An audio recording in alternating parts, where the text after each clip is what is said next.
if you have been, right now in Colorado, if you have been convicted of felony motor vehicle theft, and not assuming anything else about the rest of any prior conviction history, but let's say that that's your only criminal history is a felony motor vehicle theft, the possession of the weapon in that case is not a separate offense to what you've just been arrested for. That cannot be charged.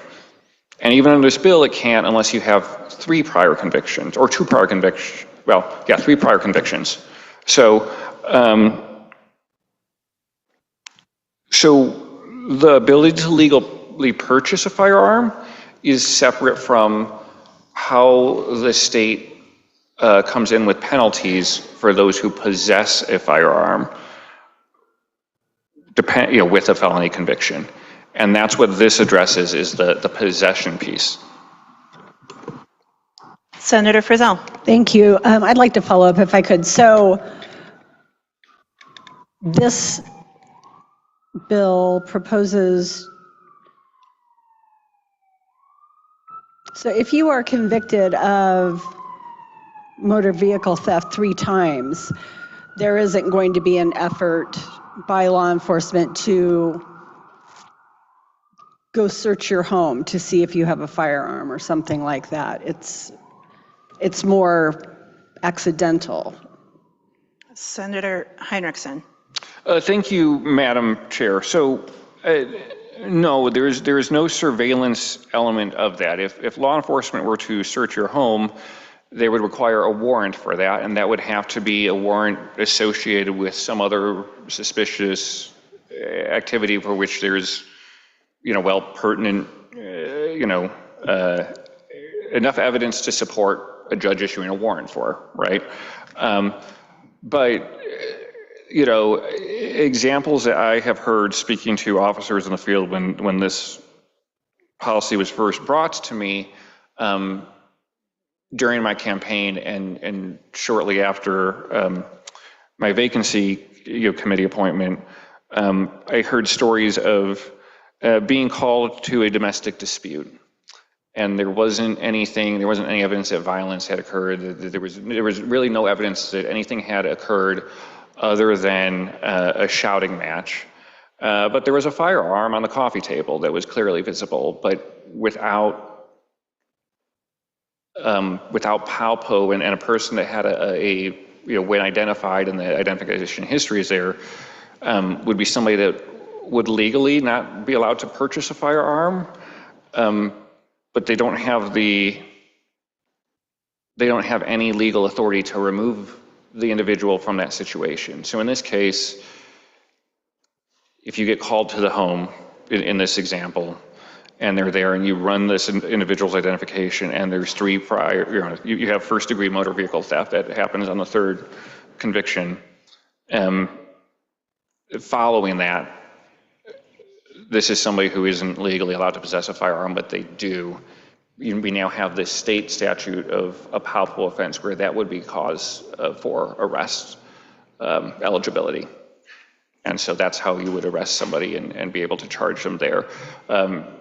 Again, a traffic stop example I use, but often what it would come up is that you're arrested associated with some other crime, or you're detained and associated with some other crime, and the firearm is present, and that's how the charge would be, the charge and the arrest would flow from. Are there further questions for our bill sponsors? Seeing no further question, at the sponsor's request, we will begin, we will begin our witness portion of this hearing. I would like to begin with opposition. We have, I believe, 1 panel who will be testifying in opposition, and then a panel in support.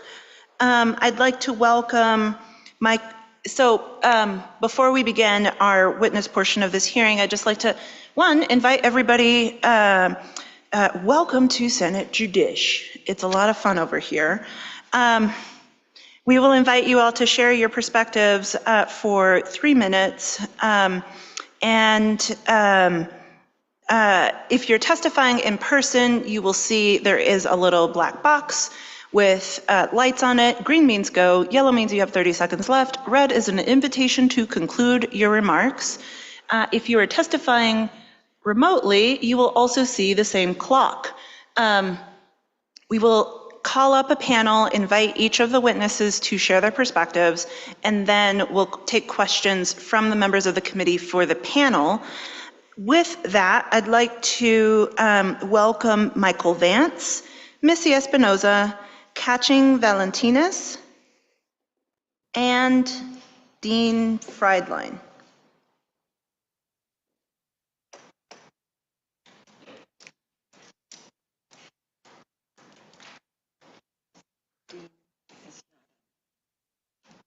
Dean is not online. Okay, and then I do just want to check in. We did have an additional person sign up to testify, Laurel Flahive. Are you testifying in support or in opposition? Welcome, come on up.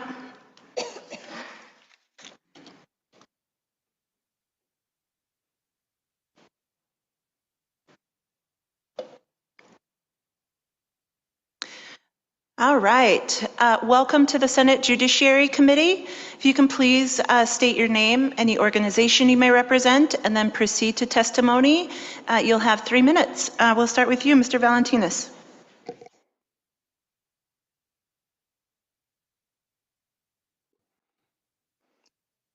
Thank you, Madam Chair.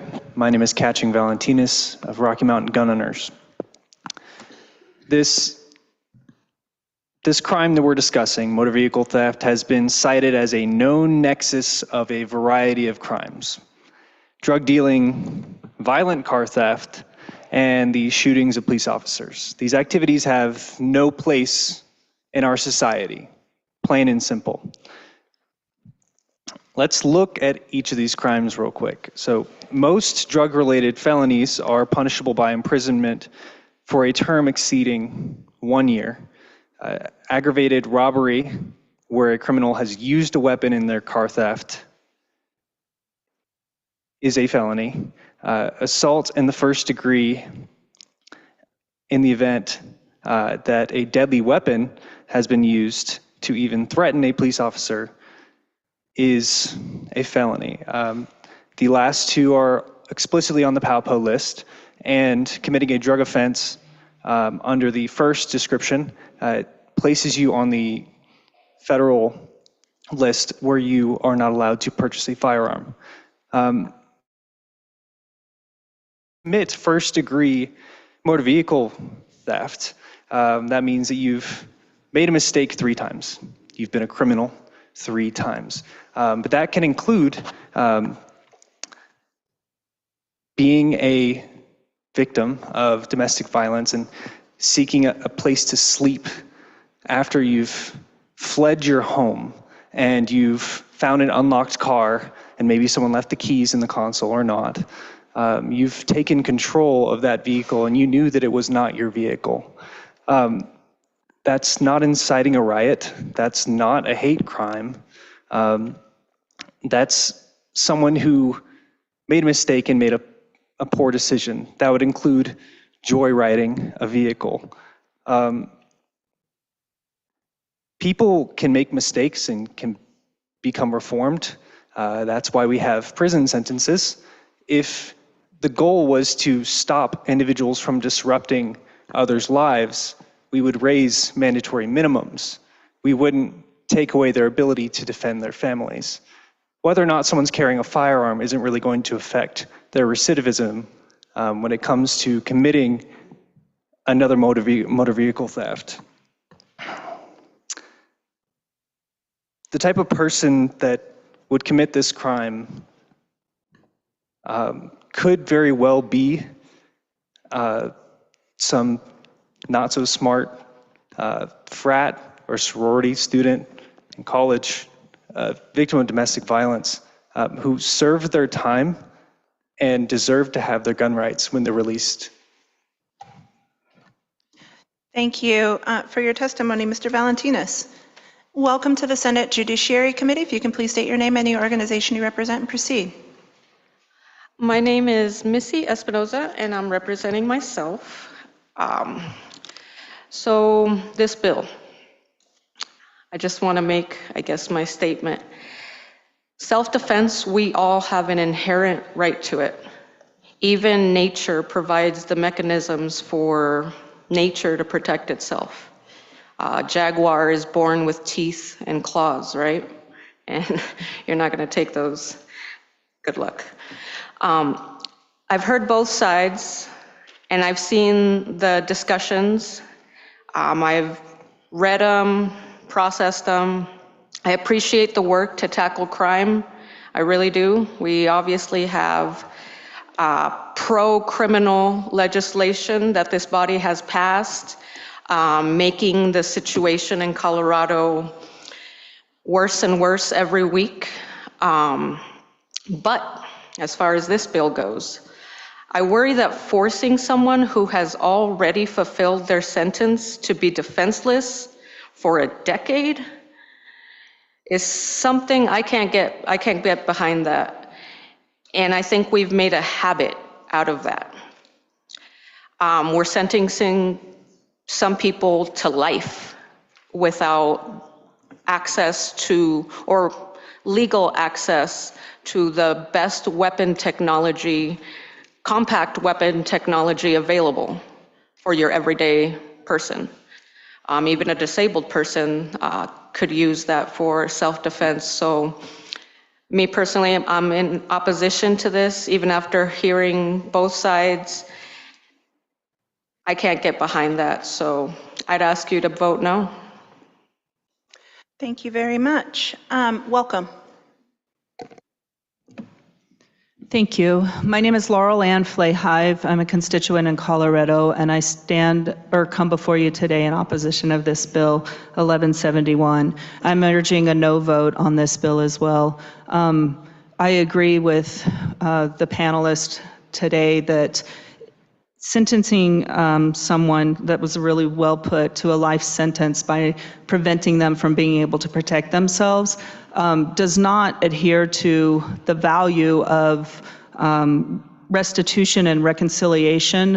That's the point of the judicial system, is to bring citizens back to right standing in our society. And I'm afraid that with this, sentencing people to not being able to protect themselves for a decade is not adhering to our value of criminal justice or social justice. So I really appreciate the work that was done on this bill. I appreciate the effort and the end goal that we're trying to get to protect all citizens in Colorado. But I think this bill needs to be considered more. And some of the things need to be cleaned up in it. And so I'm encouraging you to PI the bill today, and let's take another look at it so that we can protect all citizens from having their right to defend themselves taken away. Thank you very much. Have a good day. Thank you very much. Welcome. There's a little gray button on the neck of your microphone. I apologize that I didn't say that at the beginning. Go ahead. My bad. Thank you. Ladies and gentlemen, HB 25-1171 is a sly assault on our Second Amendment rights, dressed up as a reasonable compromise. This amended bill adds first-degree vehicle theft to the list of crimes that strip someone of their right to possess a firearm after serving time, with a narrow loophole. They can petition their court to restore their rights after 10 years. Don't be fooled. This is a calculated step to erode our constitutional protections, starting with an easy target to pave their way for broader restrictions. If someone serves their sentence for stealing a car, pays their debt, and reintegrates into society, why are we stripping them of their rights at all? Why force them to beg a court after a decade to reclaim what's theirs? The logic is flimsy. There is no justification for this level of punishment. If they are truly dangerous, why are they released? The answer is clear. This isn't about public safety, it's about control. 1171 sets dangerous precedent. Today, it's car thieves jumping through hoops to regain their rights. Tomorrow, it's anyone the state labels unfit. A misdemeanor, a protest, a wrong word online. Once you normalize restricting the Second Amendment, the floodgates open. Rights aren't privileges to be dangled after a decade of good behavior. They're guaranteed. This bill mocks redemption. It assumes someone who stole a car is forever tainted, forcing them to prove their worth years later while leaving them defenseless in the meantime. Don't punish the reform to push an agenda. 1171 isn't justice. It's a foothold to disarming us all. Stand up, reject this bill, and defend our rights before they're chipped away further. Thank you. Thank you. And for the record, sir, can you just please state your name? Oh yeah, Michael Vance. Sorry about that. Thank you. Excellent. Okay. Is there, colleagues, what questions might we have for this panel of witnesses? Senator Roberts. Thank you, Madam Chair. Mr. Vance, is that right? Yes. Your testimony would lead me to believe that you disagree with the POW or the possession of a weapon by a previous offender rules entirely, that any restriction on somebody's gun rights, no matter what crime they've committed in the past, is incorrect or is not a good thing in your opinion. Is that right? Mr. Vance. If a individual is not deserving of a weapon, is not deserving of defending themselves, why are they on the streets with the ability to harm other individuals is my question to you. So, Senator Roberts. Thank you, Madam Chair. So somebody committed sexual assault with a weapon as a means of perpetrating that crime, got sentenced to 20, 30 years in prison, got out. You think that person should be able to get access to a weapon again? Mr. Vance. If they are reformed, yes. Otherwise, they should still be in a prison cell. Okay, thank you. Are there further questions for this panel of witnesses? Senator Carson. Yes, for Mr. Valentinas, I think RMGO's position is that if you've done your time, you're entitled to own a firearm again, which I generally agree with that. So is the objection here just the 10-year period? You think it should be shorter, or it should be revised to just say when you're out of prison or when your sentence is done, then you can petition to get your firearm back? Mr. Valentinas. Pardon me, Madam Chair. Senator, Rocky Mountain Gun Owners' position is that if someone has served their time, then they should be able to purchase a firearm and defend their family. But the 10-year period that you see in the Colorado revised statutes is only with regard to juveniles. The AG has provided clarification on this, which was shared by a representative in committee on the House side.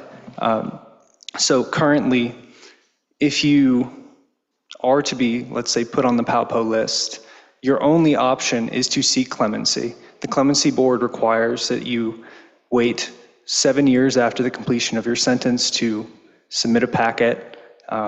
Success is very low there. There is currently no option. And now the 10 years was amended into the bill, but that is currently a very large equal rights protection issue, which will probably have some action taken on it afterwards because no other PALPO crime currently is afforded the same consideration. Senator, are there any follow-ups?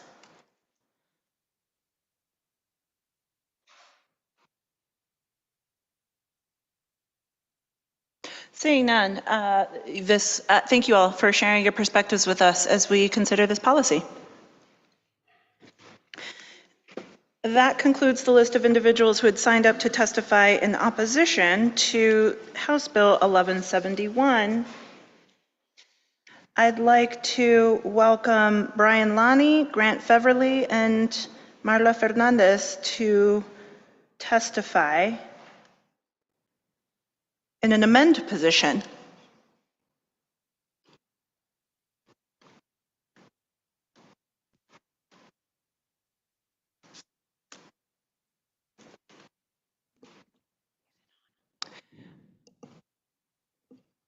Ms. Fernandez, welcome. Welcome. How are you? Please state your name and the organization you represent and proceed. Okay, my name is Marla Benavides, and I'm with Harmony Initiative. And I just have questions and to amend this bill. So the questions that I have are, does this bill distinguish between violent and nonviolent offenders? What safeguards exist for people who have rehab after a nonviolent car theft conviction? Why are we stacking penalties that last lifetimes when sentencing already happened? What due process is guaranteed in the 10-year firearm rights petition? And how do we prevent this law from disproportionately impacting low-income and minority communities? So my amendment suggestions are limit the firearm prohibition to only first-degree auto theft involving violence or weapons. Require individual assessment, not blanket bans. Every soul matters. Include mandatory judicial review and clear criteria for firearm rights restorations after a set time, and align the constitutional standard from binder up versus AG and the 14th Amendment due process protections. Final statement, we cannot protect people without punishing the past. We cannot keep guns out of the wrong hands without treating everyone like a permanent threat. Because in Colorado, we believe in justice, but we also believe in mercy. Que pasa, Colorado? Let's legislate like we actually believe people can change. Gracias. Thank you for your testimony. Welcome. Good afternoon, Madam Chair, Mr. Vice Chair, esteemed members of the committee. My name is Brian Lanny. I'm a Senior Assistant Attorney General in the Criminal Appeals Section of the Attorney General's Office. And our office was formerly in a support position. We were in an amendment position after the floor amendment, the provision about petitioning for individuals convicted of motor vehicle theft. We have equal protection concerns about that provision. Equal protection requires that similarly situated individuals are treated the same under the law, and we see at least two concerns with the provision that was added. The first is what I think was articulated here just a moment ago, that motor vehicle theft is the only crime that a person can petition under this new provision to be free from the risk of prosecution for PALPO, and we think that presents an equal protection problem. And we think there's also potentially an equal protection challenge that could be raised based on the 10 years, the period of time. An individual could raise a challenge and say, I was convicted of the same crime as this other individual based on the same criminal acts, but he was convicted 11 years ago and he can petition under this provision. I was convicted 9 years ago and I cannot. So we see sort of two potential challenges that we're going to face to that new provision. And the other point I'll make, if I have the time, is that and a lot of them face rational basis scrutiny, which is the lowest level of constitutional scrutiny. But I think there's a risk here that an equal protection challenge to this would argue that there's a Second Amendment implication, and that would risk a court applying strict scrutiny, a much higher standard of constitutional scrutiny. So that is why we're in an amend position today, because of those concerns. Thank you. Thank you very much. Welcome. Thank you, Madam Chair, esteemed members of this committee. My name is Grant Feverly. I am also a Senior Assistant Attorney General with the Colorado Attorney General's Office. I won't belabor the point because I share the same concerns that Mr. Lanny just relayed to the committee. I would simply note that if these equal protection concerns, if this amendment was taken off and we went back to the bill as originally introduced, our office would again support this bill. We would be in support of it. As it currently exists, as it was amended on the House floor, we do see a risk of equal protection litigation. How those challenges would ultimately fare in the court, I can't say, but we certainly do see that concern based on the kind of unique way the bill is treating aggravated motor vehicle theft in the first degree and the ability to petition after 10 years specific to that crime, and with no really indication that I've yet heard as to why 10 years was also the amount of time chosen for that. With that, I would be happy to answer any questions the committee may have. Thank you very much. Colleagues, do we have any questions for this panel of witnesses? Senator Doherty. This is for anyone, the folks from the Attorney General's office. Is one of the concerns that I'm hearing an increased chance of litigation based on the amendment ran in the House? Can you just speak to that, please? Mr. Feberly? Sure. I think the concerns we've identified based on the amended language is that it sets forth this 10-year period in which after 10 years somebody can petition to basically possess firearms and not be prosecuted under the PALPO statute. I think it's likely, given the kind of the examples that Mr. Lanny talked about, that a defendant is going to raise an equal protection concern that is likely to be litigated in the trial courts and ultimately on up through appeal. And that process, how widespread that process is, I can't say, but I think it's probable that these types of claims are made and have to be litigated in court. Mr. Vice Chair. Thank you. Drilling in on this and for either AGO witness, supposing there were a challenge to the bill as enacted without amendment in the shape that it's before us today, put aside for a moment the question of standard of review, although I did start to ask myself the same thing because the Second Amendment is clearly in the room here. The question then is what remedy? The narrowest would be for the court. Well, I mean, the court could uphold it and say there's not actually an equal protection issue. You, the legislature, have made a policy choice because I suppose the judgment is that MVT1 is different in its degree of risk to the public than other listed PALPO offenses. They could say that. The court could also say, no, this is an impermissible distinction under EP analysis, regardless of the standard of review, and therefore, ... The question is what comes after the ... They are simply going to strike down the petition mechanism, the new 3.5, in the first part of the bill and say, if you're going to do this, it has to be broader. That would be, if they find an EP issue, that would be the narrowest remedy. I think PALPO type laws put petition aside are relatively common in the country, so I'm not a betting person, and if I were, I wouldn't bet money on what the heck this court's going to do, but it seems unlikely to me that they would go farther and either strike down the inclusion of MVT in the PALPO predicate list or swing more broadly at the entire statute. What remedy? Mr. Feberly? Thank you for the question. I think it's highly unlikely that the court would swing broader and invalidate the PALPO statute as a whole. I think that's virtually impossible given the type of litigation that would be brought. In terms of remedy, though, I think you raise a good question. When the court is talking about a remedy for a constitutional violation based on statutory language, it tries to minimize the amount of harm it does to the statute while still effectuating the legislature's intent. The way I see this, and I certainly have no crystal ball, nor am I a justice on the Colorado Supreme Court, I see one of two things happening. One, they strike the offending language of the 10-year petition, thus making it so that anybody convicted of motor vehicle theft just can be prosecuted for PALPO regardless of the length of time that exists. The other option I see is that the Supreme Court says that doing that would not effectuate this body's intent in adding this specific language, and so it actually strikes out completely motor vehicle theft in the first degree from the statute.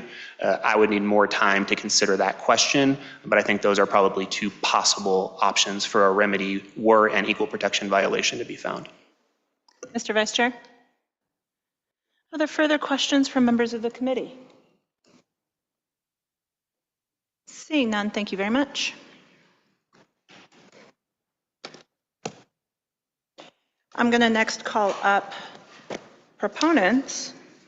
I'd like to welcome Chief Packard, Aaron Meschke, Will Duffy, and Fatima Fernandez.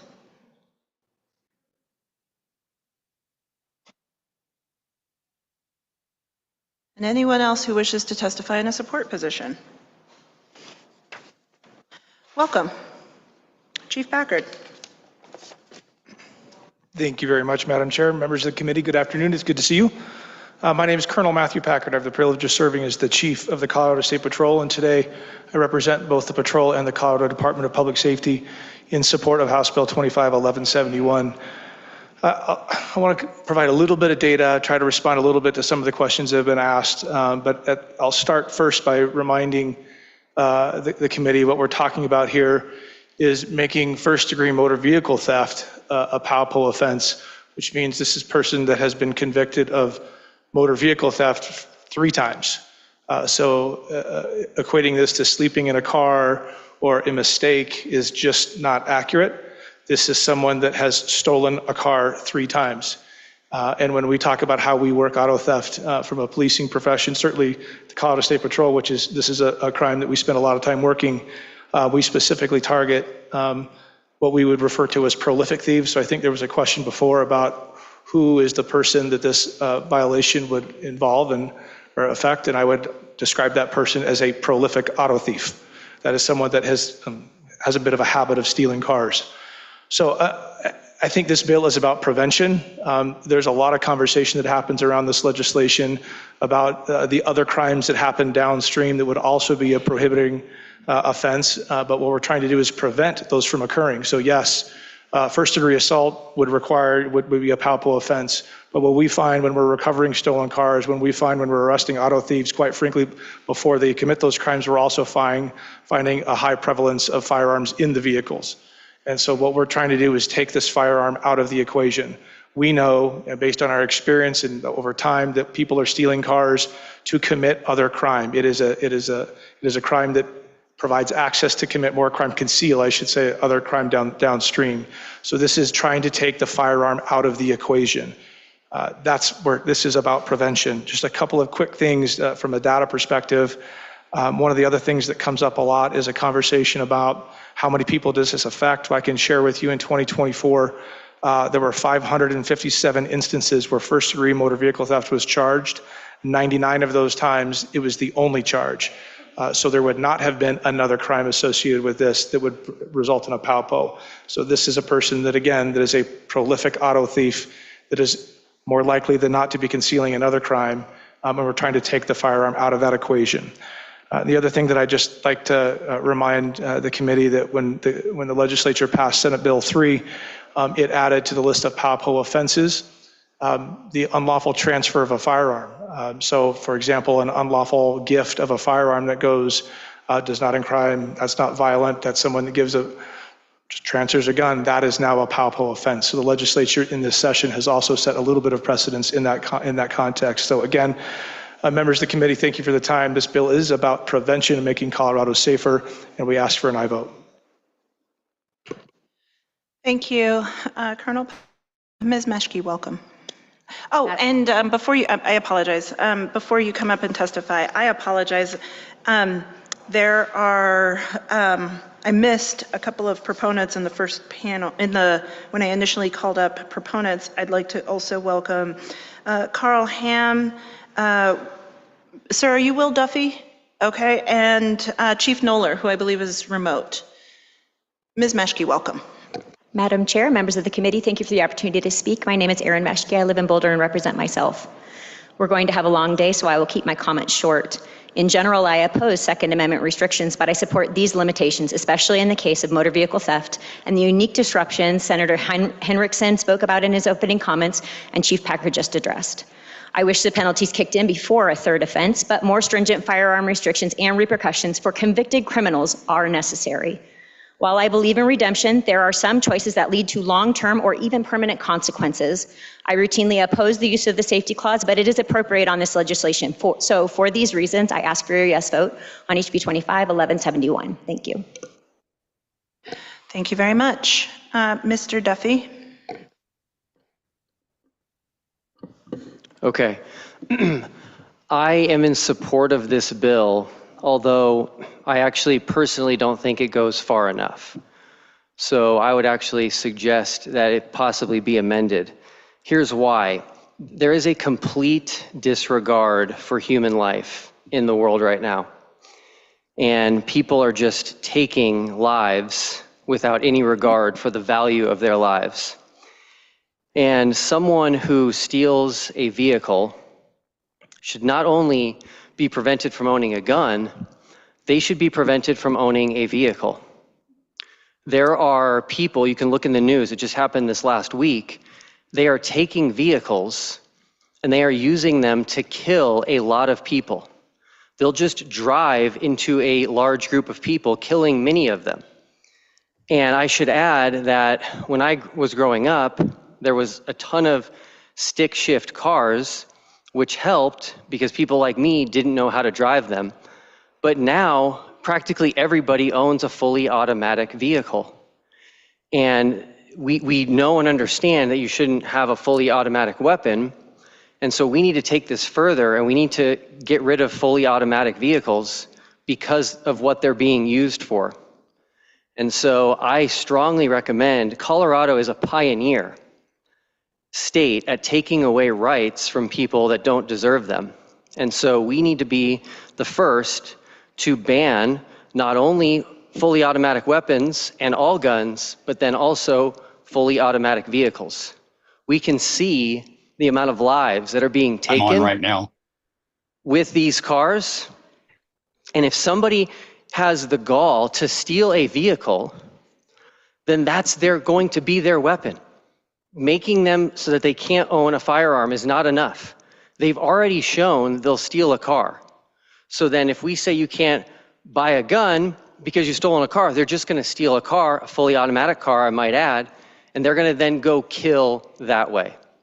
So I strongly encourage an amendment to this bill. It does not go far enough.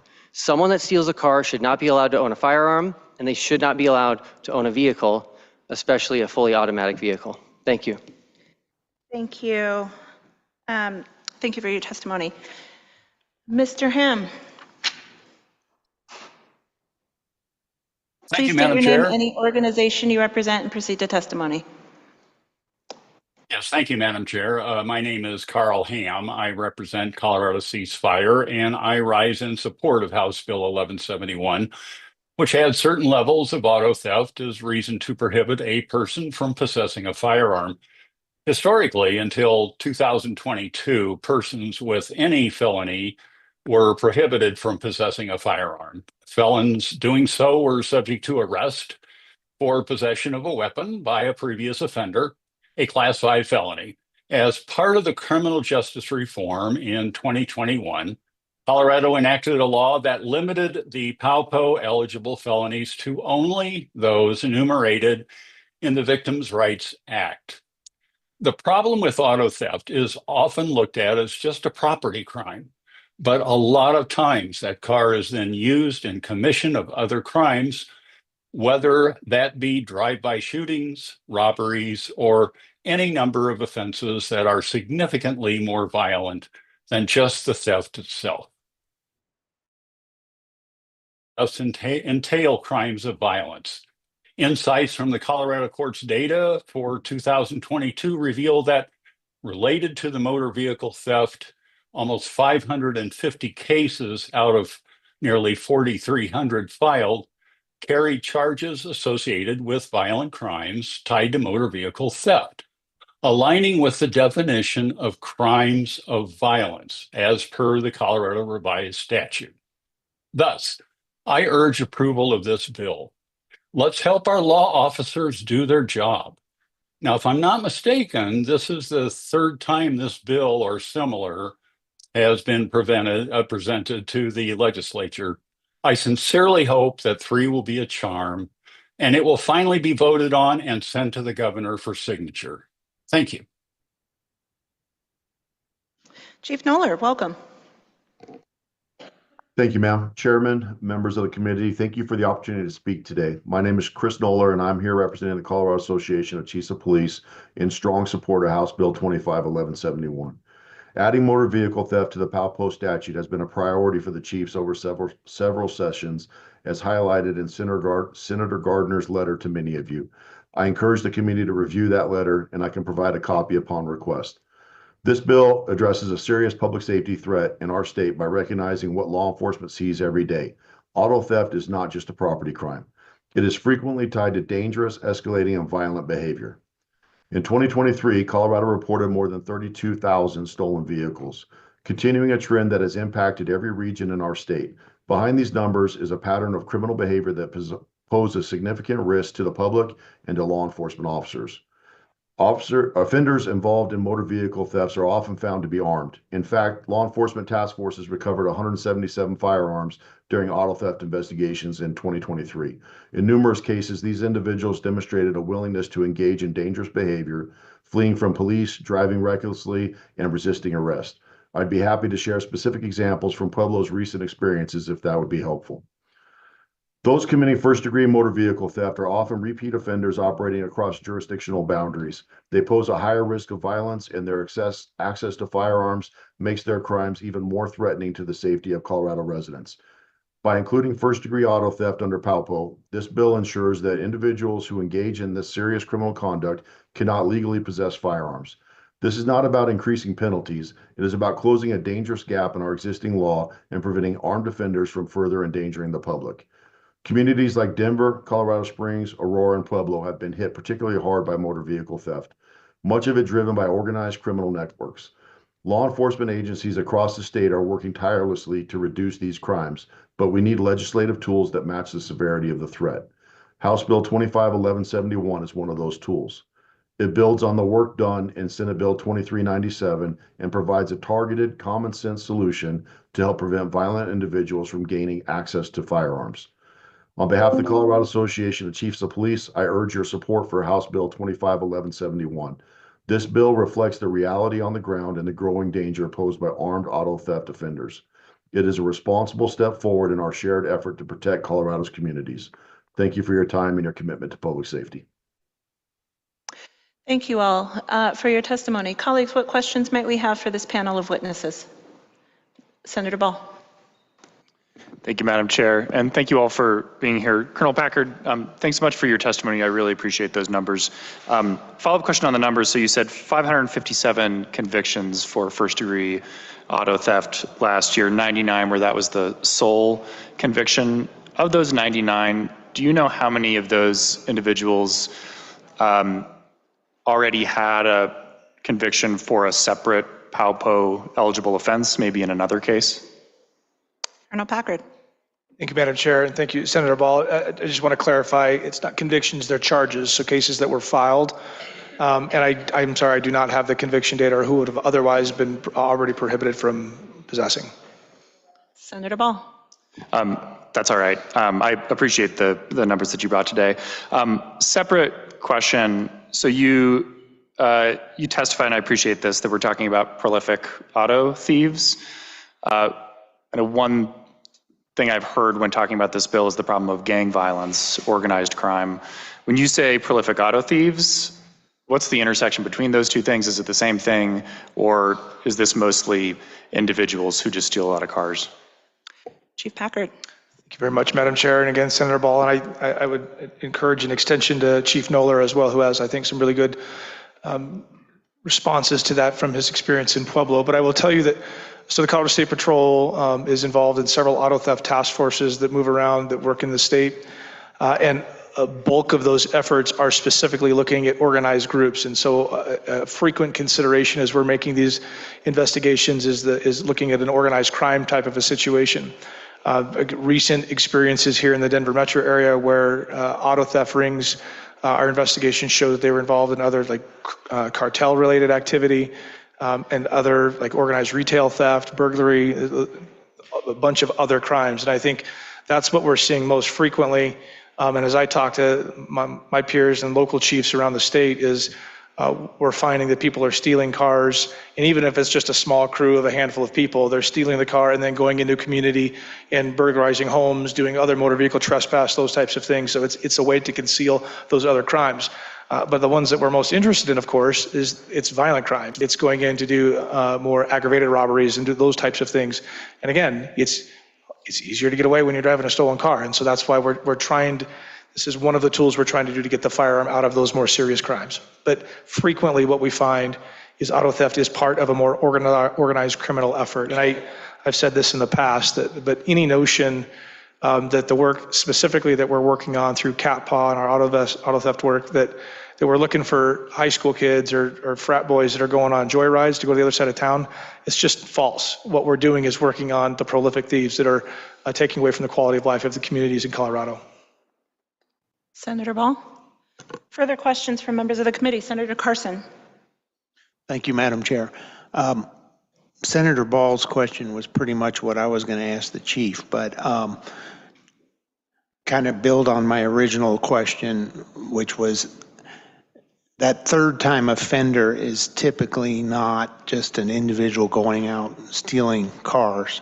Do we have statistics on, are they involved with larger groups of gangs, criminal rings, that type of thing? Colonel Packard. Thank you, Madam Chair. And Senator, I appreciate the question. I don't have a number in front of me that says how many times this is the prolific offender. I will tell you in a more anecdotal fashion that on a monthly basis, I get an intel report from our teams about the auto theft cases they're working. And usually the top 3/4 or so of the arrests that they're describing, it's a multiple time offender that would fit this first degree motor vehicle theft. It's very infrequent that the bottom quarter of that is usually first time offenders. But as I said, I think most important thing, and the pretty prominent case that got a lot of media attention here in the Denver metro area that was worked on in the Denver PD and some of our task force officers, that organized theft that was directly related to cartel activity. Any further questions? Mr. Vice Chair. Thank you. And Colonel, appreciate the numbers that you did have. Understanding that some of what I'm going to ask about is downstream of the sort of initial law enforcement point of contact, and I guess I would maybe invite response from Chief Noller too. Whatever the basis is for a POW count, how often in your experience, or Chief in yours, does it happen that is the only count? I don't think of law enforcement professionals as running around out there looking for folks who, might be vulnerable to a POW count if discovered. Rather, this is an offense that is, I think of it as being charged in connection with some other course of criminal conduct that has independently risen to the attention of law enforcement, and that could be any of a number of things far beyond MVT. And I guess the next layer down, POW is an F5, 1 to 3 years presumptive. How often do you see POW riding along with other counts that are either higher or lower? Colonel Packard. Thank you, Madam Chair, Mr. Vice Chair. So I want to make sure I'm answering the question that you're asking. So how many times are we filing a POW offense for a person that is possessing in a prohibited manner alone as a new crime? Yeah, to restate, let me try to boil down the question. I guess two different questions. How often arrest somebody and it happens that the only count against them is POW as opposed to something else? And then where you have one or more somethings else, do those counts tend to be higher or lower, whatever they are, than the F5 that is POW? Thank you for that clarification. So I think this kind of goes on to Senator Frizzell's question as well that she asked earlier. I can't, and some of that's the nature of the work that we do at the patrol. It is frequently some other criminal conduct that you talked about. I can't think of a time that we've ever charged only the POW offense. We're investigating something else, and we find that this is an additional charge that we found. I will tell you, it probably most frequently for us, it would fall under this auto theft in this auto theft neighborhood. But I don't have specific data for that to support that. I don't know if Chief Noller would have something different, but I can't think of a time where we filed a case just for a POW offense. All right, thank you. Sir? Chief, yeah, please go ahead to the same questions. Yes, sir. Thank you, sir. That's a great question. I can think of two specific instances in my career where I personally arrested a person only for palpo. Now, the initial contact was based on a traffic violation, but when I contacted the individual, there was a gun on the floorboard of the car. During my clearance of him, I initially didn't see it when I walked up the first time to contact him and get his ID. Walked back to the car, discovered that he was entered into our system as a felon and went back up there and then saw the gun in the car, pulled him out of the car. We end up searching the vehicle, find 13 more firearms in the trunk of the car. Um, he ends up getting charged for the Palpo violation and taken into county jail.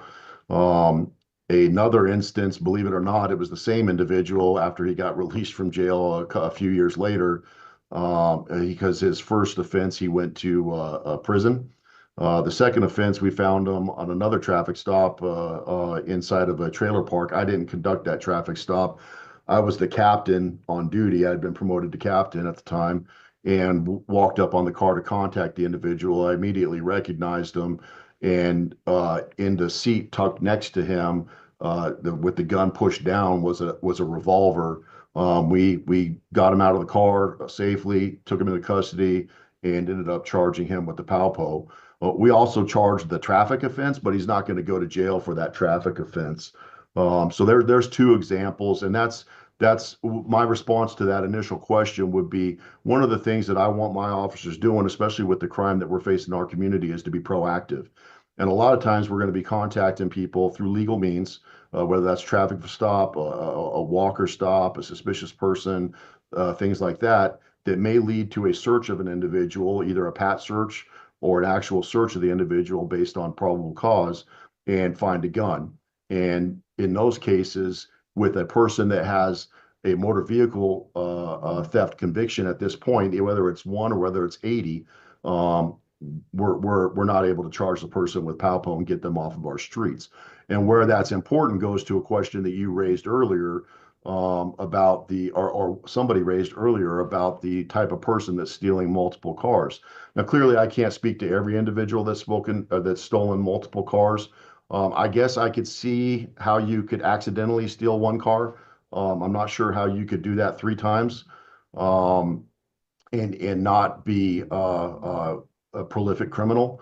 But the individuals we're seeing in our community that are stealing motor vehicles are the ones that are going and conducting our drive-by shootings, that are conducting all the gang violence that we have in our community. Now, is that true for every single person that stole multiple cars? Absolutely not. There are no absolutes in this world. But the majority of the people that are stealing multiple vehicles are either, as Colonel Packard talked about, tied into some other organized crime, or they are committing violent crimes, robberies, assaults, shooting my cops, like just happened a few days ago, and other instances where they are threatening not only the community, but the very police officers who are trying to effectuate the arrest of these individuals. Thank you very much, Chief Knoller. Colleagues, any additional questions? Seeing none, thank you all so much for your perspectives. That concludes the list of individuals who had signed up to testify regarding House Bill 1171. Is there anyone else in the room or online who wishes to testify? Seeing none, thank you very much. The witness portion of this hearing is concluded. I'll give a moment. We will stand into senatorial 5.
We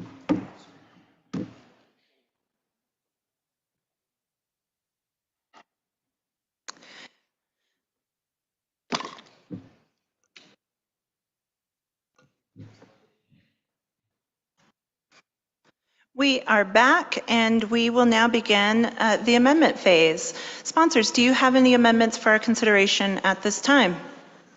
Thank you, Madam Chair. I do not have any amendments at this time. I was made aware earlier today that there is an amendment that has been discussed, the concept of which has been discussed in testimony today, and of which I think there are conversations going on about.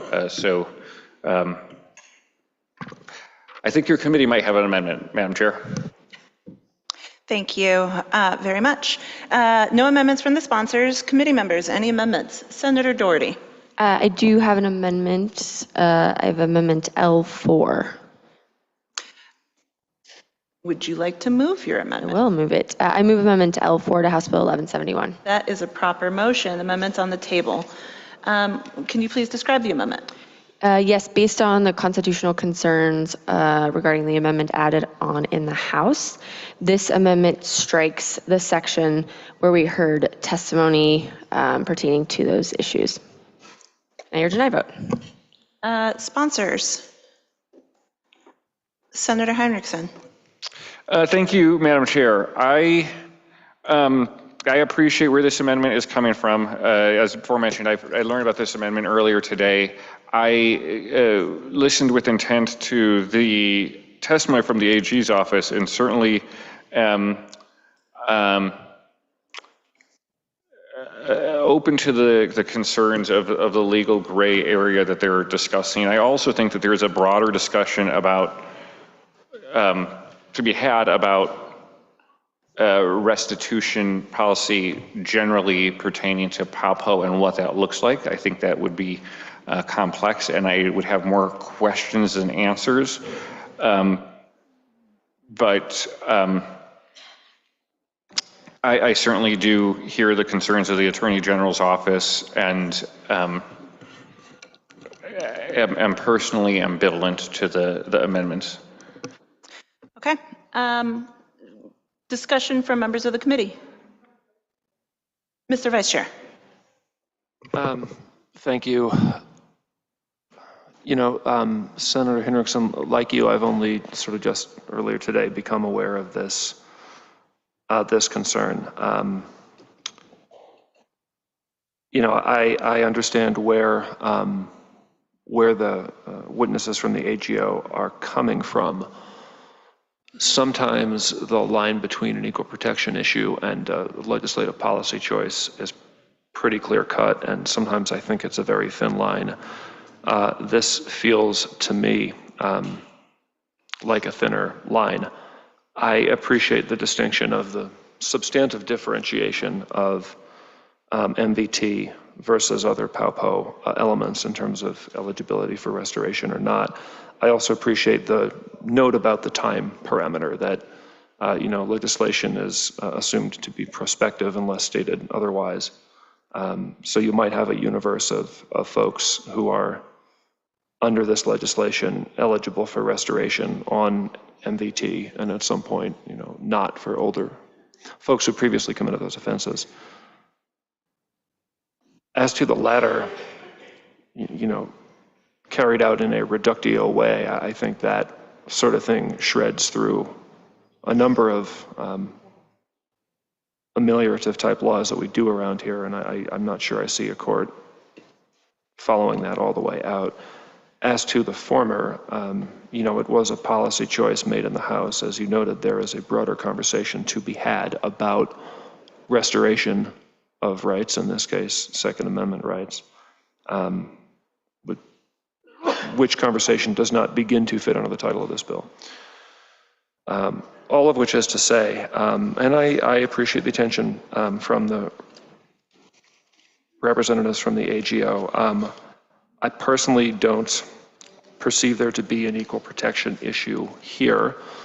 For that reason, you know, I think I would respectfully and will be opposing this amendment today. But let's keep having the discussion about the subject that it's raising going forward.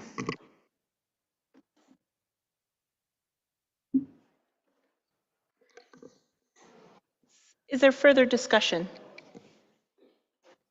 Seeing none, having noted that there is opposition to the amendment, Ms. Jensen, will you please poll the members on L4 to House Bill 1171? Senators Ball, Aye. Carson, Aye. Doherty, Yes. Frizzell, Aye. Roberts, Aye. Weissman. No. Madam Chair. No. That amendment passes on a vote of 5-2. Are there further amendments from members of the committee? Seeing none, the amendment portion of the hearing is also concluded. Bills on the table for action. Sponsors, would you like to offer closing remarks? Senator Michelson-Jeannet. I think we heard very interesting testimony today, and I feel strongly that this bill was in a good place. The new amendment changes things up a bit. It doesn't necessarily make it terrible, but I would hope that we would consider an aye vote on this bill today. Senator Henriksen. Thank you, Madam Chair. I, once again, appreciate the concerns of the AG's office. My commitment through this process has been to engage with stakeholders on all sides of this bill to ensure that we have policy that addresses the valid concerns across the board. I think that we have done that throughout the process with those who have acted in good faith in that space. And we will need to continue to do that some more following this amendment, but I am committed to that. And with that, I would ask for an aye vote on House Bill 1171. Thank you. Committee members, closing comments?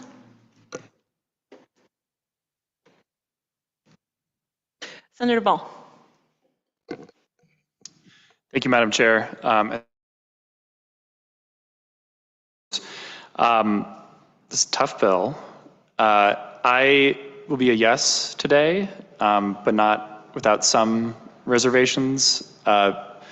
With respect to the testimony we heard from Ms. Espinoza and others in RMGO, I think it sounds great to say that when you release somebody, you know that that person is no longer a threat, and up until that point, they remain incarcerated. But I don't think that sort of reflects reality. I mean, recidivism rate is a thing when people get out of prison. There's always an increased risk, and you never, know for sure. I was looking up some statistics during the hearing. Everybody holds up Norway as an example. They've got a recidivism rate under 20%. Ironically, they have punishments that are much less in severity than we do. The US does pretty poorly. Colorado does a little bit better than the national average, but you're still looking at in the 20 to 30% of people who get out of prison and return there within 3 years. So I do think the PALPO question to me is, where is that line between, tax evasion, where that risk seems really low, and, to Senator Roberts' example, sexual assault committed with a firearm. I did like the 2021 regime. I think it drew a line that makes sense, but I'm persuaded today by the testimony that we heard from law enforcement and from Colonel Packard. I think looking at the crimes that this is actually going to apply to, it's a pretty small group. It's probably, it's under 100 per year. I would guess, maybe under 50 if you take into account all of the crimes that those folks may have committed. And for those instances, given the nexus with organized crime and gang crime, I do think this is, responsive to a real public safety concern that people have for good reason in this state. So I'll be a yes today and appreciate you bringing this bill. Any additional closing comments? Mr. Vice Chair. No? I'll just say, I appreciate the work that has been done. As a prime sponsor of the Senate Bill 21271 and then HB 22-1257, that both also sought to address that question that Senator Ball rightly calls out of what is the appropriate line, what is the right answer, and then to see this body in subsequent years begin to undo those deeply stake-held conversations is part of what led to the frustration from my perspective individually, I'll speak for myself, to push for the end and conclusion of the Criminal and Juvenile Justice Commission. And so, you know, Senator Heinrichsen, you and I have had this conversation over the course of years at this point. I think that we just heard and debated policies that will, again, further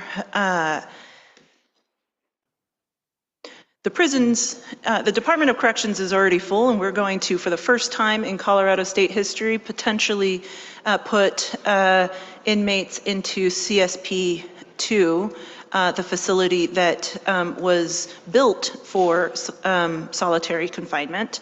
I have no desire to add to those roles. And so with respect for everyone and everyone's positions, I will continue to remain opposed to this bill, but appreciate the literal years of work that has been done on this policy. With that, and seeing no further comments from members of the committee, Ms. Jensen, will you please pull the member?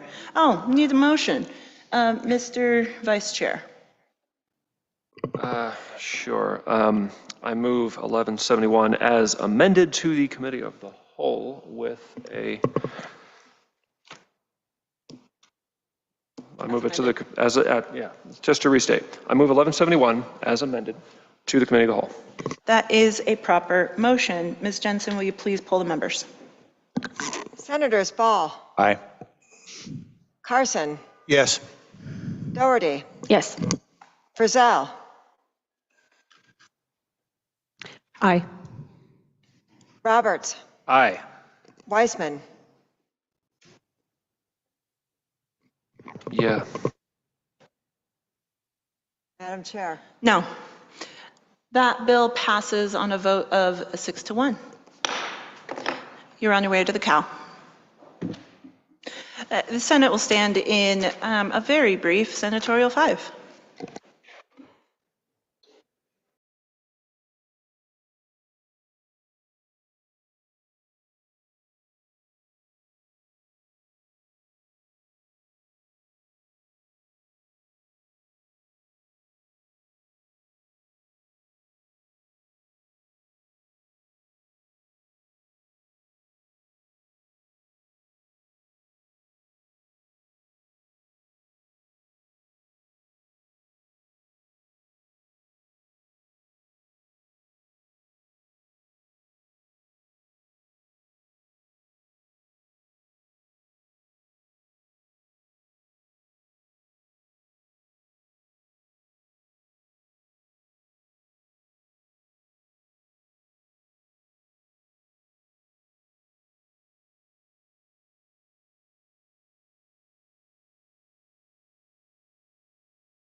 All right.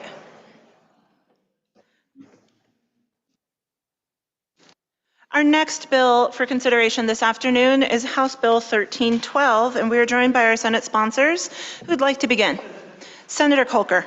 Thank you, Madam Chair, and thank you, members of the Judicial Committee, and for all those attending in person and listening online. Today, we are considering House Bill 25-1312, the Kelly-Loving Act, which aims to update Colorado law to ensure transgender individuals, especially youth, can live with dignity and access the legal protections that so many of us take for granted. Before we get into the policy details, I want to begin with this principle. We get the best outcomes as a society when we do our best to see the light in another human being, especially when they are different from us. I want to acknowledge that there are people who are afraid.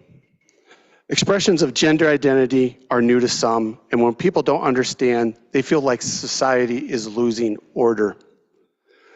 My daughter is one of those people that is afraid, my oldest, who was telling me about a friend of hers who is transgender. My daughter's in middle school, and she told me specifically that she was worried and wanted to make sure we could do whatever we can to make sure her friend could be treated like the rest of society and be protected and get the same rights that everyone else has.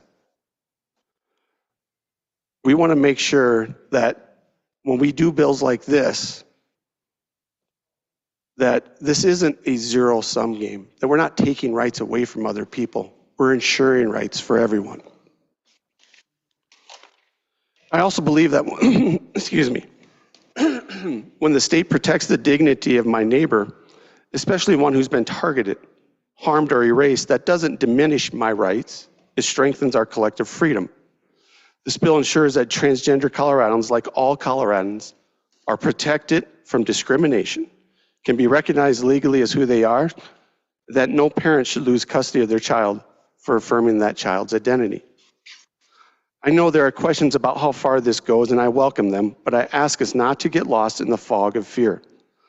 Let's return to what this is about: keeping kids safe, preventing bullying, ensuring our public systems reflect the dignity of all people, and sending a message that, yes, even in moments of political noise, Colorado still leads with compassion. Thank you. Thank you, Senator Kolker. Senator Winter. Thank you, Madam Chair, and thank you to my prime sponsor, my co-prime sponsor, and thank you to everyone that is here today to express their opinions. We definitely look forward to the dialogue that we are going to have. This bill came from a survey that was done last June with over 500 transgendered individuals responding about what their lived experiences were, what their needs were, what their hopes were, what their goals were. And some of the things that came out on top were that there is discrimination within employment, there's discrimination within education, and there especially isn't application of the law equally in rural and small towns. The reason that I decided to get on this bill was simple. I think it's going to save lives. We know that especially among transgender youth, that the suicide rate is much higher when they are not affirmed, when their name is not recognized, when they don't feel safe at school. We want to ensure everyone lives their best lives as their full selves with dignity and without discrimination. We want to reaffirm that everyone in Colorado, regardless of who you are, is safe. We named this bill after Kelly Loving. Kelly Loving died in the Club Q shooting. She was celebrating her 40th birthday. Many years of her life were very hard. Kelly struggled growing up in small towns in Mississippi and Tennessee. People did not call her by her name and her pronouns. She could not get care for her mental health needs in a way that supported her. Despite living in places where people constantly tried to dim her brightness, Kelly strove to live with honor and pride. She would use an entire can of washing powder to make sure her clothing was fresh. She took great pride in her appearance. Kelly was known as a mother of butterflies, a trans woman who helped young trans women in their transition. She'd coach them on everything from makeup to accessing medical care, and even worked extra hours to cover their gender-affirming care. While Kelly struggled deeply, she always had time to help others. On November 19, 2022, the eve of Transgender Day of Remembrance, Kelly walked into Club Q. She tipped the door girl, something that usually doesn't happen, and waited in line for a drink when her life was tragically ended by a hate-filled individual. She died shielding someone else at that club and saved their life. We remember Kelly for how she lived. She was generous, protective, nurturing, and caring against all odds. Even though she lived through great bias and difficulty, she found a way to ensure that trans people knew a better world than the one she experienced. In a political climate that's hateful for trans people, we all need to be a Kelly Loving. We need to dig deep and do that hard work to make sure young trans people become trans adults. Trans adults are able to thrive, and trans elders can end their days in peace. And she personally shielded someone and saved their life. She did a lot to support trans folks. And in my home, I have a crash couch.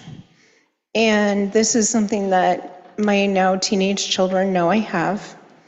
And this is where any young person can come and feel safe, regardless of the struggles that they have.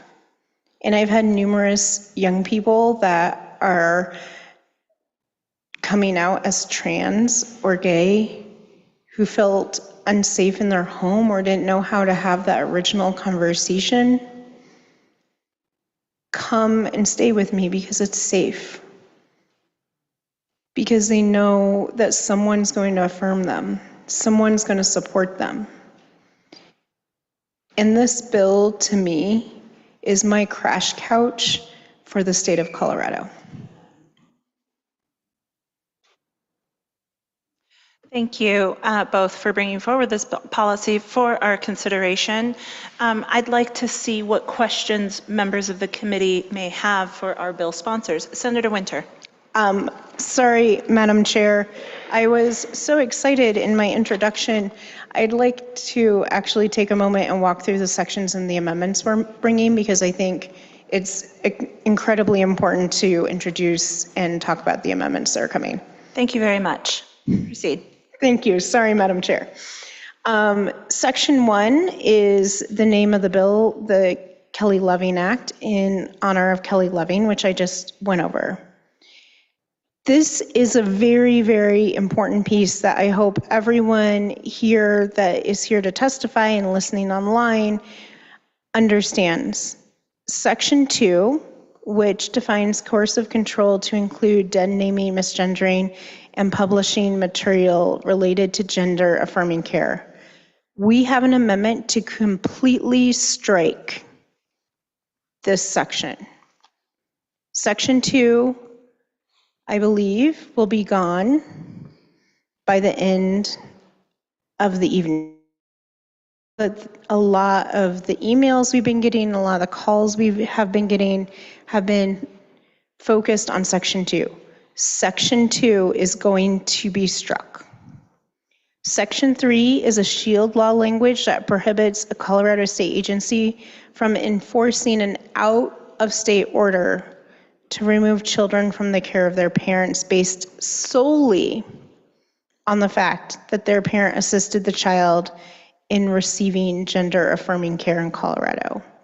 We have done a shield law in numerous different places in Colorado, most recently in protecting gender affirming care in reproductive rights, and this is an extension of that. Section 4 clarifies that if a school district enacts policies related to students' names, such as parental notifications, those policies must be inclusive of all reasons, and student may choose to go by the name other than their legal name. And so this is saying you can go by a chosen name, but if a school district has a name policy, it has to apply to all children. Section 5 and 6 authorize all students to access all varieties of school dress code. Section 5 will be struck. Section 6 will remain. Section 7 defines dead naming and misgendering within the Colorado Anti-Discrimination Act for clarity and to allow consistent application. Section 8 is currently the publication of discriminatory materials and will be completely struck. Section 8 will be completely struck. And then there is an amendment to create Section 9, and that's a severability clause. Now I'd love questions. Thank you very much. Colleagues, what questions might we have for our bill sponsors? Seeing no questions, Senator Carson. Thank you, Madam Chair. Did you say 5 is struck too? Yes, Section 2 is struck. Well, will be. Section 5 will be struck, and Section 8 will be struck. Colleagues, any additional questions? Seeing no questions, we will begin our witness portion of this hearing. I do want to thank y'all so much for being here. Whether you are in support of this policy, seek to amend this policy, or whether you are in opposition to this policy, thank you for being here, because this is what Colorado looks like. We're going to treat each other with dignity and respect over the course of today's hearing. So, with that, I am going to, prior to us getting started with our with the witness portion of today's hearing, I just want to start off by saying thank you to our sergeants, our IT staff, our nonpartisan staff, for doing the work to make this process accessible to everyone. I also want to ensure that this is a space where we can actually hear each other, okay? And so what I'm going to ask of you all, both of y'all in the room and also online, is I'm going to ask y'all to really listen to one another. We want to, in order to enhance that and ensure that this is a space where we actually can hear each other. I mean that both in the actual way, because this room is a bit echoey, but I also mean that in the actually hear and listen to each other. We know that hundreds of folks have signed up to testify related to this policy. We welcome y'all. It is also the last week of session. And so what we are going to do is, well, before I actually get into the logistics part, I do just want to say a couple of other pieces. One, there will be no booing or cheering or clapping or noise making. This is an invitation for you all to turn off your cell phones, or at least put them on mute. Yeah, are we good with that? Is everybody okay with that? All right.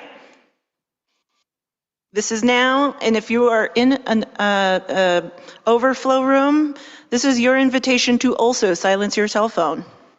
Because when we bring you up, and if your cell phone goes off, this is our invitation to look at you and be like, I kid. We are going to treat each other with dignity and respect, okay? Silence your cell phones. I think the sergeants have also already walked folks through, right? No placards, no signs, no displays of pro or against, right? We have video cameras. If you wish to film, I'm going to invite you to come over here to the end so that folks, as they're coming in to testify, can make their way through. Now, if there is disruption, which I hope that there isn't, because I want for this to be an open and decorous process. At that point, I will invite the Sergeant at Arms to remove an individual who is impeding the progress of the hearing. But I hope that we don't have to get there, right? Because we're all going to just really hear one another, really listen to one another. Proponents and opponents have sent me forth panels.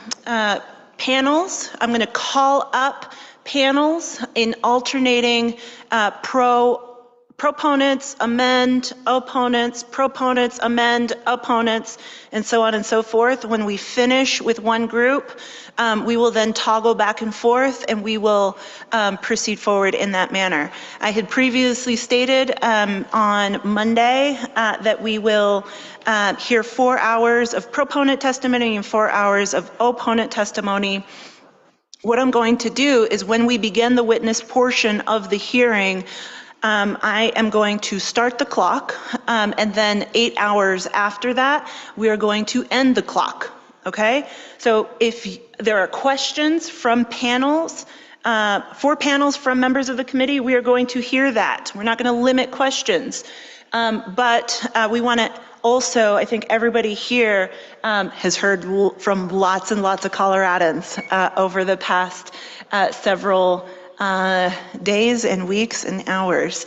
And so we want to be able to hear from as many Coloradans as possible. And so with that, we ready to go? We ready to start with this hearing? All right, let's do this, everybody. Thank y'all so much for stepping up and coming to the Capitol to make your voices heard, or for engaging in this process remotely. Before the last piece is, now here's where I'm going to get into some logistics, okay? The folks who are wearing the red cardigans are our sergeants at arms. I believe that you all have received sort of the little ticket to be able to come on in from an overflow room. What I'm going to do for the initial panels is I'm going to call up the first panel, and then I'm also going to call up the next panel of whether that's amend or oppose or what have you, so that we can sort of have an on deck, okay? And so that way everyone can, if they're in an overflow room or if they're participating remotely, that they can have the opportunity to do the Zoom thing or to come in from the room down the hall, right? We will invite for each person who comes to testify 2 minutes to offer their comments in order to try to hear from as many Coloradans as possible. For those of you who are new to the Colorado Senate Judiciary Committee, welcome. There is if you're testifying in person, green means go, yellow means red.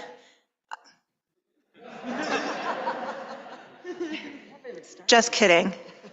Just kidding. It's the end of session. Green means go. Yellow means you have 30 seconds left, and red is an invitation to conclude your remarks. I don't want to have to have the beeping going on, because it gets really old after a while, after about 2 panels. And so instead, I would just invite you to respect flashing light, or I'm going to interrupt you, okay, and say, please conclude your remarks, okay? If you are testifying remotely, you don't get the little box, but you do see a similar timer on your screen to indicate time. Last, if you are testifying in person, there is a little gray button on the neck of your microphone. You'll want to turn that on and make sure it's on so that we can hear each other, again, both literally and figuratively. Yeah, we good? All right, committee members, we're good? With that, thank you all for joining us this afternoon. It is 3:27 p.m. We are going to conclude witness portion of the hearing at 8:27 p.m. With that, I'd like to welcome our first panel. Sorry, math in public, don't do it, rule number 1. 11:27 p.m. after 8 hours, 4 and 4. Now it's 3:28. We will end it at 11:28. I am trying to be diligent here. Should have written this out beforehand. With that, I'd like to welcome our initial panel of proponents. I'd like to welcome Z. Williams, Andy McNulty, Maddie Lips, Anaya Robinson, Zariah Willibanks, and Penelope Mercury.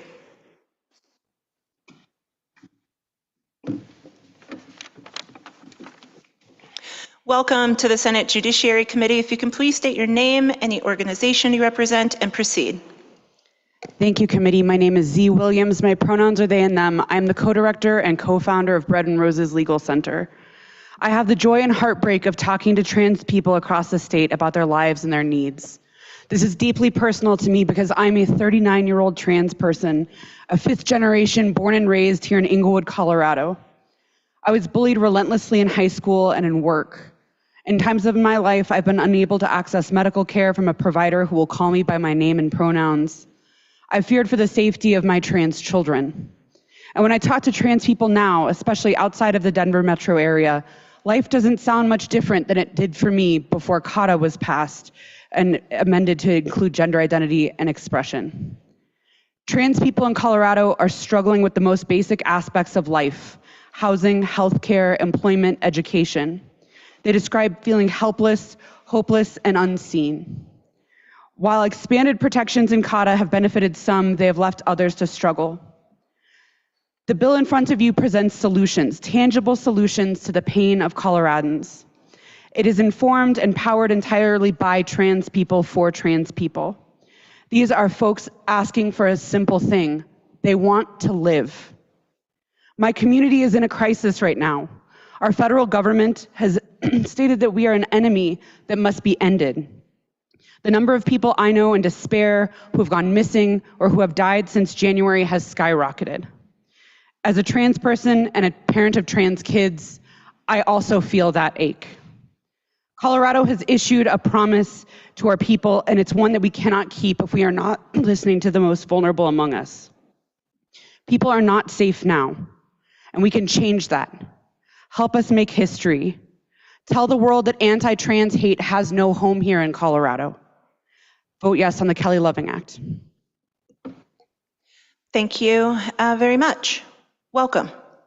Good afternoon. My name is Andy McNulty. I'm here on behalf of my law firm, Newman McNulty. I'm a civil rights lawyer here in Denver. I practice First Amendment law a lot. I'm one of the foremost practitioners here in Denver. I used to work at the ACLU. I have the First Amendment tattooed on my leg. I've represented everyone across the spectrum in First Amendment cases, from the KKK to Black Lives Matter. And I'm here to dispel some myths that are persisting about this bill and the First Amendment.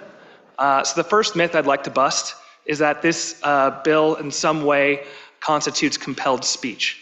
It certainly does not. It does not require anyone to say anything. It does not require compelled speech in any way that more than anything in CAUTA that is currently in there.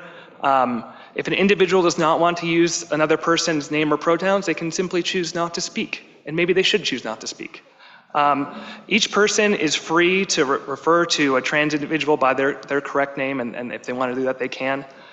Instead, this bill prohibits harassment and discrimination which has been allowed by courts since the civil rights era in this country. I just want to say that, the government does compel speech in a lot of circumstances, like anti-tobacco ads from, tobacco companies, things of that nature, and it's perfectly fine. The second myth I want to bust is that this violates the First Amendment in other ways. There is no right in this country to say whatever you want, whenever you want, and wherever you want. There are consequences for speech all the time in this country. There are compelling government interests that prohibit discrimination. It's why you can't put up a sign in front of your business and say, "We don't serve black folks." It's why that you can't use racial epithets in the office towards your employees. Those are both prohibited by the FHA and Title VII. So I want to give my full and forthright support in favor of this act. It clears every First Amendment hurdle, and I'm happy to answer any questions from the committee. Thank you. Thank you very much. Welcome. Hi, thank you, Madam Chair, and to the committee. My name is Maddie Lips. I am also a civil rights attorney. I work at Kilmer Lane, which is a civil rights law firm that has been litigating on behalf of people and their personal rights and liberty here in Colorado for decades. I want to just dovetail with what Mr. McNulty said and offer to this committee that there is a long history of the kinds of opposition that we're hearing about this bill on the First Amendment basis, and a long history of the U.S. Supreme Court soundly denying those objections. Opponents of the Civil Rights Act in 1964 objected that the law would force business owners to defy their beliefs. There was a case called Newman versus Piggy Park Enterprises, Inc. in 1968, where the U.S. Supreme Court denied a plaintiff's claim that racial integration violated their First Amendment rights by interfering with religious liberty. That plaintiff said that integration contravened the will of God. The U.S. Supreme Court said that that argument is patently frivolous. The same arguments have been made to challenge laws against sex discrimination and have similarly been resoundingly rejected. Roberts versus United States JCs is a 1984 U.S. Supreme Court case in which a civic organization sought to prohibit admitting women because it claimed that would violate its members' rights by changing the way it speaks, simply by changing the membership of the organization. The court found that because the public accommodations law at issue didn't have the purpose of hampering the organization's ability to express its views, but rather to eliminate discrimination and ensure equal access to public goods and services, then, quote, that goal was unrelated to the suppression of expression and plainly serves compelling state interests of the highest order. That's a quote from the U.S. Supreme Court. So just as Congress and the U.S. Supreme Court have rejected the idea that prohibiting discrimination interferes with personal liberty, this legislature can and should also reject this idea now. There are decades of case law that support the legality of this bill, and I urge you to vote in favor of it. Thank you for your testimony. Welcome. Thank you, Madam Chair and committee members. I'm Anaya Robinson, the Senior Policy Strategist with the ACLU of Colorado, here today in strong support of House Bill 1312. I emailed each of you on the more technical aspects of this bill, but I wanted to spend my time today talking about the process and the humanity of it. I want to thank the bill sponsors in both chambers, Bread and Roses Legal Center, and the over 500 trans community members whose emotional labor, experience, and support helped shape this bill. The process with which they stakeholded was transparent, thoughtful, intentional, and robust. No bill is perfect before or even at introduction, and the bill sponsors have worked diligently in good faith. We've had concerns that we raised about bill concept and language, mainly rooted in potential challenges in federal courts, and from last interim up through the past couple of weeks, those concerns were met with collaboration and productive dialogue, and changes were made for every concern we raised. Even on day 100 of session, knowing the very contentious bill would have to go back to the House for concurrence, the sponsors have remained open to reasonable changes. As a trans man, I know two things are true in regards to this bill. Our community needs robust and clear protections that do not rely on federal law. And as a trans person who lives in a liberal, protective city, I know I do not get to decide over trans people in less safe areas of the state, that we should wait until we can get more protections into a bill to pass it. Does this bill do enough? No. And honestly, legislation never will, but it does something.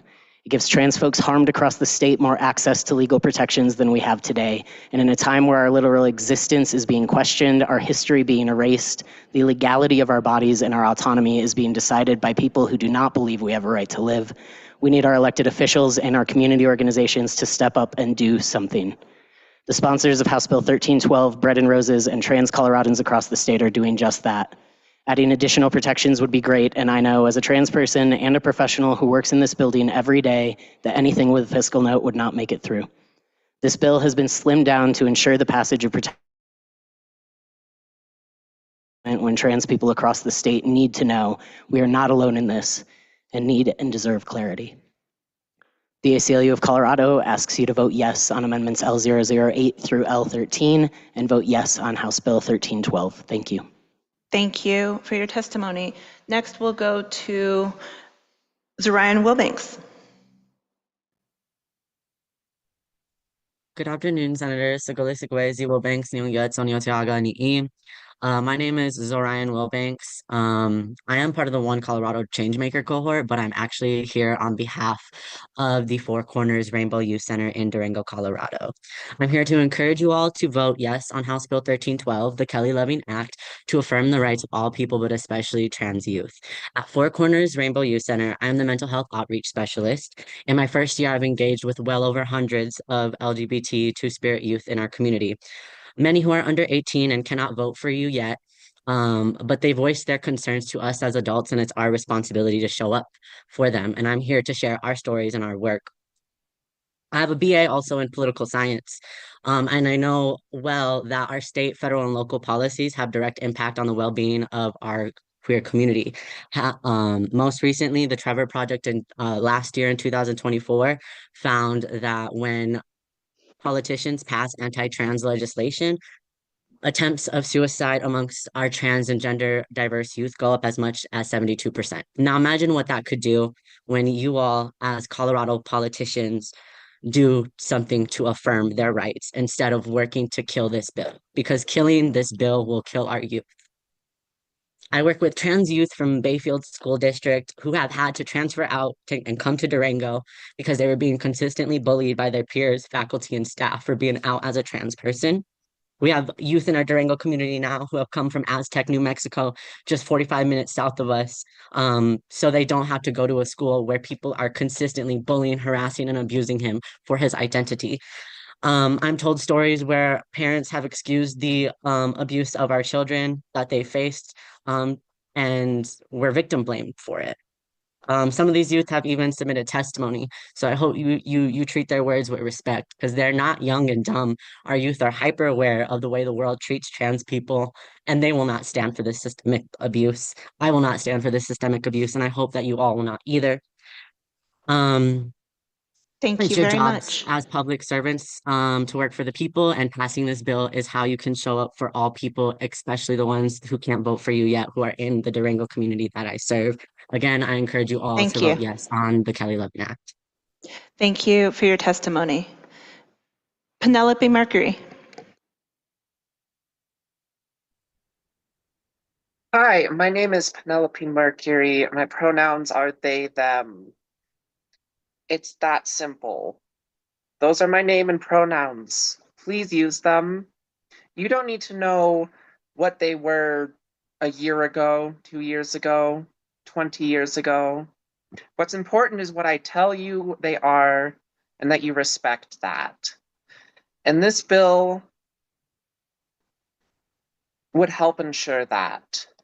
Now, granted, I believe some of the sections are being struck out at this point, which I'm disappointed in. But some protections are better than none, and I hope that we, as a community, can continue to work towards more protections for trans people in Colorado who desperately need them, especially as the people in the federal government and even other state governments and city governments in our state work to hurt and kill trans people. If you don't know what it's like to have people get your name wrong constantly, to tell you, oh, your entire perception of yourself is wrong, and why don't we just shock you about it or torture you until you get it right, then please go and have an honest conversation with someone who is trans. Ask them about their lives and their happiness. I have been the happiest I've ever been in my life since transitioning. And I want people to be able to pursue that, to be named correctly. Please vote yes on House Bill 1312. Thank you. Thank you for your testimony. Colleagues, what questions might we have for this panel of witnesses? Mr. Vice Chair. Thank you, I guess, for any of our attorney witnesses who want to wade into it. So I'm not sure who's familiar to what degree with the amendments, because I'm, okay, seeing some nodding heads. All right, I want to drill in on the CADA parts of the bill, including the amendment proposals. So we have two sections in the bill. One is being struck, the other is a definitional section, and that's being amended. And then we are offered a new proposed Section 8.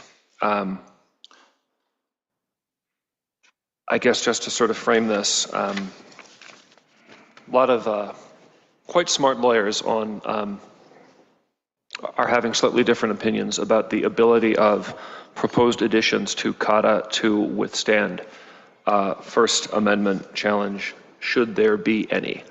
I think the way that the argument goes from one who would make it would be an attempt to enforce provisions of Colorado anti-discrimination law through the usual CADA process would be violative of one's First Amendment right to say whatever one wanted.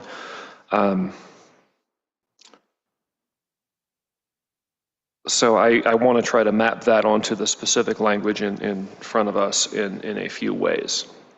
Madam Chair, I'll try to break this up into a couple of sub-questions to invite briefer answers, if it's okay to dialogue Please. a little bit. Okay. So part 3 of CADA is sort of our administrative framework before we proceed to housing, employment, public accommodations, and so forth. So the proposed new 306.5 says, evidence of a discriminatory or unfair practice based on gender identity or gender expression includes. So evidence includes. So we are speaking into the CADA administrative process or subsequently a court process, but all this is saying that it's some evidence, and without more, I don't read that we are foreordaining any particular conclusion in any CADA action. Do you agree so far? I do, yes. Mr. McNulty. Sorry, I do, yes. Sorry, can you turn back on your microphone? I believe it's on. Oh, then pull it a little closer to you. Okay. Thanks. Okay, thank you. So these things are fact dependent. More evidence would come in, and even where pursuant to the section, should it be law, a claim were raised up to CADA of dead naming or misgendering. But what's going to happen? The answer is it depends. Okay. Next question. Both the proposed new 1A and 1B speak of persistent dead naming or persistent misgendering, with specific reference to the case law that's developed around CADA, if possible. How should we interpret persistent? I think at the very least that's more than once. I think it's colorable to read it as more than a few times as well. How should we understand that? Yeah, I think it can be reasonably understood the same as why harassment would be illegal, right? That's speech. You're harassing someone, you're speaking towards them, but you do it in a persistent manner that is aimed to alarm them or otherwise harm them. This is in the same exact vein as why harassment statutes have survived First Amendment attacks over decades and decades and decades, and why we have harassment laws here in Colorado that are still in the books. Mr. Vice Chair. Okay, thank you. Appreciate the analogy to that statute. So persistent dead naming or persistent misgendering is certainly more than once. I think on a dictionary reading, you're not going before the Civil Rights Division on one inadvertent use of incorrect pronouns or an incorrect name. Is that how to read the language? If I'm understanding correctly with the amendments, Section 7 still applies as well, right? And so in combination with Section 7, which talks about a mental state purposefully with intent to disregard, I think the bar is fairly high in order to prove that. It's unlikely that you would prove it, especially in combination with the term persistent on a single time. I think, I believe this is still effective, right? 14.5B of Section 7, which talks about repeatedly referring to an individual using the incorrect pronoun. So I think in combination, it makes it clear that you've got to be doing this a lot with purposeful intent to disregard the proper pronouns. Ms. Lips, Mr. Vice Chair. Appreciate the reading back in of the definitions into the new Section 8. You sort of have a double mental state, purposefully and with a specific intent. Okay, I guess the next question then is we have in the amendment number 10, while on notice. So I'm tempted to read that as actual notice. Maybe the concept of constructive notice is going to come in here. I don't know what that would look like. I don't read that language as any less than constructive notice, and it might be actual notice. Again, toward the scoping down of what course of conduct is possibly actionable, and thus what the nature of a First Amendment attack is or isn't. But would love for you to unpack while on notice in this context. Yeah, I'm happy to talk about that as well. It wouldn't be negligence. It wouldn't be, you would have to have notice. It's similar to the standard in, I think, civil rights cases. It's called deliberate indifference. It's you have this knowledge, subjective knowledge, or knowledge maybe through objective factors, which anyone would know, and then you're on notice. So I think that's the language that's meant to be in there. It's meant to mirror that sort of deliberate indifference sort of language and standard from federal case law, which is used all the time. Mr. Vice Chair. Appreciate that. And since you brought it up, so let's go into subjective, objective. Are we going to get to being on notice in this context? Are we going to get to deliberate indifference on a purely objective, reasonable person standard, or does some subjective element, like what was actually in the person's mind, is that going to need to be established in order for a CADA claim to proceed? Ms. Lips. I think it is defined already as purposely and with intent to disregard. So it's actually, I think, higher than deliberate indifference, which allows some objective component. I read it as subjective, that we have to meet that standard if we're bringing these claims of proving purposeful intent, which is hard, but that's the claims where these will come are going to be ones where it's really egregious, right? The way that it's set up is I can imagine it where someone has been explaining over and over and over again what their preferred pronouns or their correct name is, and we as attorneys bringing these claims would have to prove that there's a purposeful intent to disregard that. So that's going to be fact specific, but certainly the bar seems high enough to prevent frivolous claims. Ms. Williams. Thank you, Madam Chair. I think the storytelling behind this is helpful context from the trans Coloradans that were asking for these protections. These were not people that were accidentally misgendered once, offered a correction, received an apology, and then wanted to sue. These were folks that even went as far as providing unpaid workshops for their workspaces to explain how to gender people correctly, had written multiple emails, filed things with the HR, and were still unable, and their employers were unwilling to use their correct name and pronouns, and often use that to humiliate them in the workspace. And when those individuals tried to approach CCRD at intake, were told that the information they presented did not present enough cause for investigation. Mr. Vice Chair. Appreciate that. And just a note, and I think this may be my last question. I'm belaboring this and treating this like a law school lecture or something, because I think this is a very important aspect of the bill, particularly the way it's kind of announced to be focused down with the amendments. Could you remind us, in terms of the CADA process, whether one were to be proceeding under the text here in front of us, if it becomes law, or existing provisions on employment, housing, public accommodations, advertising, what sorts of preliminary review, screening in, screening out, happens by the division, just as a matter of course? Yeah, I can speak to that process. I can say that it depends. Sometimes it depends if you have a lawyer or not, too. So if you have a lawyer, there's an additional screening process, kind of, because a lawyer will screen whether this is something that's colorable or not, and then we would just determine whether to even bring it to the division. If someone is doing it pro se, they would file a complaint with the division.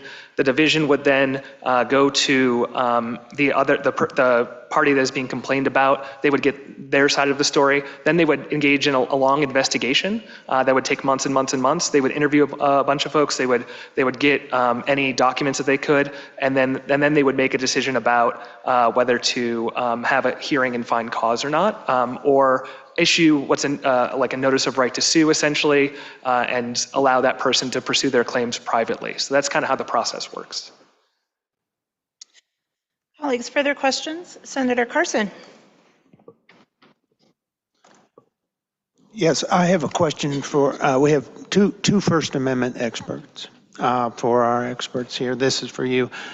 So Section 9 remains in the bill as I understand it, and one of the parts of that states, for purposes of this Section 6, the refusal of a pre-publication request for the publisher to use an individual's chosen name, honorifics, or pronouns can serve as evidence of the intent essentially to discriminate. So how would you, if that were challenged on First Amendment freedom of the press, particularly grounds by a journalist, how would you respond to that? Mr. Robinson. Thank you, Madam Chair, and thank you, Senator Carson. There is an amendment to strike Section 8. So the section that you're posing the question for, the intent is to strike that entire section of the bill. That's coming out. Yes. Okay, thank you. I'm not sure what's left in this bill, but so you would agree? Can I have a? Please. You would agree that that phrase may have been a problem? That section of the bill. Mr. Robinson. Thank you, Madam Chair, and thank you, Senator. We did have some concerns around the implementation of that, and with the current climate across the country, had some concerns about potential bad case law being created based on that section. So it was a request from the ACLU of Colorado to have that section struck. Thank you. Senator Roberts. Thank you, Madam Chair. Thank you all for being here, and everybody in the room for being here.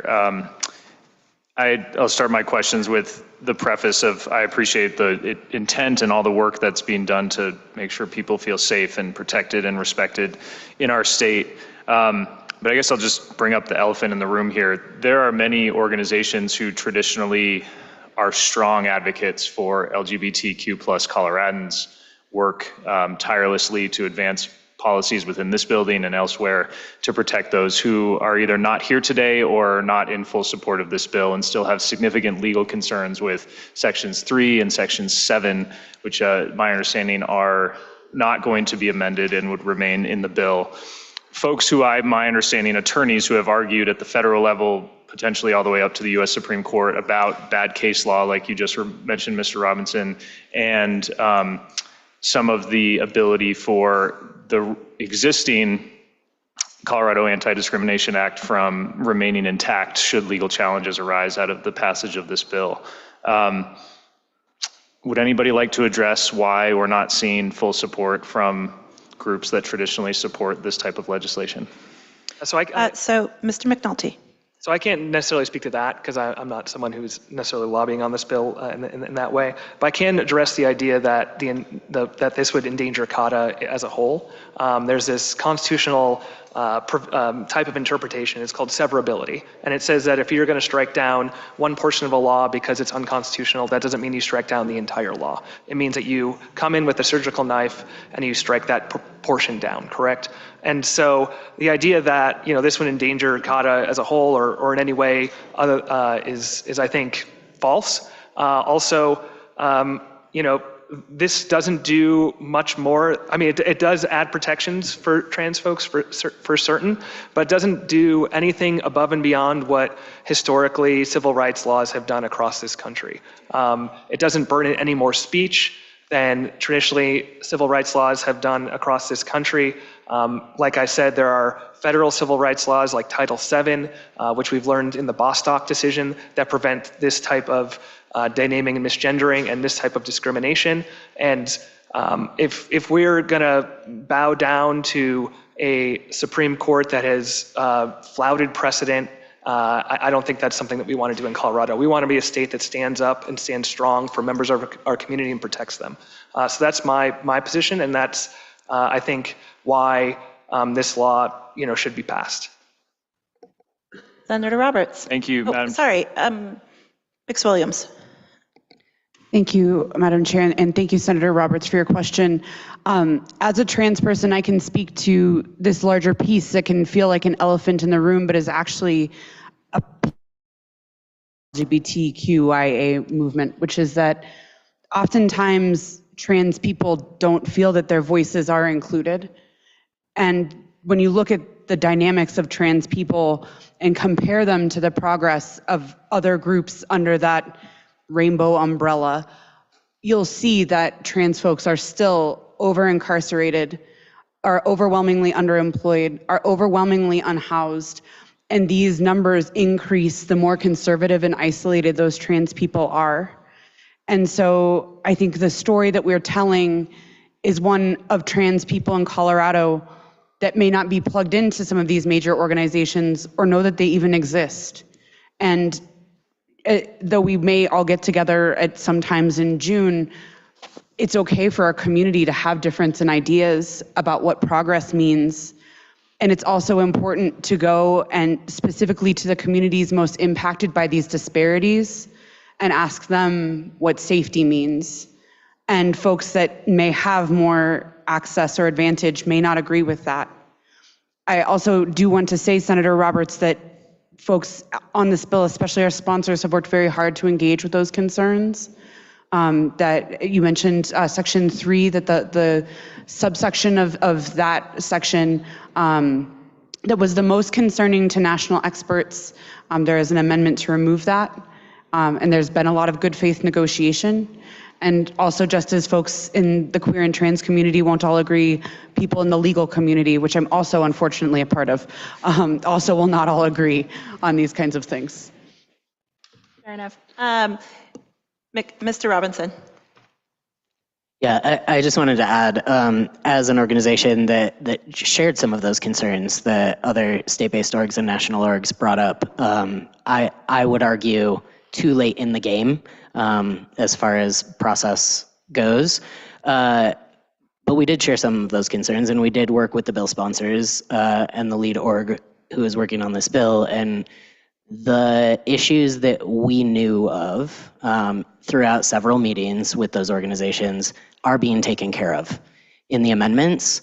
I know that in the past few days, additional concerns have been raised, and quite frankly, from a process standpoint, I think it's hard, if not near impossible, to work through those particular issues that somehow became issues more recently. And it was stated previously that those were not of concern several times.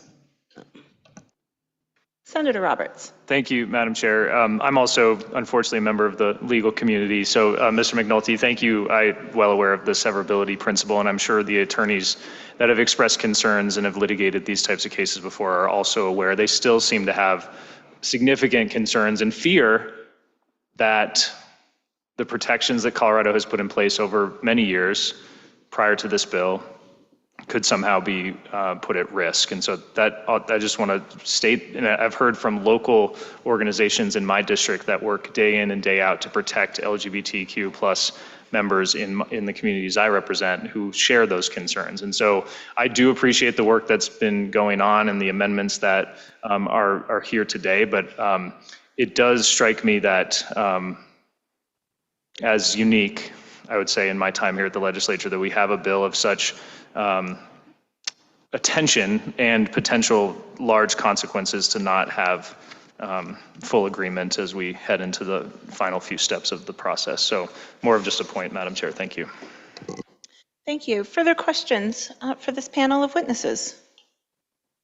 I just had a question, and I'm not quite sure who would best be situated to respond to it, but I'd like to just get a bit more of information about the survey that was the origination of this effort, this bill. Mix Williams. Thank you, Madam Chair. We originated a survey last June when several of the bill sponsors had agreed that they would come to the table and hear from trans people to learn about what was needed. And I think it's important to remember that the political context for trans people was very different in June of 2024 than it is now in April, almost May of 2025. And we had a very specific focus of wanting to make sure that we had non-urban, non-Denver metro voices, and actually circulated it to rural and small towns as our first priority, and said until we had at least 100 responses from people in those communities, that we would not open it up more broadly, because we wanted to make sure that voices that I think often do not get heard and do not have a place to be heard were brought up. The survey acquired over 500 responses and generated over 100 policy proposals to consider the different situations that trans Coloradans face. They varied from education, family, incarceration, housing, and those policy considerations were then narrowed down to what was feasible just on the basis of political climate, fiscal note, things like that. And these decisions were made at the table with trans folks, the people in this building. Every single meeting, every single discussion about amendments and concessions were not just made with lobbyists and lawyers, they were also made with the people who will be directly impacted by this bill. And people weighed in and made some very hard choices. The original bill was over 40 pages. It's been narrowed down to 19. And I think we have some continued questions to answer about what else can be done in future legislative sessions based on that. Thank you very much. Colleagues, any questions for this panel? Seeing none, thank you all so much for joining us. All right, I'm going to call up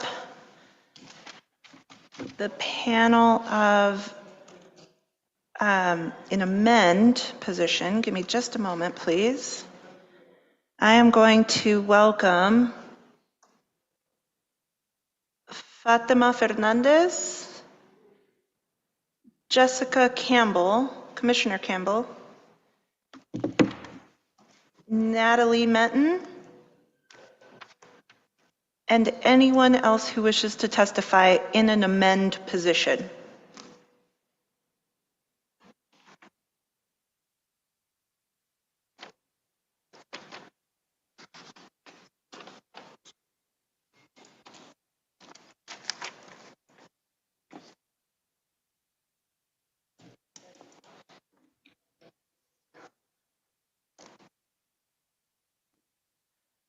Commissioner, welcome.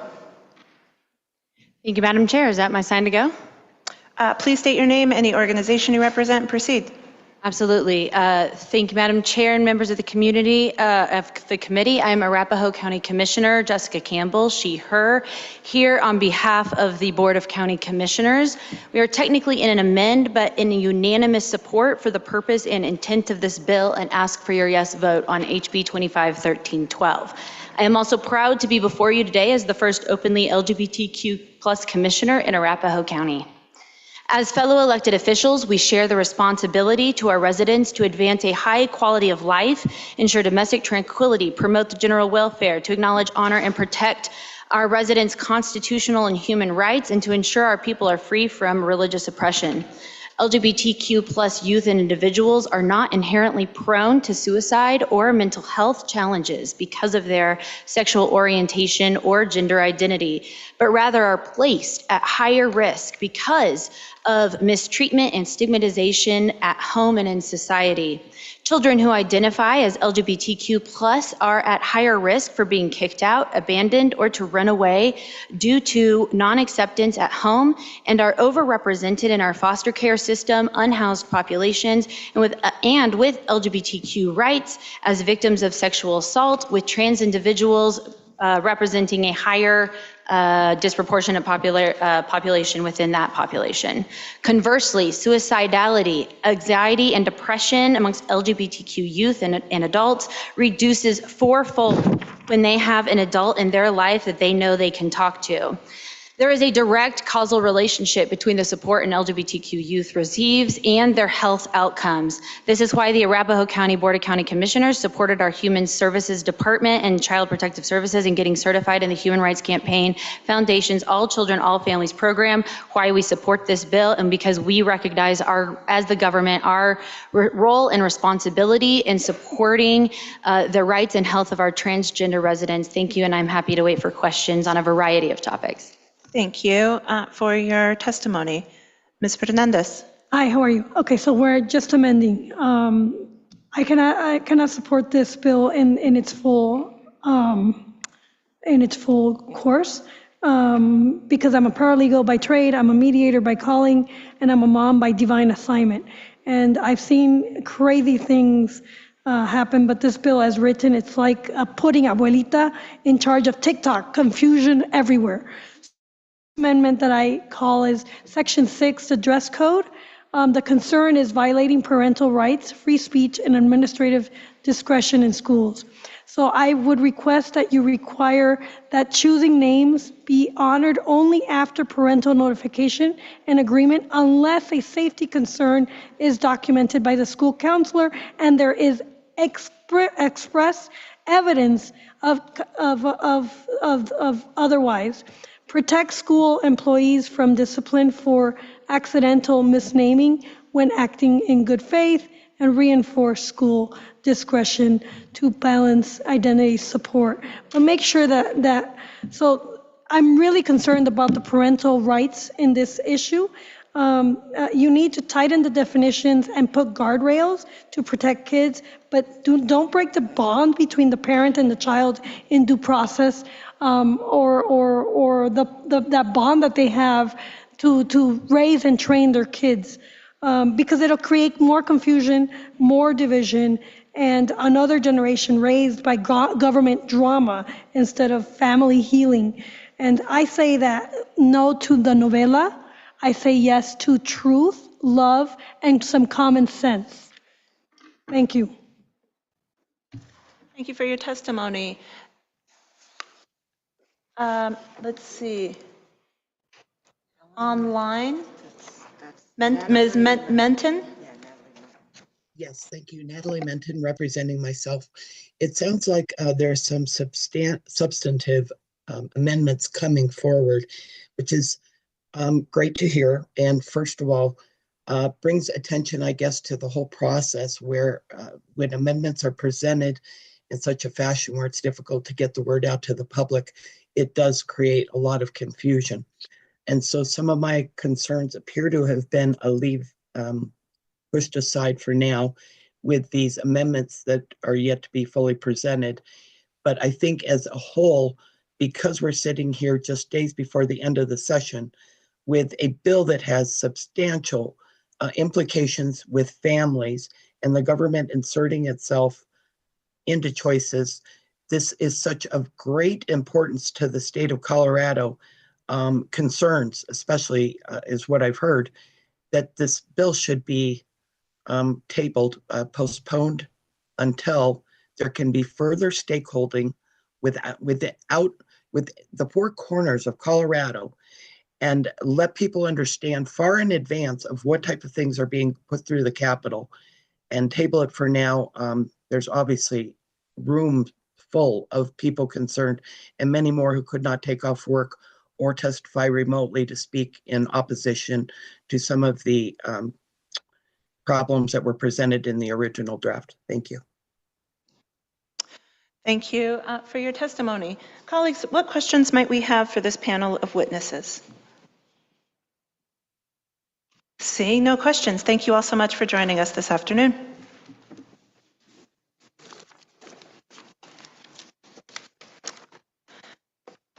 I'd like to now welcome our initial panel of opponents to the bill. I'd like to welcome Gregory Baylor, Ali Sobolik, I apologize. Oh, I forgot to say this at the very beginning. I apologize if I mispronounced any of y'all's names. Sobolik, Cindy Stein, Dr. Susan Selner-Wright, Rich Guggenheim, and Glenn Stanton.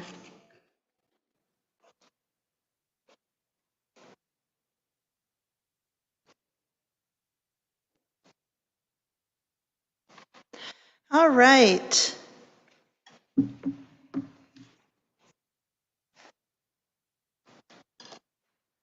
Welcome. We'll begin with the folks here in the room.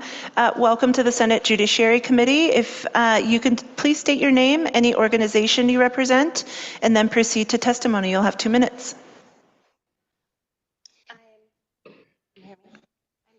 Go ahead though and turn on your microphone. There you go. Okay, is that better? My name is Allie Soblik, and I represent myself and my family, I suppose. I just come today with concerns for parents and children. I'm a mother of 3, and my middle child, my 17-year-old, identified as transgender over the past few years. And that position of hers has changed. And so with that as a possibility for her, I would say that in adolescence and in puberty, there's a lot of confusion in our development and our identity and just discovering who we are on many planes, right? Not just on what we're talking about today. And I think that our job is to create a safe boundary for our children to figure out who they are in a way that isn't going to affect them for the rest of their lives, or punish parents for putting up those guardrails for their children or speaking what they feel is truth to them. I would say that there was a time where I feel like for my daughter that I was the only person telling her that she was perfect how she was. That she, as she was growing and uncomfortable, that it was normal. That's normal to feel those things, and that she didn't have to grab a label and live in a box. And I'm so thankful that she didn't have access to a lot of things that this potentially could offer that could have long-term effects that she may not be able to recover from. And so I just say she changed her mind. So how many other kids could change theirs? Thank you so much for sharing your perspective. Welcome. Hi, my name is Cindy Stein. I live in Durango, Colorado, and I'm here today to oppose this bill. 2 years ago, while I was undergoing an aggressive cancer treatment, my 16-year-old daughter, who has always struggled socially with autism and ADHD and being bullied by other kids, was coerced and manipulated by her math teacher at Durango High School. My daughter was scared, vulnerable, and isolated. Instead of getting the help that she needed, her teacher told her that all of her struggles were because she was born into the wrong body, that she was a boy. While I was fighting for my life, this teacher inserted herself into my daughter's world, convincing her to reject me and to reject her family. When I pushed back, CPS got involved, and I was forced to play along to keep what little influence I still had as her mother. Today, my daughter is 18.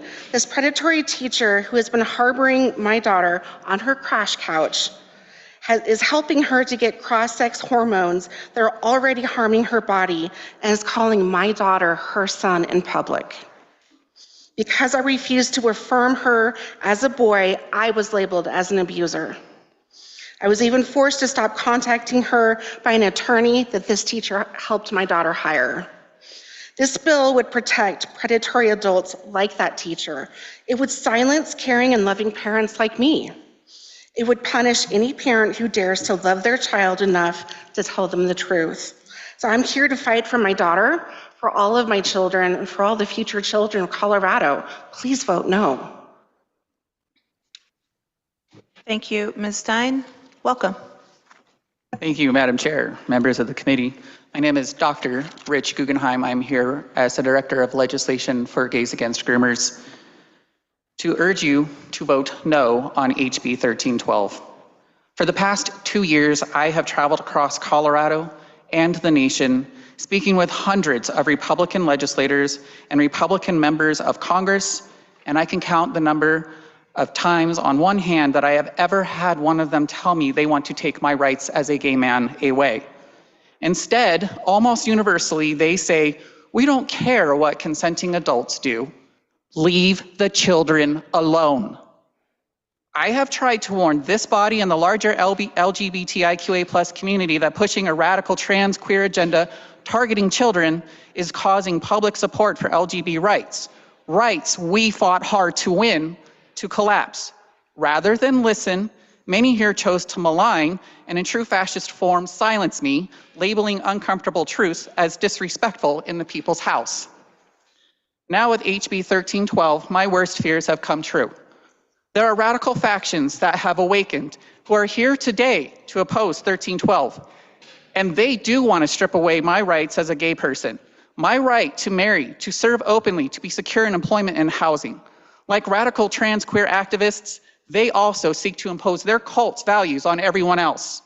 Tonight, history will remember the Democrats who helped catalyze the destruction of hard-won rights for gays and lesbians. By advancing the Marxist agenda of trans queer activists and targeting children, you have betrayed the gays and lesbians you represent. I urge you, see the big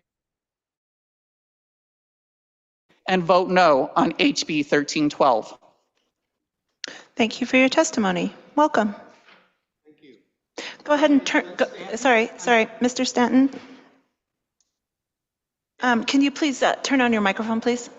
It's on there you go. Thank you so much. My name is Glenn Stanton, and I'm a Springs resident since 1993, and I work as a research analyst at Focus on the Family. HB 1312 will greatly harm children and families because it is based on an ideological theory of humanity rooted in nothing objectively real. That thing is gender theory, a wholly counter-scientific belief system that holds that our subjective psychic conception of ourselves is truer and more real than objective biology and must never be questioned. Sex and gender are not different things. The claim that they are is a novel ideological construction. HB 1312 was intentionally drafted with no age limit and ensures that any cautious parent or teacher who compassionately tries to help a gender-confused child embrace their natural biology could lose their child or job. This is a staggering overreach and significant, given that it is well documented that most gender-confused youth come to live happily with their natural biology if allowed to go through puberty. This bill would thwart that healthy and natural process. The British Medical Journal in just 2023 published an investigative report entitled "Gender Dysphoria in Young People is Rising, and So is Professional Disagreement." It documents how medical societies in France, Australia, New Zealand, Sweden, Finland, and England are seriously discouraging transgender medical interventions for their youth. Ireland is headed in that way right now. That bill and its companion, HB 1309, sends us headlong into what so many other enlightened countries are now retreating from. In 2024, the British Medical Journal's editor-in-chief said that all these actions have very little support in the medical literature. It is clear from the writing of this bill and for both sides, as we've witnessed here this afternoon, that this bill is a dumpster fire that should die. Thank you so much. Thank you for your testimony. We'll go online. Gregory Baylor, welcome. Madam Chair and members of the committee, thank you for the opportunity to testify today. My name is Greg Baylor, and I serve as senior counsel with Alliance Defending Freedom. I am happy to hear that sections 2 and 8 have been removed because section 2 violates parental rights and in some cases the free exercise of religion, and section 8 undoubtedly violates the First Amendment's protection of free speech. I am curious as to whether something new and different will be substituted in, or whether the amended version of the bill just simply excludes those sections without something being substituted in. And if there is something substituted in, I'm curious as to whether there will be an opportunity to testify on that language prior to a committee vote. The other question or concern I had is I'm not sure why Section 7 is remaining in the bill. That's the section that adds the definition of dead naming and misgendering. And since those words are used in Section 8 and Section 2, which have been both removed, I don't understand why Section 7 is still in the bill. One of the last things I'll say is some of the remaining sections do, in a general way, promote social transitioning of children. And social transitioning tends to put gender-confused children on a pathway that it's difficult to escape from, that leads to the administration of puberty blockers, cross-sex hormones, and surgeries. And there's an increasing amount of evidence, as the previous witness indicated, that these interventions not only are not helpful, but actually in some cases can be harmful. I thank you again for the opportunity to testify, and I'd be happy to answer any questions you might have. Thank you for your testimony. Dr. Susan Selder-Wright. Hi, my name is Susan Selder-Wright. I'm trained as a philosopher, and I have taught philosophy for about 40 years in various institutions. I've been researching this issue for about 10 years, and my concern about it is that this particular bill takes sides on a question which is far from settled, which is there a possibility that a person could find healing for their gender dysphoria through gender affirmative care? And the preservation and the encouragement of elements of social transition, which are the first step in gender affirmative care, which the dead naming and the chosen name pieces of the bill that are still there are supporting those. It's a very much an unsettled question whether or not that gender affirmative care is actually helpful. Allusions to suicide, which are often used to promote gender affirmative care, are based on manipulated data and have been soundly rejected very clearly by the UK in their research into the question of suicidality and the sorts of support that should be available for kids. So all of that adds up to, I think this bill is taking sides and against parents who have very legitimate, very rational concerns about whether or not their children are being led down this path. Thank you. Thank you for your testimony. Colleagues, what questions might we have for this panel of witnesses? Senator Frizzell. Thank you, Madam Chair. My question is for, sorry, I lost my, Ms. Sobolik? Yes. Did I get that right? I'm so bad. Thank you. So, you talked about your child who kind of changed their mind, and so they went through a period of time and then ended up back where they started. So do you have any information on how frequently that happens? Ms. Sobolik. I do not know how often that happens. I can say that in her friend group, several of her friends have at times identified as transgender and changed their names and pronouns, and that at least a handful of them have changed that back now that they've gotten a little older. I don't have a number, no. Thank you. Senator Carson.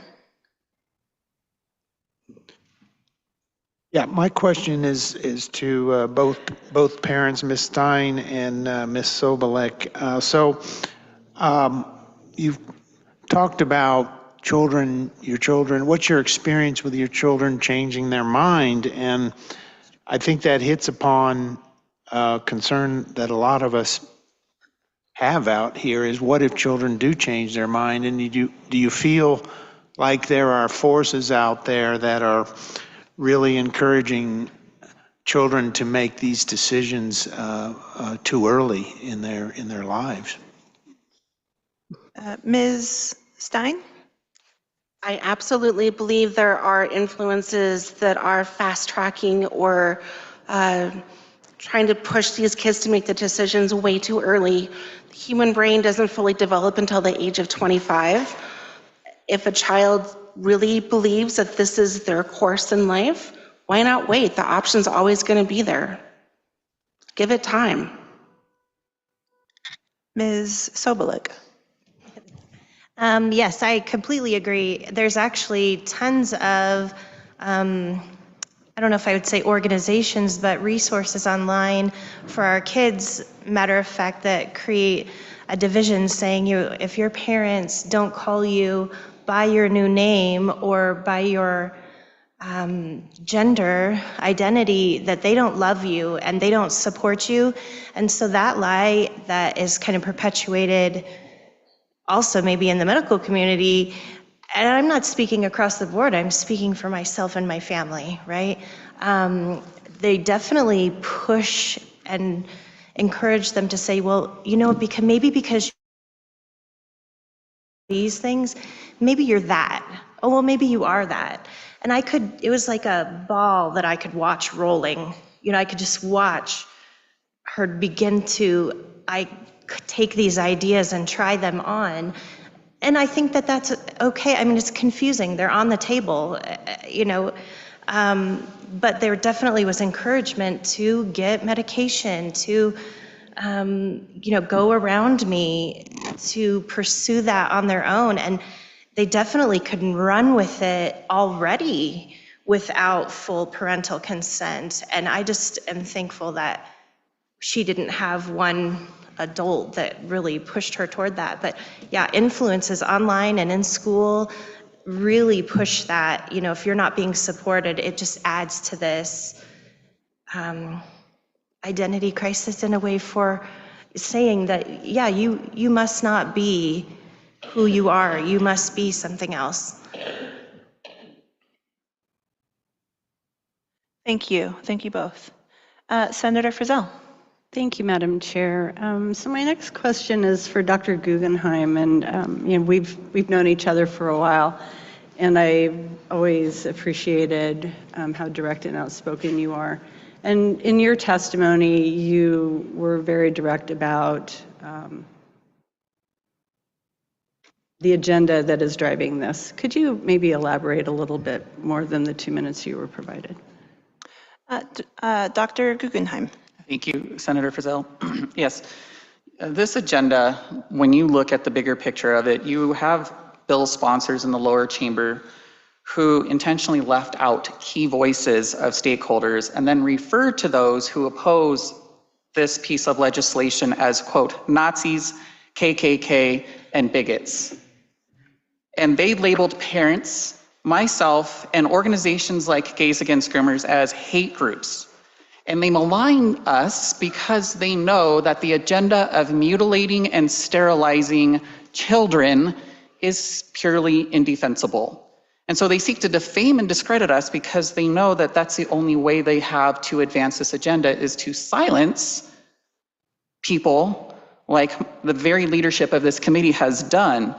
And so in the act of silencing those who refuse to conform to these rules regarding speech, this bill does the same thing. It silences those who refuse to comply with the mandates of the state, and it will send those children to state-run camps. This is exactly what the Nazis did. The Nazis also sterilized children. And this makes complete sense when you understand that the bill sponsors and the bill authors are self-proclaimed socialists. Any further questions? Seeing no further questions, thank you all for joining us and sharing your perspectives about this policy. Thank you. Thank you.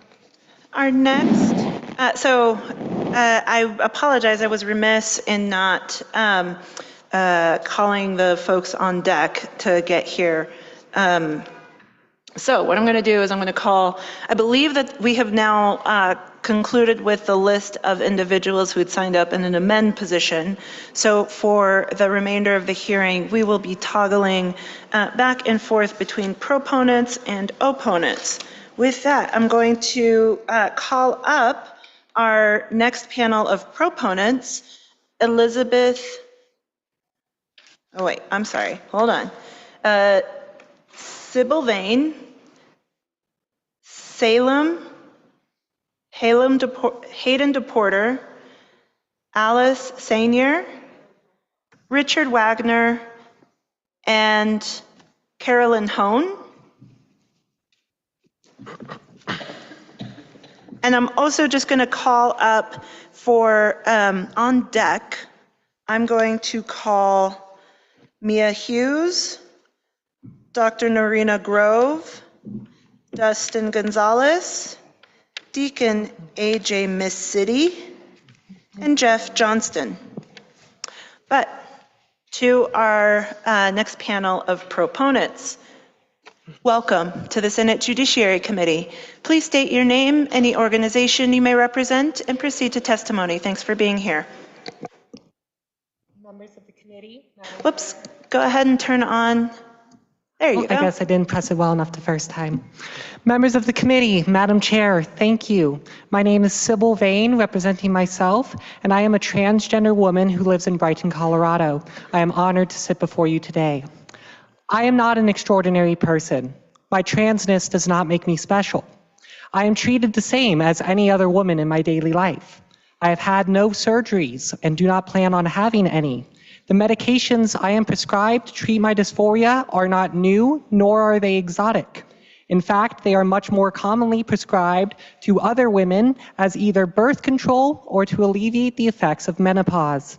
When I began taking them, I experienced the same effects as any woman undergoing puberty. I felt changes to my body's curves, my skin, and yes, monthly cramps. I am an American. I was born in a rural farming town in the foothills. I didn't know what transgender was until I was already an adult. I had friends, went to school, and had a typical American life. None of that has changed since I transitioned. I still have friends. I go to work, and I lead a fairly typical life. Even my hobbies are boring. I love to read poetry. I play harmonica, and I'm normally in bed by 10:30.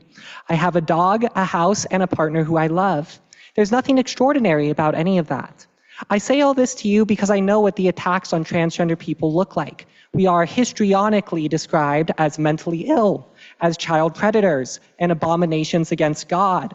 We are not given respect as human beings. I hope that the members of the committee and all those in opposition to the Kelly-Loving Act can see me not as transgender, but as a fellow American, deserving the same dignity we afford to all. In the words of the preeminent American poet Walt Whitman, I celebrate myself, and what I assume, you shall assume, for every atom belonging to me as good belongs to you. Until such a day comes when we can see each other as humans first and transgender second, we need the Kelly-Loving Act. I urge you to lend it your support and thank you for your time. I am happy to answer any questions you may have. Thank you. Thank you for your testimony. Welcome. Good afternoon, Madam Chair and members of the Senate Judiciary Committee. My name is Hayden DePorter, and I'm an employee rights lawyer at HKM Employment Attorneys, which is one of the largest employee rights law firms in the nation. I'm also a non-binary Coloradan, and I use they, them pronouns. I represent people who have experienced discrimination at work, people who have been misgendered, dead named, and denied dignity, shut out of opportunity, people who this bill, if passed, would directly support and protect. And I want to make sure that we're all on the same page here. We are not talking about gender affirming care. That is not the purpose of this bill. I'm here to speak in strong support of 1312 and would like to specifically address the amendments to the Colorado Anti-Discrimination Act. The act isn't just a legal formality. It's a necessary safeguard for employees. For workers, it ensures they can show up to work as themselves. The act also makes it clear to employers what basic dignity and respect must look like in the workplace and public spaces. And yet, even with these protections, harm still happens. And this harm targets individuals simply for being who they are. And that is why this bill matters. When someone is repeatedly called by the wrong name or pronouns at work, it's not just a simple mistake. It's harmful. It isolates them, chips away at their confidence, and creates a work environment that makes it harder for them to do their job. It also sends a message to others that disrespect is acceptable, which can open the door to harassment or discrimination claims against the employer. Think of this bill like the speed limit. Most of us drive following the flow of traffic because we know what safe behavior on the road looks like. But we still need speed limit signs, not because we expect the worst of people, but we need clear posted standards that say this is the law, this is what is safe, respectful behavior looks like. This bill posts those signs. It makes it clear that dead naming and misgendering aren't just insensitive or ignorant, they're recognized as explicit forms of discrimination. Thank you. Thank you for your testimony. Welcome.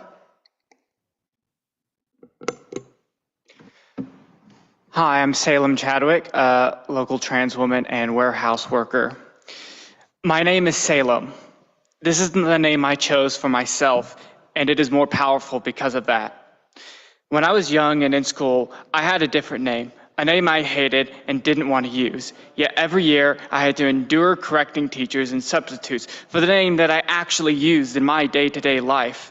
Back then, I was presumed cis child, and I struggled with using a name that I had on my birth certificate just because of the placement of that name on a piece of paper. What did I get for letting people know what name I preferred to be called? Often ridicule from my classmate and concernment from my substitute teachers. This would only stop at a point because my teachers would recognize that calling somebody by a name they don't recognize as theirs is cruel and detrimental to a child's mental health. I was afforded this privilege on the basis that, again, I was presumed a cis child who wasn't challenging the idea of what was expected of a so-called boy. But if I wanted to go by a more traditionally feminine name, would I have been afforded this same privilege? For Texas in the early 2000s, that answer is almost assuredly to be no. But why should it be any different? Why should a trans child be treated differently? Would I not be a human deserving of respect because my name wasn't masculine enough? Why does my body give permission for ridicule? And if I was a child, should I not be allowed the same self-determination of any of us here? If I called anyone in this room by a name or gender they don't identify with, it would be recognized here as rude at minimum and malicious with repetition. In Arabic, the name Salem means peace, which reflects where I am with my transition. But I didn't take this name to mean peace. I took the name Salem because, like in 1692, these attacks on my trans siblings are nothing but witch hunts against those who are deemed different, those who don't fit, folks who just want to live their lives but are acted against for not conforming to an idea of normal. My name is Salem. Give my name meaning and let it mean peace. Listen to my name's conviction and stop the witch trials. Hear my name's purpose and pass the Kelly Lovings Act. Thank you. Thank you for testifying. Welcome. Hi, my name's Alice Saunier. I'm here on my own behalf. I hear a lot of talk about how our biology defines us, and sure, yeah, in a lot of ways it does. I don't really know, but what I do know is that about 1 in 200 of us are trans, like I am. I was born with a mismatched karyotype, 46XY. What does that deep in our genetic code? I have no idea, but it's a little bit more complicated than just X and Y. My name is Alice, and I exist. I'm a woman. I have a woman's spirit, a woman's heart, and a woman's soul. I always have, and I always will.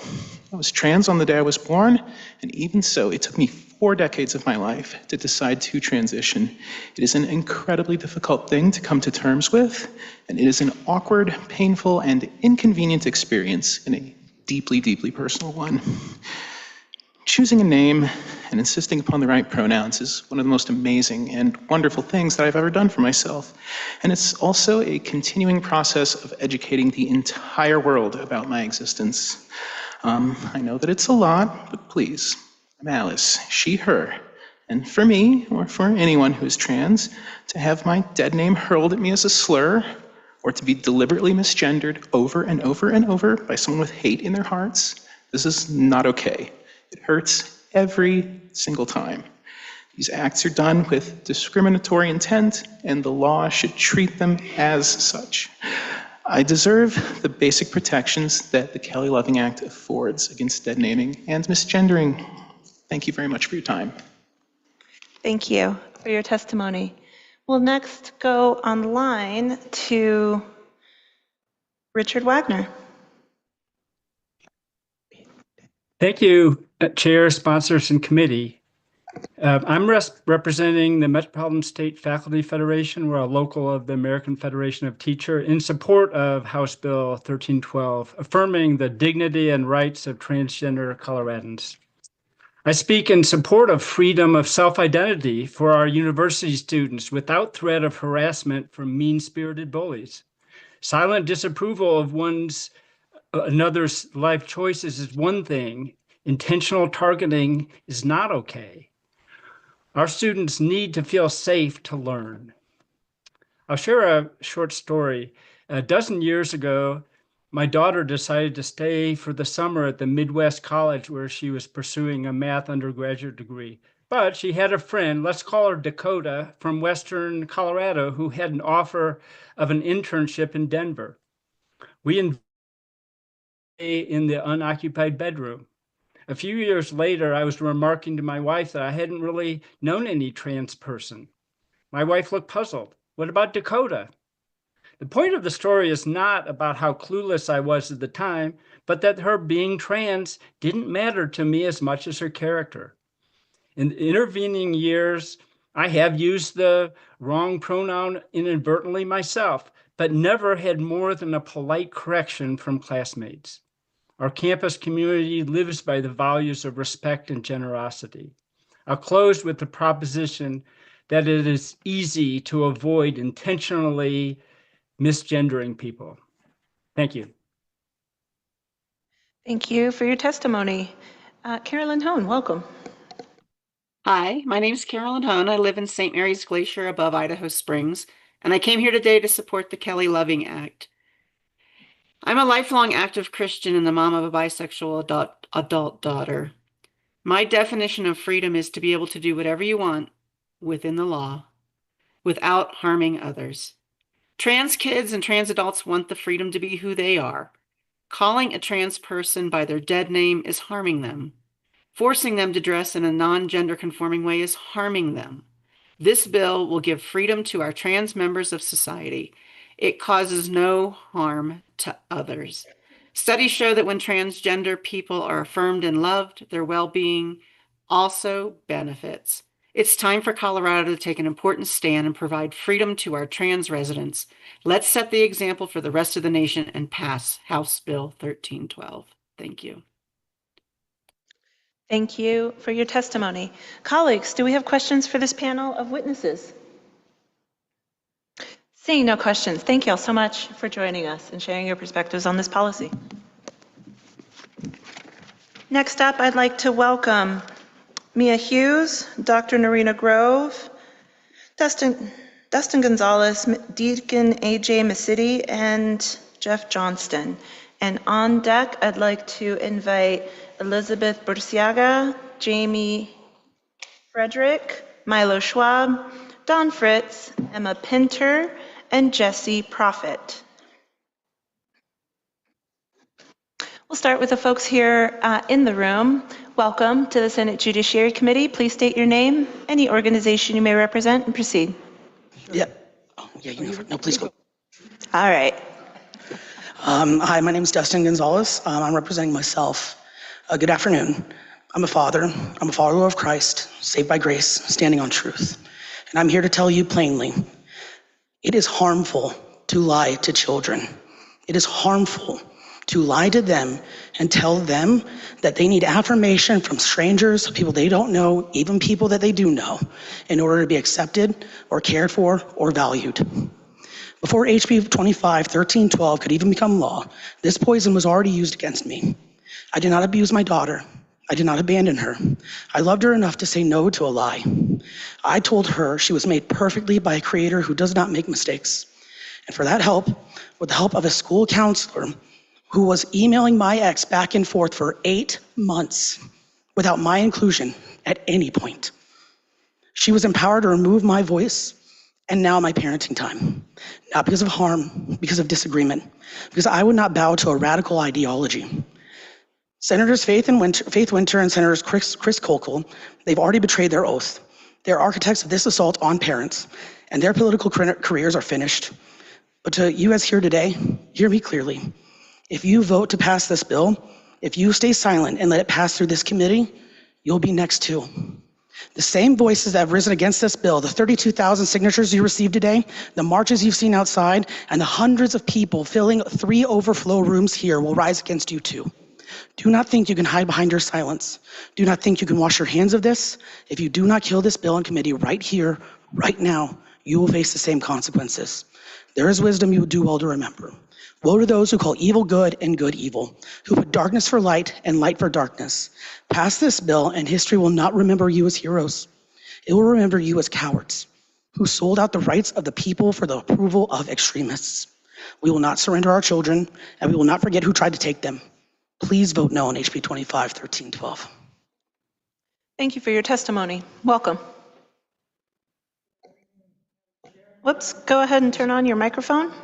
Okay, there we go. Good afternoon, Madam Chair and members of the committee. My name is Jeff Johnston. I'm here representing Focus on the Family and our millions of constituents, both in Colorado and across the nation, who oppose HB 1312, a truly horrible piece of legislation, no matter how many sections you strike from it.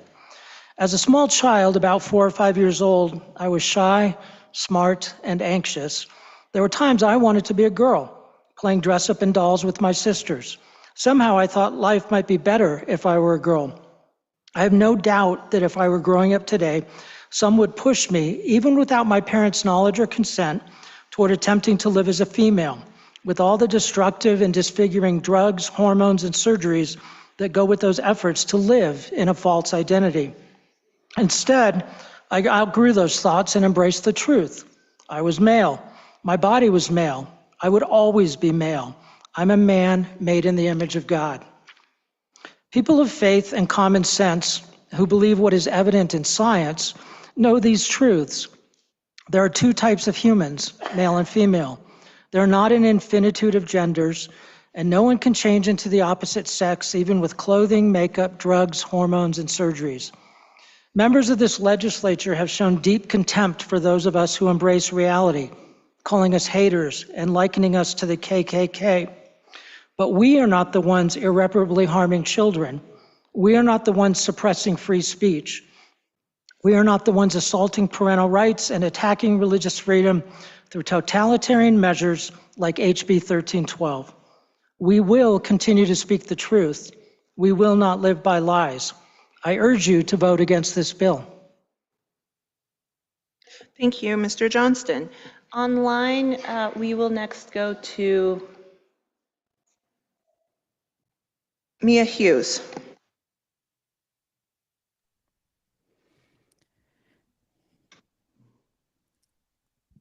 Thank you. My name is Mia Hughes, and I'm a senior researcher with GenSpect. This bill states that should schools wish to enact policies related to chosen names, these policies must be inclusive of all reasons that a student might adopt a name that differs from their legal name. This effectively forbids schools from protecting students from the harm of social transition related to transgender identities. Changing a child's name and pronouns is a powerful psychosocial intervention that can alter the course of a young person's life.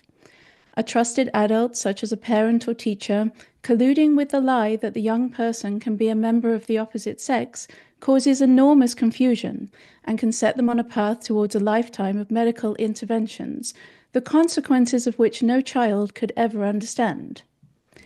Supporters of social transition for children and adolescents view it as a harmless non-medical step to help alleviate the young person's mental distress.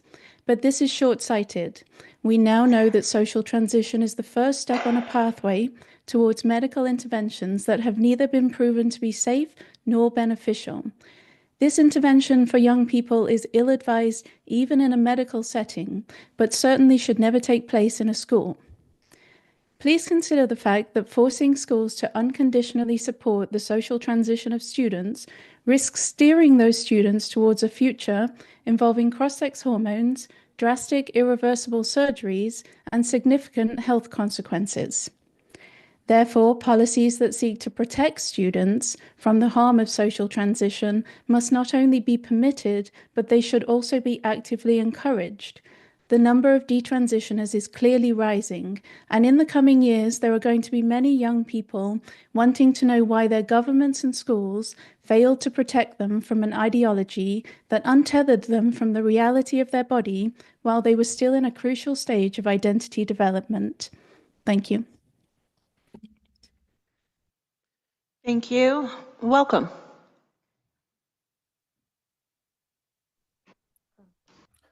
Hi, my name is Dr. Grove? Yeah. Hi, my name is Dr. Narina Grove. I'm a local physician and, most importantly, a mother of 2 children in Colorado public schools. I have a teen and a preteen. As a teen and a young adult myself, I certainly made some less than wise decisions that I regret, and thanks to my parents, I'm alive and well today. Have you ever asked yourself why children are not allowed to get tattoos, vote, buy cigarettes and alcohol, get married? There's a physiological reason for that. Our frontal lobe, and specifically prefrontal cortex, that is responsible for decision-making, does not finish developing until the age of 25 or even 30. So we're simply incapable of making life-altering decisions at a young age. I know we all want what is best for our children, but we disagree on what that best thing is. And I worry that even with the proposed changes, this bill will strip away rights from concerned and loving parents and give more power to the system that is not perfect and, I would even say, broken. I personally have been through the system when incompetent social workers and therapists destroyed our blended family by failing to recognize true mental health issues in a child and dragged us through a CPS investigation and court hearings. There is a widespread argument that children with gender dysphoria are more prone to anxiety and depression, hence we need to support them in their transition. Although it may be the case for truly transgender people who usually show signs in the early childhood, in most preteen and teen cases, anxiety and depression actually precede gender dysphoria rather than are caused by it. And if we want to help our children, we need to address the root cause of the problem, countrywide mental health crisis in youth. I'm happy to take any questions. Thank you.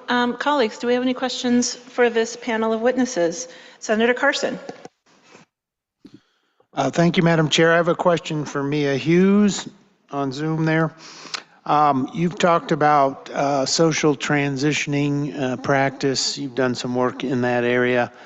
And the argument is that this is a natural, neutral, caring process that should be practiced. What are you? Can you elaborate on your research and thoughts on that? Ms. Hughes. Thank you. Thank you for the question.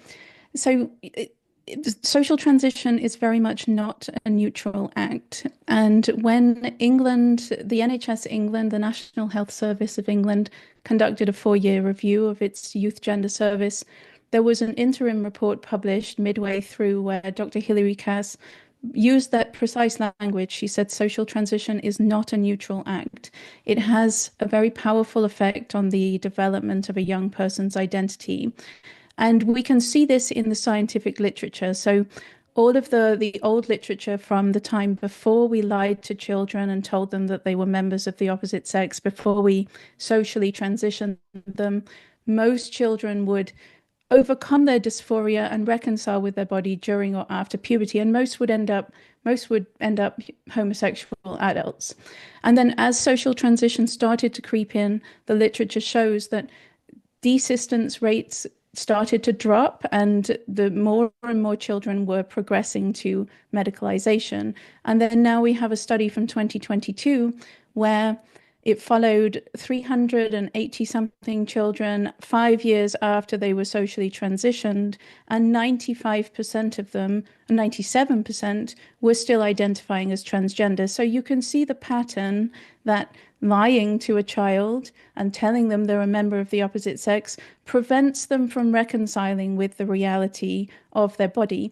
And there's even a very famous physician in the world of gender medicine called Joanna Olson Kennedy, who in 2016, she gave an interview with Reuters where she said she had treated 1,000 children. She had overseen 1,000 children who had socially transitioned, and only one of those children reconciled with their body and ceased to identify as transgender. So the red flags have been there all along. Even the Dutch researchers in 2012 who started this whole experiment noted that social transition had a powerful effect. But because this is a field of medicine guided by politics and ideology and not evidence and safeguarding, everyone has ignored those risks.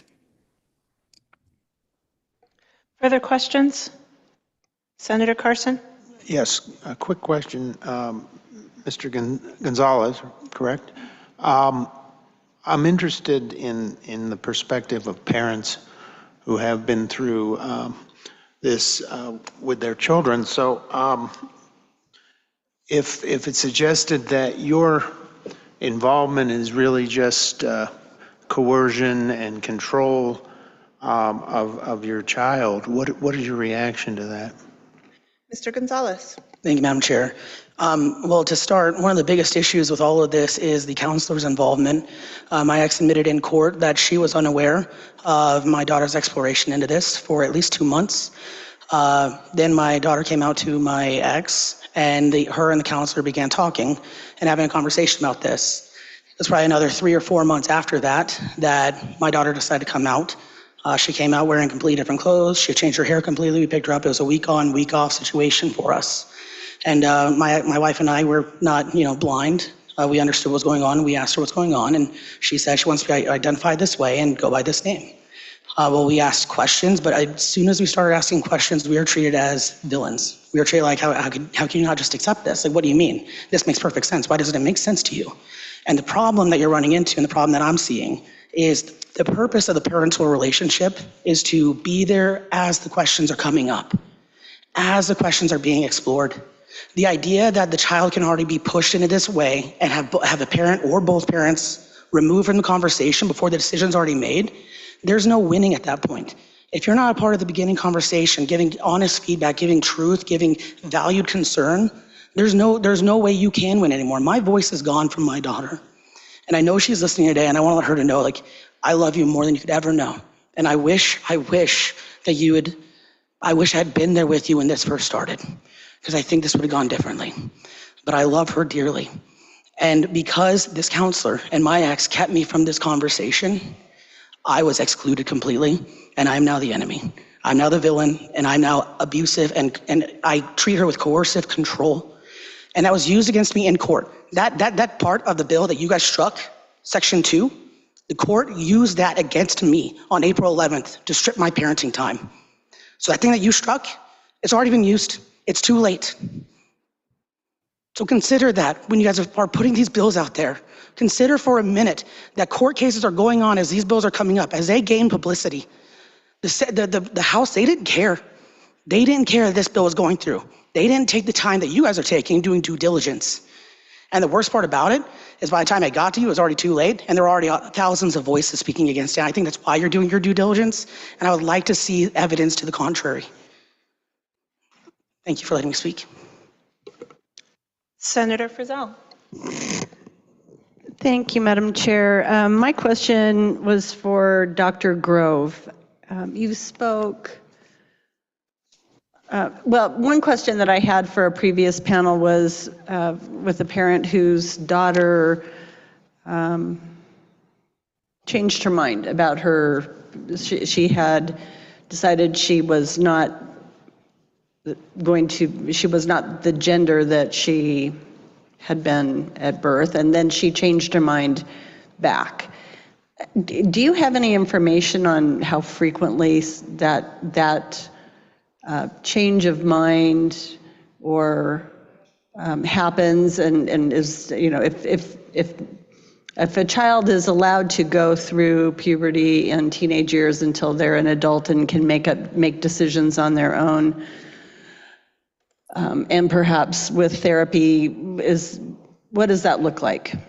Dr. Grove. I believe Ms. Hughes sort of answered this question in her testimony today. I don't have exact statistics on that, but I do know that a lot of young people, teenagers, are not even necessarily confused. Back when I was a kid, it was mostly, I want to be a boy. Like I personally wanted to be a boy, but back then we didn't have anyone to tell me, hey, maybe you are a boy, let's explore this. And it's really scary what's happening right now. I truly believe that most of so-called transgender youth currently is not actually transgender, or they're confused, and they're confused by adults. Mostly, if you look at the population of the children who are in this category, most of them do have social issues, underlying anxiety, depression. They're not accepted by peers for whatever reason, not because they have gender dysphoria, but at that point, at the low point of their social life, someone swoops in when they don't feel comfortable about themselves and tells them, hey, join us, we'll be your support, we'll be your group of people that accepts you the way you are. And then I think this is how it happened. Chime in. Senator Frizzell. Thank you. So I'll have ask the same question of Ms. Hughes if she has anything further to add, because I know you spoke to those children who were socially transitioned and how they tended to continue that into more adulthood, but those who are not socially transitioned and who perhaps get counseling, therapy, mental health assistance, do you have any information on that? Ms. Hughes. Thank you for the question. Now, it's very difficult to comment on that in the current climate because we are in a culture of affirmation. And if anyone is providing psychotherapy, ethical psychotherapy, to help the child overcome the gender-related distress, to avert the need for medical intervention, that can be considered conversion therapy or akin to conversion therapy. So it's not something that is typically done out in the open in this culture. I will say that there have been attempts to find out what has happened to all of the children who went through the Youth Gender Service in the UK, part of the CAS review, which is the independent review of the Youth Gender Service in England. They attempted to get the 9,000 records, the records of the 9,000 children who went through the service, and the adult gender clinics refused to turn over those records. If they had turned them over, we would have a much better idea of how all of those children fared. But there is a distinct lack of interest in what becomes of these young people when they are adults. Nobody in the field of gender medicine seems to care. And so because of the lack of follow-up, it's very difficult to say. We can only talk about what the scientific literature says from the time before affirmation, and that says that approximately 85% of young people would desist and reconcile with their bodies. And they were the ones who suffered from childhood onset gender dysphoria. So the very gender nonconforming young children who experience distress from a young age. The brand new adolescent cohort that appeared in the mid-2010s in response to the messaging of the modern trans rights movement, that's a social contagion that is internet fueled. And most of these young people, they're just confusing the struggles of adolescence as a sign that they are transgender, because that's what the messaging that they are being bombarded with tells them. I would argue that all of them, given the chance to grow and mature and settle into their identities and their sexual identities, all of them would desist and cease to identify as transgender. Any further questions? Ms. Hughes, do you have any, I believe that you have referenced a few times studies from England. Do you have any studies that have taken place in Colorado?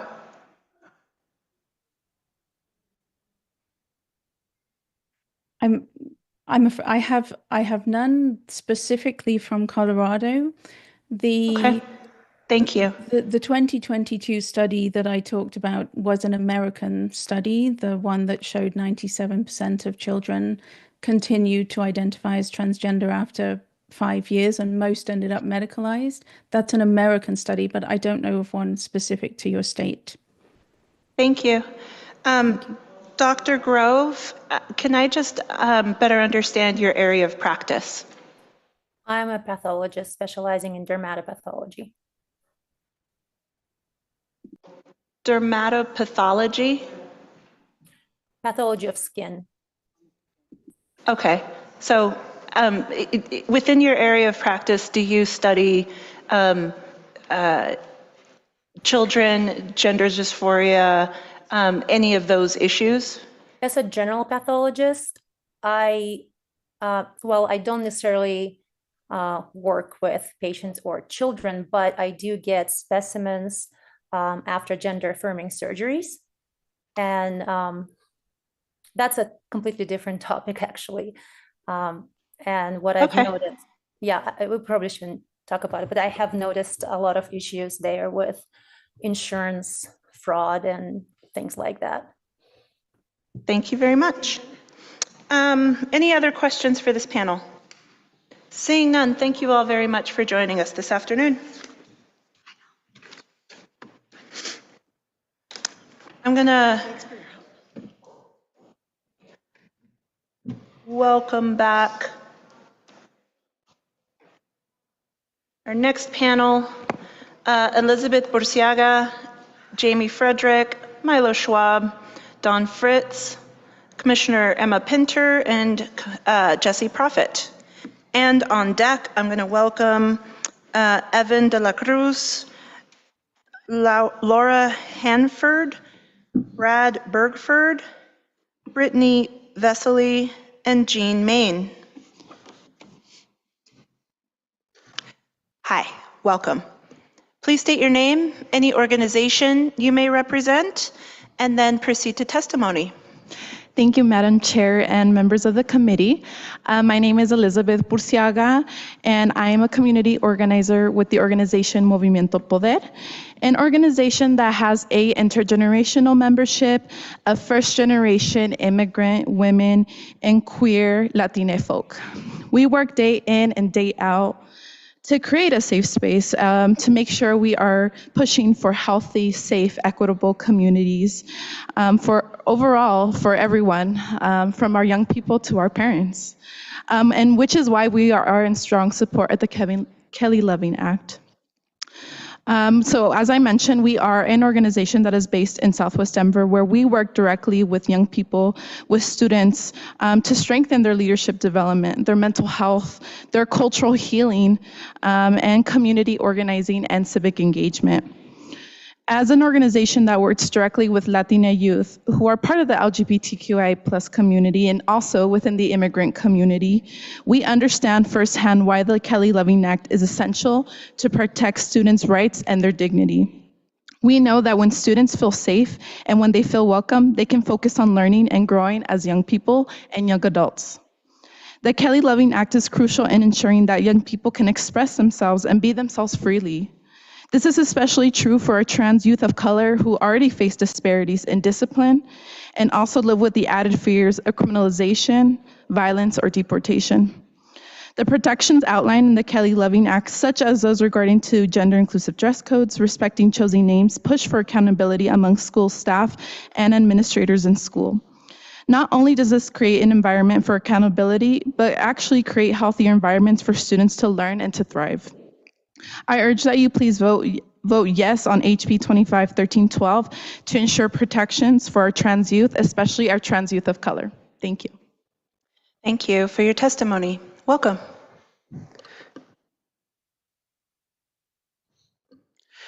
Thank you, Madam Chair, members of the committee. Thank you for this opportunity today. My name is Jamie Frederick, and I am here to support this bill because of the profoundly positive impact it could have on the trans community. I myself am trans. My pronouns are they, them. I came out during my last year of high school, and I can still remember how much it hurt and honestly still hurts to face discrimination, including being dead named and misgendered. It can be traumatizing, and in some cases, that bone-deep pain has still stuck with me today. Being honest, I have cried many times, not just getting myself through it, but helping others as well. I simply can't overstate how important it is to be able to be your authentic self, to feel safe not just in your own body, but to feel safe in your home, your school, and many other places. This bill will offer the opportunity for trans folks to have the space to do so. Thank you, Madam Chair and members of the committee. I'm happy to answer any questions I can. Thank you so much for being here. Welcome.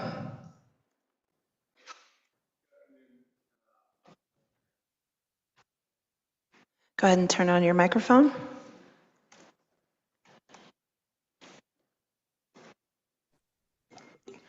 Good afternoon, Madam Chairman, or Madam Chair and members of the committee. My name is Milo Schwab. I am a civil rights and First Amendment attorney here in Denver. I'm here representing myself and my law firm. Over the years, I've done a lot of significant First Amendment and protester right work in this state. I got the first restraining order against the Denver police during the George Floyd protests, which led to a lot of the law protecting protester rights. That was SB 217 that year. I have been involved in lawsuits that recognize the right to transparency and to record police officers in their occurrences and their engagements with the community. And I've had dozens of First Amendment and free speech cases outside of those.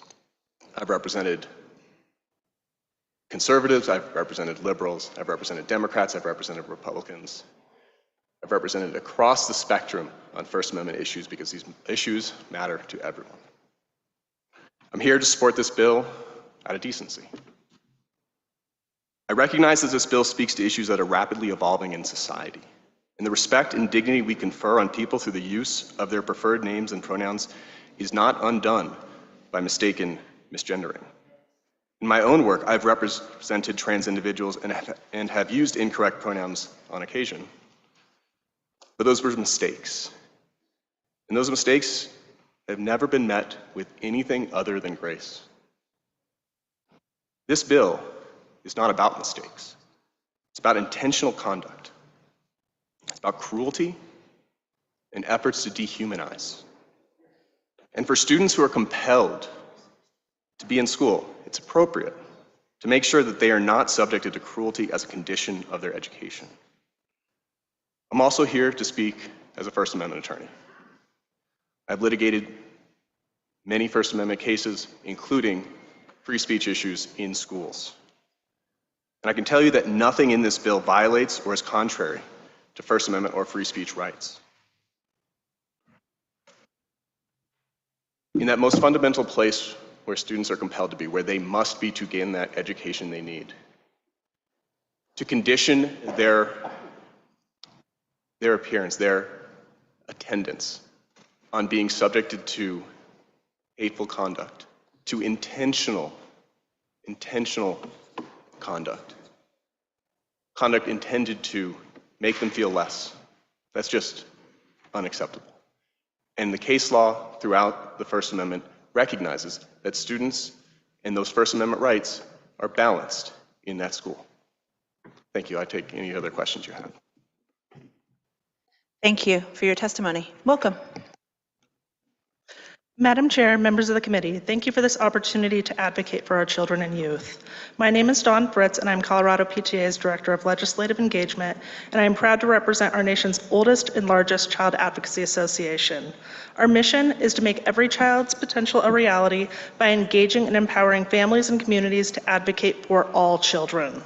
Colorado PTA supports House Bill 1312, the Kelly Loving Act, which I might add has nothing to do with affirming healthcare. One of our founding purposes of PTA is to support the well-being and safety of all children and youth. Creating and providing trans kids with affirming and accepting environments where they can be themselves is crucial to their well-being and safety. Further, one of Colorado PTA's highest priorities is to support laws and policies that recognize and protect our LGBTQ+ students, families, and staff from discrimination. All children and youth should be able to attend school in a safe and inclusive environment free from discrimination. And history has shown that civil rights laws are effective in contributing to such environments. Thus, we support civil rights laws like this one that provide protection of all children and youth and that ensure equitable access to education and safe school environments. We are delighted to support this bill because it would protect Colorado's kids from discrimination in the use of their pronouns, chosen names, and dress.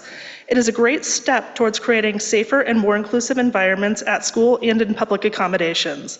All children and youth deserve to be seen and affirmed for who they are. Everyone deserves to be seen and affirmed for who they are.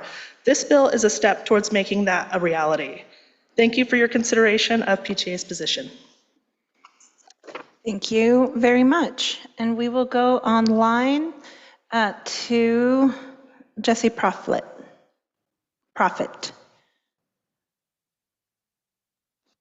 Thank you. Hello, Senators. My name is Jesse Prophet, and I am a resident in 80907. I am testifying in support of House Bill 1312 today because of its immense importance to trans lives in Colorado. I am a 32-year-old trans woman. When I was first questioning, I was terrified of how my family would respond, whether they would accept me at my most vulnerable or reject me. The anticipation of that moment was so agonizing that I struggled with suicidal ideation as death, rejection. I was fortunate. My family was supportive, but it was still one of the hardest periods of my life. Unfortunately, many of my trans friends did not receive the same support from their families when they needed it most. And I have seen the scars it has left on all of them, both mentally and physically. Speaking on their home conditions, these friends have described feeling like they are suffocating or like they do not exist at all. Dead naming and rejecting a trans child should be legally recognized for the harm it is and factor when considering what is in the best interest of the child.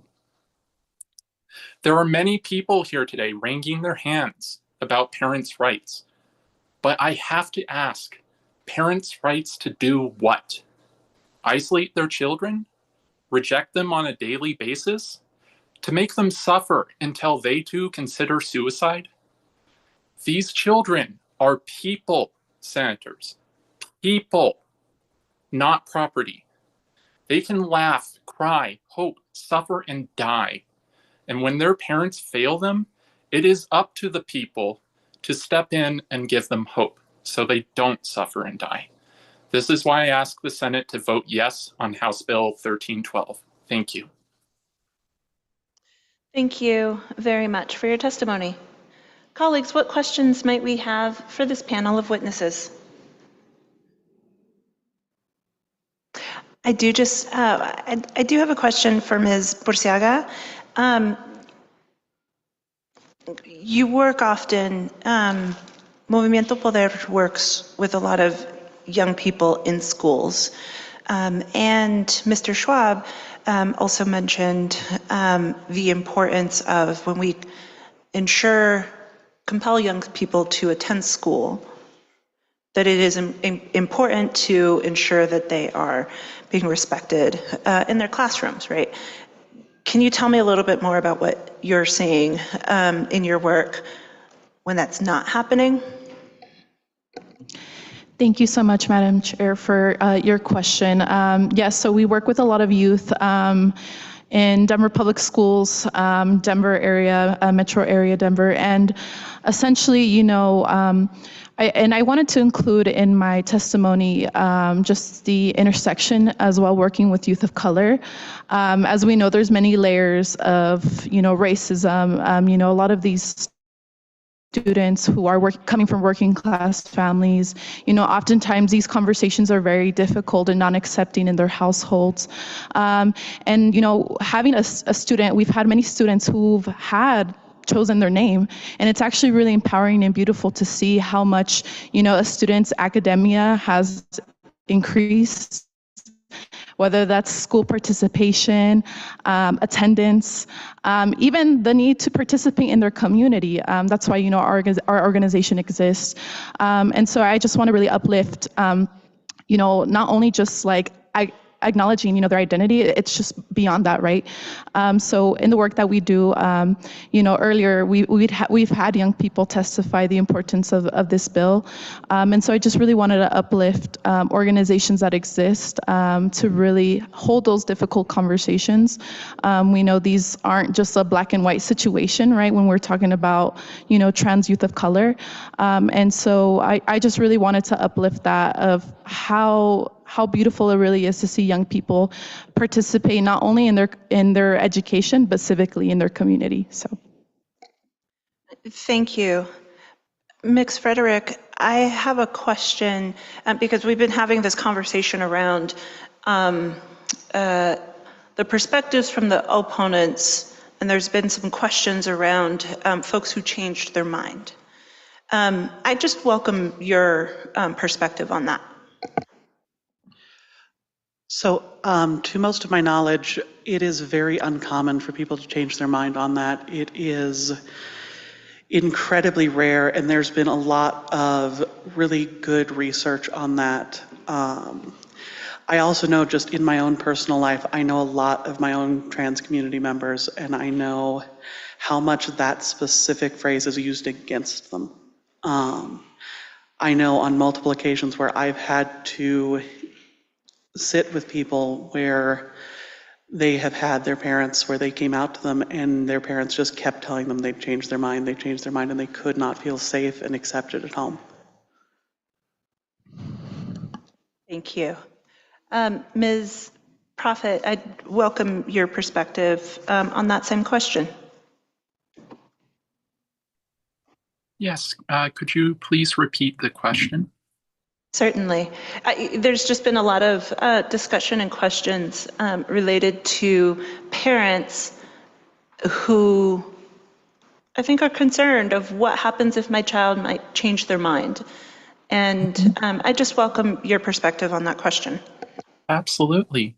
Yeah, I mean, what I would say is that I haven't heard of anyone in my life ever changing their mind. What I have heard consistently is people who feel like they have a new lease on life after they have transitioned.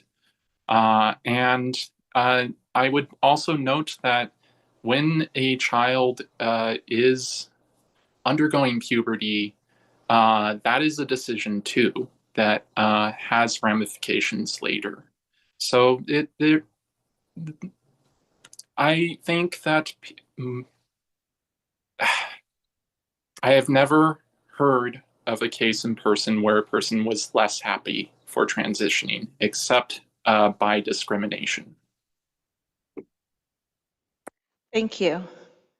Are there any other questions for this panel of witnesses? Seeing none, thank you all so much for joining us. Our next panel of opponents, I'm going to welcome Evan de la Cruz, Laura Hanford, Brad Bergford, Brittany Vesely, and Jean Main. And on deck, I am going to welcome Ashley Cordero, Saga Romig, Tanya Allen, Larissa Romero, Wyatt Kent, and Tiara Kelly. Y'all will be on deck. We're going to go to this panel. Welcome. Please state your name, any organization you may represent, and proceed to testimony. Thanks for being here. Thank you, Madam Chair and members of the committee. My name is Brad Bergford. I'm speaking on my own behalf today. I'm a litigator, and I'm going to testify regarding 1312 as it existed prior to this hearing and might exist again after this hearing. What's been taken out can be added in, so we need to consider it all. You're a lawmaking body. You should make sure that the laws you pass are legal. Dignity, feelings of safety, and positive impact are not constitutional objectives. Constitutional objectives should be your first objectives. This bill violates multiple constitutional principles, including freedom of speech, freedom of religion, fundamental parental rights, full faith and credit clause, and others. Any person can generate his or her own gender identity. 1312 purports to allow the person who has generated his or her gender identity to require everyone in the world to also adopt that unilaterally imposed gender identity through unilaterally imposed linguistic hoops, or to face the threat of very real legal consequences. The gender identity does not have to be known to anyone else in the world. It does not have to even be denoted through existing words. It does not have to have any connection to reality. Under 1312, the rest of the world must adopt what individuals decide, and this amounts to compelled speech under 1312. There is no historical support in the American legal system for compelling speech, for forcing people to say certain things like certain pronouns or certain names. There's absolutely no record in the American legal system for one person being able to force any or all other people to do something like that. The law generally deals only in reality. That's the only way it can work. The truth, the whole truth, and nothing but the truth. Thank you for your testimony. Welcome. Senators, thank you for your time. My name is Laura Hanford. I'm a visiting fellow with the Heritage Foundation, and I'm testifying today in my personal capacity. My views are my own. The Kelly Loving Act defines not affirming the dissociation of a child from his or her sex as coercive control or abuse. In fact, it coerces every person in Colorado to concretize another sex, whether the person is 3 or 93. Gender dysphoria is a dissociative disorder, a distress over one's body that is highly correlated to autism, trauma, and mental health issues. But this bill makes it illegal for a parent to help a child resolve this distress. It pits child against parent, just the way communist and authoritarian regimes do in order to mold children according to their ideology. I saw this firsthand when I did the human rights work for the US Embassy in Romania 30 years ago. A society that is coerced into allegiance to an ideology is afraid, loses trust, and takes generations to recover. If disagreeing with our parents is the standard for removal by CPS, every single person in this room would have grown up in state custody, and all of us would have lost our children. Disagreement is not abuse. Neither is raising a girl as a girl or a boy as a boy. The Supreme Court has ruled that simply because the decision of a parent is not agreeable to a child does not automatically transfer the power to make that decision from the parents to the state. And yet this bill does just that. And the state is a terrible, terrible parent. Worse, it's transferring this authority based on the false premise that sex-rejecting treatments help the child. Every systematic review has shown harms are many and the benefits unproven. The ACLU has admitted to the Supreme Court that sex-rejecting treatments do not reduce suicide. Where state systems meant to protect children have adopted this belief system, kids have suffered terrible harm and even died. There's only one ethical vote on this kind of destruction of children and families: no. Thank you. Welcome. Thank you, Madam Chair. Thank you, members of the committee. My name is Brittany Vesely. I'm the Executive Director of the Colorado Catholic Conference, which is the united voice of the 4 bishops of Colorado, and I'm testifying in opposition to HB 1312. Each person should be treated with dignity, respect, and compassion, but HB 1312 codifies discrimination against any institution, faith-based or private, and individual with a different belief about human sexuality, and forces them to conform to government-mandated beliefs about sexual orientation, gender identity, and gender expression, under the threat of criminal and financial penalty. The Colorado Anti-Discrimination Act's religious exemption statute could be fixed in HB 1312 with an amendment to include any other place owned or operated by a religious organization that's used for religious purposes. But right now it only includes places principally used for religious purposes, aka church buildings. The Colorado Anti-Discrimination Act Public Accommodations Clause is on the books already per HB 21-1108. So HB 1312 still considers faith-based hospitals, clinics, charities, agencies, and social programs like homeless shelters to be subject to the Public Accommodation Clause. Requiring faith-based organizations to defer to a person's chosen gender identity forces them to violate their religious beliefs to avoid civil liability or shut down. Religious organizations act on their faith through a wide range of activities beyond worship services, and it is unconstitutional for the state to determine what activities deserve constitutional protection. Case law supports the fact that the state cannot require private citizens or organizations to convey a message that violates their First Amendment rights. See Massachusetts 1995 case, Hurley v. Irish American Gay, Lesbian, and Bisexual Group of Boston, and Colorado's 2023 case 303 Creative. A recent report from Catholic University of America shows that the Catholic Church in Colorado provides an economic benefit of the state of $4.8 billion annually. The state cannot afford to pick up the ministry costs of the Catholic Church, including our schools, hospitals, and homeless shelters, because it has forced Catholic institutions and other faith-based entities to shut their doors. Additionally, HB 1312 puts a parent's position on their child's trans identity as an element in custody decisions because Section 3 still applies. This also effectively makes Colorado a so-called sanctuary state. On behalf of the Colorado bishops, please vote no. Thank you very much.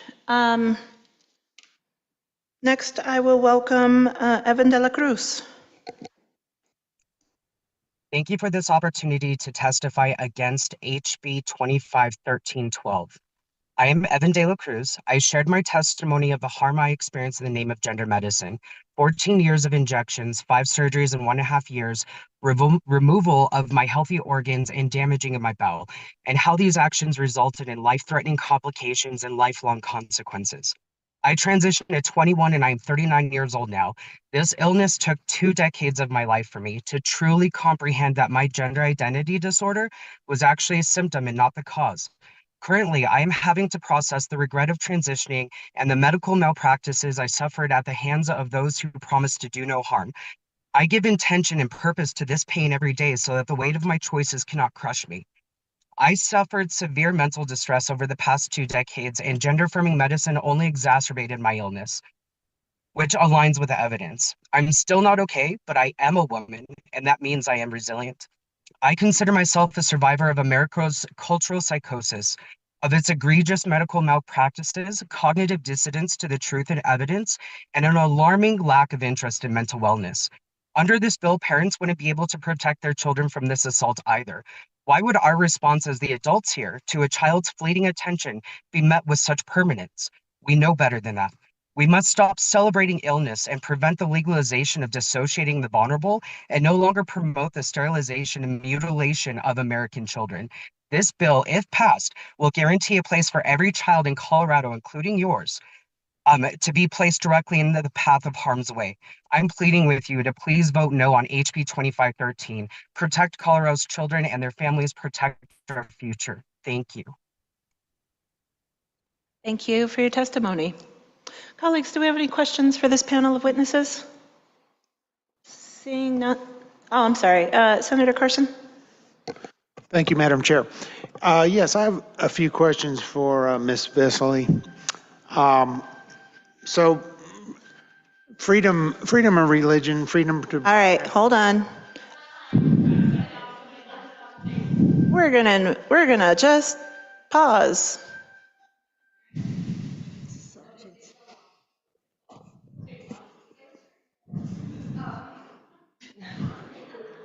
Great.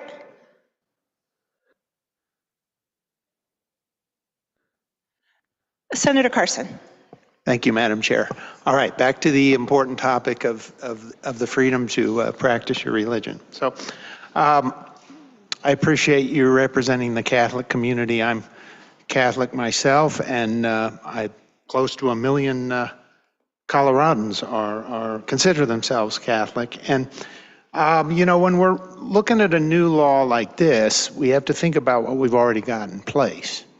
And we're going to be layering this on top of the already existing Colorado Anti-Discrimination Act. And you've talked a little about that and some of the issues you had within your religious community, some of the challenges. So how do you see this act then layering on top of that, presenting more challenges with the right of your religious community to practice their faith?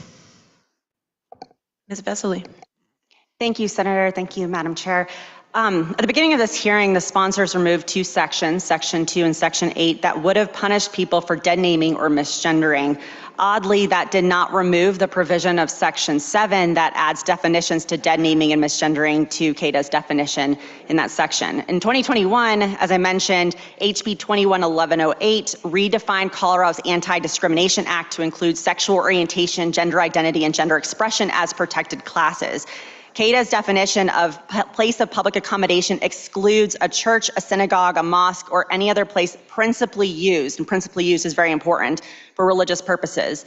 The scope of that religious exemption, therefore, is uncertain. We don't know if judges will conclude that religious schools and faith-based social service providers like Catholic shelters are principally used for religious purposes.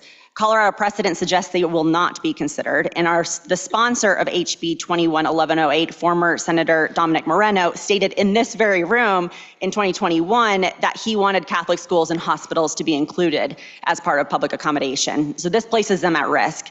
Additionally, HB 21-1108 and this HB 25-1312 provide no protections for private individuals to place their well-founded convictions on human sexuality in the public sphere. This brings back the 2017 U.S. Supreme Court case Masterpiece Cake Shop v. Colorado Civil Rights Commission, in which Masterpiece owner Jack Phillips was sued for politely refusing to design a wedding cake for a same-sex marriage due to his religious convictions on marriage. The Colorado Civil Rights Commission found that Jack violated the anti-discrimination law. However, in a 7-2 ruling, the U.S. Supreme Court found that Colorado was wrong to punish Jack for peacefully living out his beliefs in the marketplace. So HB 21-1108, which was what changed Colorado's civil rights, Colorado's Anti-Discrimination Act, gave authority to the Colorado Civil Rights Commission to decide how to enforce religious expression and worship and how they're applied to religious institutions and to private citizens, which means it actually codified discrimination against anyone with a different belief on human sexuality.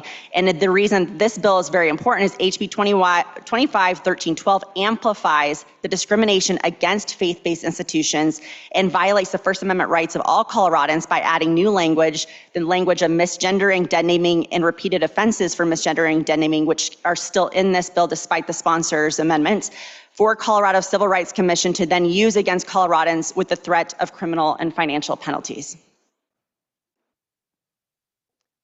Thank you for that very thorough answer. Thank you, Senator. Any further questions for this panel? Seeing none, thank you very much. Senator Frizzell? Oh, I apologize. Thank you. Sorry, I hesitated, so my apologies. My question is for Evan Dela Cruz. And thank you so much for sharing your story. It's definitely a powerful one. Can you talk a little bit more about your experience? Because in 2 minutes, it's really hard to get everything across. And it sounds like you do a lot of work in this space. Ms. Dela Cruz. Oh, thank you. I do a lot of personal work, and as I mentioned, about 2 decades about it, without trying to oversimplify it, again, there's a lot of links to so I apologize. Your camera, maybe if you turn off your camera, we're having a very difficult time hearing you. No problem. Are you able to hear me now? Thank you. Much better. Wonderful. I apologize for that. Basically, to oversimplify for the sake of time, I basically was dealing with a lot of trauma. I was dealing with possibly being neurodivergent as well, also being a gender nonconforming woman. There was a lot of trauma that I was dealing with, and this basically gave me the ability to cope with not feeling the worth and the love and the wholeness that I needed to feel with myself. So it was complete disconnection. So that's why I feel that the biggest part that we're missing from this conversation is about mental health. I feel that I know that I could empathize with the community at a certain point in time where I was like, why do you keep saying I'm sick? Why do you keep saying I'm sick? And it reminds me of a quote from a gentleman with a really long name, but basically he said, a person's ability to heal is directly correlated to their ability to be honest with themselves. And we can only do that through that healing process, through asking the right questions, because this is irreversible. My voice will never go back. My breasts will never come back. I'll never get my ovaries back. And even the damage that was done through the transition that even made healing impossible at times to get to the core of what was going on in my life. So currently in this state of my life, I have detransitioned. I'm not the only one that's out there. And again, this took 2 decades. And what I try to stress that I want to stress to every adult here is that I made this choice when I was 21 years old.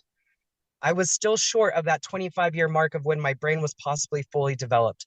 We cannot put these children on a path that they do not understand. If we have to sit there and make sure that they're changing their shorts, because we know that they won't, we have to make sure that we are safeguarding them from these damaging practices that they will never become whole from ever again.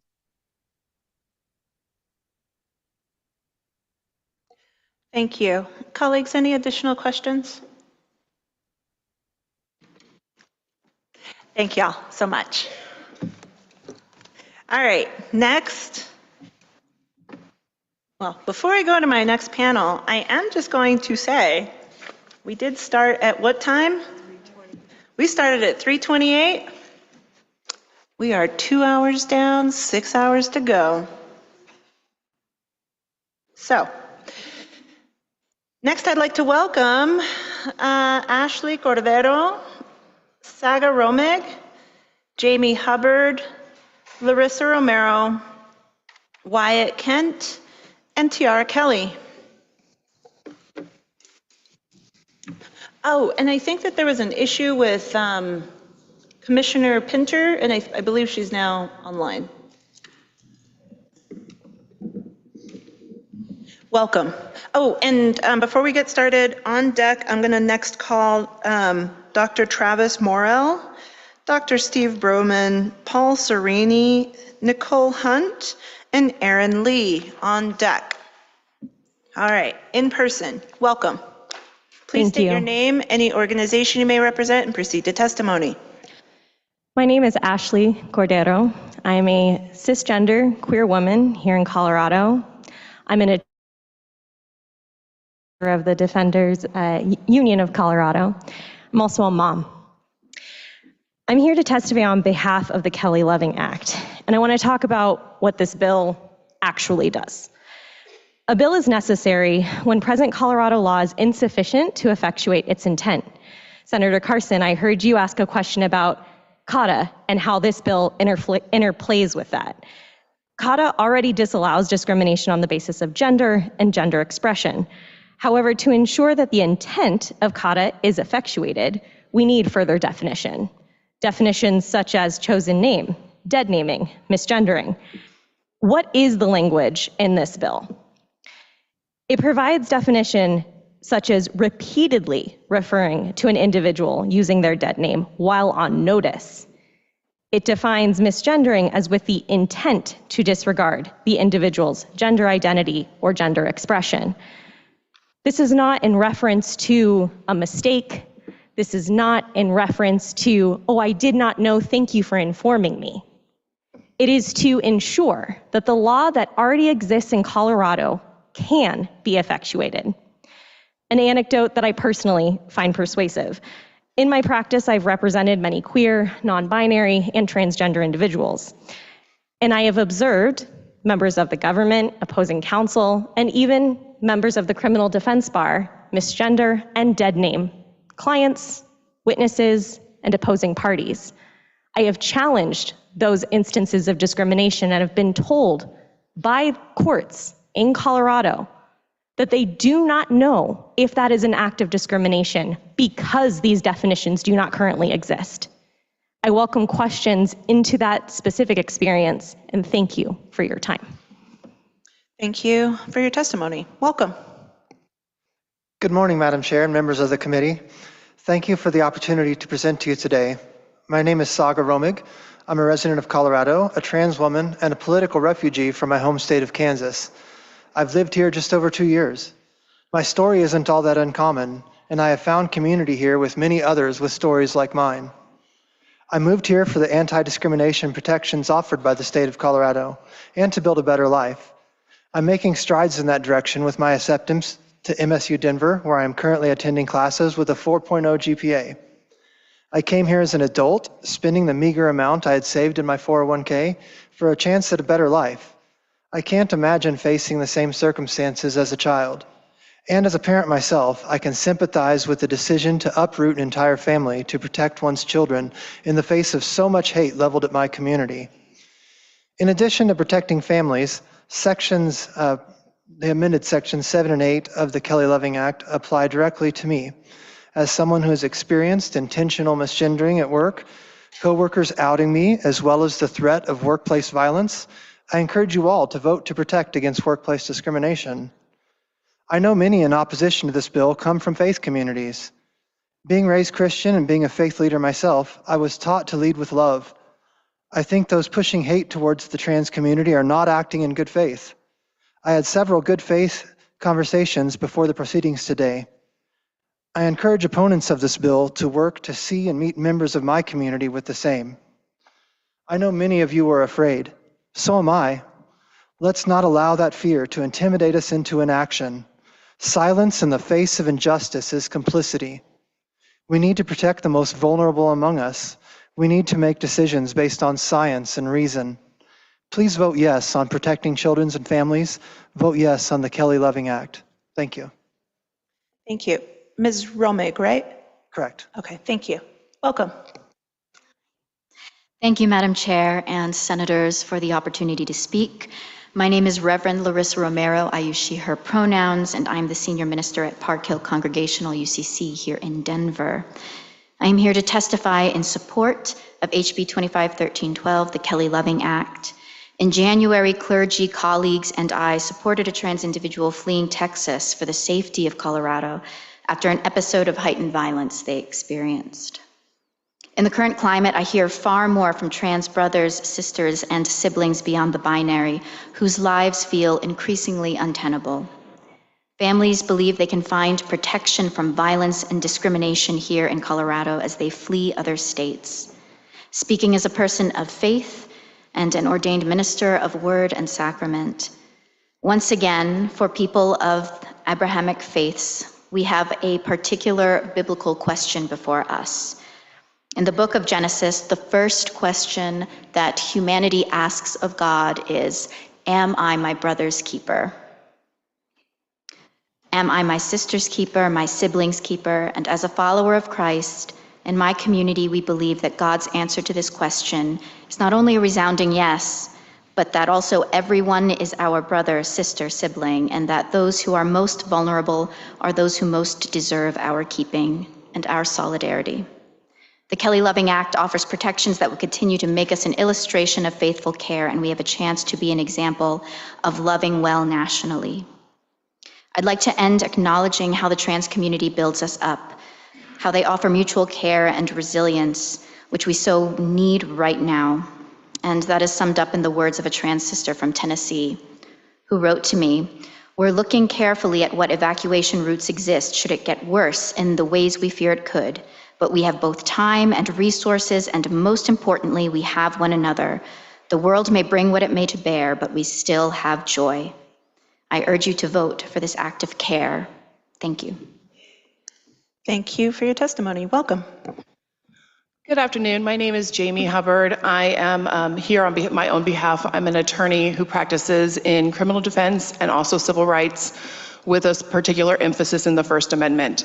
I've litigated cases that involve different restrictions on speech that are currently exist in the laws of the state of Colorado, including restrictions on speech in the nature of harassment, in the nature of racial and gender discrimination.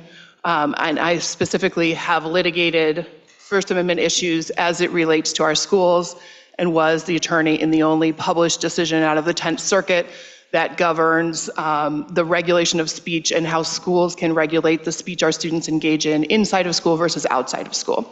So I'm here to speak in favor of the bill that is pending in front of this committee. I understand that some people have expressed concerns about the First Amendment implications of some of the definitions in this case. I hope the committee recognizes that any time a law attempts to protect the decency and recognize the need to speak to each other with respect, there is some level of infringement on our rights in what we get to say. We don't get to call our wife or our husband horrific names. We don't get to go to work and refer to the race or the religion of one of our coworkers in a derogatory way. Those restrictions on what we get to say are already written into Colorado law. This law simply asks this legislature to recognize that transgender people are entitled to those same protections. The definitions of misgender that apply, that are written into this law, are narrowly tailored the way the law requires them to be. It requires intentional action. It requires repetitive action.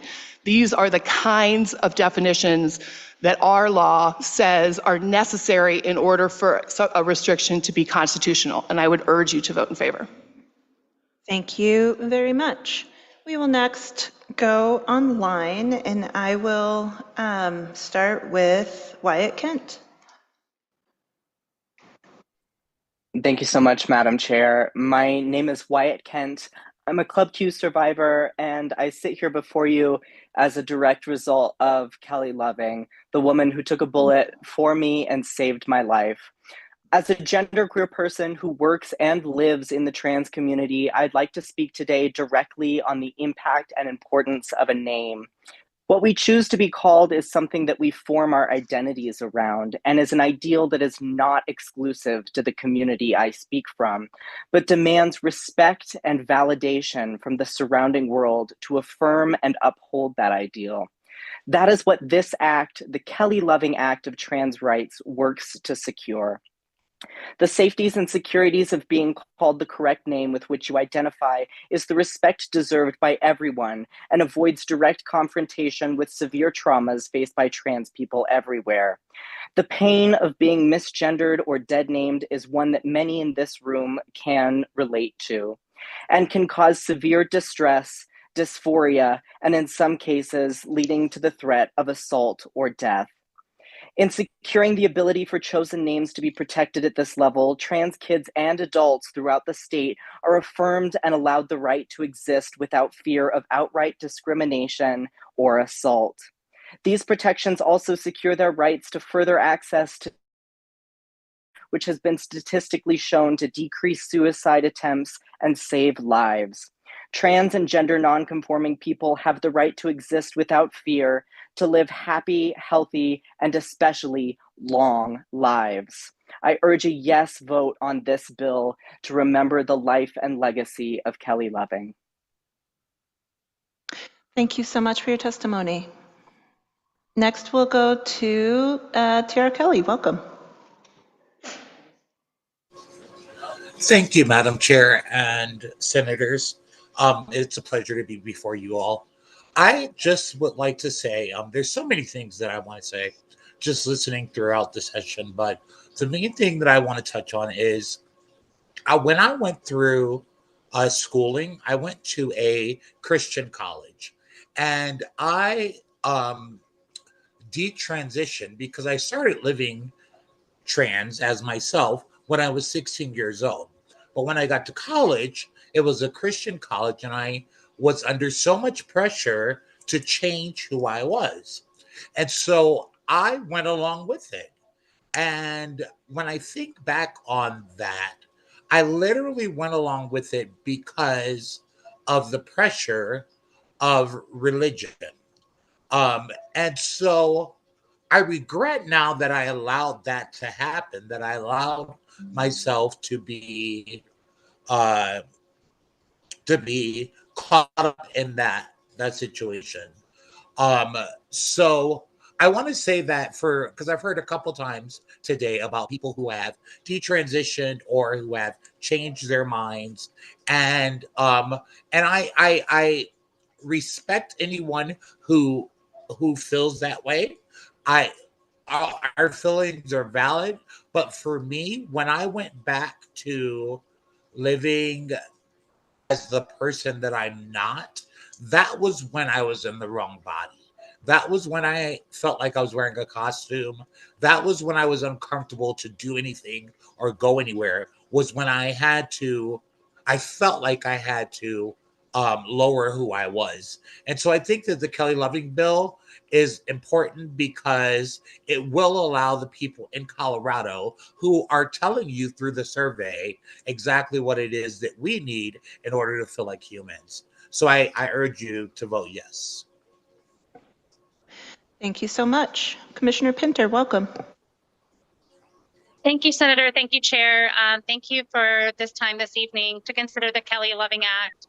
This is so important. I am a Pinter, pronouns she, her, hers. I serve as an Adams County Commissioner, but my testimony this evening is my own. I am at a work meeting. I stepped out to take this opportunity to testify because it is so important that we get this right. And it is so important that we protect our trans youth and our youth who are trying to find their way. There are so many scientists and doctors and lawyers you're going to hear from this evening, and faith leaders. I also wanted to reference some experts on this who are my children. And in talking to my teenagers, I heard how important this is for their friends, for their safety. They were moved and did research on their own on a National Institute for Health study, suicidality among transgendered youth, that 82% have considered suicide and 40 have actually attempted ending their lives. And these statistics are not acceptable. To quote directly from my eldest child, not only that, but I have witnessed my transgendered peers struggle with the discrimination they face in public and at home. The rejection transgendered youth face could severely and irreparably traumatize any growing child. And we need to put the safety, the well-being, and the care of these children absolutely first, that they need to feel safe in their daily lives to find care that represents their identity, cherishes them, and keeps them safe. So I am so motivated to step out of a work meeting. I hope there isn't too much traffic behind me. Thank you so much for doing this important work to protect all our youth who deserve safety, and with this bill, our trans community and our trans youth. Thank you very much.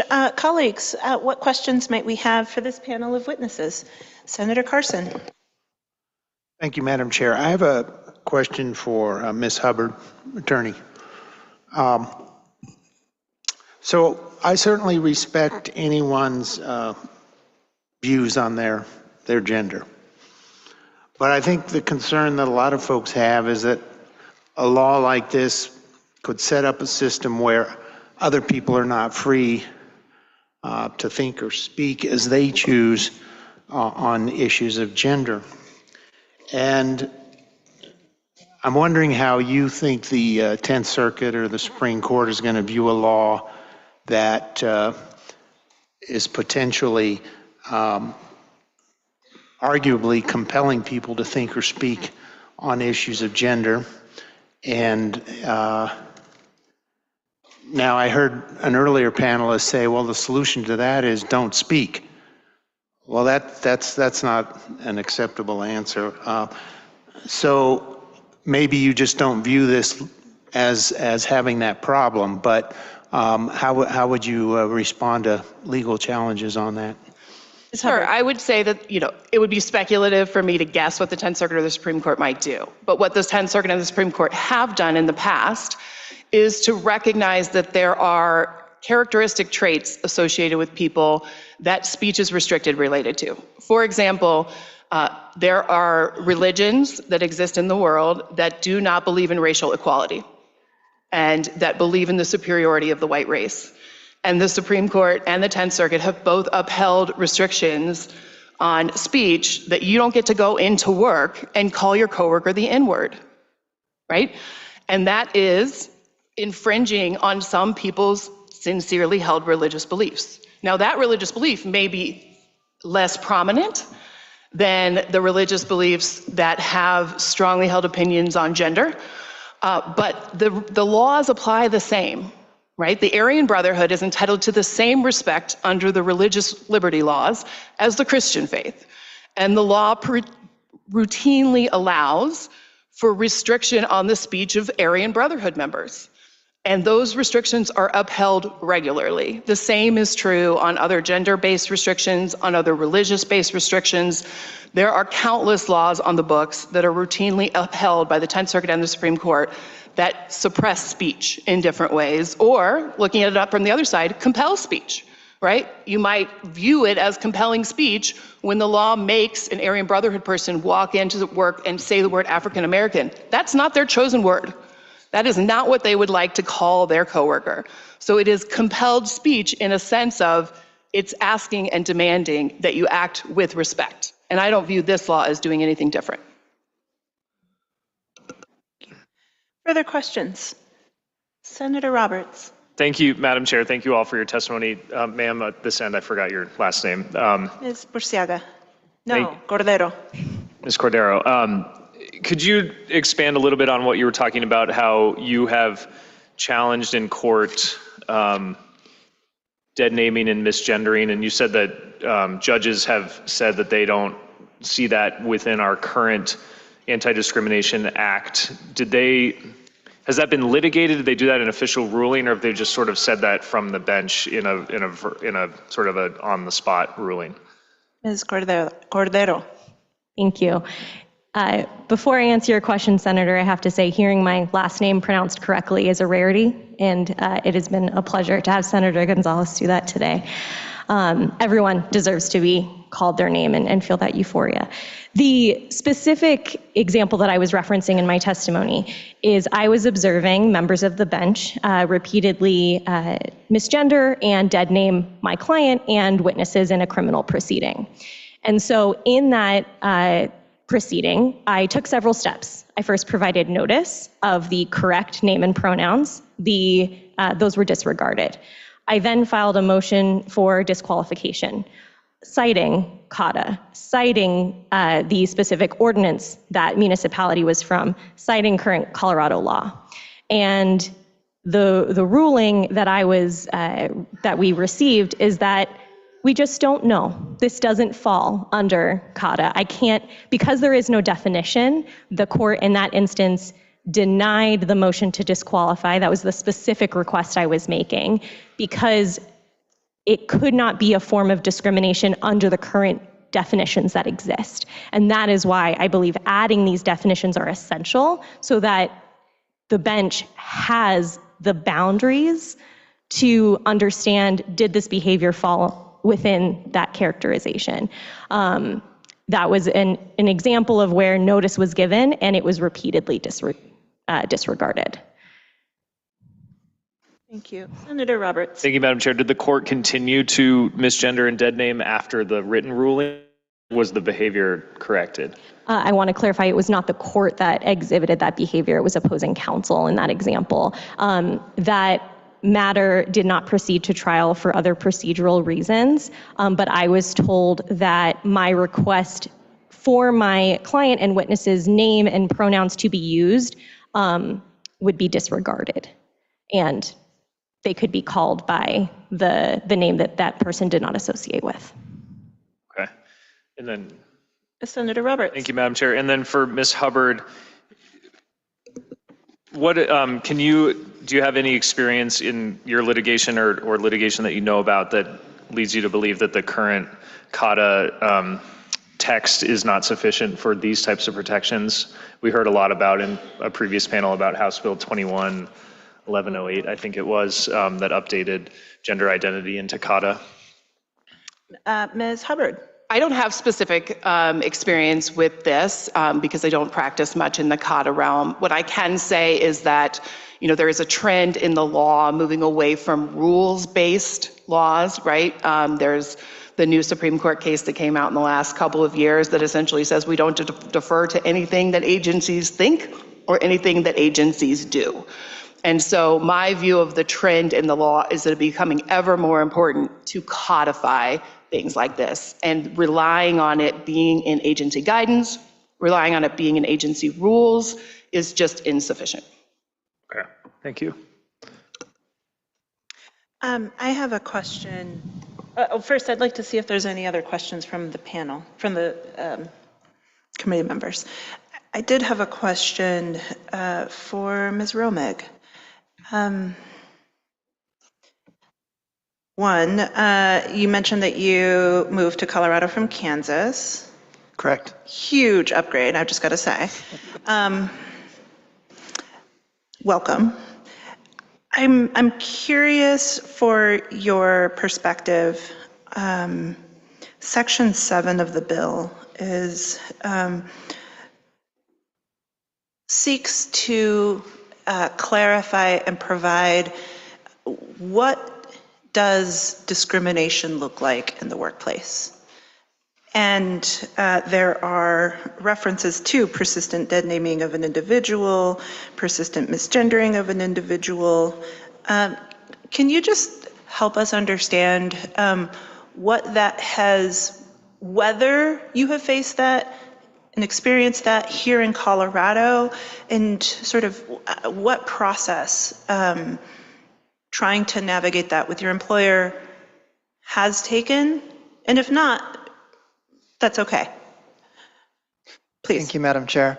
My personal experience, well, one of them that was kind of the most prolific was when I was in a group meeting with several of my peers, and this happened in the state of Colorado, in the city of Denver. And there was an individual who I am definitely at odds with politically, I'll put it that way. And he continued to call me bro. And I asked him several times, will you please not call me bro? And in that meeting in front of our regional training manager, he said to me that I will call you whatever the F I want to call you, bro. And nothing was done about it. He's still employed there to this day.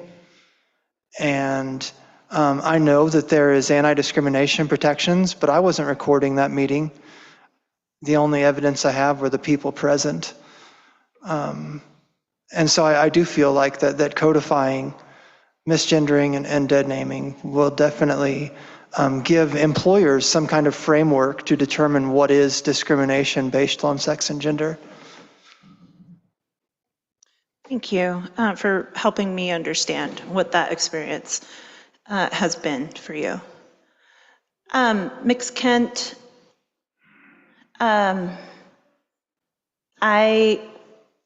want to just take a moment to express my gratitude for you being here this afternoon, evening maybe, after, anyway, for being here today.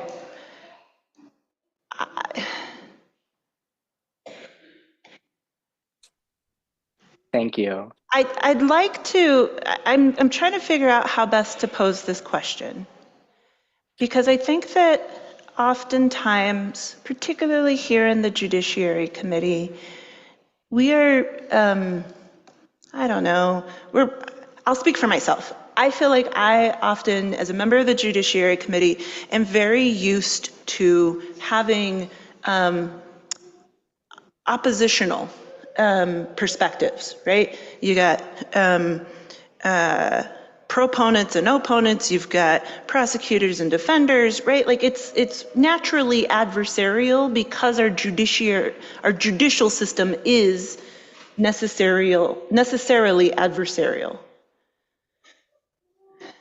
I want to invite your perspective as a survivor of a horrific, shocking crime. And I'd just like to hear your perspective as to why this policy is important to you. Thank you. This policy is life-changing. I survived the Club Q mass shooting. It was my 23rd birthday. My partner, who is also a trans individual, was murdered that evening, and I was saved by the grace of an incredible human being named Kelly Loving, who happened to be standing right in front of me. And I've had the opportunity to learn so much more about her and her life and create part of her legacy in remembering her. But as a gender nonconforming person, and I'm also a drag performer here in the state of Colorado, this act is life changing, and it has the ability to ensure protections for countless members of the community I work with, I serve, and I also love. My current partner is transgender and can speak on so many of his own life experiences where being dead named and misgendered have been done in a malicious way to cause harm, to cause hurt, and to belittle. And I have experienced it myself as a gender nonconforming individual.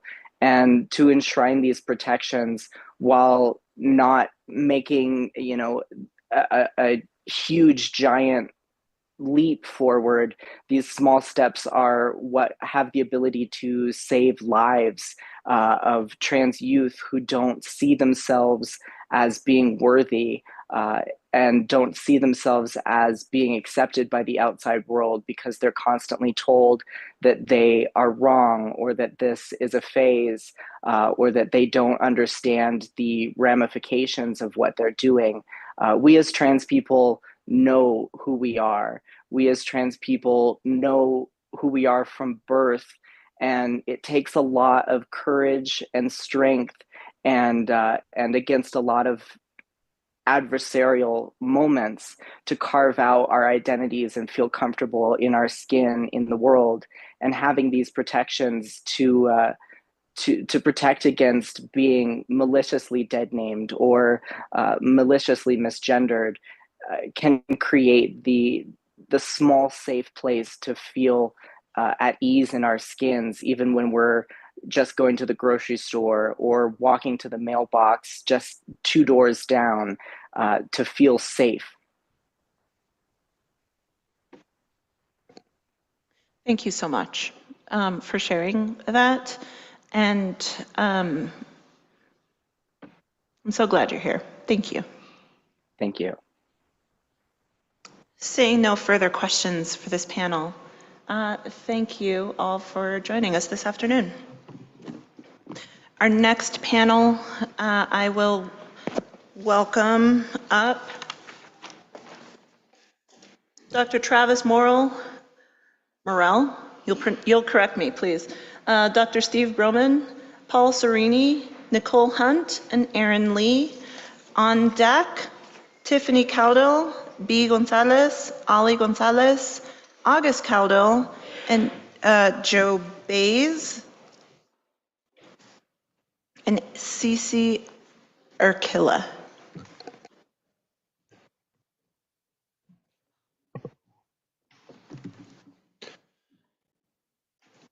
All right, I think we'll start at this end. We'll just ask each witness, please state your name, identify any organizational affiliation for the record. Please go ahead as we've been doing.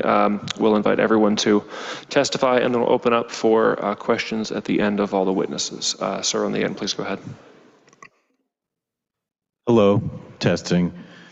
My name's Paul Serini and I have a daughter who identifies as trans.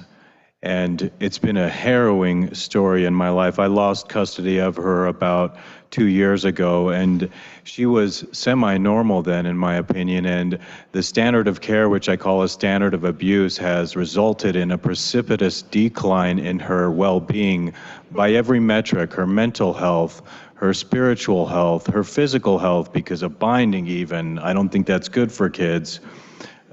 I want to hear more people in opposition to this talk about how kids are very much purposefully, zealously confused in this culture about their identity. And then once they're purposefully, zealously confused by a great many professions that I think are ideologically hijacked, like psychologists, doctors, teachers, some lawyers, legislators, judges, then all of these systems become weaponized against people. I want to hear people talk about how kids are being groomed, and I'm using the word groomed, and I mean the word groomed. It's extremely wrong, and passing 1312 is going to do serious additional harm to way more kids and families. You're fast-tracking them on the path to mutilation, permanent mutilation, like that young woman that was up there expressing her regret. This is a terrible thing to do. It's very communistic. The society we live in is supposed to champion free speech and free thought. We're supposed to be allowed to disagree. I do believe this is unconstitutional. I believe it is coercive, telling people that you can't refer to your child as the name you gave them. My daughter's name is Elia. I love her. I don't use it to humiliate her. I love her dearly, and I give credit to my Lord Jesus Christ. Please say no to this. It's the wrong thing to do in Colorado. All right, thank you, ma'am. Please go ahead. There we go. Thank you, Mr. Chair and committee. My name is Erin Lee. I'm a mom of 3 from Larimer County, representing myself. 4 years ago, my 12-year-old daughter was secretly transitioned in her 6th grade classroom. She was convinced by trusted adults that her normal pubescent discomfort means she is trans. She was taught that she could pursue puberty blockers and wrong sex hormones to fix herself, and coached on how to see an affirming therapist and get a gender-affirming care letter at school without my knowledge or consent. By the time we found out about this classroom to clinic pipeline she was on, we were threatened with the suicide myth and bullied with the words, "Would you rather have a living son or a dead daughter?" But affirming her mental health distress made my child worse, not better. It even led my 12-year-old to leave us a suicide note. So we actively helped her through her distress over her sex. She is now a healthy, whole 16-year-old girl. Calling my child by her birth name was not malicious harassment or discrimination. It was honest, loving, and it saved her from being a lifelong medical patient. We keep hearing that this bill saves lives, but trans identification almost killed my child. Forcing affirmation is not life-saving. Please stop weaponizing people's empathy. The chair said that this committee is what Colorado looks like, and you're right. This is reflective of Colorado. Over 80% of those who signed up to testify oppose this bill. It's unconstitutional for speech, it's an attack on parental rights, and in case you haven't noticed, the entire world is watching what happens with this bill. The state does not get to determine what's best for other people's children. The state is not the parent. And the bill sponsors do not have a right to push their crash couch on everyone's children. I urge a no vote. Thank you, ma'am. Please go ahead. Thank you, Vice Chair and members of the committee. My name is Nicole Hunt. I'm a spokesperson for Focus on the Family, as well as a mother to 4 children.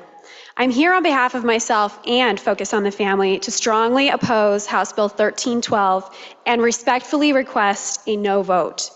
The bill is misleadingly titled Legal Protections for Transgender Individuals. A more accurate title would be How to Break Up Families and Use the Law to Steal Children from Their Parents. If passed, even with the amendments, this bill would compel loving parents who disagree with transgender ideology to affirm their minor child's gender confusion or face losing their child. Let me put that a different way. If this bill becomes law, parents will be forced to embrace the state's preferred speech, or the state will take their children away. This measure is anti-reality, and it intentionally undermines family unity. It would force parents to support dangerous experimental drugs, hormones, and surgeries for their children struggling with sexual identity confusion. This is an obvious attempt to force state-sponsored radical gender ideology speech on Colorado's families, and it is unconstitutional. Focus on the Family firmly believes that parents have the fundamental right to direct the upbringing of their children, including their healthcare decisions and their moral and religious training. This bill would violate those rights. Beyond the immediate danger this measure poses to the family, it would also threaten free speech by forcing schools and businesses to support gender-affirming policies or be sued for discrimination. This bill is coercive, illiberal, and dystopian. For these reasons, we implore this committee to vote no on House Bill 1312. Thank you. Okay, thank you. Dr. Broman, is it? At the end, please go ahead. Please check your mic. Gray button on the stem of the mic. There we go. Okay. Thank you, Mr. Chair. My name is Stephen Broman. I am a member of Colorado Principal of Physicians, and I am a board certified family physician for over 40 years. I've always attempted to be truthful in all my personal as well as professional interactions. That being said, the bill before us is at best ridiculous and at worst immoral and evil. The uncomfortable truth before us is the fact that there is no such thing as a trans child. That term is an oxymoron. It does not exist in reality. The prefrontal cortex of the brain does not fully develop until about age 25, which means that the higher levels of reasoning and self-control are not fully mature until the middle of the third decade in life. Pediatric gender ideology is fake science, fake religion, and fake human rights. By contrast, magical thinking is a normal stage of pediatric neurodevelopment, prevalent in 2 to 7-year-olds. However, by middle school, and assisted by the parental duty to confirm reality in their children, the thoughts of Easter bunnies and unicorns take their appropriate place in the library of normal childhood memories. Gender-affirming care is actually gender-changing care. And affirming serves only to continue this type of delusional thinking, which is such a tragic disservice to these troubled youth. Support for pediatric gender care makes as much sense as giving your car keys to your 5th grader, or better yet, having your middle schooler take out your appendix. Before you cast your vote on this bill, be sure to check with your constituents because they will be watching. Our hearts break over the ongoing struggles of adult trans people. They have a difficult life. We realize that. But the bottom line is leave the children alone, because 85 to 95% of kids with dysphoria adjust normally by age 21. Thank you for your time. Okay, thank you. Dr. Morrill, please go ahead. You're coming in 90 degrees. I don't know if you can turn your device. There we go. Okay, please go ahead. Thank you, Chair and members of the committee, for letting me testify against HB 25-1312. I speak for myself and Colorado Principal Physicians. I agree that every person's dignity is important, so we should not teach kids that their value depends on what others call them. We should teach them that every kid is born in the right body. Hey, thanks for the extra time there. We agree with Paul, the father earlier, who said that this does lead to binding and social transition leads on to medicine. And binding, we never thought this was a good idea if they did it to Chinese kids, foot binding years ago, and it's still wrong today in our own cultural setting. In fact, I'm very concerned that this room has normalized suicide for some youth just because this discussion happens. In all other areas of medicine, our message to kids is there's always a better option, not, well, it's bad people's fault if you do it. That's astonishingly wrong, and we should not give that message. It always gets better, and there's always a better option. I've heard today that it's rare to regret this, yet we've heard a detransitioner, Evan De La Cruz, in her own words. We've heard multiple parents of these sisters. We all know of families or classrooms with inordinate numbers of kids identifying as trans. Is the 23 out of 24 kids in my local 8th grade class that say they're pansexual or some other identity still going to be pansexual at age 30? Come on, we all know that at least some of this is social. I've heard that this isn't about gender medicine. Okay, so is the name change alone going to be life-saving? That's odd because the ACLU admits that not even medicines decrease suicide. So social transition does increase lifelong medicalization, but this is a psychological intervention that, as I understand it, even as amended, schools and some businesses will still be required to go along with or encourage. If it's not about gender medicine, why are we mandating this specific belief? Earlier, one person testified to having a female spirit and soul. Do we mandate other spiritual beliefs like recognizing people as reverend or father or born again? The authors of this bill wrote this bill to force a mom or dad to forget the name they gave their baby, that most basic fact at birth. I speak on behalf of Colorado physicians who don't want to be used as an excuse for this harmful practice that would compel speech and normalize harm. I urge a no vote. Thank you. All right, thank you. Members, questions for any of our witnesses? All right, I saw Senator Frizzell first, then Senator Carson. Thank you, Mr. Chair. My question's for Ms. Lee. You spoke very movingly about your daughter and her experience, which sounds really traumatic. Could you tell us more about this? Because I'm kind of confused. So you said that this happened when she was 12 and it was in the classroom. Could you expand on that? Because you made the statement, this transitioning from classroom to clinic, and that struck me. Ms. Lee. Yeah, thank you. So it was 2021. It was the height of COVID. We just moved to a new state. She was in a new school. She was isolated. And my daughter was approached by a teacher and lured into a club where she was convinced in 90 minutes that her normal pubescent discomfort and awkwardness and quirkiness and isolation actually meant she was born in the wrong body. And it took just 90 minutes for her to believe, along with these adults telling her that the next steps were to medicalize, to see a gender-affirming therapist, that her parents might not support her if we don't instantly go along with it. And so she was pushed down a path of medical harm, of puberty blockers and top surgery and ways to fix her barely 12-year-old body. And it took a hold of her, this ideology. It drove her into a confusion that led to depression, that led to suicidality. And when we were forced to go along with it and took her to a therapist, which in this state is required to affirm gender-confused youth, that made her worse. It was only when we, about 8 months into the confusion, started to speak truth to her, that there's no wrong way to be a girl, and that we love you and support you no matter what. And is this really what you want to do? Do you really want to cut off your healthy body parts? That she was able to see that that was not the right path for her. And so now 4 years later, she's able to reflect back and she thanks us for not pushing her down that path. And I shudder to think at parents being forced into only affirming their children, because I've spoken to hundreds of parents here in the state of Colorado since going public with our story, who have also helped their children desist from trans identity, especially adolescent girls.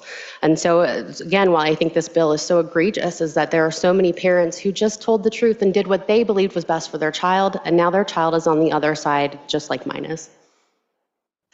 Senator Frizzell, good for now? Okay, Senator Carson. Thank you, Mr. Chairman. Question for Ms. Hunt. So it's generally assumed that absent extraordinary circumstances or unusual circumstances, parents have the control of the upbringing of their children till 17, 18 potentially. But you've talked about this, a law like this injecting the state into that dynamic. And can you elaborate on what you see the dangers of that being within the family decision-making process? Absolutely. Thank you for the question. I would say first that in order to have a comprehensive conversation about parental rights, it's really important for these committee members to consider what the United States Supreme Court has consistently affirmed about parents' rights. And what they've said is that there is a fundamental right to direct the upbringing, the education, and the care of their children. This is a principle that's rooted in due process clause and the 14th Amendment. But I'll tell you what, and all the moms and dads who are here opposing this bill today, they will tell you that it is a God-given right that they have to direct the upbringing of their children, and to have the state come in and compel certain types of actions, speech, to compel experimental drugs or to face the potential of losing their child is directly interfering with what the United States Supreme Court has said is a fundamental right grounded in the United States Constitution. So I would encourage this committee to think back to the guiding principles of this country, the US Constitution, and our God-given rights to be able to raise our children in a way that is consistent with our beliefs, especially if we are loving them and we are directing them in a path that is positive. Senator Carson, good for now. Follow up. Thank you. Okay, Senator Robertson. Thank you, Mr. Chair. Thank you all for your testimony. Dr. Broman, and the whole panel, we've talked a lot about kids and the parts of the bill related to children. The sponsors have already said that they're striking, I think, almost all of that, striking all of Section 2, part of Section 3, and Section 5. Section 5 and Section 8. So, Dr. Broman, you brought up at the end of your testimony that you empathize with trans adults and the world that they live in right now. And so are you in agreement with some of the protections that would be added for trans adults in this bill? As far as trans, Dr. Broman. Yeah, well, thank you for the question. As far as trans adults are concerned, it's like any other adults. You need to protect all adults from from harm, and yet my big point is to take the children out of the equation. Right. And so that's what the amendments are doing, mostly, in my understanding. So I'm asking you the protections that would be added in for dead naming or misgendering of trans adults. Do you have any objection to that, Dr. Broman? Personally, I don't think I do. I don't think I have a problem with that. Okay, thank you. Senator Roberts, good for now. All right, members, other questions of this panel? Senator Roberts, I think there's a witness who wants to speak to the same. Okay, ma'am, please go ahead. Thank you. Sorry, you said all of us. I just wanted to point out that there was a prior testimony, Dustin Gonzalez, who in family court has already experienced the implications of the family law portion of this bill. So it's already practice and procedure in the state of Colorado. And I just want to point out that if we are codifying misgendering and dead naming of all people, not even specific to kids, in the Constitution, that will be used in family court against parents who are not affirming. So while the language may no longer be explicitly directed at family law and children, if we are saying that any dead naming or misgendering of people in the state of Colorado is defined as discrimination, then that will be used against parents in family law, even though it's not explicitly written. Just to be clear, we're not changing the Constitution. This is just statute. Yeah. Okay, sir, go ahead. You said everyone, and I want to say that I lost my daughter in a court of law. I wasn't abusive, just like Dustin, in any way. And it was because of wrong beliefs. It's already happening in the court. That's already what happens. The child family investigator basically has to affirm, and the family reunification therapist we saw basically has to affirm. They can't even use their own professional judgment or discretion. These professions are somehow hijacked, and parents are forced to go along with all of this with the threat of taking their child away. And my daughter's suffered grave consequences as a result of these impositions. She's also suicidal. She's been institutionalized because of that. She's engaged in self-harm. And I'm also concerned about the peer pressure that kids are under. Once they get funneled into this, they might want to leave it because of the way the nature of humanity works. You get stuck in certain groups and you go along with peer pressure because you don't feel safe saying no. What if a kid wants to say no to this, but they feel funneled into it? There's a lot of social pressure for these kids to keep conforming to it. And so I got to keep reiterating, it's wrong to vote this in. It's going to cause more harm, a large-scale amount of harm. Other countries are saying no to it as well. They're ahead of the curve in what they're doing. The UK is rejecting things. The Supreme Court just ruled on what a woman is in the UK. Like, follow that example. Save us a lot of trouble, because a lot of families and children are going to be harmed because of this. That's all. Thank you. Okay, members, other questions? Senator Frizzell. Thank you, Mr. Chair. And so my question is to either Dr. Morrell or Dr. Broman, because you're both medical doctors, as I understand it. So it's kind of a twofold question. In order to prescribe puberty blockers or hormones to children and children and adolescents, do you have to have special training in order to do that? And what are there long-term effects? So say you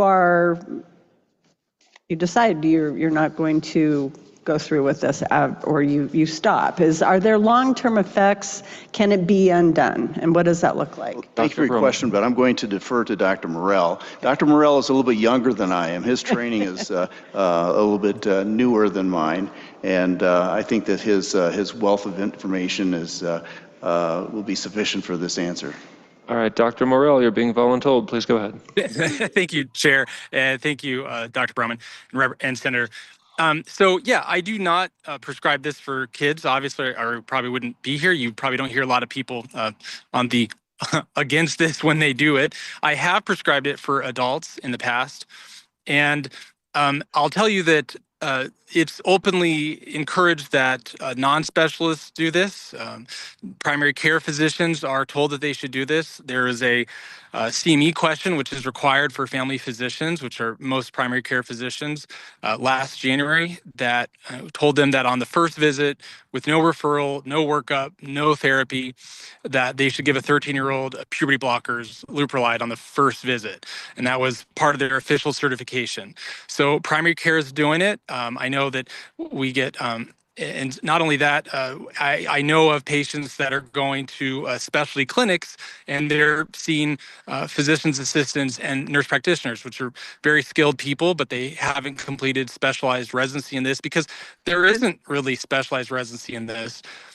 So, so yeah, there isn't necessarily there right now. We're going through a time where, despite there not being good studies on this, despite there being multiple systematic reviews, 6 in the UK, 2 in Canada, that do not show that it helps, even ACLU admits it doesn't help decrease suicide, do not show that it's safe. This has been rolled out before doing good trials on the general public, and it's being encouraged as much as possible. Colorado offers it, including Planned Parenthood offers it on telehealth, and so no, it doesn't require specialized care, unfortunately, I guess.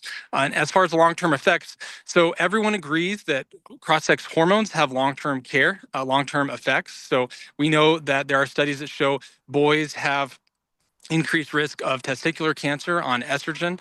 We know that women like Evan De La Cruz will tell you they have permanent voice problems, that there are very high 80 to 90% risk chances of kids as young as 18 having pelvises like their postmenopausal grandma. In other words, I don't want to be too graphic, but leaking of fluids and pain and itching and so forth. So they can really age and deteriorate your body quickly. We know that the president of the World Professional Association for Transgender Health, who literally surgically castrated a 17-year-old boy on TV in 2018, she has said, or Dr. Marcy Bowers has said, that Dr. Bowers is not aware of any boy who gets puberty blockers as a youth at the start of puberty, which is when Colorado Medicaid pays for it, and then goes on to cross-sex hormones. Dr. Bowers is not aware of any kid that goes through the Colorado protocol and reaches adulthood with a normal-sized or functioning genitalia. In other words, no matter the result of that kid's ultimate orientation, most of these kids end up identifying as gay. You're not going to be able to have a full sexual partnership with your partner, which really bothers me. And that's really why I'm speaking, because it's really hurting the kids that we're helping. And even though we're just talking about social transition today, mostly, as Mia Hughes said, social transition leads to physical things like chest binders, and then increases the risk of medicalization. So we're harming the kids that we all want to help on. I hate to even say both sides of the aisle. I don't think this is a partisan issue. 51% of Democrats think that doctors under 18 shouldn't even be allowed to do this. So this isn't a partisan issue, and we shouldn't look at it this way. We want to help these kids and let them grow and get to adulthood, recognize their dignity in their own body. Senator Frizzell, good for now? All right, members, other questions of this panel? Seeing none, thank you all for testifying with us tonight. Dr. Morell, thanks for being with us online. Okay, next panel will be folks who signed up in supportive position. I will call those names, and then I will call the names of the on-deck panel that will be the next opposition panel. With that, do we have Tiffany Caudell, B. Gonzalez, Ali Gonzalez, August Caudell, Joe Bays, and Ann Harold. If those folks could please join us now, and then being ready on deck in several minutes, just to announce ahead of time, will be Dr. Thomas Jensen, Grieg Veeder, Linda White, Dr. Catherine Wheeler, and Pastor Chase Davis. Okay, but as to the panel before us, thanks for being with us. We'll start on this end. Please go ahead. Good afternoon, everyone. My name is B. Gonzalez, and in the thousands of scenarios I've played out in anticipation of raising a teenager, none of them prepared me for asking my local government to help me protect my child from their own father, Dustin Gonzalez, who spoke earlier. I don't want to take too much time for my prepared speech, but I find it crucial to clarify something about Mr. Gonzalez's testimony and the statements of Paul Serini and Aaron Lee regarding the custody of Mr. Gonzalez's child, who is sitting next to me today. Everyone, this is Ollie. Mr. Gonzalez did not lose custody because of HB 1312. His parenting time was reduced, and his refusal to affirm our child's gender was merely a cherry on top of a mountain of years of bad behavior. His parenting time was reduced because he has consistently and repeatedly proven to be a disengaged, disinterested father that doesn't pay his child support and has a hostile inability to meet his child's needs. Co-parenting with him has always presented challenges, but watching my child summon the incredible courage to come out as non-binary, only to spend the following year navigating rejection, bigotry, and blatant mockery, not from their peers or internet culture or strangers on the street, but from their own father, has been devastating. I've tried to bridge this gap. I've hoped for understanding, for a glimmer of compassion. But when a parent consistently chooses to deny their child's identity, to actively cause them pain, we need legal safeguards. HB 1312 offers a chance to say that all children, regardless of their identity or their family situation, deserve basic dignity and respect. So let us be clear in our intentions. This isn't about the government stepping in to take children from loving homes. It's about setting a standard, a boundary for those who stand to impact a child's well-being the most.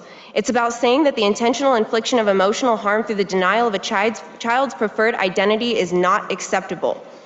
Please consider the profound impact your vote will have on the lives of vulnerable young people. Please, I urge you, choose compassion and vote yes on this bill. Thank you for your time today. Okay, thank you. Ali, please go ahead. Hello, everyone. My name is Ollie, and I am here on behalf of me and my non-binary friends around me. This has been my name for the past year now, and I'm here asking for protections to keep it that way. Some of you here may know my father, Dustin Gonzalez, from a social media post on X. Well, he, for the entire year he has known my name, has disregarded it and called me by my dead name and she/her pronouns, even though they aren't what I prefer. He has said I am a danger to my siblings, and I wasn't allowed to change my little sister's diaper because of my new pronouns. The Kelly Loving Act gives me and my non-binary friends around me a chance to stand up to our parents and tell them that is not my name, and give them a chance to be respected and heard. A good friend of mine lost their mother to suicide and came out to their dad as non-binary. And the only person they had as a loving guardian couldn't even give them common decency. God, I am so lucky to have a mother like my own. Because you know what? She doesn't have such a big ego from big ol' Elon Musk liking her video, which he didn't, thank God. That she can love her own child for who they are. And I want the people around me to have that behind them too. I want them to be able to say, this is my name, and you will respect it. If you disagree, I have the Kelly Loving Act that will remove me from your home.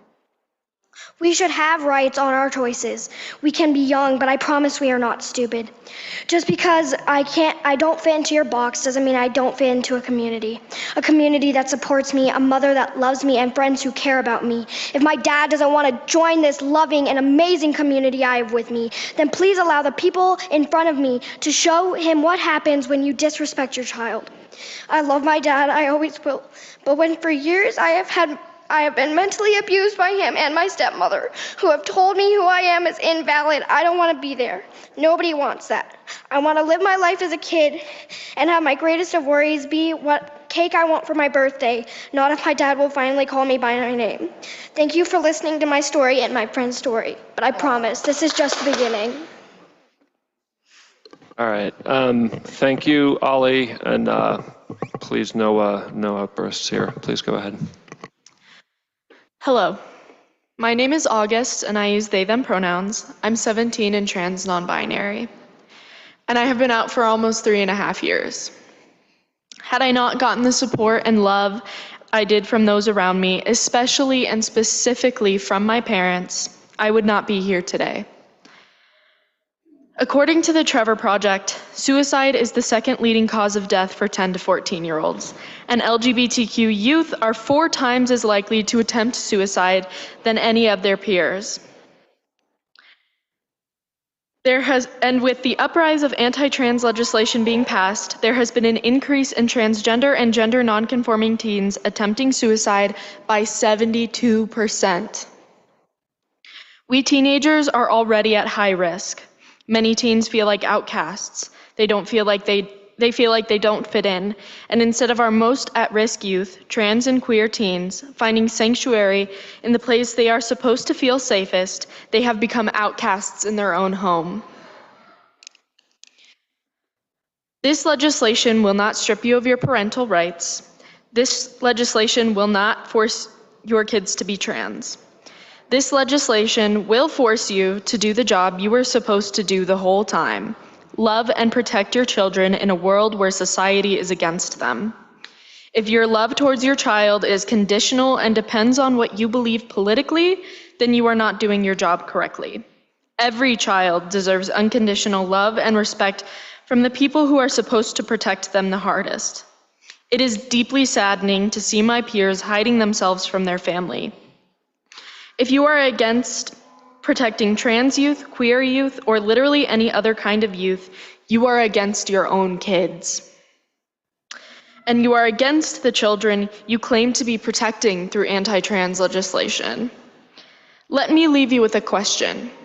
Would you rather have a trans child or a dead one? I beg you to vote yes on House Bill 25-1312. Thank you. Ma'am, please go ahead. That's my baby. Sorry. Good afternoon. My name is Tiffany Caudill, and I use she, her pronouns. I want to share that I empathize with the feelings of the parents who oppose this bill. But first, I am the proud parent of 3 kids. My middle child is a queer trans youth, and I am that mom. My kid came out as gay. I bought us matching rainbow shirts for Pride. They came out as non-binary trans. I applauded their strength and courage, patted myself on the back for being the kind of mom that supported and loved my kids, always. Even with this support, we almost lost them to depression and suicide after years of mental and physical abuse from their peers. But we were lucky. We got them the help they needed and thought we were past the worst. But then something happened. They came to me and told me they wanted to go by a different name. All of a sudden, I was crushed. All the memories of growing them and carrying them for 9 months, agonizing over the perfect name, rushed back. I didn't understand. Their name was so special to me. The nickname that evolved over the years was so representative of who they are to me. I was really sad, and I let them know that. For the first time in their life, I had also let them down. I let my feelings become their burden.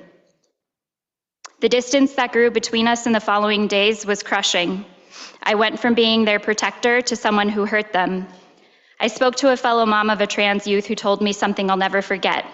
You're allowed to grieve for the dreams you had for your child. You are not allowed to make them responsible for your feelings when their dreams become different than what you pictured.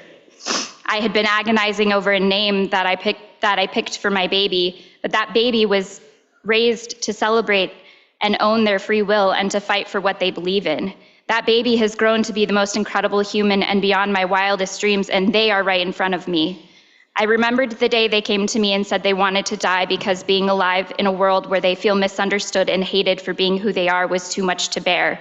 And now I was making them feel that way again, in their own home, where they should always feel safe. So yeah, I can understand having feelings, but do we want an alive child or a dead one?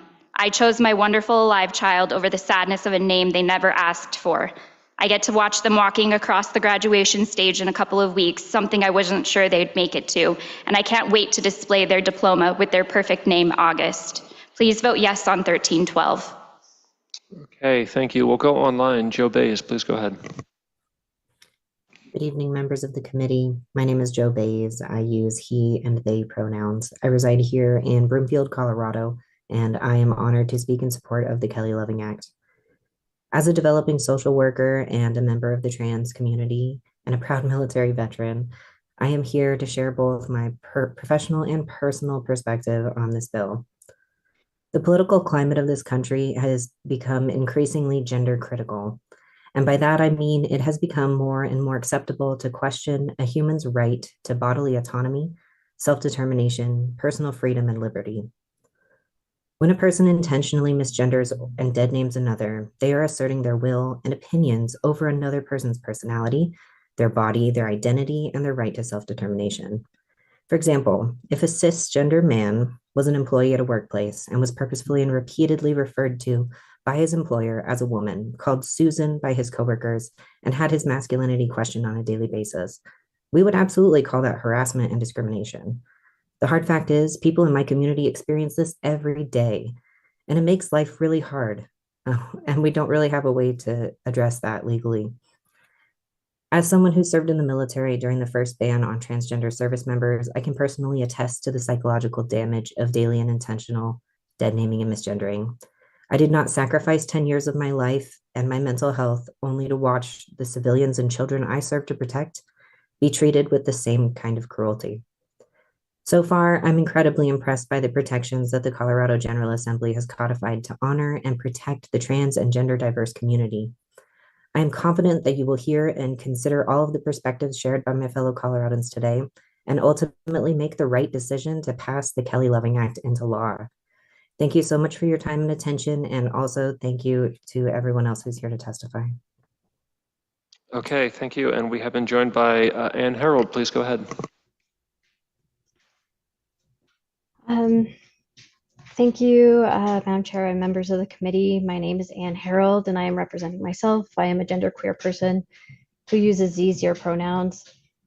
Drawing from my personal experience as a queer person, and as someone who has several trans friends and has a previous trans partner, and my current partner is gender fluid, I want to comment on the impact of discriminatory misgendering and dead naming. I want to be clear, even if I had never met or known a trans person, every person deserves to be treated with respect and dignity. We are talking about a simple change in speech that can have lasting impacts. We recognize that people who marry may change their last name. This is that simple. The only reason we are debating this is because the discrimination of trans people and queer people in general has become a cultural war weapon. I had the honor of witnessing my previous partner's transition. She realized she was a trans woman several years into our relationship. The difference from before transition and after were night and day. She had always been quite depressed, and after transitioning, she just had this light that started emanating from her and started experiencing true joy, and it was wonderful to behold. Everyone deserves to have this freedom to be their full selves. I want to note that her father did not support her transition and would systematically dead name and misgender her, and this had profound effects on her mental health. I cannot imagine what this would have done to a child. It was hard to witness her coming home after interacting with her father and how she would even be more deeply depressed than she had ever been. I fail to see how other people's freedom to say whatever harmful and bigoted things they want to say could be considered more important than the safety and security of human life. Words are not benign, and in this case, it is life-saving as well as life-affirming. As someone who has studied philosophy, sexology, gender studies, and anthropology, trans and gender nonconforming people have existed since the beginning of human history. Countless cultures have made room for people to exist within a society as the gender that they identify with. This is nothing new. What is new is transphobia, which has its roots in white supremacy and misogyny. Given the current political climate, it is more important now than ever to protect those who are marginalized, and I urge you to vote in favor of the Kelly Loving Act. Thank you. Thank you. Members, questions for any of our witnesses? Madam Chair. Thank you, Mr. Chair. Not a question, I just want to extend appreciation to the young people who have testified with us this evening. Thank you. Ali, you were talking about cake. What's your favorite kind? My favorite flavor? Probably chocolate or chocolate ice cream cake. I love anything chocolate. Solid choices. I hope you get some tonight. Okay, members, other questions? Seeing none, thank you all for testifying with us this evening. Thanks for being with us online. Okay, so the next panel will be folks who signed up against. We will recall those names and then I'll note the on-deck panel. So, signed up against Dr. Thomas Jensen.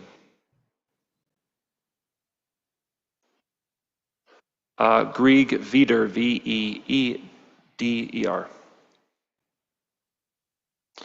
Linda White. Catherine Wheeler. Pastor Chase Davis. Okay, and then the next panel of folks who will be up after this panel are folks who signed up to support, and those will be Amanda Blasingame, Maya Blasingame, Sophia Hart, Cece Akila Archuleta, and Victor Longman, and we'll note those names again in a few minutes. Okay, we'll start in the room. Sir, at the end, please go ahead.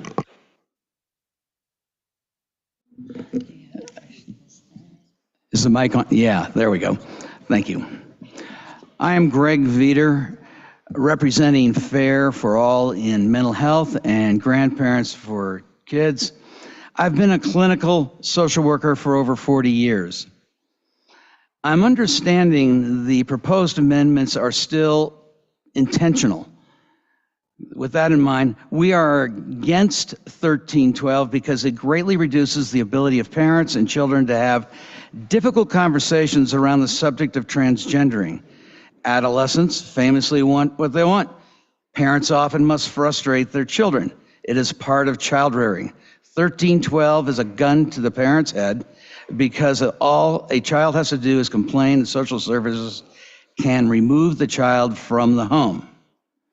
So this bill does lead to children to gender affirming, the whole gender affirming issue. The notion of true gender identity used by gender affirming model misses the point that identity is fluid. All of us go through various forms of identity change throughout the course of life. It's a part of life.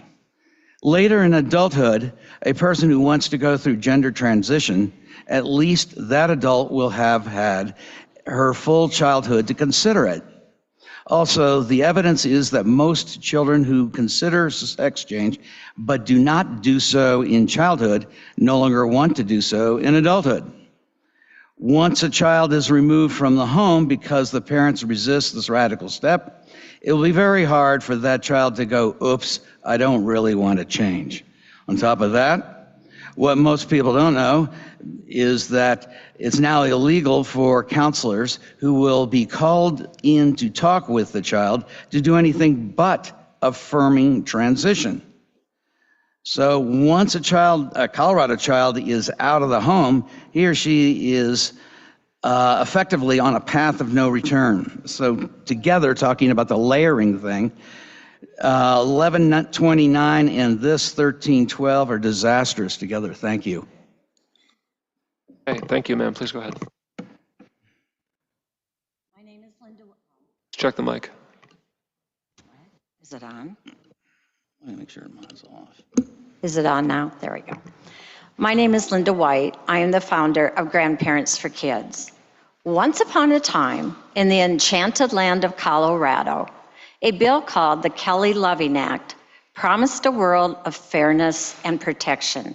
It swept through the House of Representatives with a noble vow to shield transgender individuals, especially children, from harm.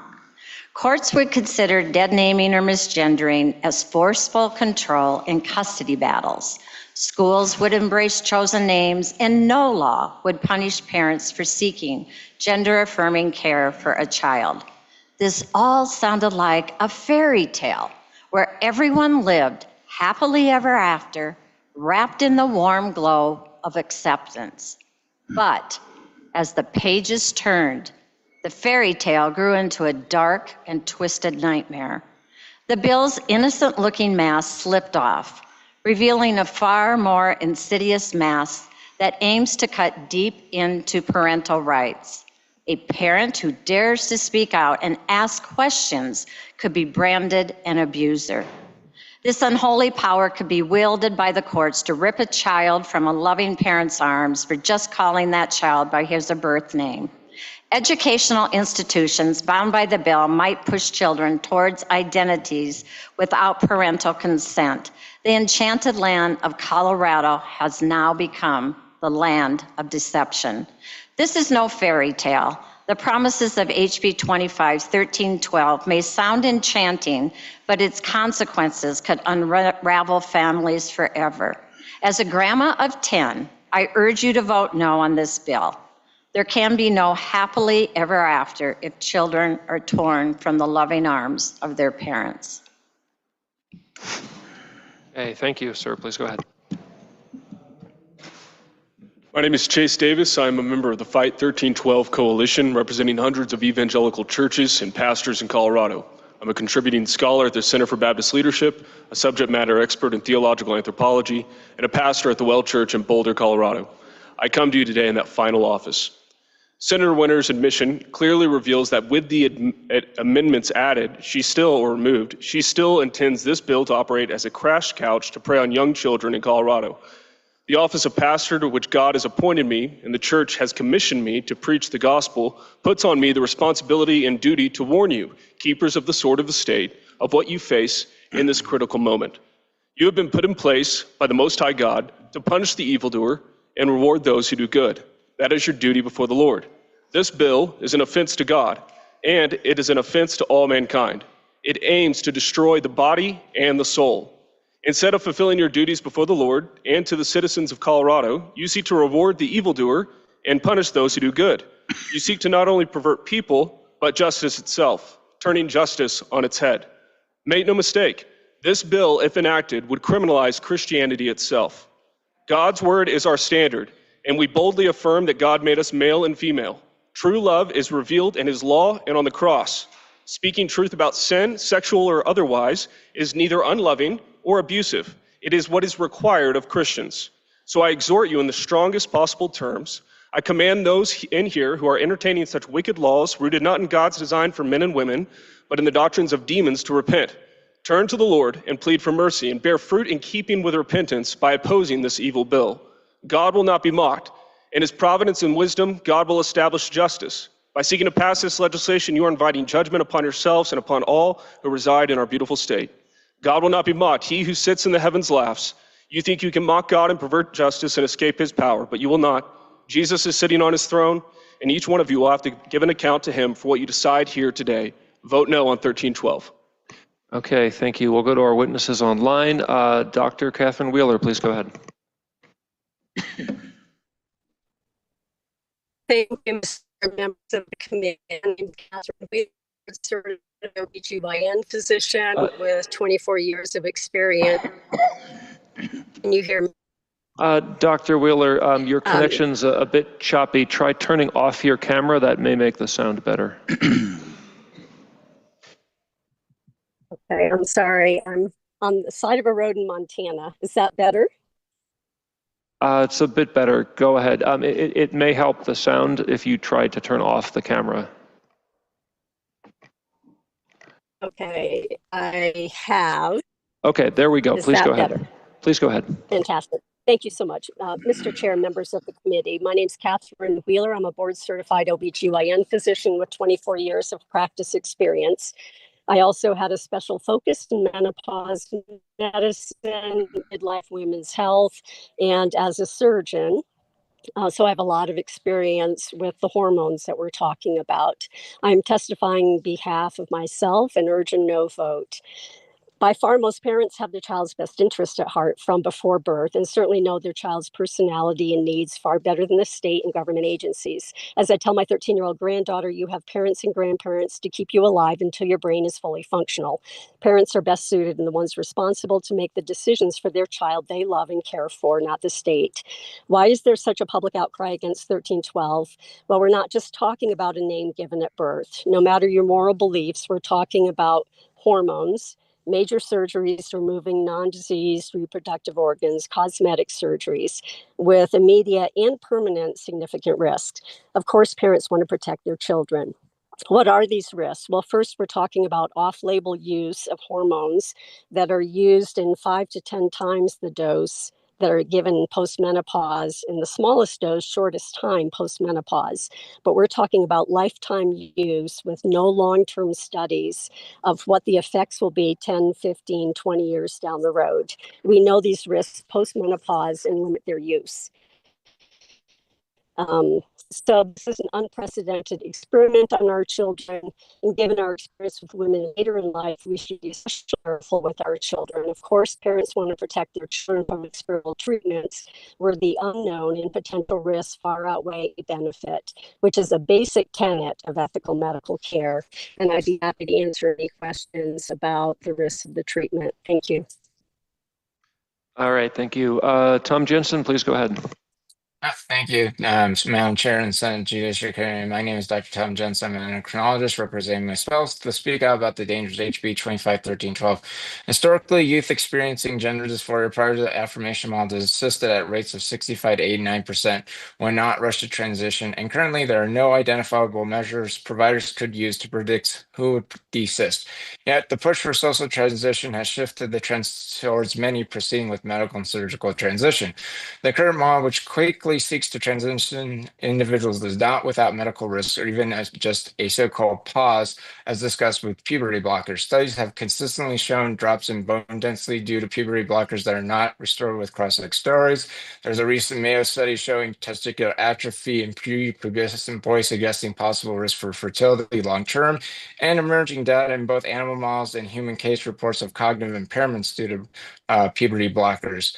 And because this is during a time when hormones are necessary for proper brain development due to disruptions of these produced sex steroids. There is no data to date to show that the use of puberty blockers for gender dysphoria is definitively safe or reversible. In addition, medical transition has shown 2 to 4 times increased risk for cardiovascular disease, including heart attacks, strokes, and blood clots, increased risk for diabetes, certain cancers, and autoimmune disorders such as lupus. In addition, regret over loss of fertility has been seen in a recent Dutch study from 2022 of 44% of trans men and 35% trans women, as well as high rates of sexual dysfunction. Surgical procedures also carry a high rate of complications, up to 40% or more with male to female transitions, including meatal stenosis, strictures, and dehiscence wounds and necrosis, and up to 76% in females and male, including fistulas and strictures, among other complications. Also, there's a limited benefit, if any, seen in cross-sex steroids with surgery. One of the largest follow-up studies in +1 of 324 transgender individuals with over 30 years found overall mortality 2.8 times higher, 19.1 times risk from death or suicide, and 4.9 times risk of suicide attempts. Also, a recent study from 2020 found a 2.4 risk of being hospitalized after surgical reassignment surgery versus those who did not pursue surgical reassignment surgery. And additionally, a curious study found that adults undergoing gender-affirming surgery had a 12.12-fold higher suicide risk than those who did not. So to villainize parents and others who have concerns about current affirmation approach to gender dysphoria is questionable, especially with the recent CAS report of over 237 papers from 18 countries showing limited benefit. So I urge you to vote no, and I'll be happy to take any further questions. All right, thank you. Committee questions of this panel. Senator Carson. Thank you, Mr. Chairman. I have a question for Dr. Jensen. You are a specialist in hormones and related issues. So what is your opinion on how well young people, minors, can independently make an informed consent on life-altering decisions around their gender? Yeah, so I want to point out that there's actually a video of at a WPATH meeting of Dr. Daniel Metzger. This is the quote he said. He said, some of the Dutch researchers gave some data about young adults who've had transitioned and reproductive regret.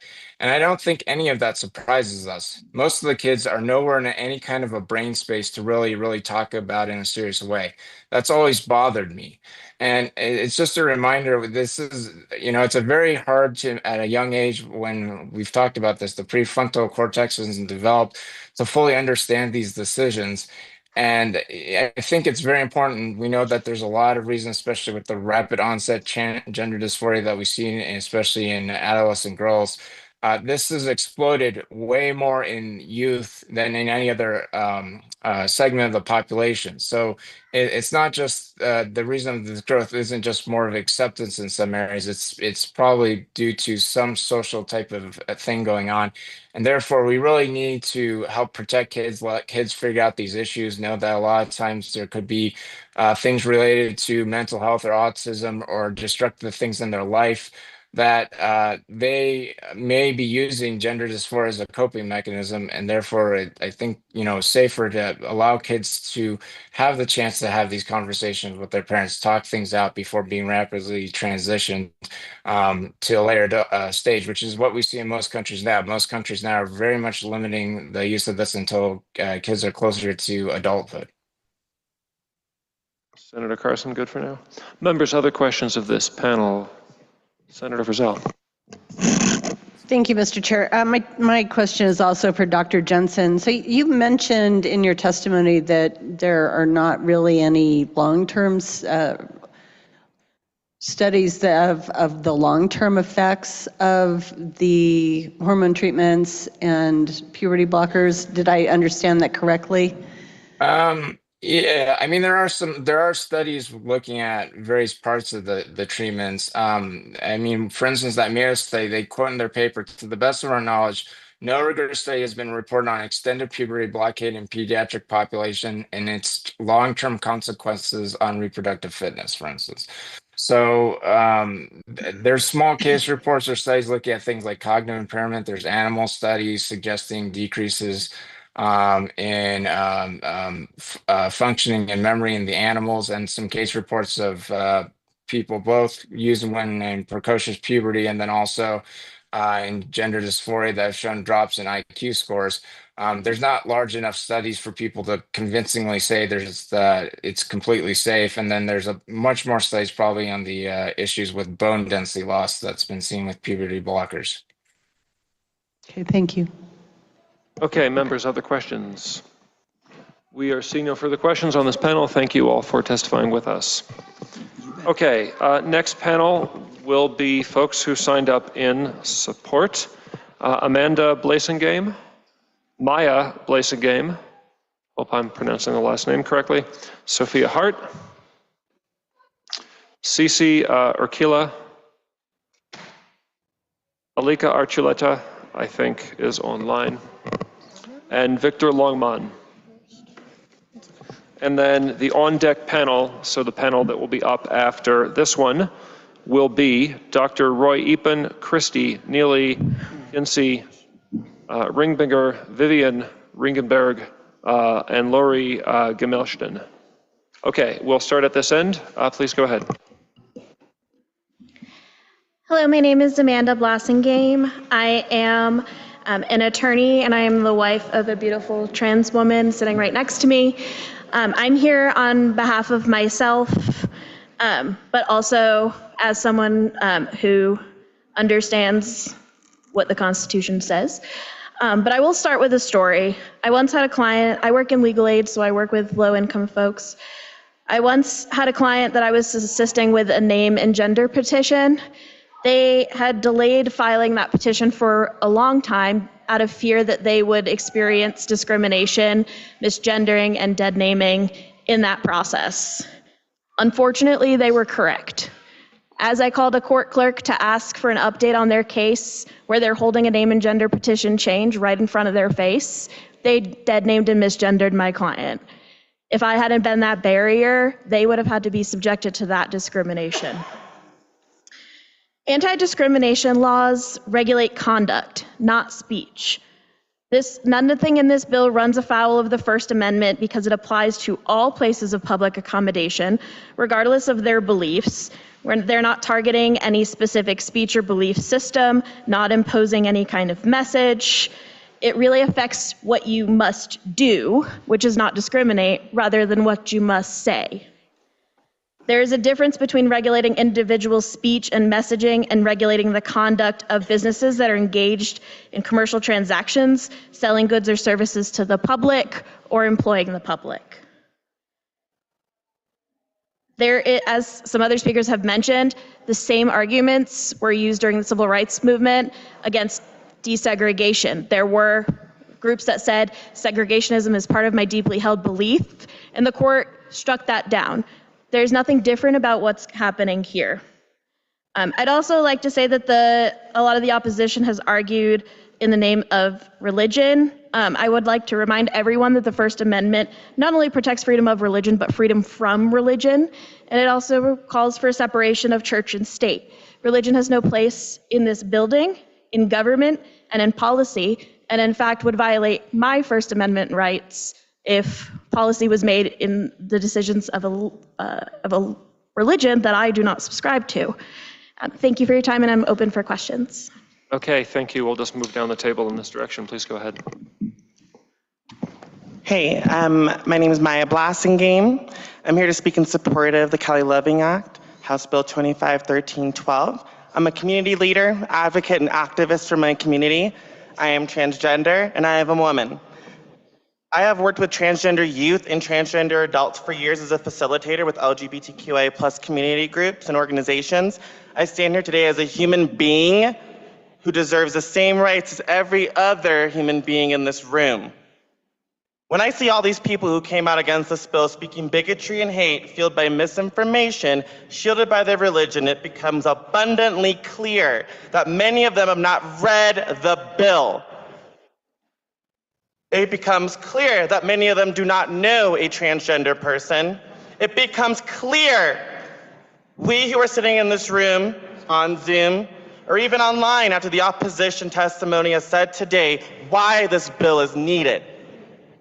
Until their child, their friend, their coworker, their family, their loved ones have transitioned or come into their lives as being trans, we're gonna sit over here and call it gender issues all we want. Because to label it takes away my humanity, takes away your kids' humanity, takes away your grandkids' humanity, because you can just label it as something you don't agree with. And as human beings, we should agree with a little bit of humanity in this courtroom here, and in this house, and in the world in general. You know, it wasn't more than 70 years ago that I couldn't even be in a room next to these people, be married to my wife, because of people's religion. And look at us here now. We got black friends, we got black neighbors, we got black people in this House and in the Senate that work very hard for the communities they represent. And if we followed laws based on religion, we wouldn't be here. I wouldn't be sitting next to these people here. And I think we need to take a real good look at history and what that does to people.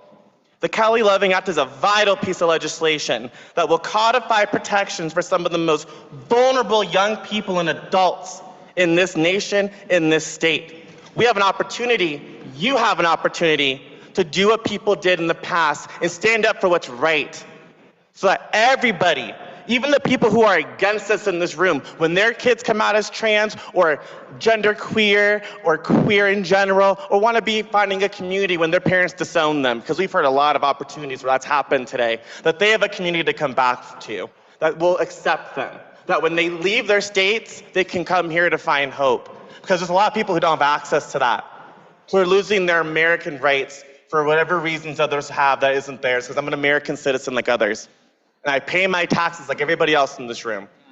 And you know what? I'm gonna stand here again at my time in just a moment here as a Black trans woman and say thank you for those who are standing up in support of this bill, and I ask you all to do the same. So thank you very much. Thank you. All right.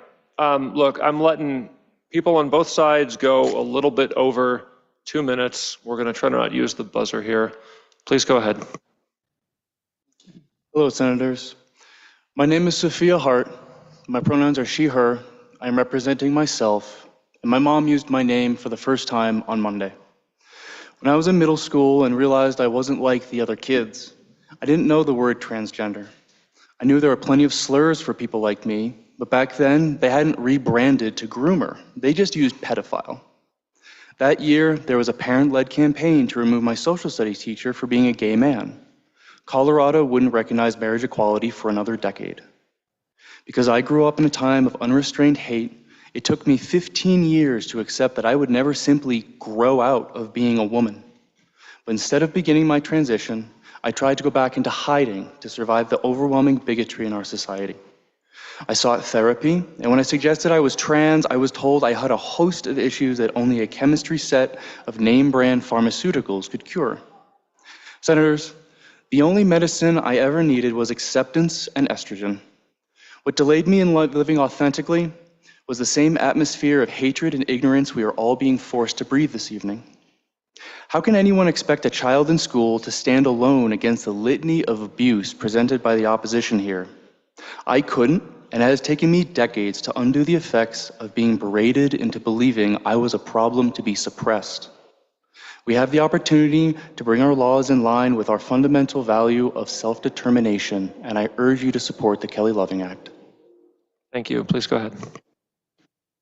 Hi, my name is C.C. Please check the mic. Gray button on the stem. Okay. Hi, my name is Cece Urkla, and I speak for myself. People here have said that trans children don't exist, but I am a real example of one. I wished I was born as a woman for as long as I can remember. I used to play pretend as a woman. I dressed up in my sister's tutus and tiaras, crossed my legs, expressed my emotions in a feminine manner, among many other behaviors that indicated my gender was not the sex I was born as. However, not having affirming parents or an affirming community around me, despite living in Colorado my whole life, there are things I went through common for many trans people that no one should have to go through. Feeling itchy all over the inside of my body, incredible discomfort, dissatisfaction, and disappointment with my voice when it got deeper in 8th grade. The hollow feeling of something missing, especially in my chest area. And most importantly to this bill, the stabbing sensation I feel in my heart every time someone calls me a he or by my dead name. All of that has led to a complete lack of confidence and a total sense of self-hatred that's taken many years of not only working on myself, but affirmation from others to overcome.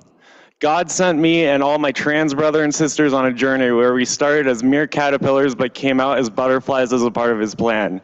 Voting yes on this bill alleviates some of the suffering we go through and allows us to live better, more fulfilling lives. If you care about giving the youth better lives, please vote for the Kelly Loving Act. Thank you for listening. Thank you. We'll go online to Victor Longman, if you can hear us in the room. Okay, camera's on, please go ahead. My name is Victor, and I use he, him pronouns. I am representing myself. I am an out and proud transgender man and lifelong resident of Colorado. When I came out 7 years ago, I was in an uncomfortable and frightening situation with an employer who made pointed comments that me being trans was deception. I feared for my job and my livelihood and felt helpless to do anything but keep my head down and try to appease him. Among other things, this bill would protect others from suffering in situations like this. Hateful transphobia exists in Colorado, as you have witnessed tonight. The hateful misinformation and bigotry only serves to emphasize the importance and need for this bill. The anti-trans crowd is a vocal minority in Colorado. I assure you that the majority of your constituents possess common sense and kindness, and your support of this bill would put you on the right side of history. Trans people are so threatening because we represent true freedom, self-determination, and autonomy. We seem to be especially threatening to people who fear losing control and domination of their children, but kids, cis and trans, are their own individual people, deserving of respect and protection. Trans people of all ages know who we are. We are not mentally ill. We are not indoctrinated. We are not mutilated. We are not groomers. We are human beings deserving of basic legal protections and dignity. I implore you to pass this bill. Thank you. Okay, thank you. Alika Archuleta, please go ahead. Hi, yes, thank you so much. My name is Alika. Got it right on the third time. I am representing myself. My pronouns are he, they.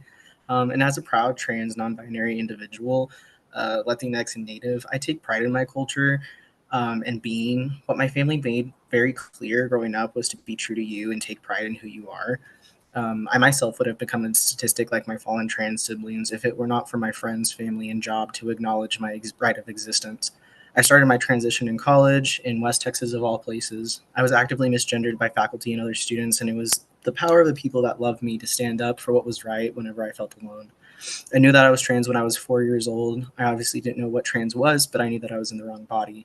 I grew up in a church, constantly fighting my relationship with God and myself. Would it be better if I killed myself than to live as who I am? Why does God hate me? The truth is he doesn't. I'm no longer a member of the church, but as said earlier, if God doesn't make mistakes, I am not one. If that is how you think, he did make me the way that I am. I am trans. This bill is not forcing kids to transition against their will. A lot of people think that you can just say you're trans, start HRT, and have surgeries with no problem, but that's not the case. I've lived as my true self for the past 8 years, and I just recently had top surgery. The hurdles one goes through to even remotely start gender-affirming care takes extensive therapy, doctor visits, consultation, understanding, and work. This bill is not telling parents they can't parent how they see fit.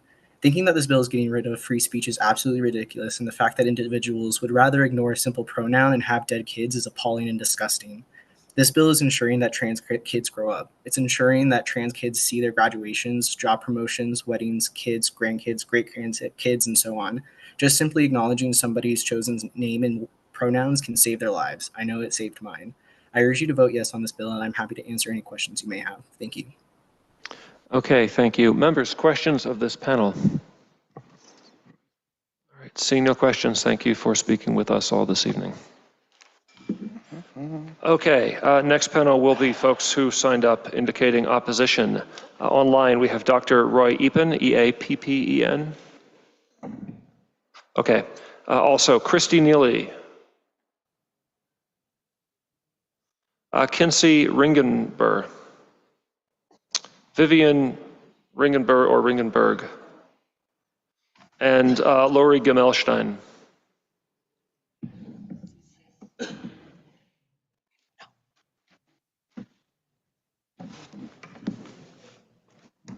Okay, and the next panel of folks in support, just for early notice, on deck will be Alex Budrukas, Chloe East, Chase Jurgaitis, Jade Kelly, Arlene Scoutus, and Christy Schaefer.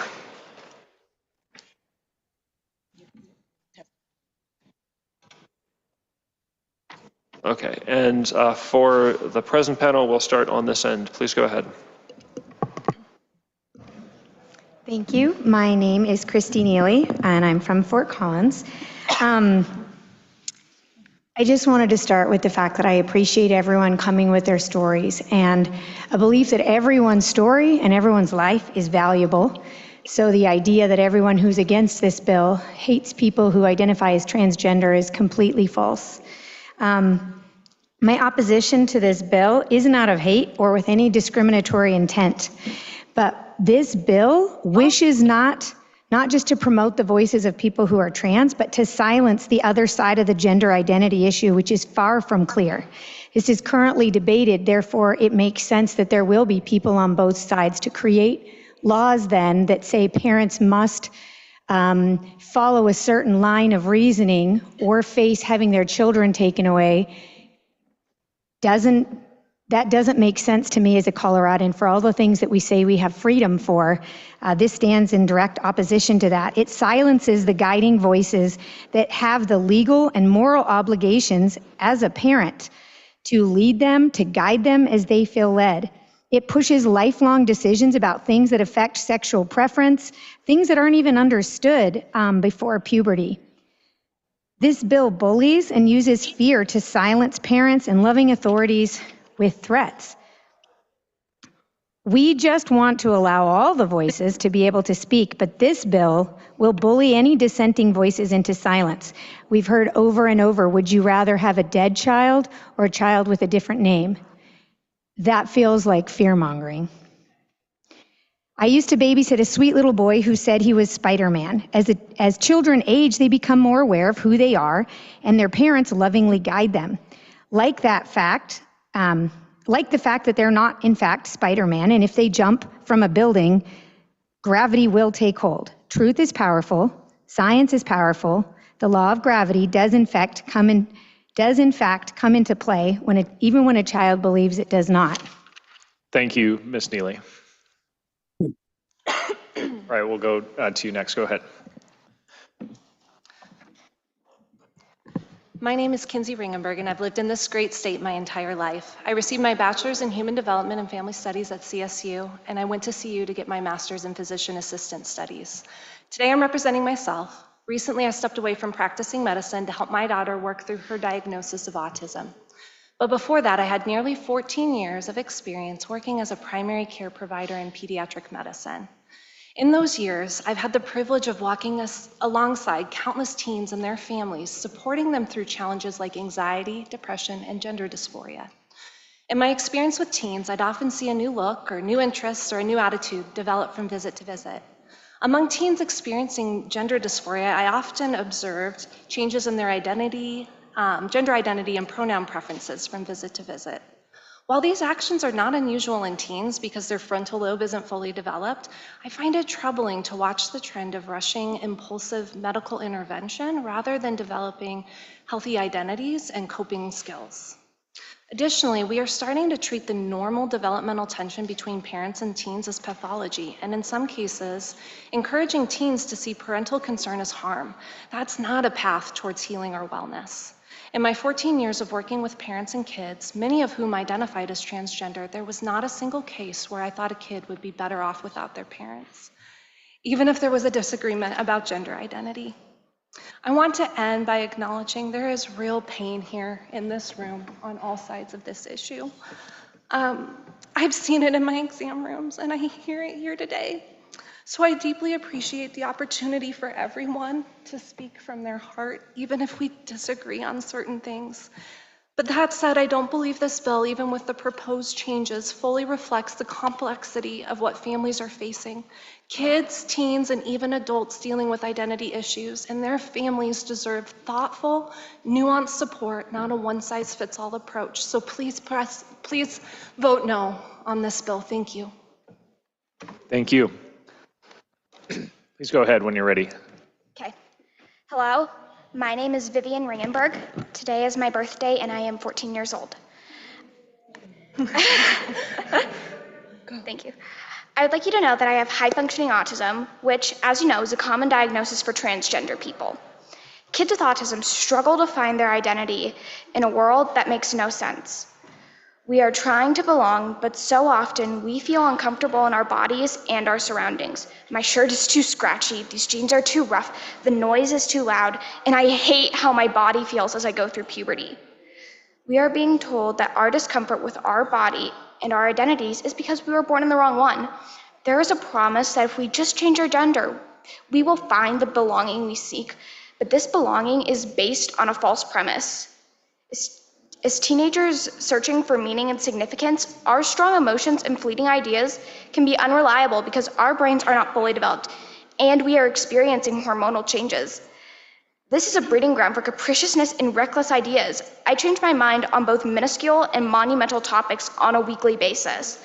I need wise people, like my parents, looking out for me to keep me from to keep me from doing things like cutting my own bangs, let alone changing my body forever or pushing them out of my life because we disagree. Kids with high functioning autism like me are going to have conflicts with their parents, but we still need a consistent environment, even if we don't agree on everything. If social services can intervene in families where there is a disagreement on gender identity, I fear this will do irreparable harm to kids like me who need stability. We need to support kids and parents as they walk through challenges rather than create additional chaos and unpredictability through separation. I don't come to you from any political party, but as a girl who knows stability, even in disagreement always calms my anxiety, and kids like me need parents in their lives. Vote no on HB 1312. Thank you, Vivian. Good job and happy birthday. Thank you. All right, ma'am, please go ahead.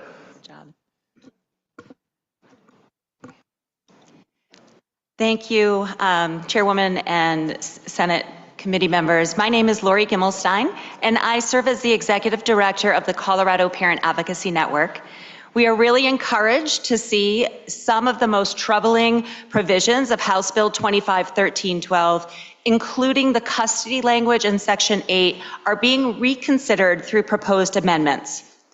But we remain deeply concerned because what's being presented today does not erase what was originally written, or why tens of thousands of Coloradans read this bill and were alarmed to see parenting reframed as coercion and speech treated as discrimination, and custody threatened over a parent's decision not to affirm a child's declared gender identity.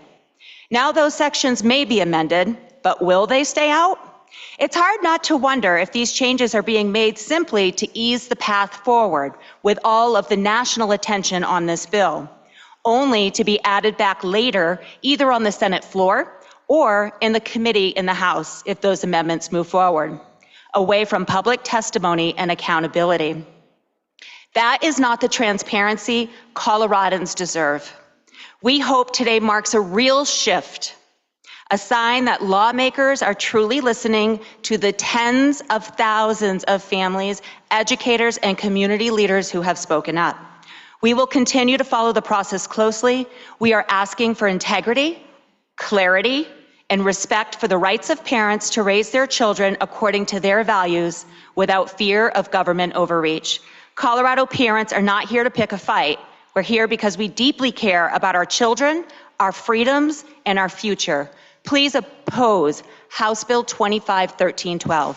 Thank you. Thank you. And then online, Dr. Roy Epen.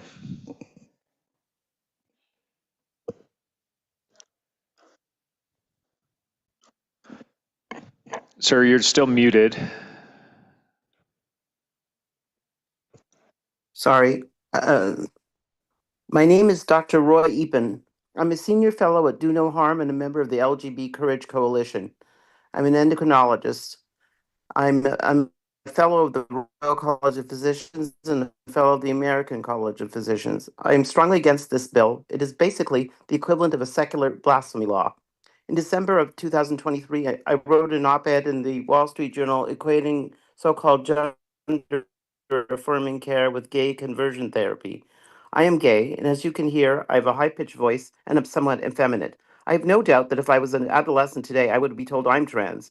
Most of the kids exposed to puberty blockers and cross-sex hormones would do just as well not to have had any of them and go through puberty with counseling in order to achieve their ultimate outcome, which would have been most of them would turn out to be gay.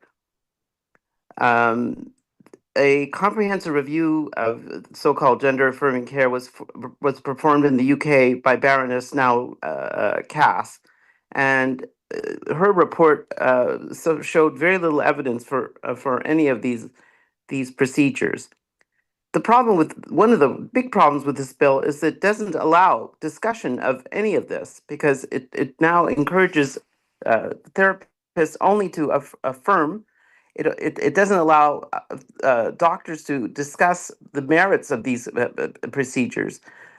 Tomorrow, a report will be released by Health and Human Services, which will discuss these things in the same context as the CAS report. And will probably come out with very similar conclusions that none of these procedures are actually indicated in children. I think that this bill should be defeated because it's removing guardrails for children and it's removing the rights of parents. Thank you. Thank you for your testimony. I believe that concludes this panel of witnesses. Colleagues, what questions might we have? Senator Carson. Thank you, Madam Chair. I have a question for Dr. Eppen. Based on your expertise, I think I want to hear a little about the issue of safety for minors from a medical standpoint. I think a lot of people have concerns about that. And how would you assess the safety and potential side effects of prescribing puberty blockers to a developing child? Senator Carson, before we get into Dr. Eppen's response, can you point me to where you're trying to, what language in the bill you're trying to point to? The bill that came to this committee, and it hasn't been amended yet, so I'm just interested in the general topic that motivated this piece of legislation. Can you point me to where there is any language related to puberty blockers? I cannot, but I think it... Sorry, there will be no... Sorry. I think the issue is certainly an important one in the context of the discussion here today. We have medical experts that are involved in transition issues, so I'd like to hear their views.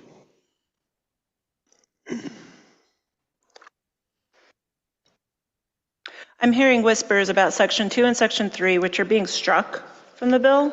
So, Senator, can you point me to the language of the bill? I'm not looking at particular language. I'm assuming we're here to discuss a lot of the issues around transitioning and minors and those issues. And that's part of the motivation, I assume, for the legislation.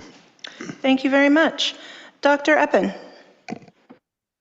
So several of the other experts have already noted that the lack of sexuality of orgasms after being given puberty blockers. There's severe questions about development of height, of brain development with puberty blockers.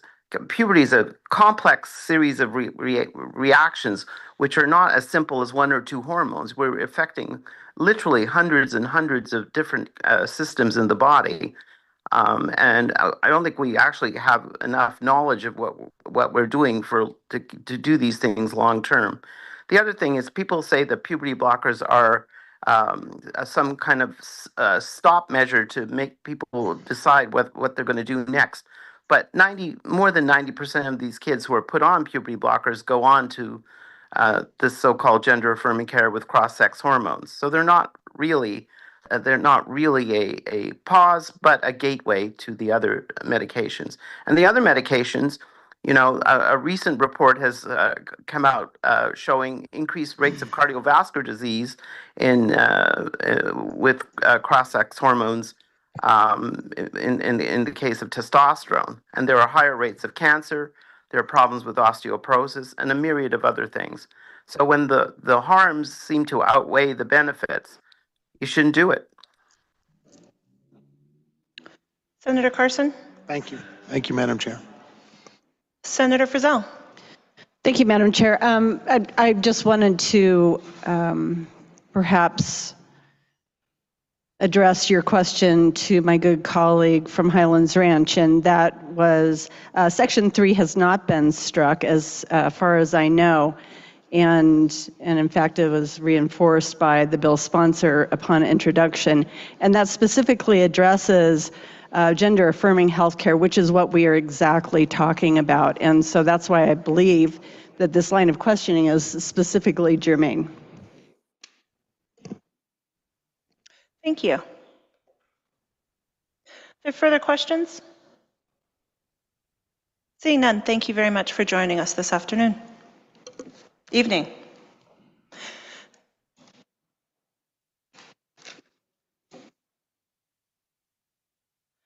Before we proceed to our next panel, I'm going to invite everybody who wishes to stand up and take a stretch break. This also goes for you if you're in an overflow room. I'm going to invite you all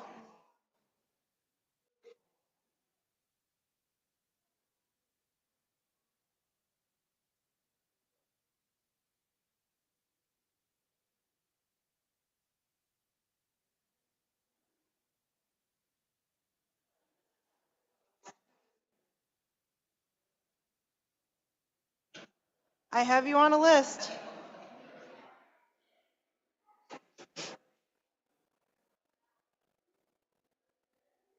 Yeah, thank you. All right, I'm going to invite you. All right.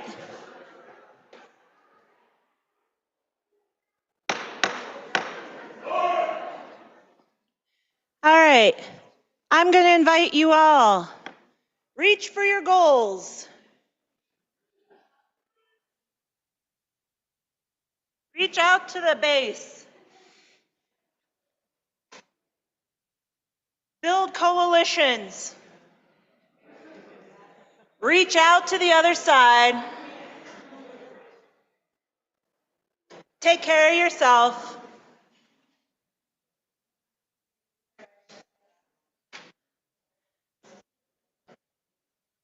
So,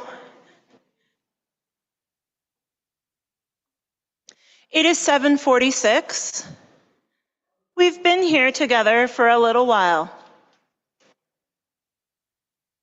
It's starting to get to the point where folks are starting to get either a little hangry, a little tired.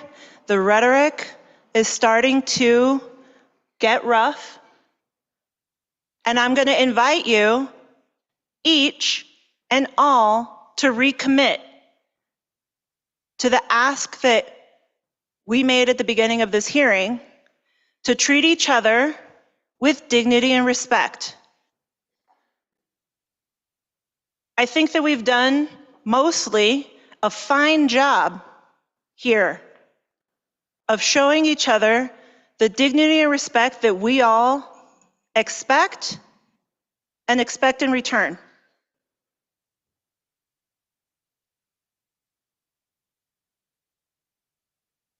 Whether you support or do not support this bill, let us all show each other and serve as models to one another.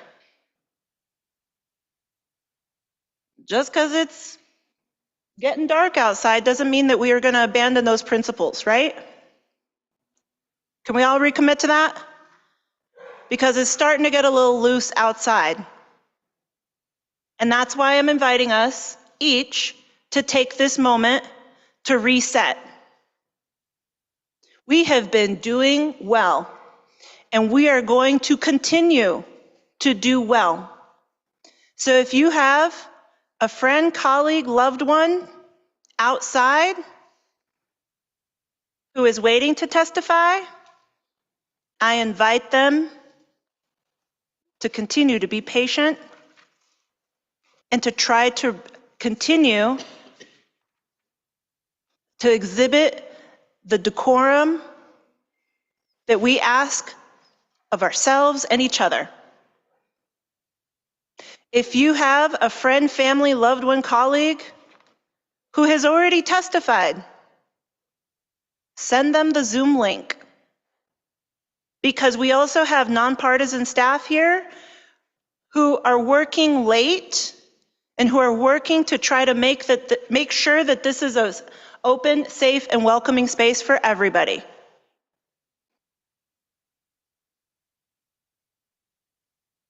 If you're in a place where you think, you know what, it's actually better for me to go and testify remotely, let us know. Let one of the folks in the sergeants in the red coats know.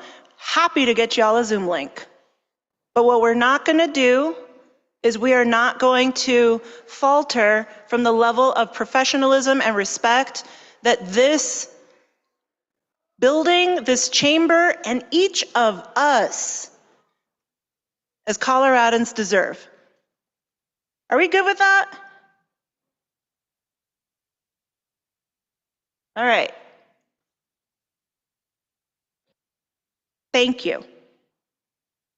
With that, I'm going to welcome our next panel of proponents, right?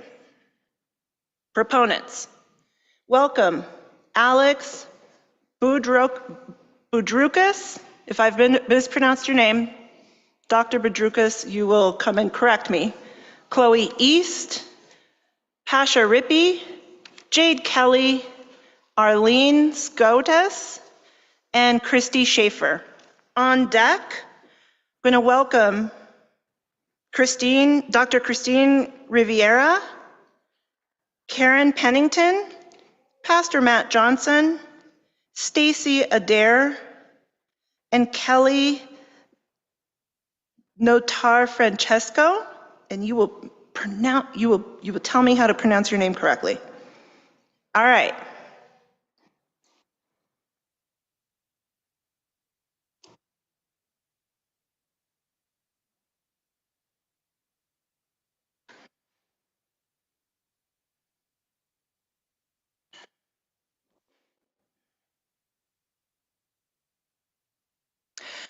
Welcome to the Senate Judiciary Committee. Please state your name, any organization you may represent, and then proceed to testimony. Thanks for being here. Good evening, Chair and members of the committee. My name is Jade Kelly and use pronouns she, her, they, them, and I'm the president of CWA Local 7799, your favorite union's favorite union. And I'm here testifying on behalf of our union in strong support of 1312. Our union has officially endorsed this bill, but today, I'm not just speaking to you as a union leader, I'm not just speaking to you as a worker, I'm speaking to you as a trans woman who has lived the quiet, invisible pain of this issue. I know I have a reputation in this building. Folks say I'm fearless. I've taken on billionaires, bosses, and bullies without blinking while taking huge personal risk. That I'll fight tooth and nail next to my union siblings in Colorado Springs and Grand Junction, even when I have nothing in common, even when we disagree politically. But we unite as unionists because we believe that an injury to one is an injury to all. So it might come as a shock to you that with all the courage in the world, I couldn't protect myself from from this pain I experienced after coming out as Jade in 2022.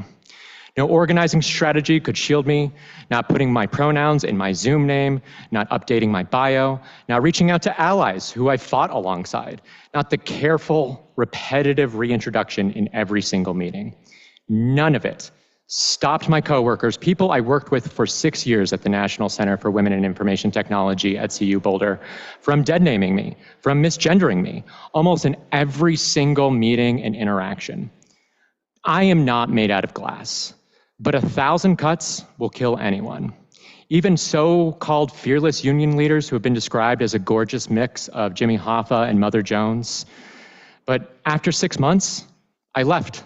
I left the job I love, a job that brought me joy, work that brought me so much pride because I got to help women, genderqueer and non-binary students from high school and college get into the difficult field of tech and bring new voices and perspectives into a field in desperate need of change. I left because I needed to find a place at CU where no one knew my dead name, where I could feel peace again, where I could be Jade and still be safe. And the truth is, my experience is one of the better ones I've heard. Systemic isn't descriptive enough for how often this happens. That oppression, this is how oppression works. Ideologically, our society treats trans dignity as optional. Institutionally, our laws reflect that. Interpersonally, even at an intersectional feminist department, people felt no need to learn my name. Thank and eventually, internally, I started to feel like maybe I was too much, like I didn't deserve to feel safe or my dignity shouldn't be compromised. Please vote yes on 1312. Thank you for your testimony. Welcome. There's a button on the neck. There you go. Thank you. Thank you, Madam Chair and the members of this committee. My name is Chloe East, she, her, and I am an associate professor of economics at CU Denver. I am also a proud member of my union, United Campus Workers, which is part of CWA 7799.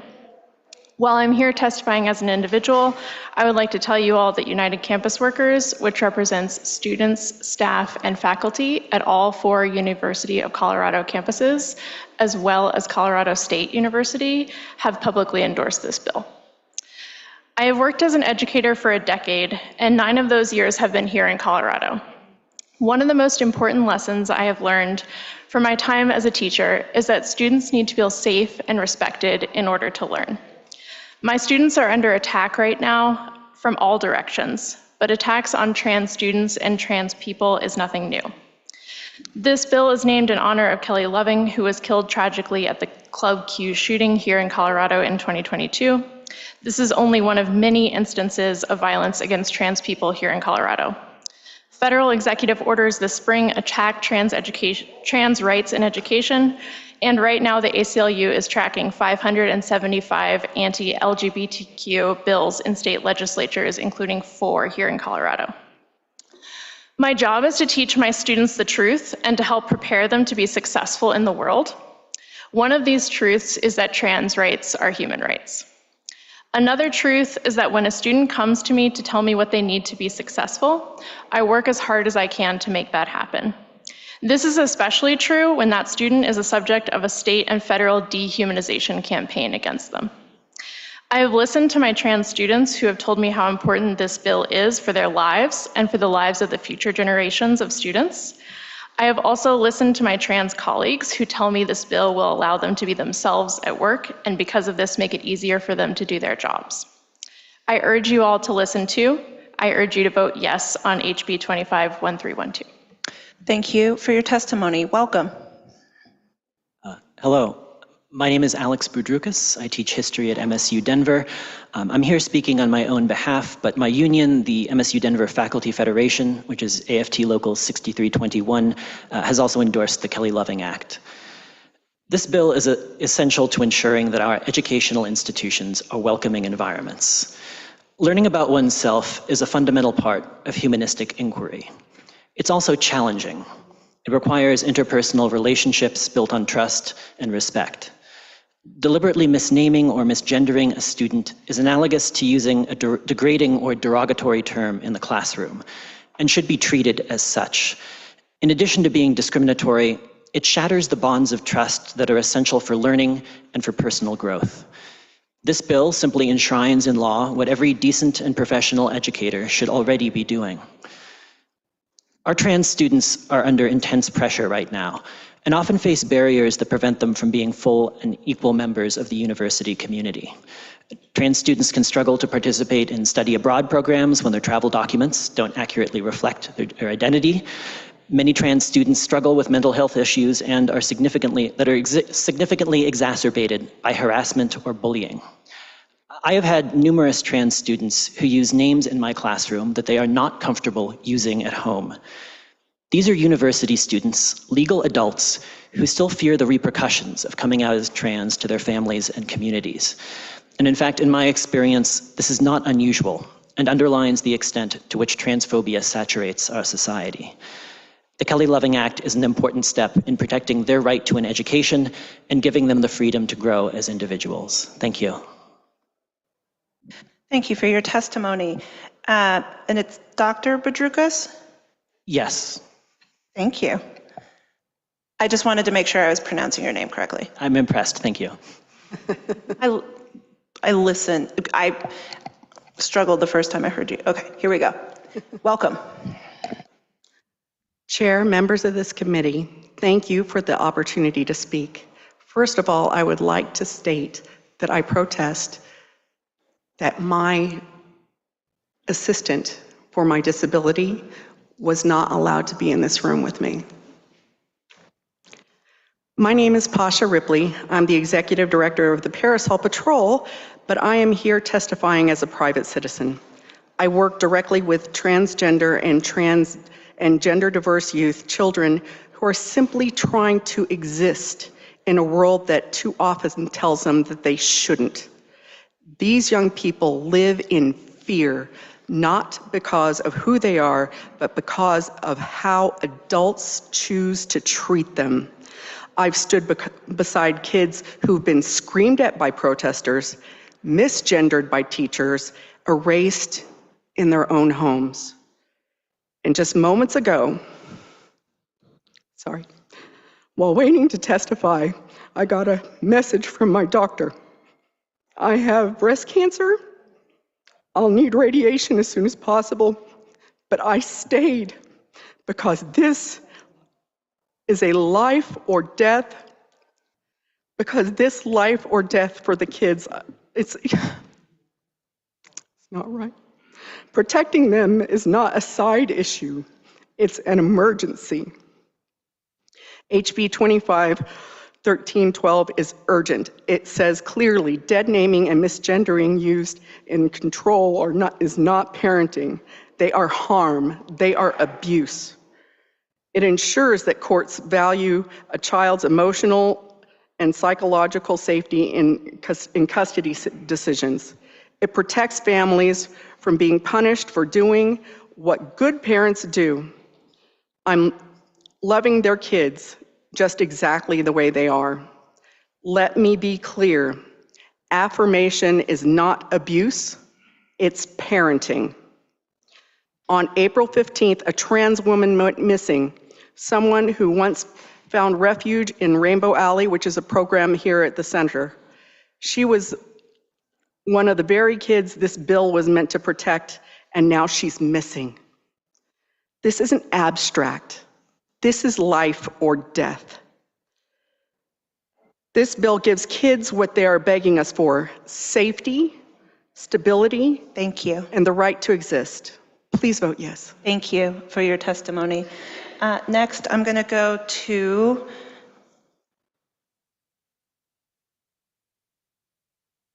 Arlene Skutas. Good evening. Thank you for the opportunity to testify. My name is Dr. Arlene Segutis. I use she, her pronouns.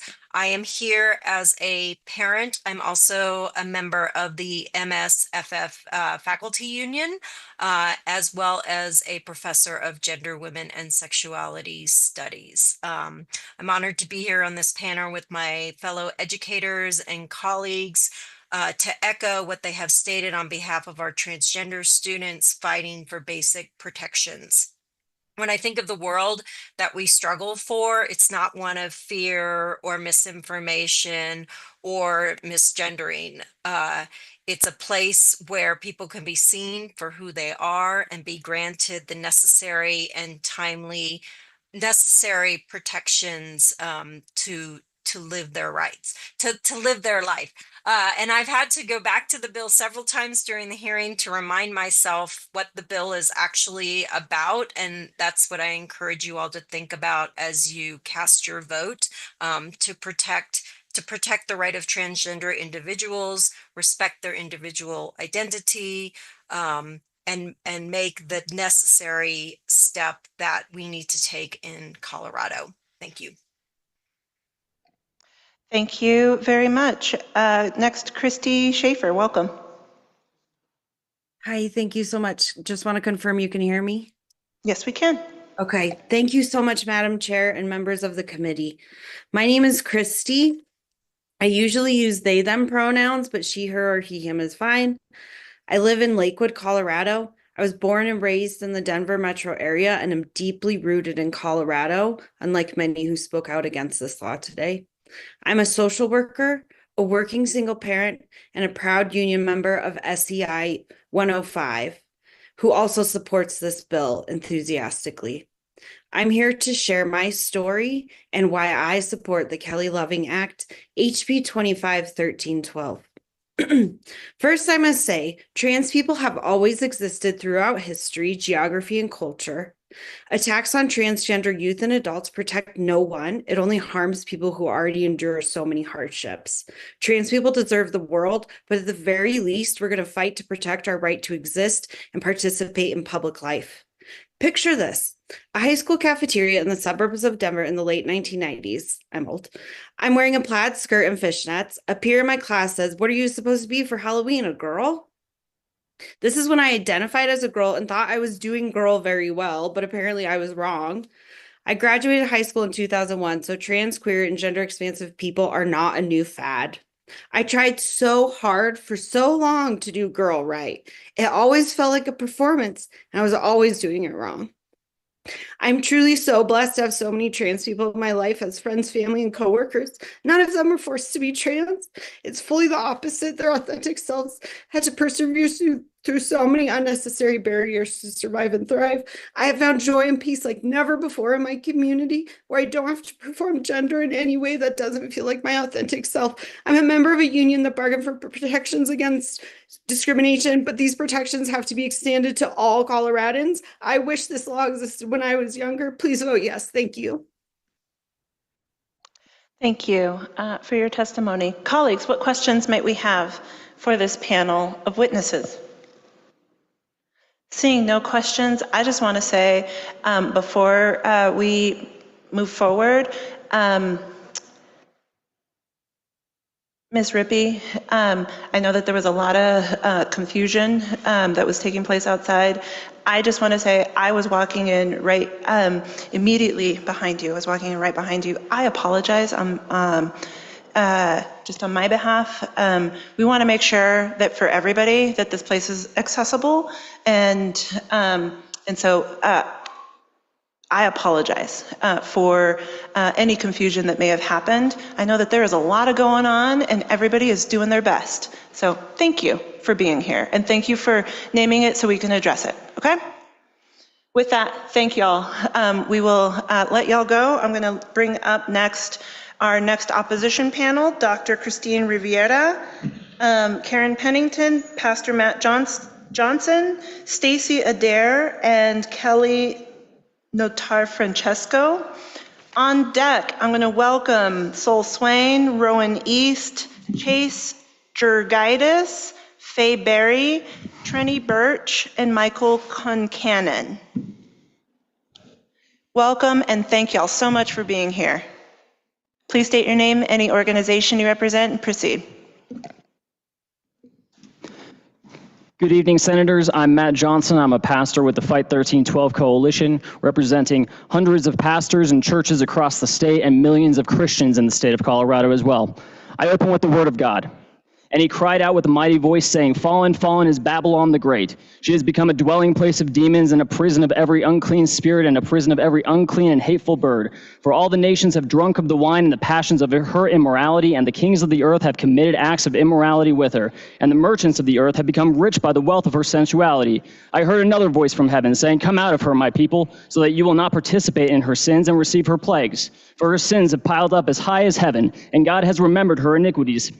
Pay her back, even as she has paid, and give back to her double according to her deeds. In the cup which she has mix twice as much for her. To the degree that she glorified herself and lived sensually, to the same degree give her torment and mourning. For she says in her heart, I sit as a queen and I am not a widow, and I will not see mourning. For this reason, in one day her plagues will come, and pestilence, and mourning, and famine, and she will be burned up with fire. For the Lord God who judges her is strong.'" Revelation 18:2-8. Senators, I do not come to you today with arguments or to win a debate. I come to you today with a prophetic warning from God. As I've watched this legislative session and observed how this body has conducted itself in committees, it is unavoidably obvious that the total agenda of this session has nothing short of demonic with clear goals.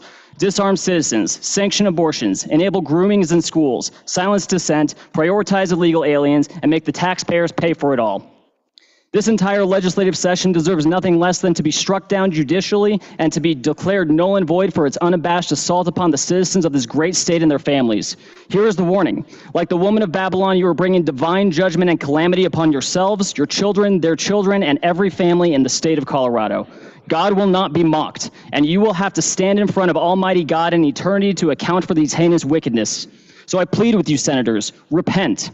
Repent of this wickedness. Place your faith in Christ Jesus and pray that the hand of judgment is stayed by your prayers and supplications. And you can demonstrate your repentance today by voting no on HB 25-1312. Thank you. Thank you very much for your testimony. Welcome. Thank you, and you pronounced my name perfectly, so well done. That doesn't often happen, so thank you for that. Members of the committee, thank you for your time today. My name is Kelly Noda Francesco, and I'm representing myself, and I'm here in opposition of 1312. So I oppose this bill for a bit of a different reason than I think a lot of other people have mentioned here today, and that I think it violates the principle of the Establishment Clause, which prohibits the government from making laws establishing state-mandated religion. And there was actually several proponents of this bill have actually pointed out the Establishment Clause as well. The concepts codified in 1312 are based on ideas that humans are trapped by this powerful society, which is essentially a prison constructed by dominant classes who get to decide how humans are supposed to act and behave. People who have been enlightened to this worldview then have a moral obligation and teleological religious responsibility to liberate their fellow humans from this societal prison and break humans free to be their authentic selves. I'm concerned that elected officials are using the power of government force to create the perfected world they perhaps envision, while punishing anyone who dissents. 1312 is telling Coloradans, participate in our religious belief that humans must be freed from these oppressive structures, or the state of Colorado will sever your rights to parent your child. Participate in our religious belief, or the state of Colorado will threaten your livelihood and close your business. Participate in our religious belief, or the state of Colorado will close your school.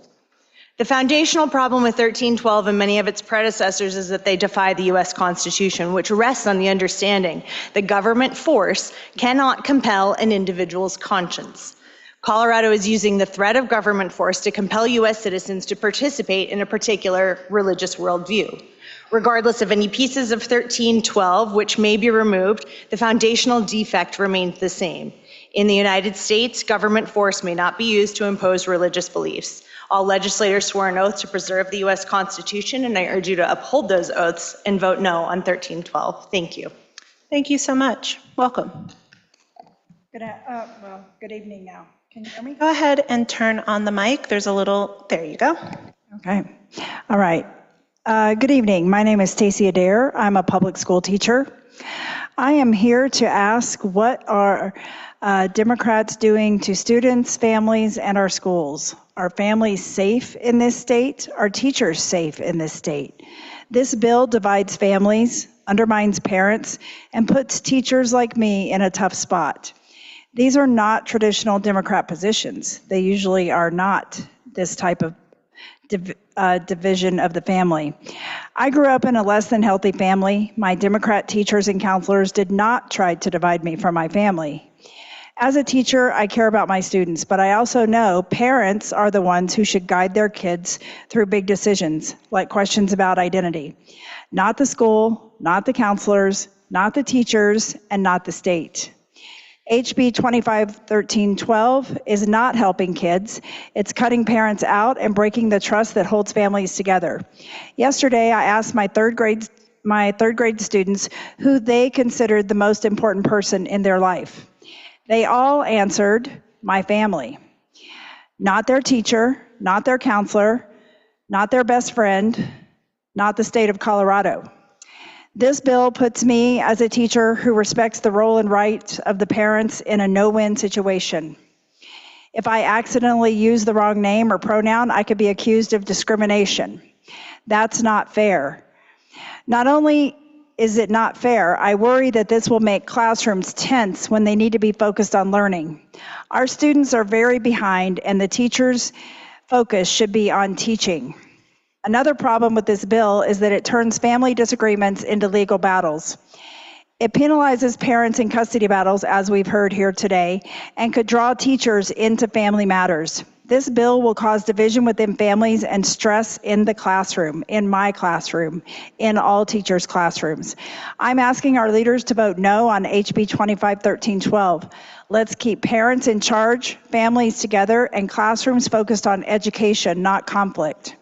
One more thing, if you're searching for some truth and facts, look up the movie No Way Back, a documentary on this issue from the Democrat perspective. As a public school teacher, I ask you to please vote no on HB 25-1312. Thank you. Thank you. Next, we're going to go to Dr. Riviera.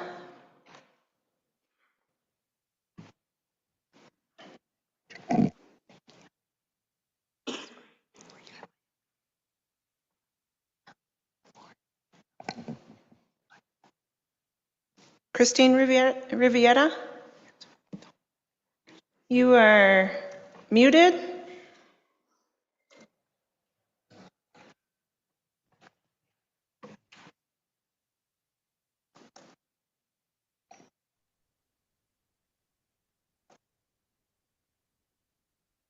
Sorry, we can't hear you. Do you want to try again?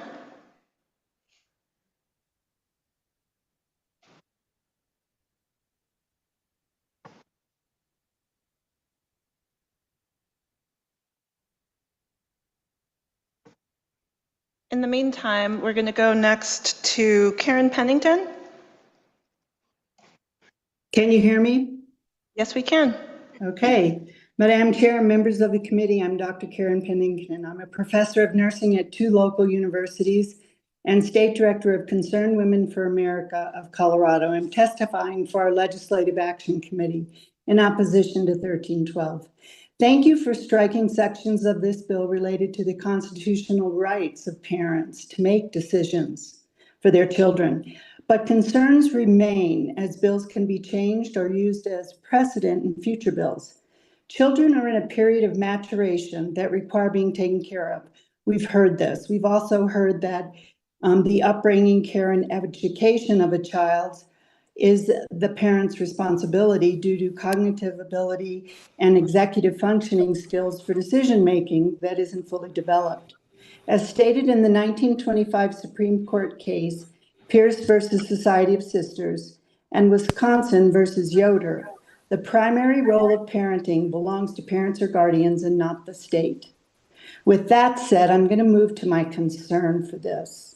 I'm concerned that this bill seeks to redefine basic biological gender and elevates gender ideology imposed by the state. People of faith or people with no faith traditions have opposing views of gender and are demeaned by this bill. Governor Polis himself stated in 2025 State of State presentation, in the free state of Colorado, we protect and expand our freedoms, tempered by the knowledge of personal responsibility and accountability. This bill does not feel that it respects equally. All Colorado individuals should be respected. However, you cannot force society to agree with the state's gender ideology by passing a bill which seeks to silence the conversation, coerce, and punish individuals with opposing views of gender, and I feel will not achieve the intended respect that is due all individuals. This bill is bad for Colorado and our children. So I respectfully request a no vote on this bill as I represent Concerned Women for America. Thank you so much for your time. Thank you for your testimony. Dr. Vieira, I'm going to give you one more try. Okay. Can you hear me now? Welcome. Cool. Okay. All right. Well, thank you, Madam Chair and the members of the committee. My name is Christine Rivera. I am a board certified family physician. I am testifying as a member of Colorado Principled Physicians in opposition of HB 1312. I want to honor all the lawmakers and everyone here who testified, because I know it's hard and I know you all want the state to be a better place. I just ask your indulgence for a few minutes, and I invite you to into kind of a discovery mode, exploratory mode in your mind. I'm speaking directly to those of you who are on the fence on the details of this bill as it's written or was written before this started. I have two messages. Number one, the medical establishment makes mistakes. And number two, just because a treatment makes sense does not mean that it's beneficial. And I'll bring an example in a minute. And to be clear, I hear a lot of the pain in the room, just like Kelsey referenced, and I hear a lot of people expressing internal distress. I understand that, but I oppose the language and its potential unintended consequences. The bill presupposes that social transition of children is a neutral act and that it is always beneficial. The current evidence base does not support this. Let me explain. The concept of evidence-based medicine is really hard to grasp, even for people in the field, because it's often counterintuitive. I was diagnosed with stage 3 breast cancer when I was 34 years old. I felt like sending all women for mammograms every year, maybe twice a year. That's what made sense to me. But in truth, the evidence base doesn't support that. Overscreening has its downfalls as well. The story shows that there's all kinds of potential harms we can cause when we practice based on anecdotes instead of strong evidence-based medicine. The method of ice pick lobotomies in the 1930s and 1950s comes to mind. Those who support this bill point to the AAP as an authority on the topic, but in 2000, that same AAP advised parents to avoid exposing their kids, their babies, to peanuts, and that seemed logical. But by 2017, they reversed it. So I guess I want to emphasize medicine makes mistakes, and just because a treatment makes sense does not mean it's beneficial. This bill as written has more potential to do harm than good. And thanks for being open to hearing my view. Thank you, Dr. Rivera. Colleagues, what questions might we have for this panel? Senator Carson. Thank you, Madam Chair. I wanted to get Dr. Rivera's medical opinion here, since she's a witness, on whether minors, because that's a concern I think that really needs to be discussed here, whether minors have the developmental capacity to fully understand and consent to the long-term implications of social transition. Dr. Rivera. Thank you. Yeah, and I think that several other who have testified mentioned that, Mia Hughes and others. Developmentally, no, people inside WPATH have also acknowledged that. And it's, I think one thing that a lot of people are misunderstanding is that I don't think anyone in medicine wants a child to suffer or feel like they can't be themselves, but the way you go about supporting a child that has gender questioning, that's what the crux of the debate is about. And the US is very much an outlier at this point. I know for whatever reason, the US has kind of had their head in the sand about this, but there's broad agreement that it's too young of an age to make such a big decision. There's no problem with, letting a kid express themselves in different ways as far as how they dress and things like that. But social transition is a psychological treatment. And that's the big problem that this bill doesn't recognize, is that social transition is a treatment. It's not just a way to make a kid feel better about themselves. It has long-term consequences versus if you just validate that a kid is, suffering or having some anxieties about things, teaching them coping skills and things like that. is a better way to kind of let them explore. So it is, sorry, to get back to your question, it is too young of an age because there's so many things as far as, I mean, just in my personal experience, I was able to nurse 2 children before I got breast cancer. But now after having mastectomy, I wouldn't be able to nurse. And people who get mastectomies, sometimes if they end up getting pregnant because they still have their uterus and ovaries when they've transitioned, they can't, not only can they not nurse, but they're prone to mastitis and clogged ducts because there's no place for the milk to go. So there's a lot of physical things that people forget that people aren't aware of: bladder leakage issues, pelvic pain. The list is pretty long, and you've heard a lot of it. Thank you. Hey, no further questions for this panel. Thank you all very much for joining us this evening.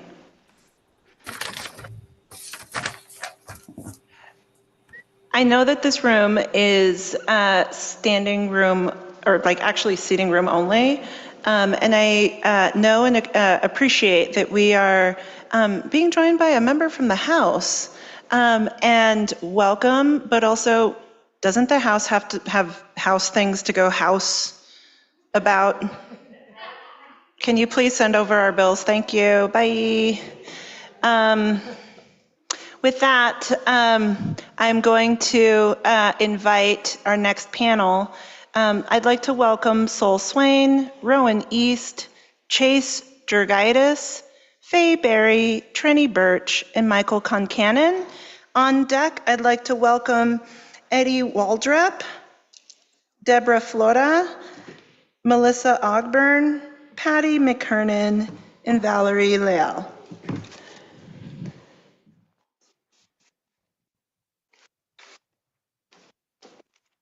Also, for folks who are, I've been getting a couple of pings and updates about folks in the overflow rooms. And so I'm going to say this in the hopes that you all can also hear this, because I know that it's playing in the other rooms as well.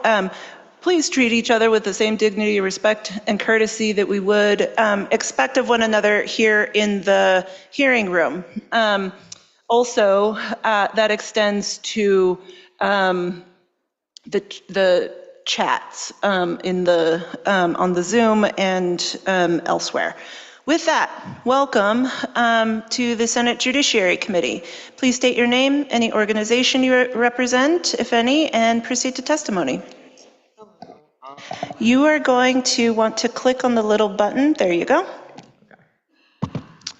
Hello, my name is Sol. I represent myself, and I'm here today to speak in favor of the Kelly-Loving Act. According to a 2022 Princeton study, Gender Identity 5 years after social transition, only 2.5% of children detransitioned after 5 years of starting transition. Clearly, the vast majority of trans kids know their bodies and themselves. I could list many of these kinds of studies that highlight the need to protect trans children, but instead, I'll highlight what these studies mean. It means that trans children who grow into trans adults are an irrefutable fact in any society. The question is, what do we do with them?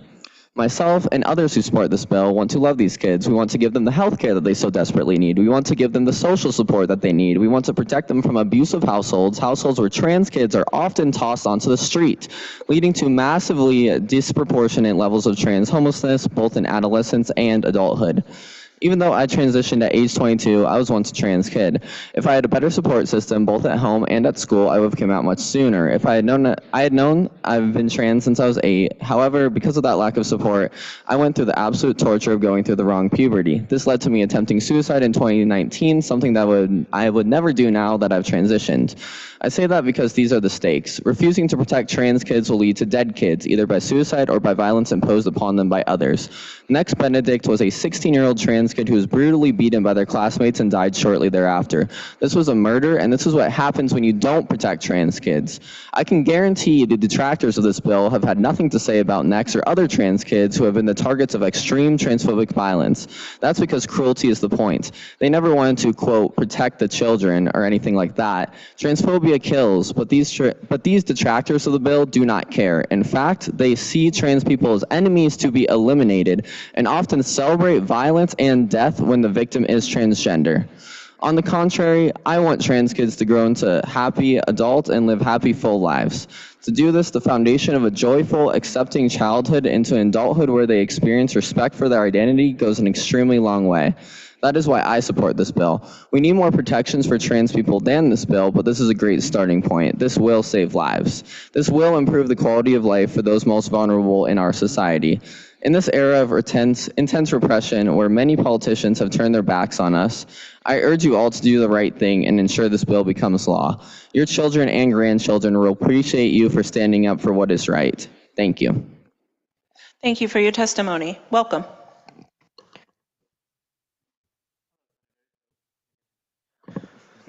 Hello, Senators. My name is Faye, and I use they, them pronouns.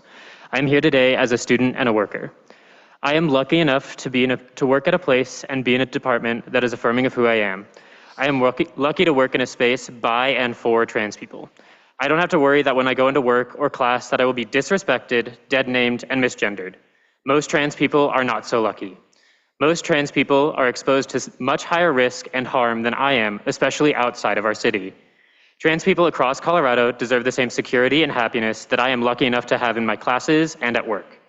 We should not be afraid, We should not be afraid to go into work, to go to school, and to simply exist. Trans people deserve better than this. Trans people deserve a better bill. Kelly Loving deserves a better bill, and trans folks in Colorado, especially those who couldn't be here to testify today for work, travel, or safety reasons, deserve a better bill, but this bill is a step in the right directions, and I ask that you take that step today. Please vote yes on House Bill 1312. Thank you. Welcome.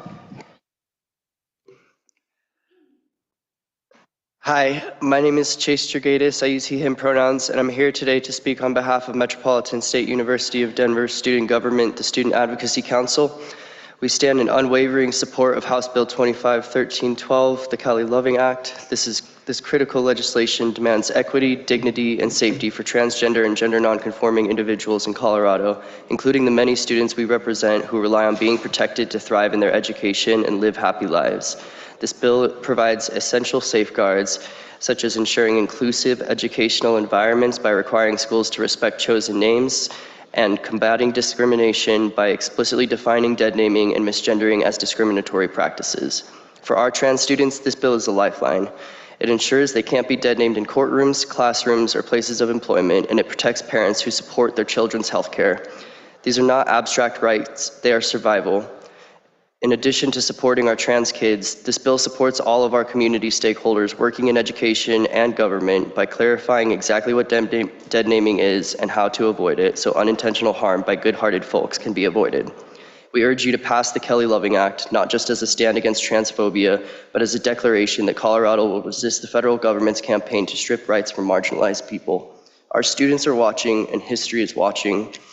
In addition to being a member of my student government, I want to speak for myself as a trans adult who was once a trans kid.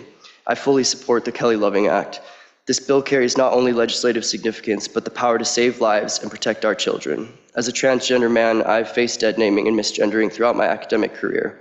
These are vile and dehumanizing experiences that have serious effects and impacts on people, and children are especially vulnerable to them. Children spend a large amount of time at school, and if we want to foster a generation of learners, creators, and overall passionate people, education needs to be a safe place. This bill helps to ensure the safety of all students and ensure every kid gets the care and respect that they deserve. To people pushing an agenda about educators trying to turn kids trans, I hope we can recognize that nobody is turning kids trans. They're trying to give trans kids a chance to become adults. I urge you to pass this bill. Thank you very much for your testimony. Welcome.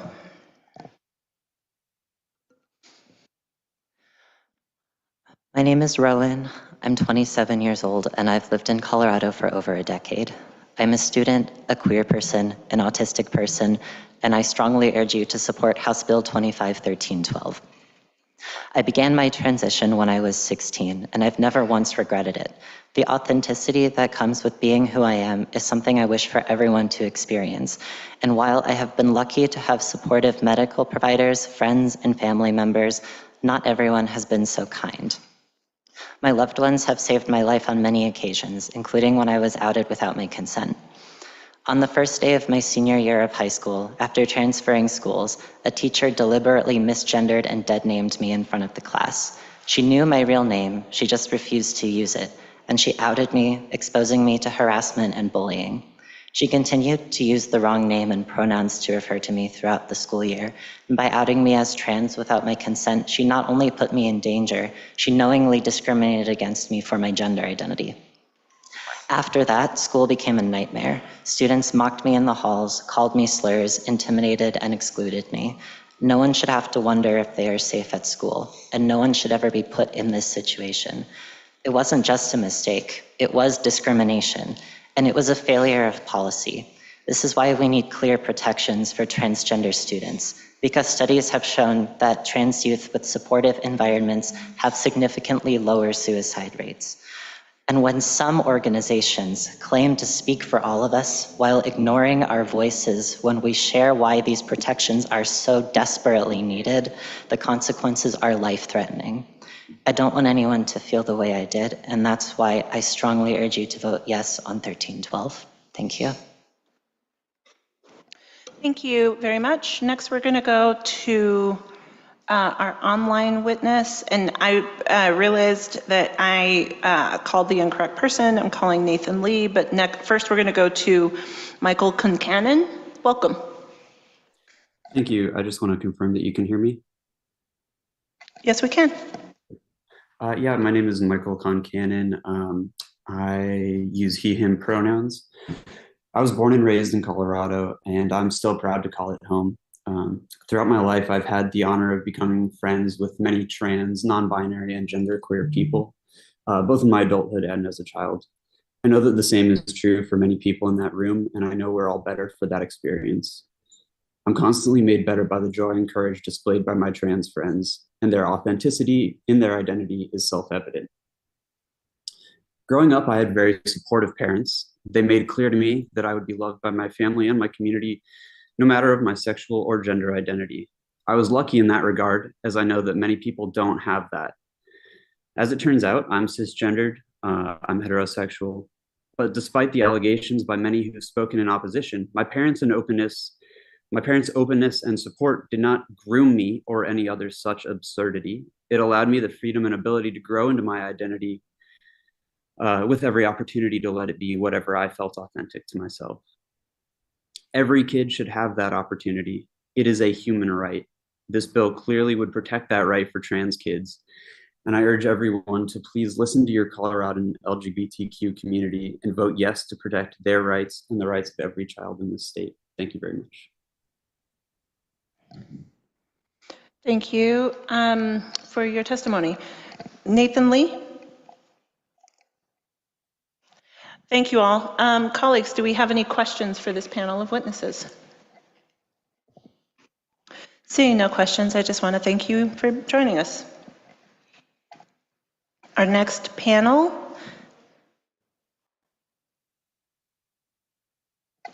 I will welcome Eddie Waldrop, Deborah Flora, Melissa Ogburn, Patty McKernan, and Valerie Leal. And I will, on deck, invite up Josie Angel, Tanya Allen, Casey Hicks, Jason Parlett, Jess Hedden, and Jackie Eubank. Hi, welcome. There's a little button on the neck. Thank you. Can you hear me now? We can. Madam Chair, Senators, I'm Deborah Flora. You have heard many testimonies today about the negative consequences of this bill, and I want to share an additional perspective on the damage it will do to children on the spectrum. Multiple studies have shown that children on the spectrum are exponentially more likely to be referred for transitioning. In the UK, where they have many more years of data to study than we do, they have found that autistic children are only 2% of the population, but 35% of those transitioned. That's a deeply disturbing fact. In fact, the Tavistock Clinic, one of the leading gender facilities in the world, was closed after it was determined that they misdiagnosed 97.5% of the children they transitioned. Autism and other underlying issues were the actual source of their distress. This may be why a recent NIH study showed that those who go through a transitioning are 12 times more likely to commit suicide. This alarming trend was substantiated in the US by a whistleblower at a St. Louis gender clinic, and the New York Times confirmed her story. This hits close to home, because most of all, I'm a mother of an autistic daughter. I know firsthand the vulnerability that this can bring, and that what is needed is stability, consistency, and care of those who know and love her best, her parents. It would have been devastating to our daughter to have any state entity remove her from the care of her parents who know her better simply for a misdiagnosis. And that is true not just for children on the spectrum, but for every child.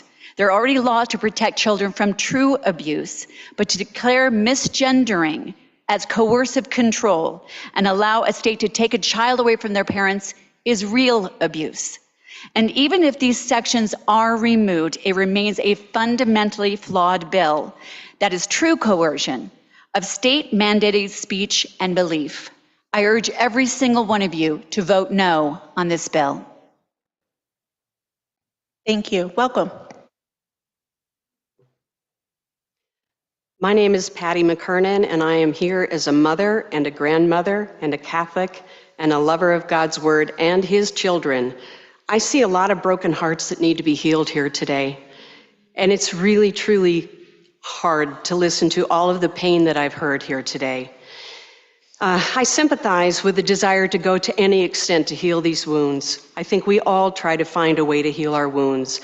However, changing your name, your body parts, or this law may not heal you, and I'm truly sorry for your pain. When it comes to children, your pain shouldn't be taken out on them. Trying to convince kids to go to drastic measures so you can affirm your choices is wrong. Lying to children is wrong. If they're hurting, the state can't love them, but their family can. You can't pass laws to change that truth. I'm wondering about the motivation of this whole issue of transgenderism, and I'm starting to think it might be that $1 million per child in medicalization that doctors are looking for. So here's the last thing that I want to say. Our Lord loves each and every one of you, even if you don't know Him, and He knows your name, dead or not. Thank you. Welcome. Hello, committee. My name is Valerie Leal, or Leal, as some people like to say, and I'm representing myself. I'm a first-generation American. My parents left their communist country of Romania to move to the US so that they could start a family and practice their faith. Let me give you a little history lesson. Communism in Romania started with the wing of the Socialist Party. I believe some of you on this committee were endorsed by the Democratic Socialists of America. I know one of the sponsors was. How does this pertain to this bill? The socialists and communists in Romania began an anti-religious campaign where they ultimately hoped to control and determine the one right faith, and therefore force compliance with the beliefs of the nanny state. This bill seeks to do just that. It seeks to silence people of all walks of life and religions, Christians, Muslims, Jews, even atheists, and try to force them into compliance with your faith system.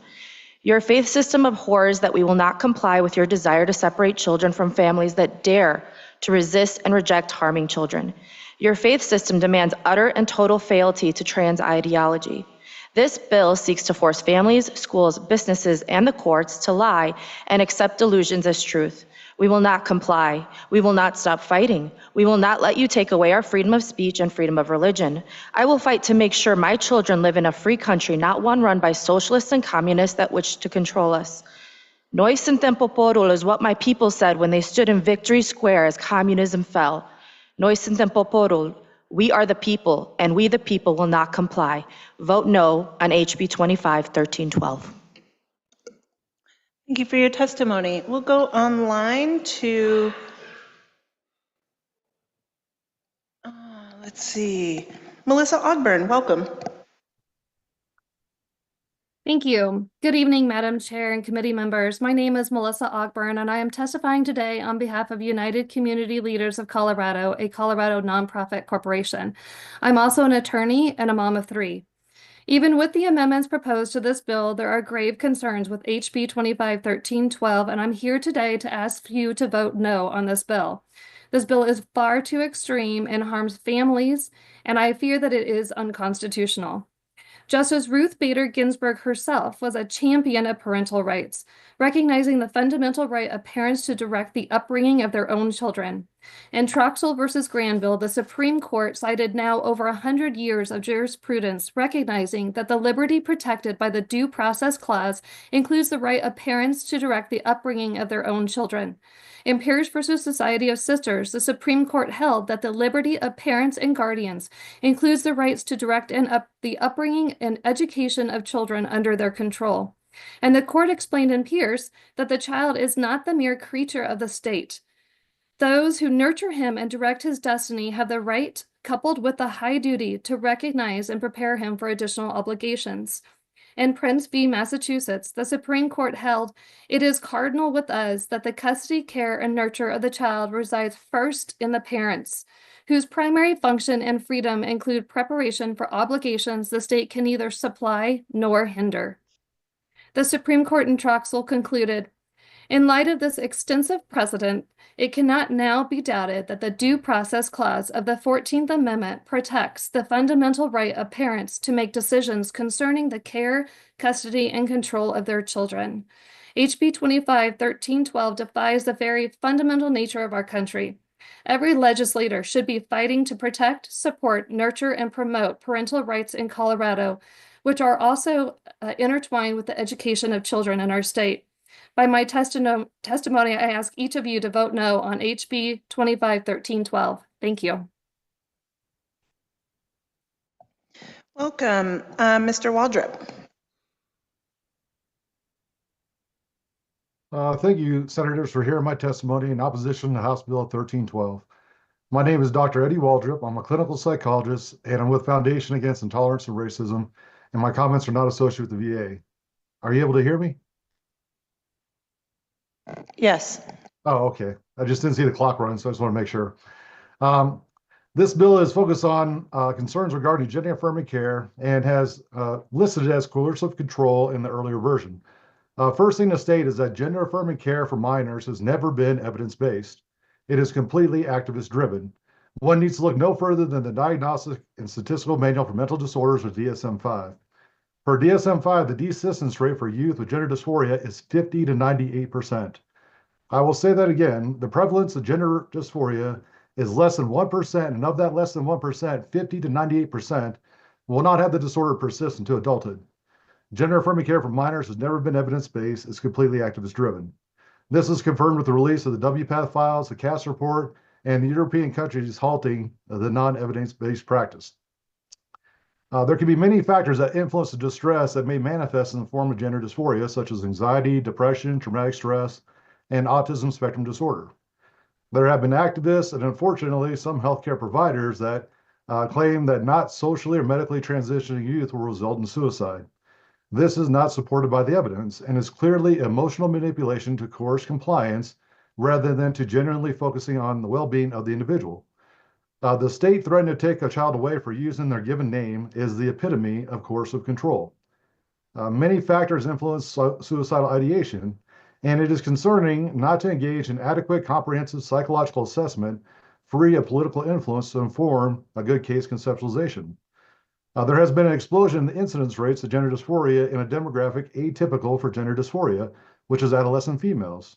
This is a demographic that has been more commonly observed to have higher rates of social contagion, and the evidence of harm in detransitioners is impossible to ignore, especially at this point. I encourage a no vote on this bill. It violates First Amendment via compelled speech, is contrary to the evidence, and is undoubtedly the very coercive control this bill claims to lament. Thank you. Thank you. Colleagues, do we have any questions for this panel? Senator Frizzell. Thank you, Madam Chair. My question is for Ms. Ogburn. I was wondering if you've had a chance to peruse Section 3 of the bill, which was kind of characterized by one of the bill sponsors as another shield law that we could avail ourselves of here in Colorado. Do you have any thoughts on that? I was quickly scrolling down to Section 3 because I do not have it memorized. Whether we are going to comply with other states' laws. It's not a section that I have particularly focused on, but I do fear that it's going to cause Colorado to become involved in legislation, which is, I'm not sorry, in litigation, which is going to be costly to our state if we're not complying with the laws of other states. I fear that that's going to result in litigation. Okay, thank you. Senator Carson. Thank you, Madam Chair. Question for Dr. Waldrop. And in your field, are you seeing a shift in thinking around gender-affirming interventions for minors in some of the other countries, European countries, and elsewhere? Yeah, thank you for the question. We are starting to see a bit of a shift, and part of the problem we've had in my field is there's been a very large ideological push against being able to examine the evidence. And I think that's unfortunately one of the reasons why we've seen more of this coming from our European kind of colleagues across the pond and other places. But there has been more people that have been trying to speak up and describe these things. There's a Dr. Michael Bailey who's done a lot of fantastic work on this. There's been, for example, there's a study out on rapid onset gender dysphoria. It was mentioned earlier by another person testifying. And that article actually had to be redacted from the original journal and published in a separate journal started by other professors and people in the field. So there is starting to be a pushback. People are starting to recognize the problem with those things and looking for other outlets and encouraging more debate. And we also see that throughout the country with universities pushing back on ideological capture as well as viewpoint discrimination. So we see a lot of this starting to come to the fore more, and I only anticipate seeing more of it, and hopefully soon. Senator Carson. Seeing no further questions, thank you all very much for joining us. All right. Next proponent panel, Josie Angel, Tanya Allen, Casey Hicks, Jason Parlett, Jess Hedden, Jackie Eubank. Next panel on deck, Priscilla Rahn, Jonathan Halvoit, Emma Ramirez, Juliana Day, and David Polis. Hi. Welcome to the Senate Judiciary Committee. Please state your name, any organization you represent, and then proceed to testimony.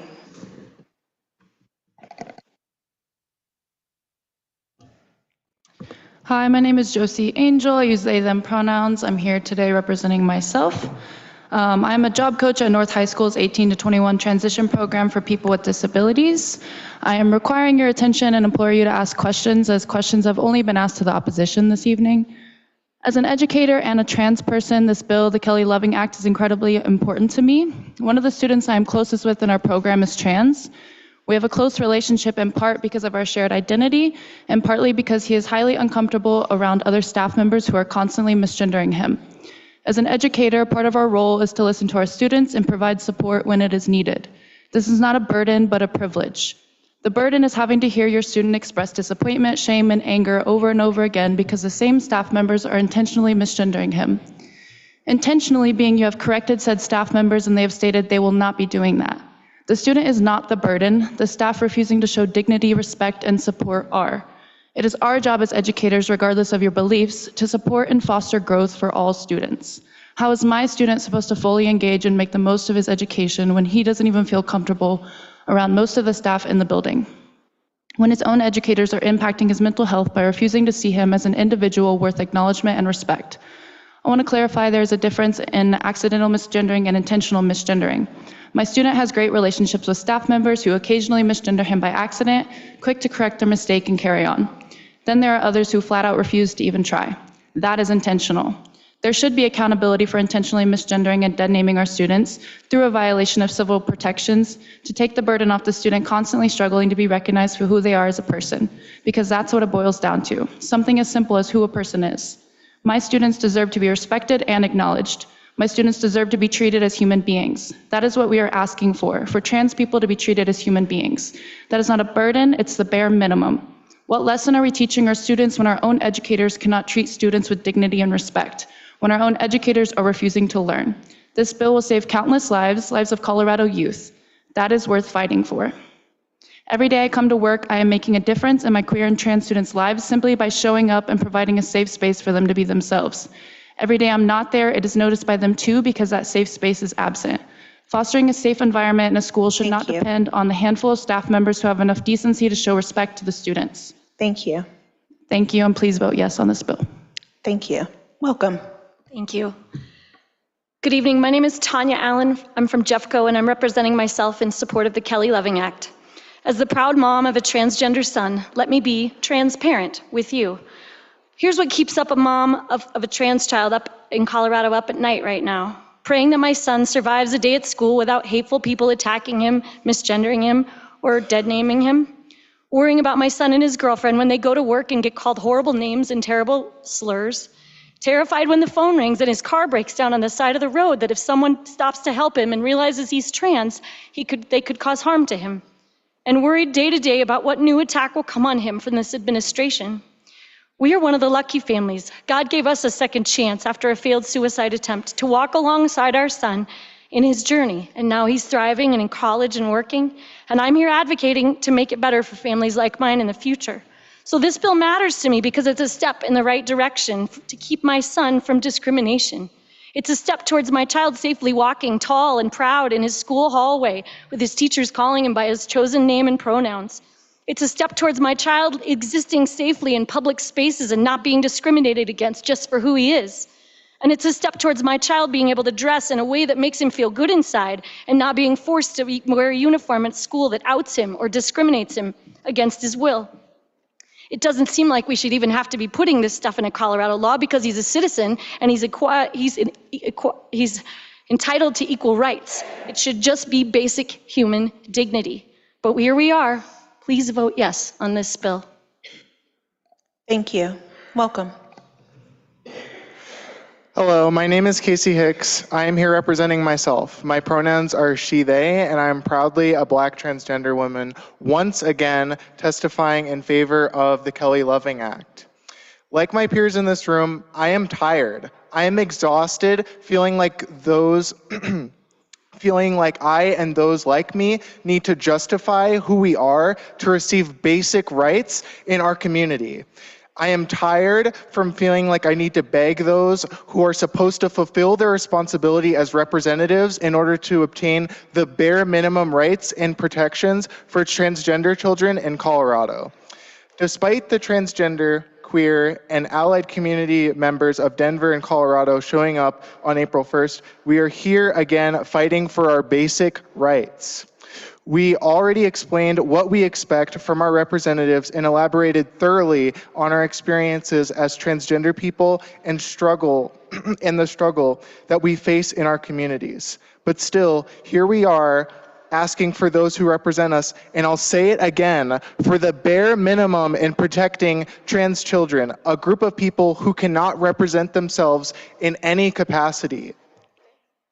No matter what happens today, trans people will keep fighting for their rights and will continue to exist as they always have. Getting in the way and opposing the Kelly Loving Act is futile.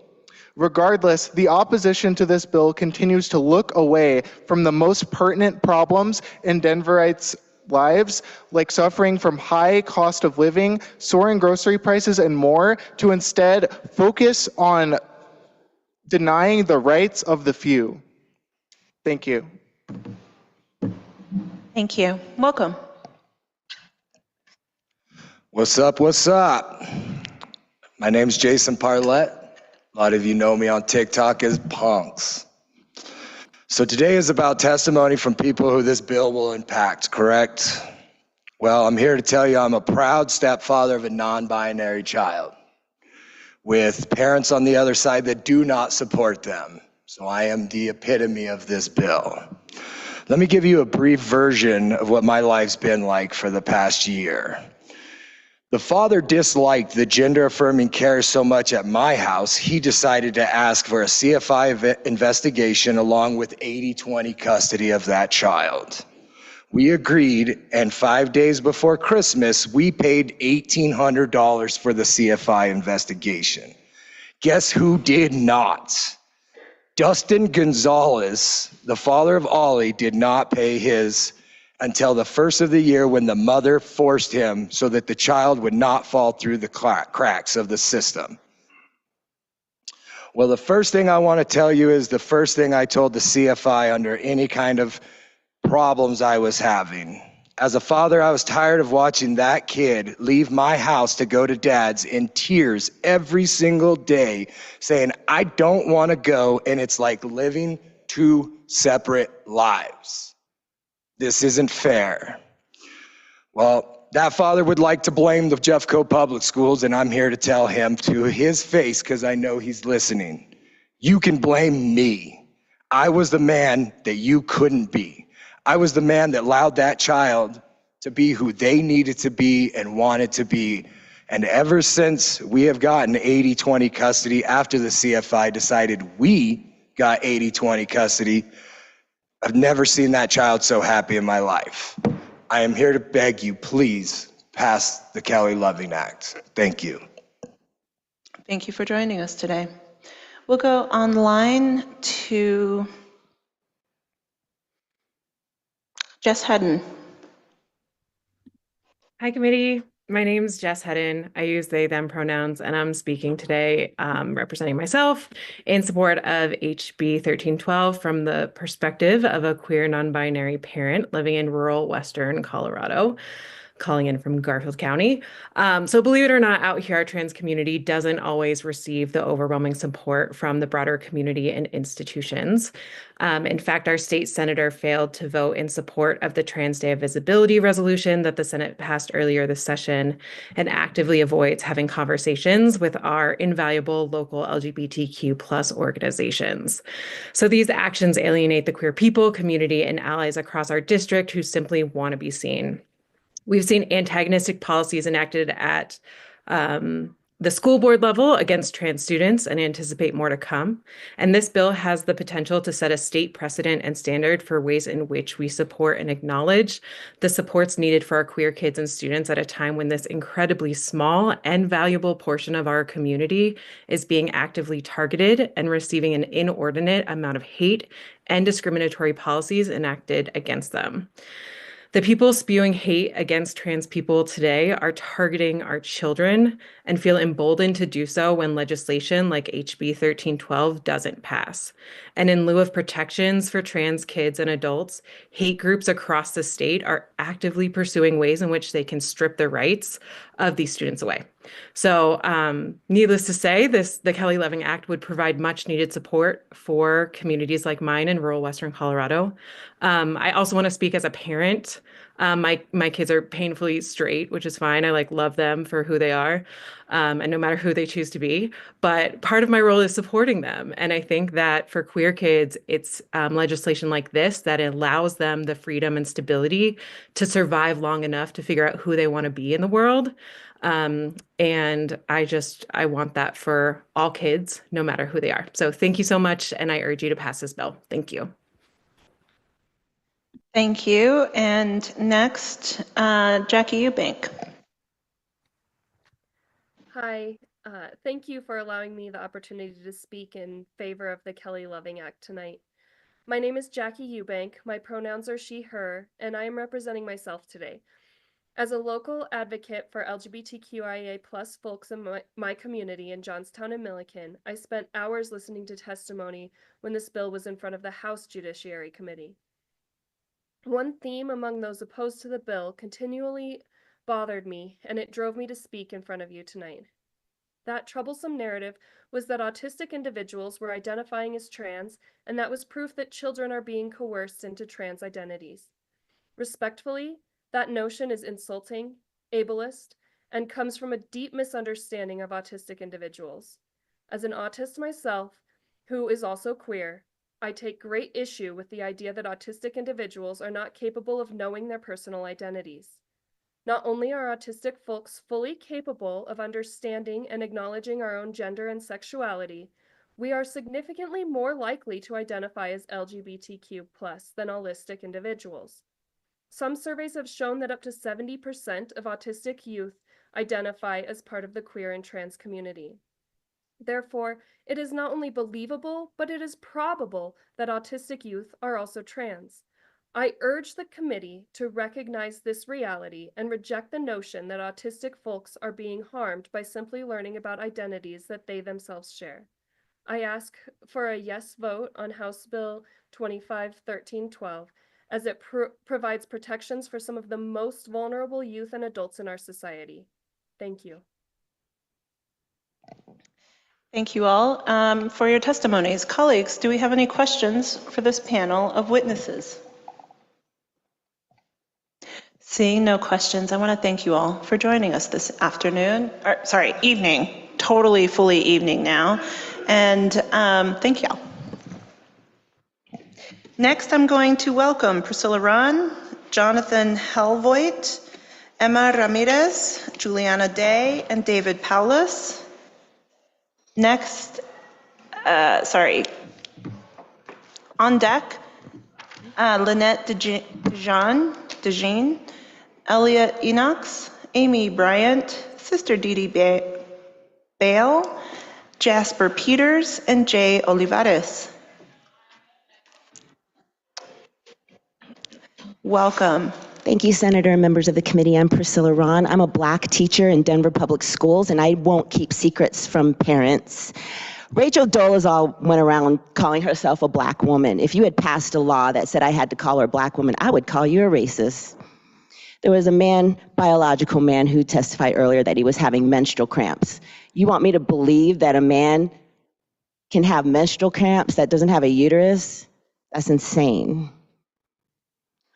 I have been in education for 31 years, and I have watched how we as teachers have been asked to keep secrets from parents. I have watched the grooming and adults, quote unquote, trusted adults, taking kids into closed rooms and talk to them about sexuality. We have seen gay straight alliance change to gender sexuality, where normal healthy children have been convinced and persuaded that they need to do biological changes. I have seen teachers secretly give students bandages against the knowledge of parents. There was a self-proclaimed pastor who said, there was a question, am I my brother's keeper? But there was a question before that in the Bible, and it was when Satan asked Eve, did God really say that? And there are people who think that what God's word says is questionable, but it's not. And yes, I am a teacher who is a Christian, and you cannot separate those two. It is embedded in my right. And if you were to tell me that I have to repeat a lie, and you call it caring, and you call me hateful, that's not right, and that's not fair. I love my students. Every child that comes into my presence that I teach gets love, respect, dignity. But when you start to pass state statute that pulls kids away from their parents, that picks winners and losers, and you demonize parents for wanting to stand up for godly principles, that's not right. I would urge every teacher that hears my voice to not keep secrets from parents, but to educate parents on what's going on in the schools and how the schools have slowly and systemically created the divide between their children and not enforced loving, supportive relationships between children and their parents, and especially fathers. Because we know the statistics of fatherless homes. You have responsibility to stand up for men, for fathers, to be parents to their children. Thank you. Welcome. Hello. Okay. Members of the committee, my name is Juliana Day. I'm the president of Life Decisions, but tonight I'm representing myself. I'm here to oppose HB 25-1312. Since I arrived in the United States, one of the things that I appreciated the most is the freedom we enjoy in this country.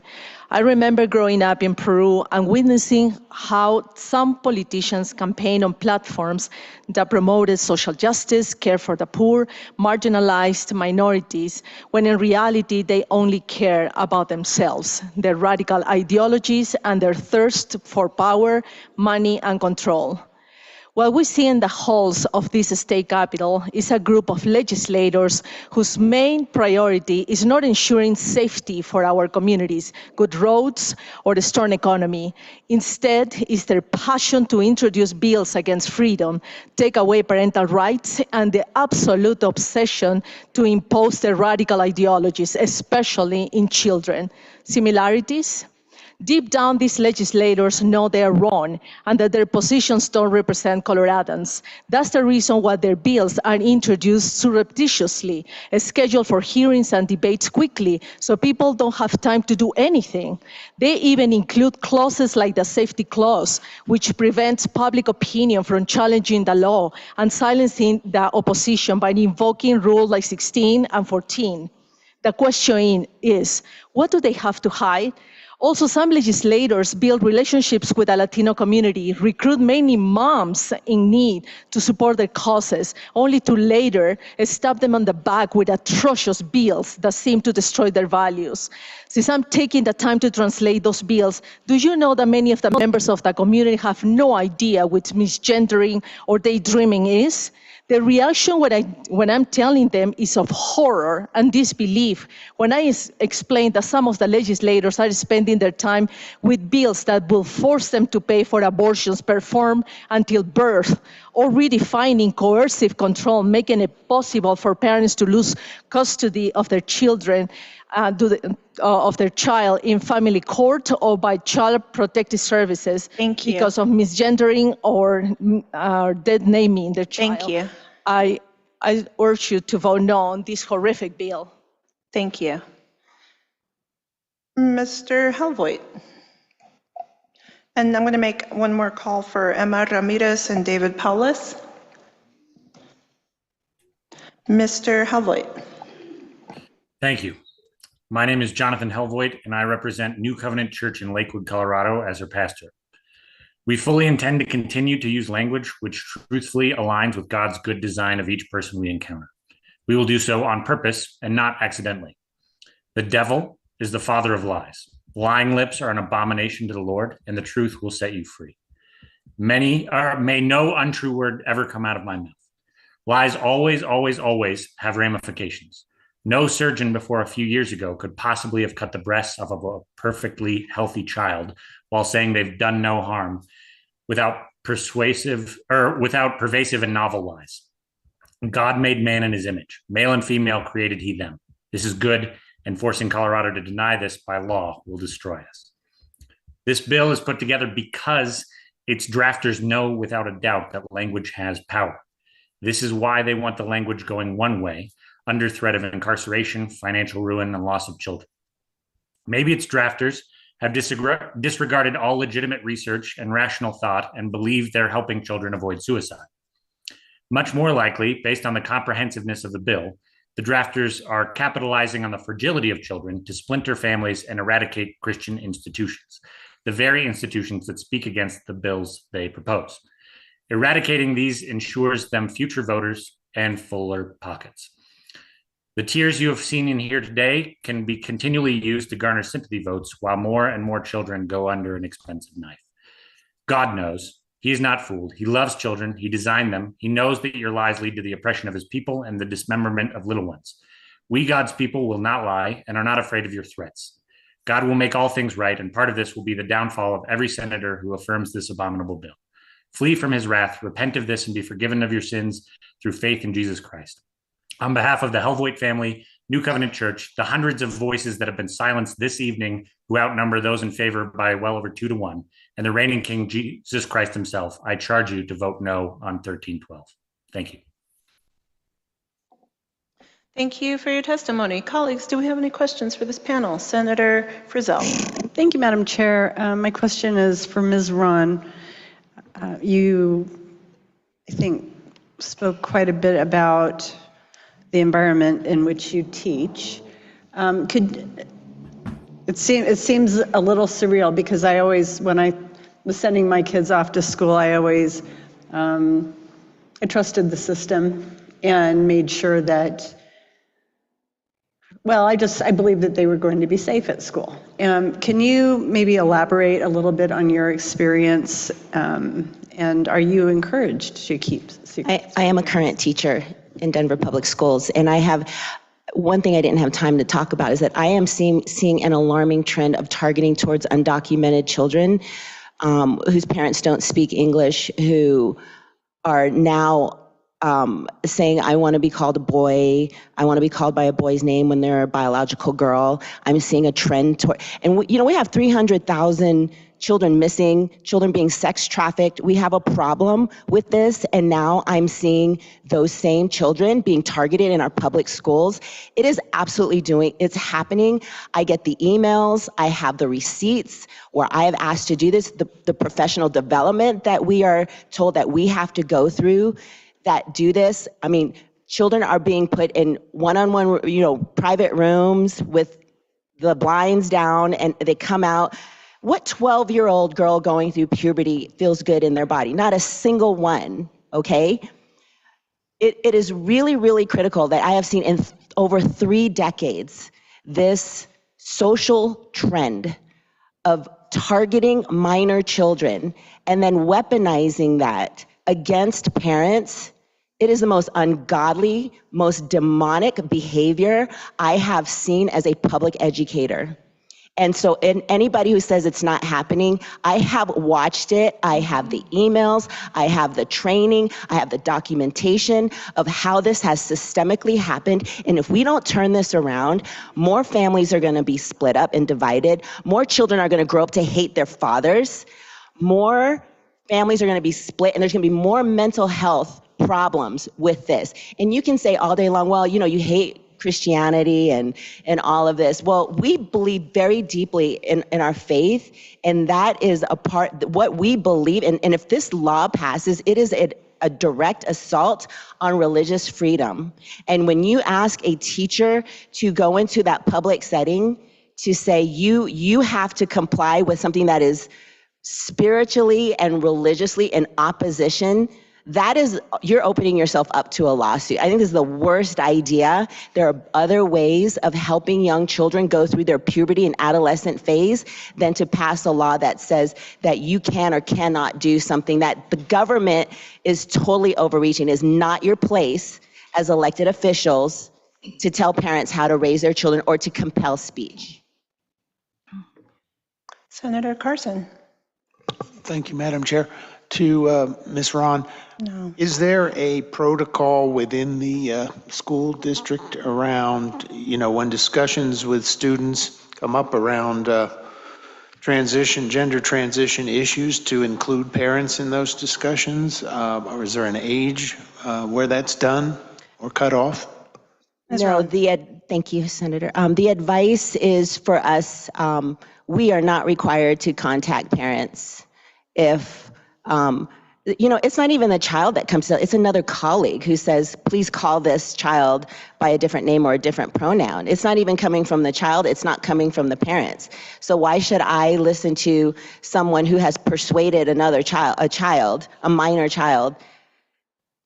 They're sending a third-party message, and it's not even coming from we should be, as teachers, encouraging a loving, understanding, supportive relationship between a child and a parent. That's what our job should be. That is what a trusted adult really does. A trusted adult does not keep secrets from parents and divide them and then, help take children away from their parents. That's pure evil, is what that is.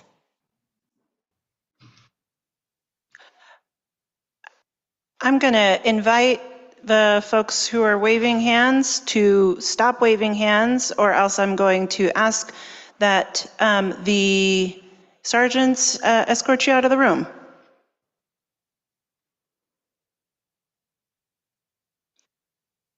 Are there further questions for this panel? Seeing none, thank you.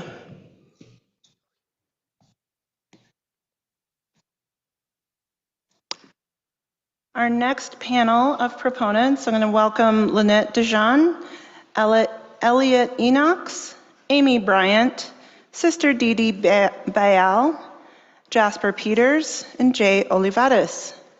Our next panel of opponents, I'm going to welcome Gregory Schaller, David Rainbow, Jonathan Flora, Cindy Jensen, and Steve McKenna.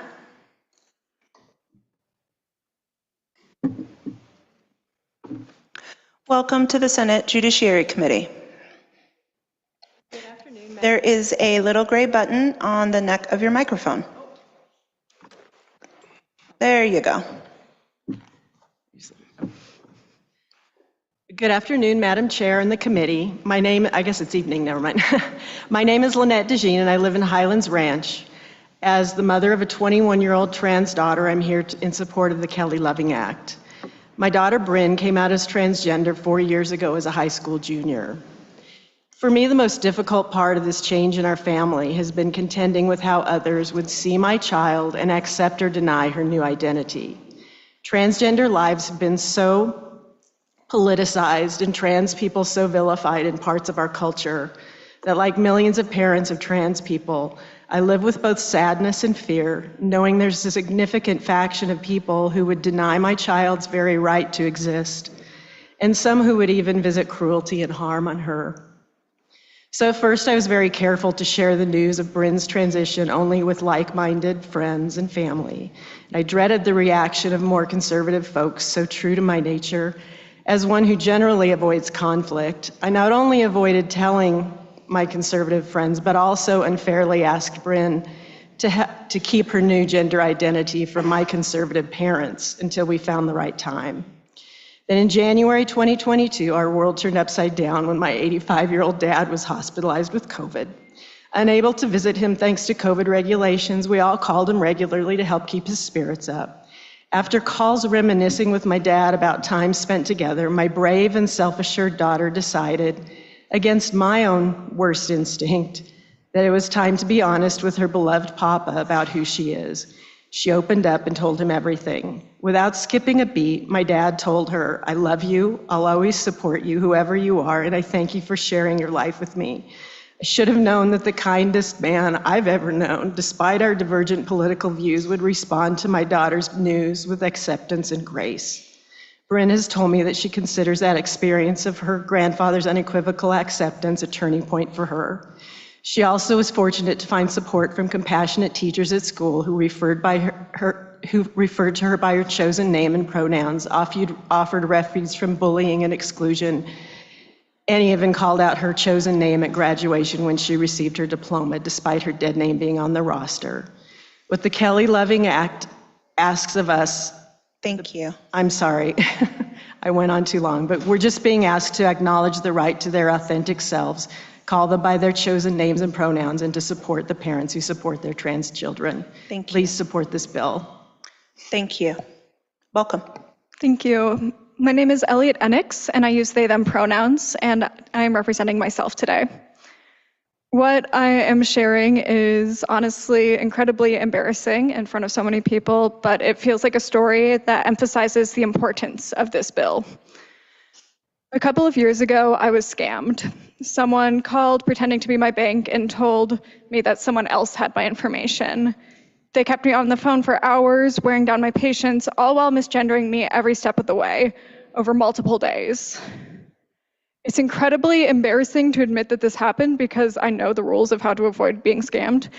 But the reason I bring this up is that unbeknownst to them, they had control over me over the repeated misgendering of me, which is why I still think about it so often years later. Misgendering and dead naming take a huge toll on trans people and need to be considered discrimination in our Colorado laws. Contrary to what has been said today, I know personally that socially transitioning has helped my dysphoria to an incredible extent. Because as a 17-year-old, the people around me adjusted to various names and pronouns as I explored my gender and presentation, I have had the opportunity to figure out what works best for me. I've always been more inclined to pursue medically transitioning when I'm misgendered by the people around me. It is people misgendering me that makes me want to medically transition. I just want people to see me for who I am and give me that basic decency. Being gendered correctly means I am respected and seen by those around me. Persistent dead naming and misgendering is discrimination, and it is time that Colorado recognizes it as such. I implore you to please vote yes on the Kelly Loving Act. Thank you. Welcome. Hello, thank you. I am Sister Bael of the Golden Nugget Sisters of Perpetual Indulgence, and I am going to start reading written testimony from two people who did not feel safe coming here. I am not in the room with you. I am not showing my face. I am a transgender woman. I live in a conservative place. I am harassed constantly. I am afraid every day. I used to be uncomfortable. I hear slurs every day. My neighbors call me sir, and I am standing there in a dress. These people stare at me. They take my picture, and I even learned that they are on a Facebook thing that posts them and makes fun of me. Since January, I've been terrified. I live in fear. I had to stop turning on the television. I fear someone coming and getting me in the night because I am the transgender people are afraid of. I am afraid of what is going to happen to the little me out there coming out and trying to be trans and no one even caring about their little souls. And to be completely honest, I won't say this bill will save me from what I'm afraid of. What it tells me is that someone cares about this old transgender lady living in a trailer with some cats in the middle of nowhere. I need to hear there is something to hope for. So give me some hope. The next testimony I have is from Jackson. I want to tell you what it means to call me by my name. My name is Jackson. I chose that name when I came out as trans at 15. I named myself after my grandfather. He loved me more than I have been loved. He died 2 weeks before I could tell him who I was, but I knew how he would feel. When people call me Jackson, I know they are listening. I know they aren't looking for a piece of paper. I know they care. When people call me sir, I feel ecstatic. Sometimes people mess up. Sometimes they call me ma'am because they aren't sure. Sometimes the new nurse in my doctor's office messes up. It burns and I don't like it, but it happens. And when people know my name is Jackson, when people have only known me as he, him, Jackson, when people know who I am and choose to call me Miss or a name I don't use, I feel afraid. It tells me you hate me. It tells me you might hurt me. It tells me you want me to be that hurting kid afraid of everything and unable to get out of bed again. My name is Jackson. Jackson, call me Jackson and vote yes on a bill that makes sure that people cannot call me Jackson. People who cannot call me Jackson to hurt me don't work at my doctor's office. My name is Jackson. Thank you. Welcome. Good evening, Madam Chair and members of the committee. My name is Bryn Lemos. My pronouns are she, her. I'm a proud transgender woman. I'm a resident of Highlands Ranch. I'm here to testify in favor of HB 25-1312. I had written a statement based off my house testimony, but given that my mother gave such a beautiful remark, I now feel I have to speak to that almost. Like she said, I've been out for 4 years. A lot of things in my life have changed. I expected for my body to change. The nurses told me about that, but I didn't know how drastically my life would change. I had no idea how clear my mind would suddenly become. I had no idea how much more comfortable I would feel in my own body. I had no idea how in touch with my feelings I could be. And most of all, I had no idea how many incredible people I would meet who are just like me. I tell you this because I am living, breathing, beautiful proof that transition is a life-giving experience, contrary to some of the testimony we've heard today. But like all good things in life, transition doesn't come easy. Coming out is a big risk for many trans people, particularly trans children, who are largely at the mercy of their parents and schools. This legislation would make coming out and living as a trans person a little less risky by clarifying our anti-discrimination laws and make sure that children are not compelled to wear gendered clothing by school dress codes. It would protect children in Colorado from nefarious court orders from other states that seek to punish them and their parents for obtaining life-saving health care. Given all that, it should be abundantly clear that this bill is one that advances dignity and respect throughout our state, and as such, I ask you to vote yes on House Bill 25-1312 and honor the legacy of Kelly Loving. Thank you so much. Next, we're going to go online to Jasper Peters. Good evening. I appreciate your time. My name is Reverend Jasper Peters. I use he, him pronouns. I'm an elder in the United Methodist Church, and I serve the people of Denver with Belong Church. I'm here to speak in favor of the bill, and if you'll allow me, I want to tell you a couple things that I love, and at least one thing I worry about. I love the Christian commitment to love your neighbor, not on my terms, not according to my preferences, but believing that when God made us, as Genesis reminds us, God looked at us and called us good, called us beloved. There are some other Christians who have spoken tonight. I'm still learning to love them. I believe that they are my neighbors. I believe that they are good, even if they disagree with me. I believe that you are beloved of God, even if I'm still learning to love you. Not because I want to, but because God says that you are beloved of God. Another thing I love, on Easter, just a few days ago, a kiddo who I hadn't seen in a while came to church, and I greeted them, and they let me know they're using a new name and new pronouns since the last time we met. I was so incredibly grateful for the opportunity to show this young person that there's room for you. They trusted me to listen to them, to believe them. Some people haven't earned that trust. I would be thrilled to make you a new name tag so that here we can show you respect and dignity, not because I said so, but because you are beloved of God. But there's a thing I worry about as well, which is that if someone comes to my state, my home state of Colorado, to receive care, I very much appreciate the fact that this act provides protections so that they won't be taken out of our state, punished for coming here for care. Jesus calls Christians to love our neighbors. And in case I wasn't clear, he pointed out that we are good neighbors when we protect our neighbors, even the ones that are different than us. Because if I only protect the neighbors who are like me, Jesus would think me a very poor neighbor. I would invite you and encourage you to live out the best of our commitments to community and to each other and vote yes on this bill. Thank you. Thank you for your testimony. Welcome. Thank you very much, Senators, for the opportunity to speak on this bill. My name is Jay Olivares, he, him, his, and I'm representing myself. I'm a straight cis man. I graduated from a Colorado high school, like those so frequently brought up tonight, in 2022, and I've written down my experience with trans folks there.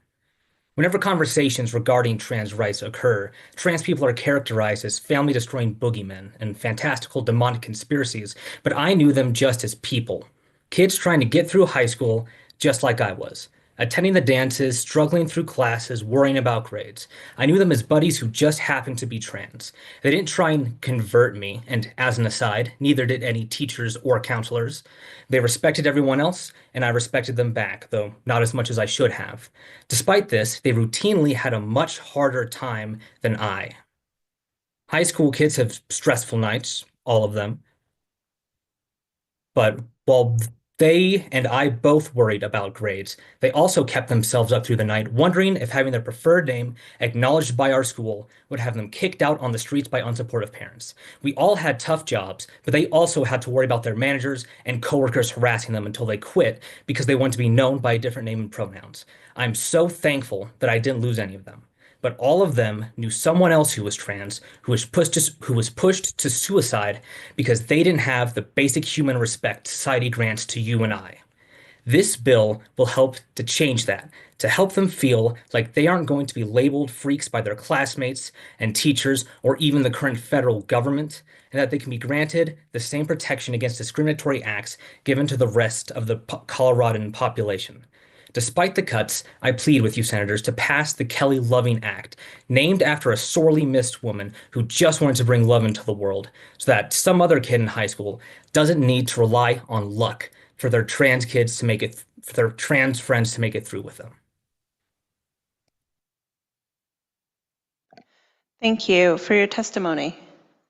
Colleagues, what questions might we have for this panel? I did have a question for Reverend Peters. I appreciated your speaking about how you were working on trying to hear and love your neighbors, even if you don't agree with them or understand their perspectives. I just want to extend my gratitude for that in this moment, because there are lots of people listening in, and regardless of what side you're on related to this policy, we all live here, and we're all gonna live here. And how we treat each other matters, so thank you for that. Thank you. Next, I'm going to welcome, and seeing no further questions for this panel, thank you. Next, I'm going to call up Greg Schaller, David Rainbow, Jonathan Flora, Cindy Jensen, and Steve McKenna. And on deck, I'm going to welcome Christine Schock, Lainey Manning, Elliot Howe, Kaya Wright, Emily Post, Jackie Eubank.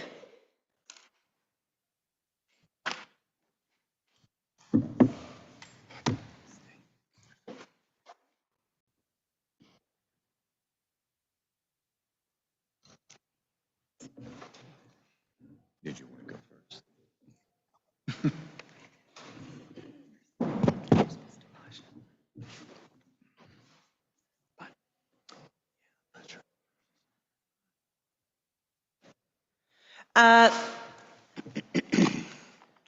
May I ask y'all's names?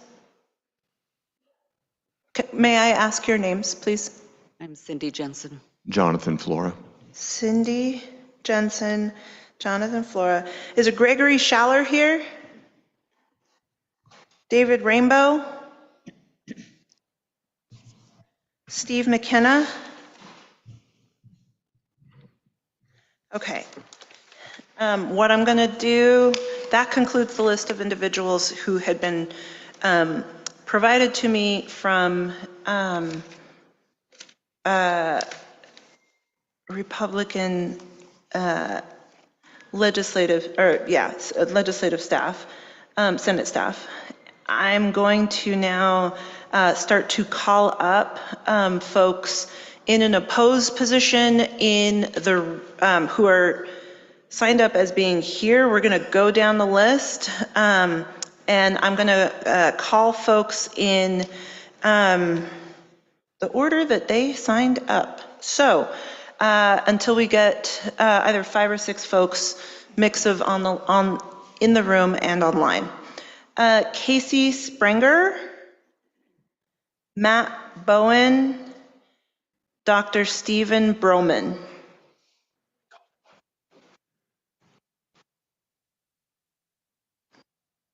Mr. Vice Chair tells me that Stephen Broman, Dr. Broman testified already. Valerie Leon also testified. Aaron Lee already testified. Jessica Fensky. Scott Shamblin. Matt Johnson.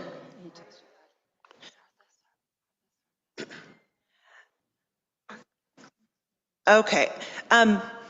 Forgive me, we are trying to, the lists are not updating as they often do. So y'all are gonna bear and give me a little bit of grace, and I'm just gonna invite one other, an individual from the opponent side.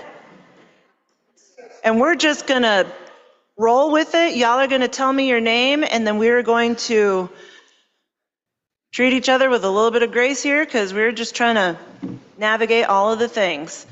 All right. Thank you so much for your patience. Welcome. Good evening, Madam Chair and Senators. My name is Jonathan Flora, and I'm here to speak against HB 25-1312. I am speaking as a concerned father of a daughter and a son, and God willing, someday grandchildren. We live in a nation where common sense has up till now dictated that children are not mature enough to make decisions of large impact on their own. They can't drive or drink, they can't get tattoos or piercings without their parents' consent. This law is fundamentally flawed in that it assumes a child should be empowered to make not just a decision of impact without parental support, but one that would potentially have lifelong repercussions and permanent physical damage. Even worse, this bill not only removes a parent's guidance, it criminalizes. To define misgendering as child abuse, it's turning away the very foundation which the family is built upon. There are already laws in place against real child abuse. So just as no parent has the right to actually injure their child, no government has the right to remove a child from a home where they are loved, protected, and cared for. If you vote for this bill and set this precedent, where does it end? When government shifts, will the rule of law now be that child abuse includes some other ideology? Will government so intrude into the lives of private citizens that government alone gets a chance to decide what is acceptable parenting? Children belong to their family, not to the state. Would you be in favor of a bill that in reverse forces every parent to adhere mandated teaching of traditional marriage?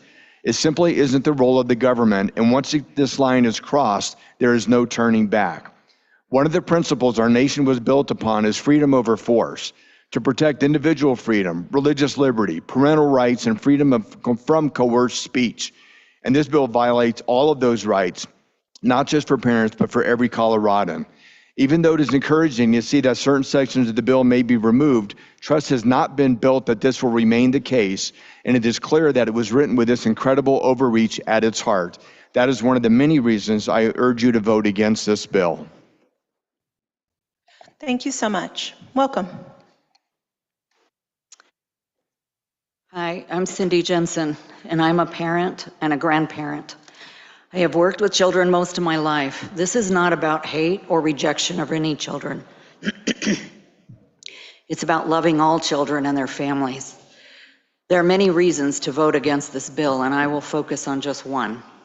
I have a daughter who is divorced and has 2 daughters. Divorce and custody issues are some of the most difficult and heartbreaking circumstances a family can go through, and I've had a front row seat to this.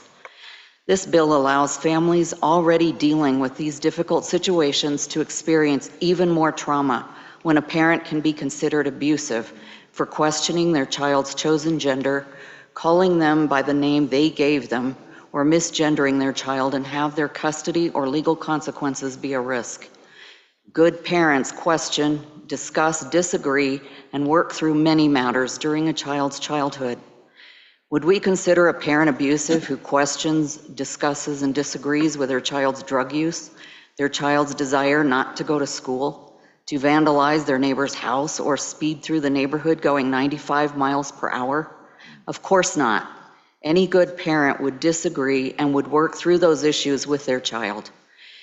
These issues around body image, gender dysphoria, social difficulties, sexuality, and all the issues young people experience are also part of discussions good parents must maintain the freedom to have with their child without their fitness as a parent, their custody, or legal consequences against them being a risk. For this reason, and the many that have been shared, I beg every senator in this room to vote no on this bill. Thank you. Thank you. Welcome. Thank you. The Apostle Paul says in Romans chapter 13, every person is to be in subjection to the governing authorities. That's the Christian message. Be in subjection to your leaders. Honor them, pray for them, pay taxes. But don't be mistaken. Who is the ultimate authority? Paul says, for there is no authority except from God, and those who exist have been appointed by God. There's a big authority, the ultimate authority, and the little authority, or the secondary authority.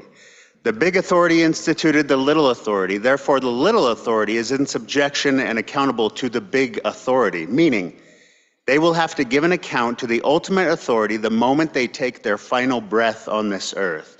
In fact, when the little authority, human government, blatantly goes against the will of the big authority, Yahweh, God Almighty, Christians don't even think twice about then rejecting human authority. In fact, we have an obligation to disobey them. We must obey God rather than man, regardless of who has the majority, regardless of how great their earthly title is. My message to the sponsors of this perverted and predatory bill is that you have been gifted a little bit of authority for a little bit of time before you stand in judgment. As you consider passing this bill, I would like to remind you that your life is a vapor. You will soon pass away and be judged according to his standards. For rulers are not a cause of fear for good behavior, but for evil. Do you want to have no fear of that authority? Do what is good. You will have praise from the same. For it, that is the government, is a minister of God to you for good. But if you do what is evil, be afraid, for it does not bear the sword in vain, for it is a minister of God, an avenger of who brings wrath on the one who practices evil. I would urge all of you to consider that final moment of your life, when you take that last breath and you stand before the one who gave you your life and sustains your life at this very moment. I would ask you to reject this evil bill according to his standards. It is wicked, it is detestable in the sight of our Creator, it is shameful, and it must not be passed. Thank you so much. For the record, can you tell us your name? My name is Matt Bowen. Matt, sorry, I didn't hear it. Matt Bowen. Bowen, okay. Yes, thank you again. Welcome. Good evening. Go ahead and turn on your microphone. Good evening, or buenas noches. Buenas noches. I'm Will McBride, and I'm a father, husband, former public school teacher, and a homeschool parent, and I'm also an attorney. I wanted to share with you, thank you, Madam Chair and the Senate Judiciary Committee, the issue before you tonight is whether you will uphold the constitutional contract with Coloradans. In 1788, 9 states ratified our Constitution. It was not ratified easily. Other states held back because they feared tyranny. They feared a government that would silence their speech, trample their religion, and rule without restraint. James Madison, understanding these fears, struck a vital deal, the Bill of Rights. The first 10 amendments were promises of a constitutional contract between the government and the people. They guaranteed individual freedoms. They became the foundation upon which every state, including Colorado, entered the Union. At the heart of the contract lies the First Amendment, the freedom of religion, freedom of speech, and freedom of press. These freedoms are not gifted by partisan politics. They are fixed, unchanging rights protected by the Constitution. Now in 2025, you want to break this contract with House Bill 1312. Instead of focusing on our economy with roads ranking 43rd, education ranking 45th, and 5th in violent crime, and the unaffordable housing crisis, you choose to attack parental rights and religious freedoms. Respectfully, stop spending all this time, even tonight, and wasting our taxpayer dollars to break the constitutional contract. This bill does not protect children. It punishes parents for exercising their constitutional rights. It does not promote inclusion. It imposes offensive ideology. HB 13 breaches the contract between the government and Coloradans. I urge you, keep your promise made in 1788. Fulfill the Constitution. Honor your oath to the Constitution and reject House Bill 1312. Thank you. Thank you for your testimony. We're going online, Jessica Fensky and Scott Shamblin. Jessica Fensky, welcome. Thank you. Thank you, committee, for letting me speak. My name is Jessica Fensky. I'm a resident of Jefferson County. I just want to say, if people are scared of the federal government, why would giving the Colorado government more power over your private lives make any sense? I keep hearing that. So that's just insane to me. And I'm just going to quickly say, we know why there was no stakeholding at the beginning and why we were all labeled hostile and racist groups, because you didn't want to talk to other people because you know this is wrong. You know this is wrong to do, and this is why you're pushing it through the government. That you're pushing this ideology on children, and it's pointed out to you like, I'm sorry you were hurt as children, but you can't hurt more children. You can't keep the cycle going any longer, and you can't push it through and use the government. And I'm going to yield the rest of my time because there's been a lot of stalling going on. So continue. Mr. Shamble? Madam Chair and members of the committee, thank you for the opportunity to speak. My name is Scott Shamblin. I represent myself, and I oppose this bill. The proponents of this bill, they are self-proclaimed Marxists. They're communists. They're endorsed by the DSA. Up on level 3 of the Capitol tonight, we observed a DSA meeting. Part of why DSA members, communists, Marxists, all hate, or rather support this bill, is because they hate the family. In Chapter 2 of the Communist Manifesto, it reads, "Abolition of the family, even the most radical flare-up of this infamous proposal of the communists. On what foundation is the present family, the bourgeois family, based? On capital, on private gain. In its completely developed form, this family exists only among the bourgeoisie. But this state of things finds its complement in the practical absence of the family among the proletarians and in public prostitution." Where the nuclear family exists, capitalism exists also. This bill's purpose is to destroy the nuclear family, which is the most foundational building block of society. Where you destroy the nuclear family, you destroy society. We see that as the radical eugenicist and Marxist Margaret Sanger decided to specifically target Black communities. She called it the Negro Project. That was her project. And she was a Marxist. And what do we see in those communities now? Fatherlessness, crime, high recidivism rates, and a broken society. So I encourage you to vote no on HB 1312. Any questions for this panel? Seeing none, thank you all very much. All right. I am going to, okay. I have a list of witnesses from the proponents. We have completed the list that I had received from the opponents. So what I'm going to invite you all to do, so hold on. What I'm going to invite you all to do is I'm going to come and it's my understanding that the sergeants have set up this side of the room for opponents. Is that correct or incorrect? Incorrect?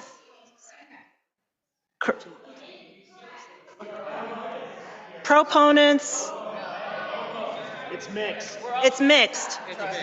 Okay. It's mixed except for the ones that were on the original list. Got it. Got it.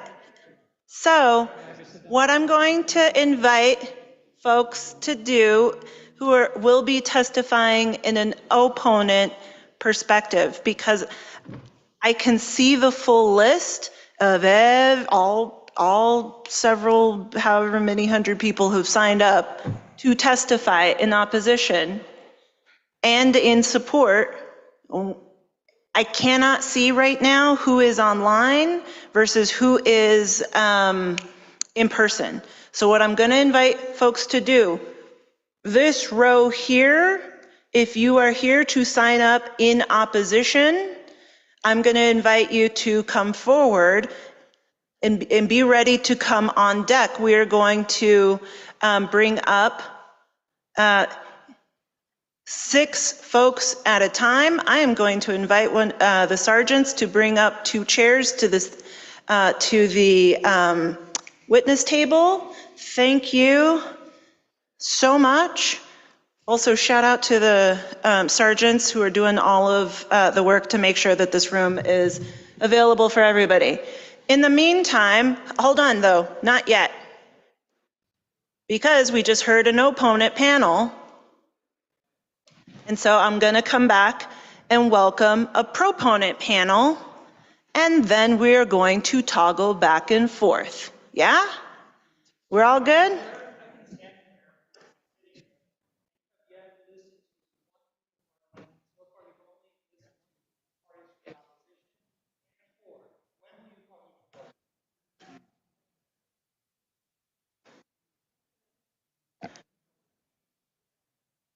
Can I get a show of hands in the room who's in a neutral position on this bill?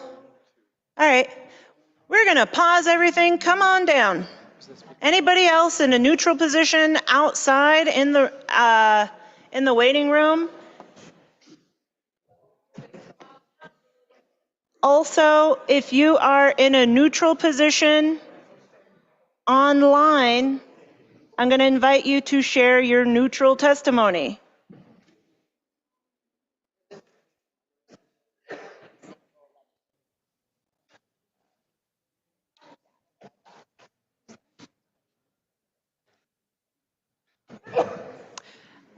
Salud. Thank you. All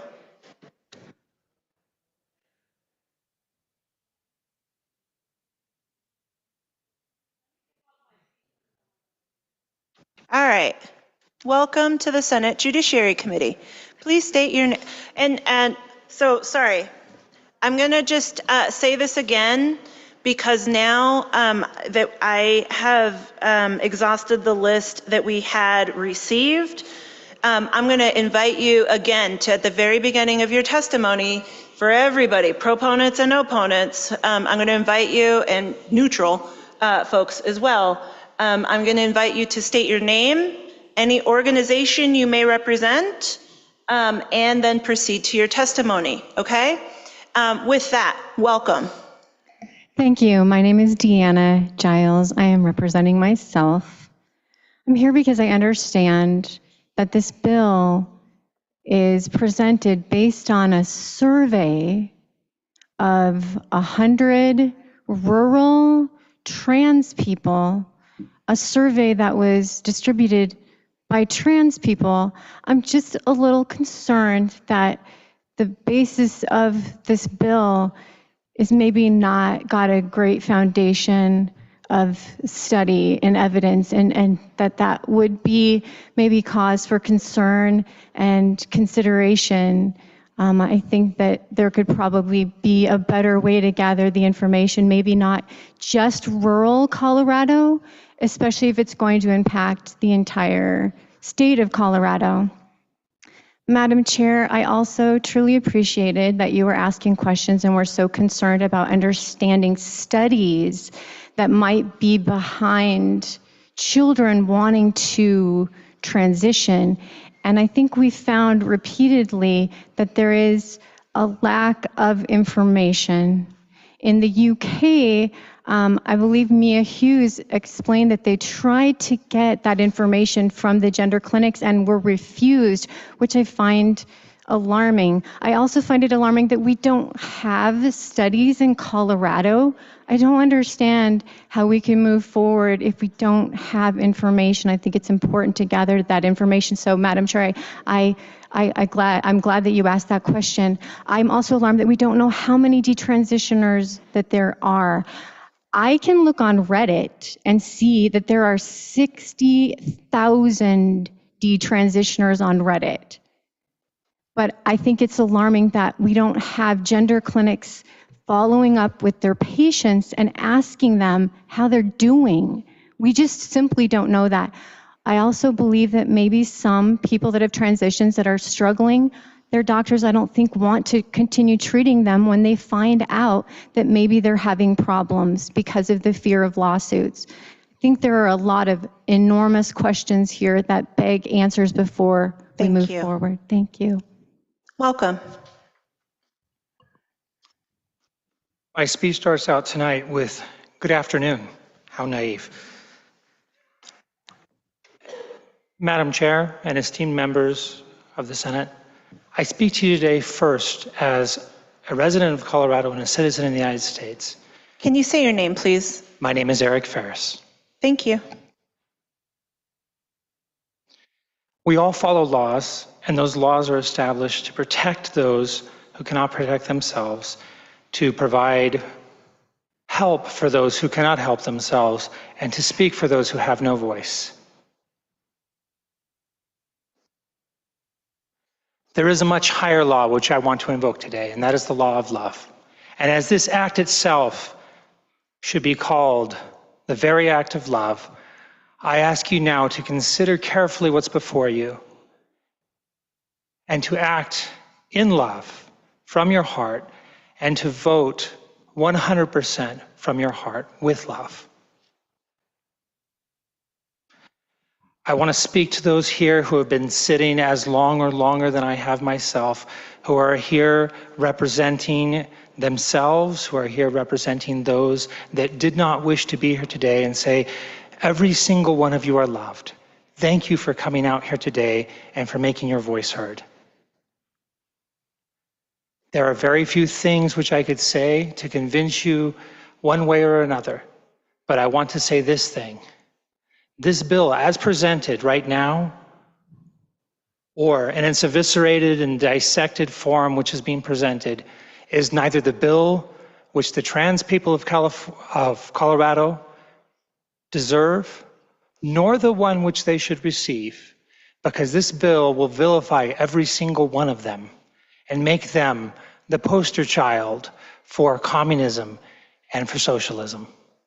That is not something I wish on any one of them and any one of the members of our community. And because of that, I am asking you to vote no on this bill.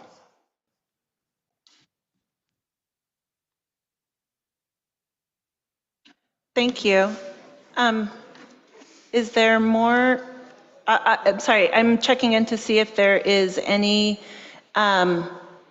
neutral testimony online.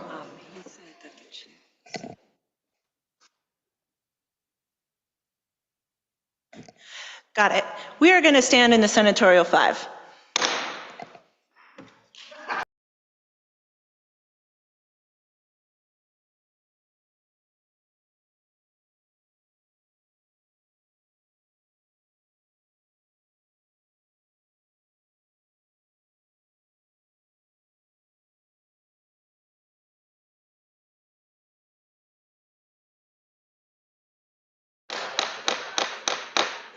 We're back.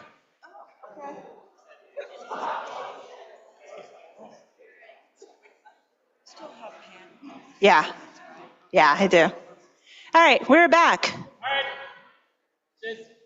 Have a seat. Take a deep breath, everybody.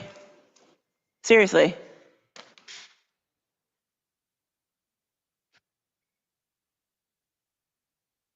Where did our witnesses go? Well, I don't know if anybody had any questions for them. Seeing that they have left, thank you all for your testimony. Now I'm going to go to a panel of opponents. I'm going to call 1, 2, 3, 4. No. That was a panel of neutral. And no.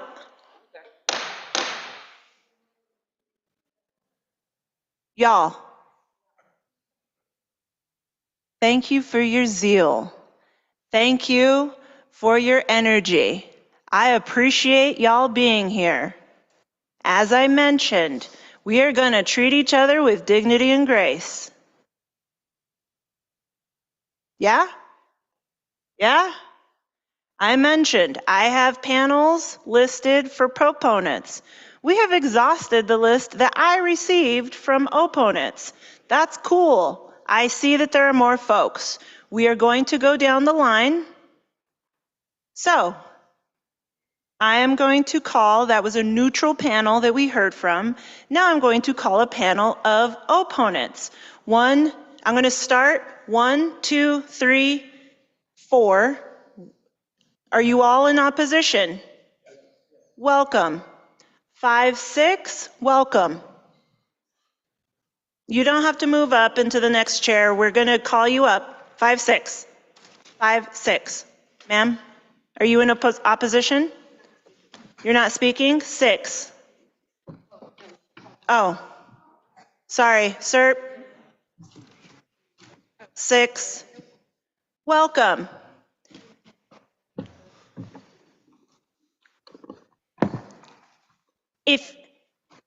Before we get started with this panel,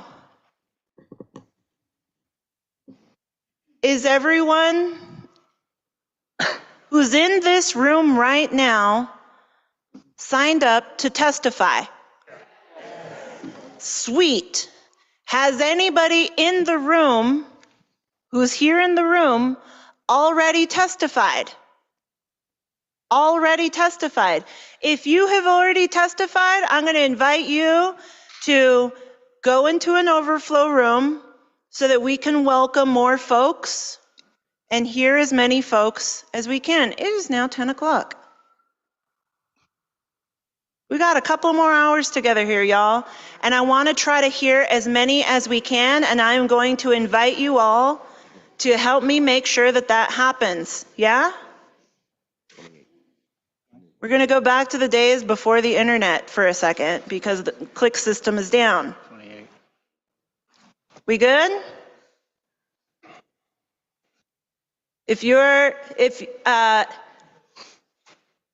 Proponents will come to you next. On deck, on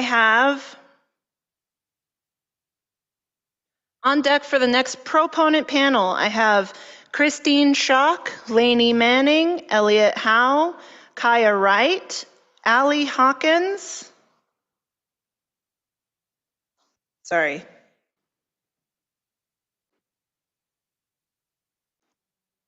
Now, that list on deck. I think I might have missed somebody, but we're going to go to this panel. I'm going to start here.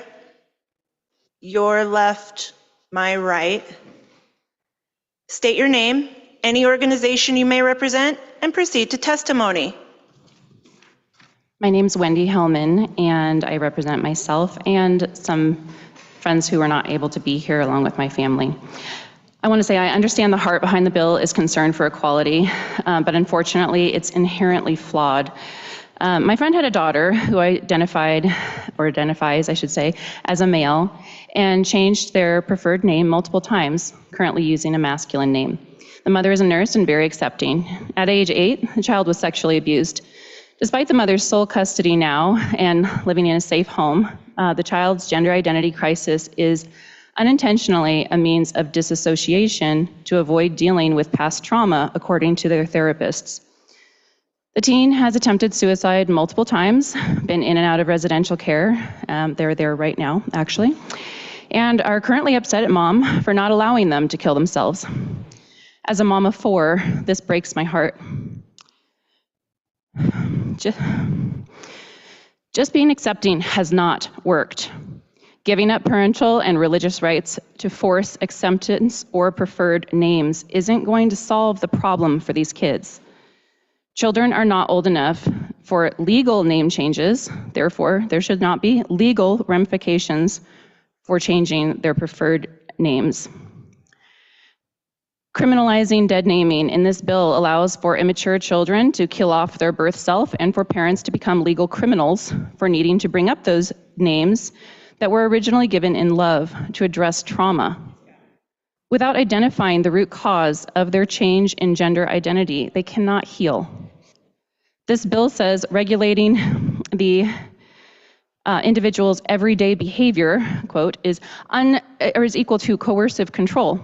But these are minors who actually require regulation by parents in order to grow into maturity. They need guidance, and who will give them guidance if not parents? What this bill legally mandates is that to give children all the control of an adult, while they still lack the emotional maturity and brain development to adequately assess risk or to make long-term decisions. Up to 98% of children with gender confusion outgrow it and accept their biological sex. But gender-affirming care pushes them towards possible permanent sexual dysfunction or even separation from family. I urge you to vote no on HB HB25-1312. Thank you. Welcome. Please state your name and the organization you represent and proceed. Thank you. My name is Dan Holston, and I represent the Berean Church in Sterling, Colorado. I speak to you for our leadership and for a number of young families that we have there. So our concern it's been expressed already. Just we'd hate to see any of our children deprived of their parents because of convictions that they hold. For the parents, we're concerned for both their freedom of speech and the freedom of religion, and has been expressed a number of times tonight. For those around the state, this is a real concern. Whether it's gutted in this issue or not, there's that concern that it's going to come back. Concern for judges in our state as they're having to sort through these many issues that we've been talking about. And as a pastor, I'll just be honest with you, it's tough because you're considering, as was mentioned earlier, we want to be subject to our government, but when they also have the Constitution that people are having violated and are also the law of God, it's an impossible situation to be in. We know the scriptures say that Jesus was full of truth, their grace and truth.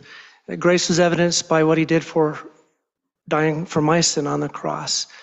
But the truth, he also said, when he said from the beginning, God created male and female, he created them. This is a moral issue. And I would just appeal to you, while you're seeking to create law that's going to benefit mankind, don't forget God's law in the process. I would just beg you. Thank you. Welcome. Thank you. My name is Jarrett Roster, and I'm speaking on behalf of New Covenant Church and my father, Jeff Roster. The proposal of this bill with any or all amendments is madness. Are we to believe the thoughts and feelings of adolescent children are always to be 100% true? Give me a break. Our educators have educated our nation's population with a horrible lie. They have taught our children that individual perception, subjectiveness of reality is always true, and that if you feel something is true, then it is true. This is absolute nonsense. We are all subject to deception and perversions of objective truth, but our perceptions and experiences don't change what is objectively true and should not be up for debate. Parents are responsible for protecting their children from the lies of the world. Parents will make errors because they're human, and they will believe lies themselves because they can't always know the truth. So too, the state government will make errors because they are human, and they also will believe lies because they can't also know the truth fully. A parent is always responsible for their children, and they will be held accountable for the results of their parenting. God's law supersedes the law of the land. Thou shalt not bear false witness. You cannot and shall not lie. Our Creator has created us with inalienable rights, one of which is not to bear false witness. To the parents that call evil good and good evil by encouraging the delusions of underdeveloped minds, woe to you. You will be held accountable for leading these children astray. Jesus Christ says, whoever causes one of these little ones who believe in me to sin, it would be better for him if a millstone were hung around his neck and he were drowned in the depth of the sea. This government body will also be held accountable, and the Lord will establish justice. For this governing body is to be the servant of God, and it is you who carries out God's wrath on the wrongdoer according to God's law, not contrary to. All heaven and earth has been given authority to Jesus Christ. A just balance and scales are the Lord's. All the weights in the bag are his work. Repent and believe, for the kingdom of God is at hand. Vote no on HB 1312 to the glory of Jesus Christ. Thank you. Welcome. Thank you, Madam Chair and members of the committee, and for giving me this opportunity to talk to you. My name is Gerald Kelly. I'm a former technical consultant to the U.S. Space Force. I'm retired. Being a cross between a physicist and an electrical engineer, I love that job. I also love being retired. Let me tell you, I love the truth. I love what's scientifically facts. And in our community, and by the way, one of the things I've done while being retired, I worked as a volunteer journalist.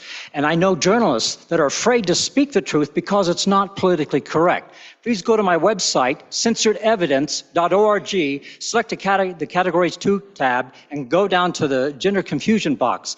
There is a Dr. Stephen Levine. He's a clinical psychology professor and renowned for 5 decades of work with human sexuality and gender dysphoria. And he says that individuals that have transgender surgeries commit suicide at 19 times the general Swedish suicide population rate, where a 30-year study has been done. This lady over here, Senator Frizzell, was wondering about the long-term study. That's what we do know for sure. We know that Denver, Finland, Sweden, Denmark are not doing surgeries because they know these people need counseling. And by the way, that comes from Dr. Hilary Cass, the former president of British Royal College of Pediatricians. And she says that there is no medical evidence that these kind of gender surgeries will help anybody. What these people need is counseling. And please, we are in a culture, we don't know what's true anymore. When you go to my website, look at the credentials of these people. Look at how long they've been involved. Dr. Miriam Grossman, she challenges Dr. McNamara. She says her multiple unscientific claims that children who do not transition are likely to commit suicide. She challenges that lie with multiple sociological and medical data from multiple countries. We are behind the world. We're not the leaders we should be in the scientific fact of this matter. Please vote no. And let me tell you another reason why I'm into this thing. Thank you. Your votes don't count. Welcome. They're being elected, not selected. I have scientific evidence. Sir. Military computers are being hacked. Welcome. I thank you. Can you hear me? No. Testing. Thank Hi, you. my name is Dr. Lisa Rue. I am a native of Colorado. Thank you, Madam Chair and esteemed committee. I've been a researcher for nearly 20 years, and I have worked with adolescents for over 30 years. My opposition to this bill in no way ignores the tragedy that occurred at Club Q or the sacrifice of Kelly Loving. With that said, as a researcher, you must weigh the risks and benefits of new strategies with children. The dangers of social transitioning and medically transitioning children are too great, and we are seeing many false positives and cases later ending up regretting their decisions. Gender dysphoria and rapid onset gender dysphoria are complex. Many youth who are struggling and are uncomfortable with puberty, or they have comorbidities that are too often ignored. When I do research with adolescents, I am very cautious because they are a vulnerable population. I urge this committee to use extreme caution as well. There is no evidence that demonstrates the benefits of these invasive practices on children. This bill ignores the vast peer-reviewed evidence, including longitudinal studies that do exist in the field. No scientific consensus exists regarding this approach, and it's difficult and it's complex, especially for children. Ignoring existing science in this way contributes significantly to a growing distrust of our scientific and medical institutions. Earlier this week, I emailed those of you on this committee who are not sure about this vote 14 significant studies, including 10 and 20-year longitudinal studies that all support a no vote. Thank you. Welcome.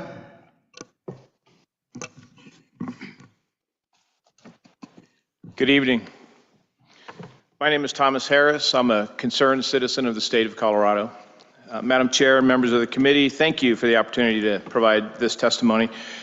HB 25-1312 raises significant legal and constitutional peril, even in its amended form. First, it infringes on the 14th Amendment's fundamental parental rights. In Troxel versus Granville 2000, the U.S. Supreme Court affirmed that parental rights are perhaps the oldest of the fundamental liberty interests recognized by this court. This bill penalizes parents who, in good conscience, are acting in the children's best interest. This is not a policy debate. This is a constitutional boundary. Secondly, the bill raises serious First Amendment issues with compelled speech. In West Virginia versus Barnett, 1943, the court made clear that government cannot compel individuals to speak against their beliefs. More recently, in 303 Creative versus Elenis, 2023, the Supreme Court struck down a Colorado law that compelled expressive speech. This bill crosses that line again. Has this august body forgotten so soon? Third, the bill requires individuals to disregard their religious convictions, violating free exercise clause of the First Amendment. This bill imposes liability merely for exercising sincerely held beliefs. While the courts have upheld some neutral laws, this bill is not neutral. It targets religious speech. Fourth, it contravenes the full faith and credit clause of the U.S. Constitution by preventing the state courts from recognizing a category of out-of-state custody judgments. The U.S. Supreme Court has emphasized that the public policy exceptions must be narrow and not undermine interstate comity. Finally, this bill suffers from vagueness and overreach. In inherently subjective terms will lead to inconsistent enforcements. Vague laws chill protected speech, which the First Amendment guards against. This bill, even in its amended form, is deficient constitutionally. It infringes parental rights, it compels speech, it burdens religious freedom, it conflicts with interstate judicial recognition, it is vague and overbearing. Vote no on this bill. Thank you. It will certainly be struck down. Thank you. On further review. Colleagues, do we have any questions for this panel? Seeing none, thank you so much for joining us. I'm going to invite you to exit the chamber so that we can continue on with our testimony. Next, I'm going to welcome Christine Schock, Lainey Manning, Elliot Howe, Kaya Wright, and Ali Hawkins.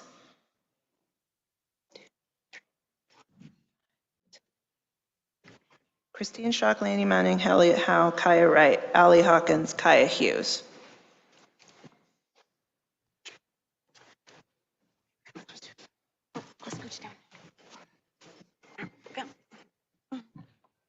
Welcome. Please state your name, any organization you may represent, and proceed to testimony. Hello. Whoops. There you go. Hello. My name is Christine Schock, and I am representing myself.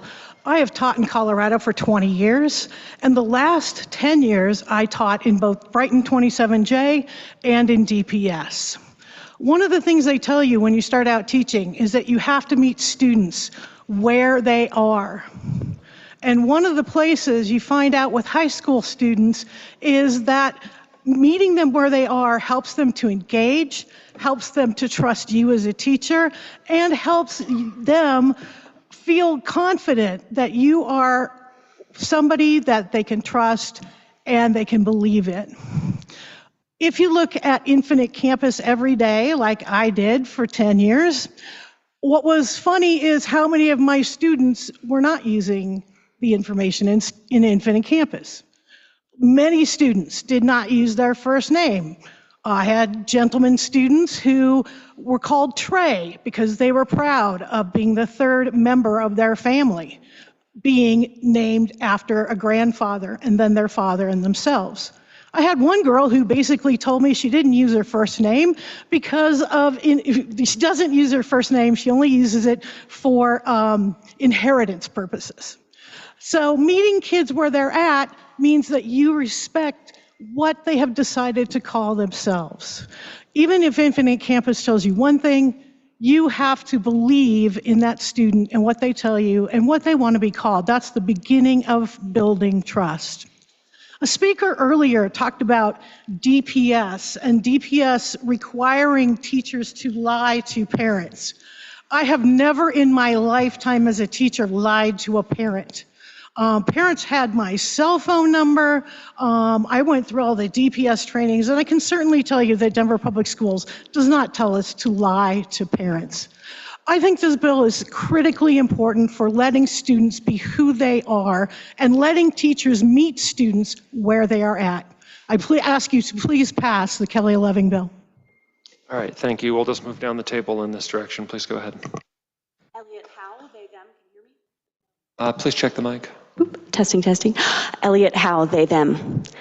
I'm tired of being trans. No, wait, I'm tired of your transphobia and your plans to take away my rights and kill my friends. It's like I am who I am. I dress the way that I am, and all I am is me. But then when I go outside, I see their eyes open wide, and I wonder what they see. My name's Elliot Howe. I'm trans and non-binary and anti-genocide. I was a math teacher for 10 years, out as non-binary they, them the entire time. I had top surgery in 2022 and it was the best decision I ever made. I have gender X on my documents. I have the name I've chosen, including my maternal grandmother's last name. Having these documents means that my work must call me what I choose to be called. I am so grateful that I can exist in this world as myself. Everyone should have that same right. As a former teacher, I have seen the pain in students who are forced to bear a name, a gender that does not fit who they are. This is a matter of life and death, as people whose identity is denied are at a drastically higher risk of death by suicide. As a teacher, I dealt with bullying and microaggressions often, if not daily. This law would help protect people like me. You also should know that the indigenous people of Turtle Island, where we are now, understood that gender was not a binary. The gender binary was introduced by white settlers, including my ancestors to my shame, who used their invented gender binary to support their racist claims of white supremacy. They claimed that white women being so different than white men in terms of less hair and less strength shows the white race's exceptionality. Can you see the sexism? I challenge the white folks who are here on the no side to consider that their grandparents and great-grandparents were likely in support of segregation. This is not a coincidence at all. The transphobes are obsessed with genitals and upholding white supremacy. Don't let them take away rights for people who live outside the white supremacist gender binary. Also, I've been Christian my whole life, until most Christians showed me, by supporting and enabling a genocide, that they do not serve a good and loving God.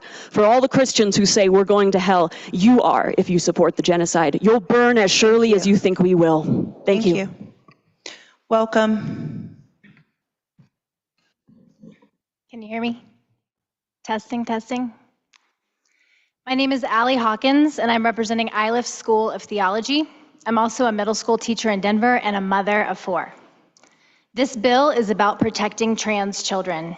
Opposition to this bill is not about protecting anyone, and those who believe that it is are being indoctrinated, much like I was the first 35 years of my life. If you convince yourself that God hates the same things and the same people that you do, you can justify that hate and call it holy. You can co-opt the faith of a brown Palestinian Jew to further white Christian nationalism. And you can weaponize ancient sacred text to justify your obsession with authority. Authority of God, authority of men, authority of parents. And you will abuse others, particularly women and children, and call it righteous. I grew up in a home and a community like this, and I'm deeply saddened to say that I raised my own children in these spaces. I have seen firsthand the abuse that takes place in the name of parental authority. I am often asked what changed my mind. I was in a church kitchen preparing a high school Bible study I was leading when a 14-year-old looked at me, terrified, and came out to me. And in that moment, everything changed. All I wanted to do was to protect this precious, perfect child. But I knew the punishment and the discipline under the guise of love that awaited them in our conservative Christian community. Even though at that time it went against my theology and my worldview, I knew in my soul that they deserved to be protected and loved. This bill is about protecting trans children and trans people. Please don't get distracted by all of the other noise. Trans children are sacred. They deserve to be cherished and loved. They deserve to feel safe in their homes and in their schools. I'm asking you as a parent to please vote yes on HB 1312. Thank you. Welcome. Can you hear me? Awesome. Hello, Madam Chair, committee members, and fellow citizens. My name is Kaya Wright. I use the pronouns she, her, and I am here representing myself. I'm here today to speak in favor of the Kelly Loving Act. Any attempts to target trans kids' rights to transition and live as themselves are horrifying and cruel. I can only imagine how much joy I would have felt if I had the chance to transition as a girl, and how much it would have scarred me to have that chance ripped away. Particularly in today's political culture, with waves of transphobic lies and hate sweeping the nation, it is vital to enshrine protections for trans people against transphobic parents, teachers, and government officials into law.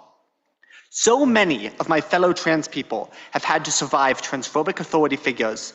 Their stories are harrowing and will continue if the opponents of this bill have their way. Please listen to their stories. Additionally, repeatedly members of the opposition have referenced English studies and the Cass report.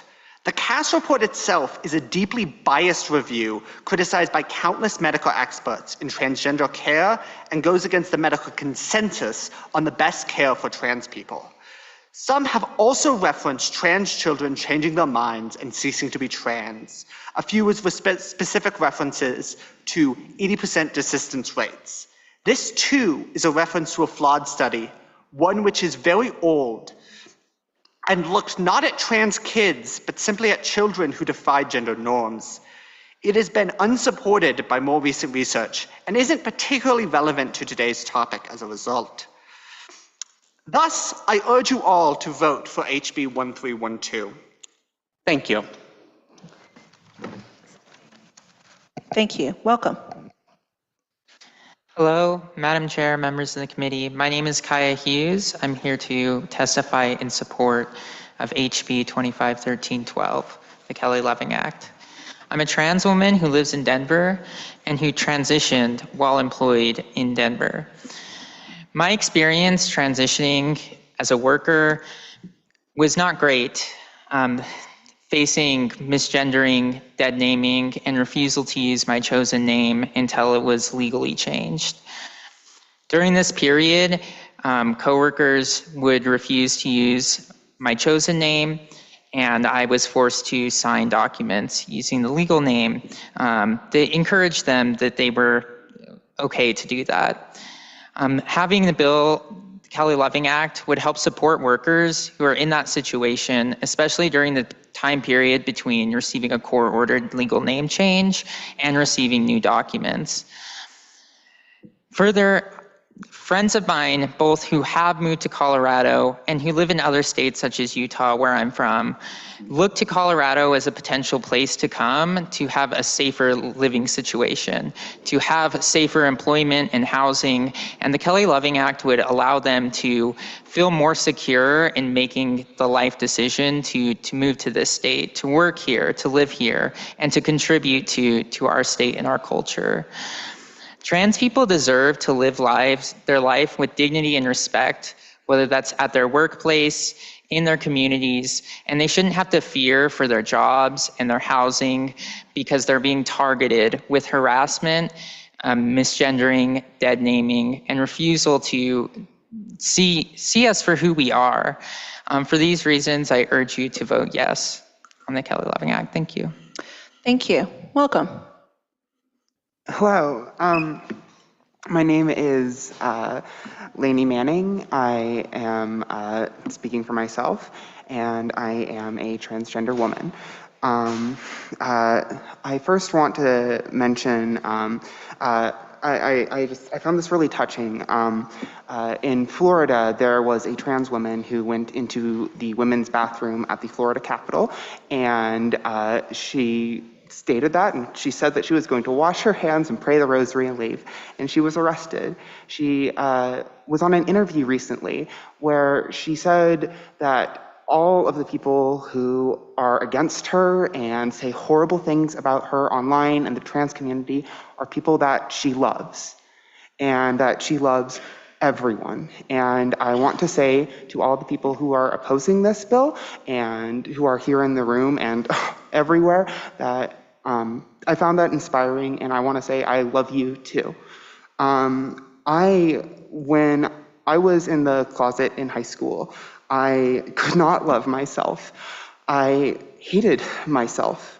I was so scared of transition, and I absorbed all of the anti-trans ideology that I could in order to push down those feelings and hide myself away. My parents knew that I was depressed, but they didn't know why I was acting the way I was. Eventually, I was able to come out to them and start to actually love myself instead of hating myself. I also wanted to speak. My brother had a friend in school who she just wanted to wear pants instead. I don't know if she's trans or she just liked wearing pants, but the uniform wouldn't allow that. One final thing I want to say, and I think it's silly, one final thing I want to say is that I hope that the people here who are listening to the testimonies in favor of this know that we are coming in good faith and are not trying to harm anyone here. Thank you. Thank you for your testimony. Colleagues, do we have any questions for this panel? Seeing none, thank you all so much. I'll invite you to exit out the front. All right. I do just want to take a moment to say that we have been together now in the testimony portion of this hearing for 7 hours. We're coming up on our 8th hour. And so with that, I will welcome 1, 2, 3, 4, 5, 6.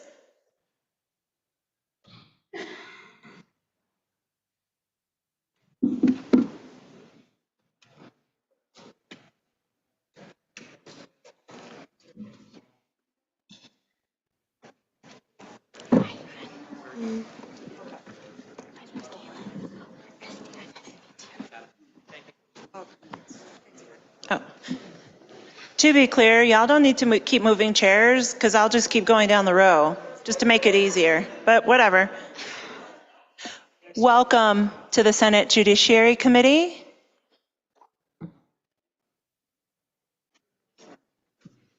Welcome. Please state your name, any organization you may represent, and proceed to testimony. Thanks for being here. Madam Chair, members of the committee, my name is Lindsay Blackwell, and I'm a mother of 4 children from Brighton, Colorado, testifying on behalf of myself to oppose HB 25-1312. It seems that at its core, we have a debate over what is truth, what is reality, and what freedom we should have in expressing truth and reality. I don't believe any one of us would find violence or physical harm towards trans-identifying individuals as acceptable. I think we all know what it means to harass and bully, and none of us is defending this behavior. The right of trans-identifying individuals to exist is not being disputed. What is being disputed is whether or not a biological man can become a woman and should be recognized as such, and vice versa. We've heard a lot about a supposed correlation between the decline of mental health in trans-identifying individuals and their lack of affirmation. What should not be overlooked is the likelihood that trans-identifying individuals also have pre-existing or underlying conditions such as autism, depression, and sexual abuse, which may have gone untreated. These factors greatly contribute to the suicide rate and mental health decline in the trans-identifying population, regardless of whether or not their trans identity is affirmed. Not affirming trans identity has continually been equated with hate as a means to manipulate those of us who want to affirm reality and truth and who do not want to violate our consciences or create cognitive dissonance. Passing this bill does not ensure that trans-identifying individuals will feel safe and accepted, but it does compel speech, forcing individuals to affirm a specific ideology or risk legal consequences. This is not protection, it's coercion. I would never refer to someone by their biological pronouns as a way to disrespect, demean, or degrade them, but rather out of respect for reality, truth, and out of my own religious conviction. Love rejoices in the truth. I respectfully urge you to vote no on House Bill 25-1312 to protect parental freedoms, religious liberty, and our right to speak freely. Thank you for your time and consideration. Thank you. Welcome.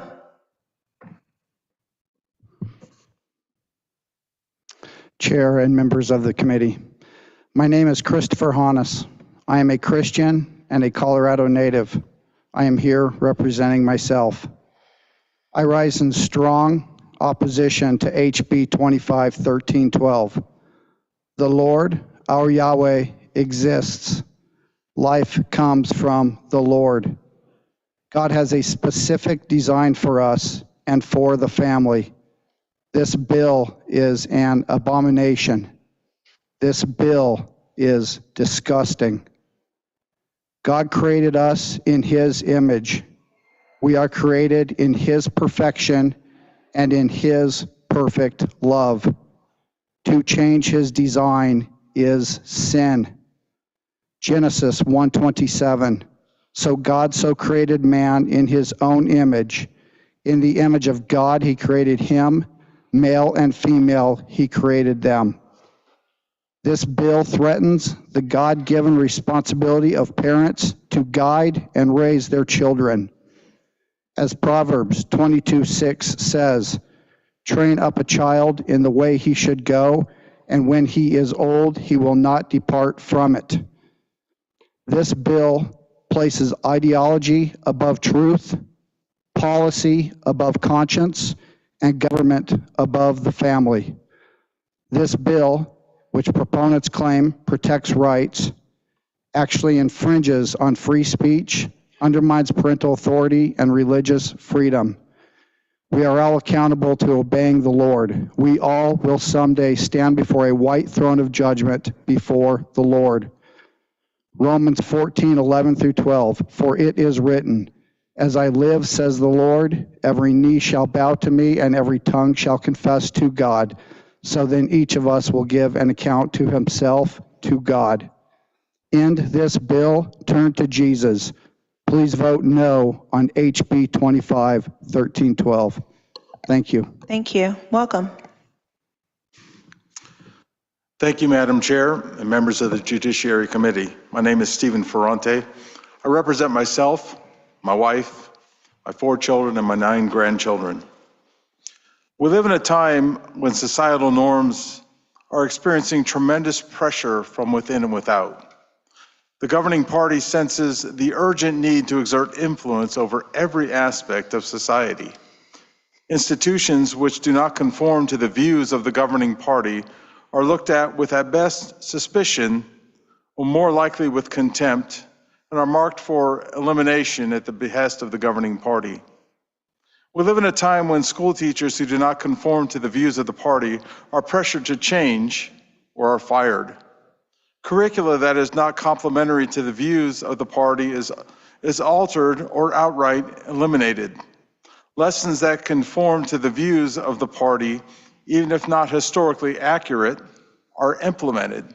Scientific norms are abandoned for the sake of the party's preferred ideology. We live in a time when children are encouraged to report non-conforming ideas held by their parents to officials of the state. If parents are found to be unfit due to non-conformity, their children are removed from their homes and are given over to the state for approved care.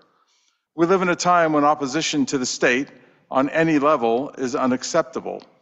People of differing views are targeted, penalized, and if possible, re-educated. Failure to conform and comply causes one to incur harsh penalties. You might be thinking I'm talking about the state of Colorado, but I'm not. These were the conditions of Nazi Germany. This is what fostered the growth of the Hitler Youth movement. An oppressive government must be opposed. We cannot repeat the mistakes of the past. We must recognize we are heading down a dangerous path. I'm not denying the pain that people feel, but we cannot allow an oppressive government to take over the state of Colorado. Thank you. Welcome. Thank you, Madam Chair and members of the committee for hearing my testimony today. My name is Steve Craig, and I'm representing my family as well as Christian Home Educators of Colorado, which supports thousands of homeschool families across the state of Colorado. This is a dangerous and destructive bill that violates the religious freedom of thousands of Christian parents across Colorado. But more importantly than that, this bill violates the clearly spoken word and will of God revealed to us in Holy Scriptures.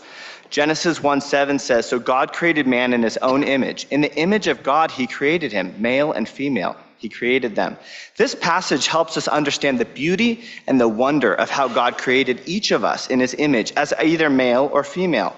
There are many other passages that also help us to understand that it is sinful and self-destructive to attempt to confuse this God-given and unchangeable aspect of one's being. As you have already heard many times today from many parents, one of the most alarming and evil things about this bill is the adding of the terms dead naming or misgendering to the definition of the category of abuse described as coercive control.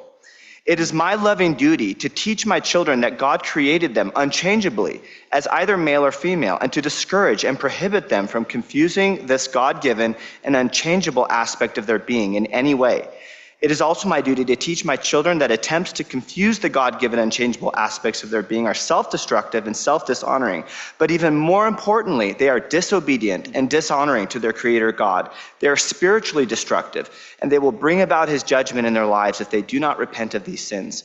If I as a parent do not warn my children about the sin and danger of selecting a chosen name, which is a form of confusing their maleness or femaleness, but I go further to encourage the sin by using that chosen name, then I would be encouraging my children down a self-destructive path of sinning against God. This is abusing children. I urge this committee to consider the destructive nature of this bill and the serious implications of violating God's law when voting on this bill. Isaiah 5:20 says, "Woe to those who call evil good and good evil and put darkness for light and light for darkness." I urge and charge this committee to vote no on HB 25-1312. Thank you. Welcome. Thank you, Madam Chair and members of the committee. My name is Christiana Craig, and I am representing myself. I am the daughter of two amazing God-fearing parents who love the Lord and teach me to love him too. I want to make 2 points here, the first being how God views parental rights, and the second being how God views the child's obedience. Proverbs 22:6 says, "Train up a child in the way he should go. Even when he is old, he will not depart from it." God is speaking directly to parents to train up their child in the right way. God gives parents this blessing, this honor, this responsibility to train their child in a way that is God-fearing and right. God speaks to parents this way, not the state, not the child, the parents. Exodus 20:12 says, "Honor your father and your mother so that you may live long in the land the Lord your God has given you." Now God is speaking to the child, honor your father and mother. I believe that this is our duty as children. My duty as a child to love, to obey, to respect, and to honor our parents, for this is right. To change the name your parents have given you without their permission is disrespectful and the opposite of showing honor, and therefore not obeying God's commandment to honor your father and mother. Furthermore, when a child does not honor their parents, they not only disobey God's command, but they also miss out on the special blessing that God attaches to obeying this command. So I ask you to stand for the truth, and I ask you to please vote no to HB 1312. Thank you. Thank you very much. Welcome.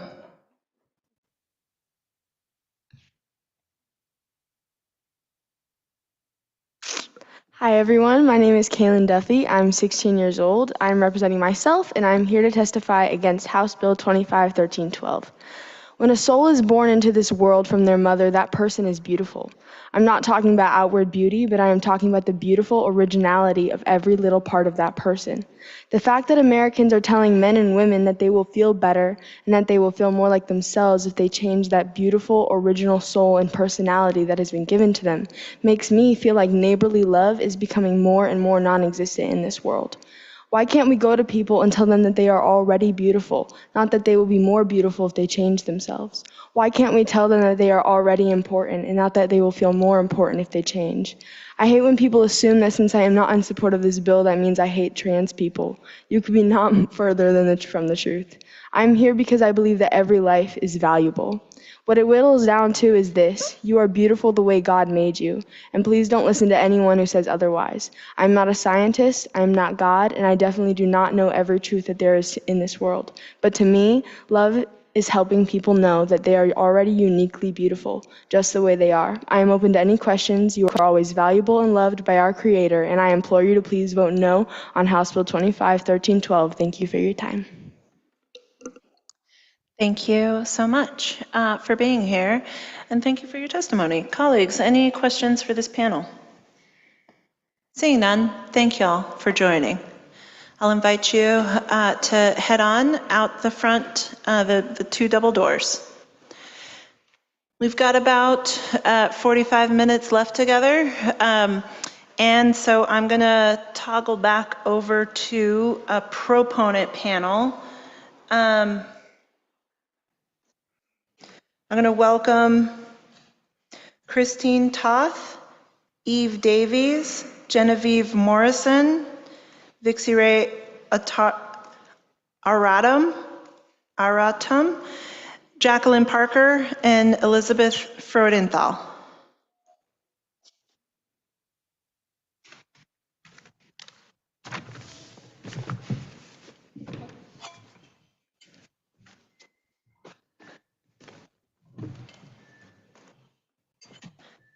Excellent. I believe some of those folks are online. If they are online, I'm going to invite you to use the little raise your hand function. We're going to go here in person. Welcome. Is this on? Okay, sorry. My name is Christine, and I'm representing myself in support of the Kelly Loving Act. I'm also representing my son, who is transgendered. He came out as transgendered in his early years of high school. While my husband and I have always thought ourselves to be liberally minded and accepting of all people, we quickly realized we had a lot to learn about this community. I was deeply afraid of the unknown and wanted to understand what this would mean for my son. What would a transition look like? Was he mature enough to make this decision? What did this mean for his future?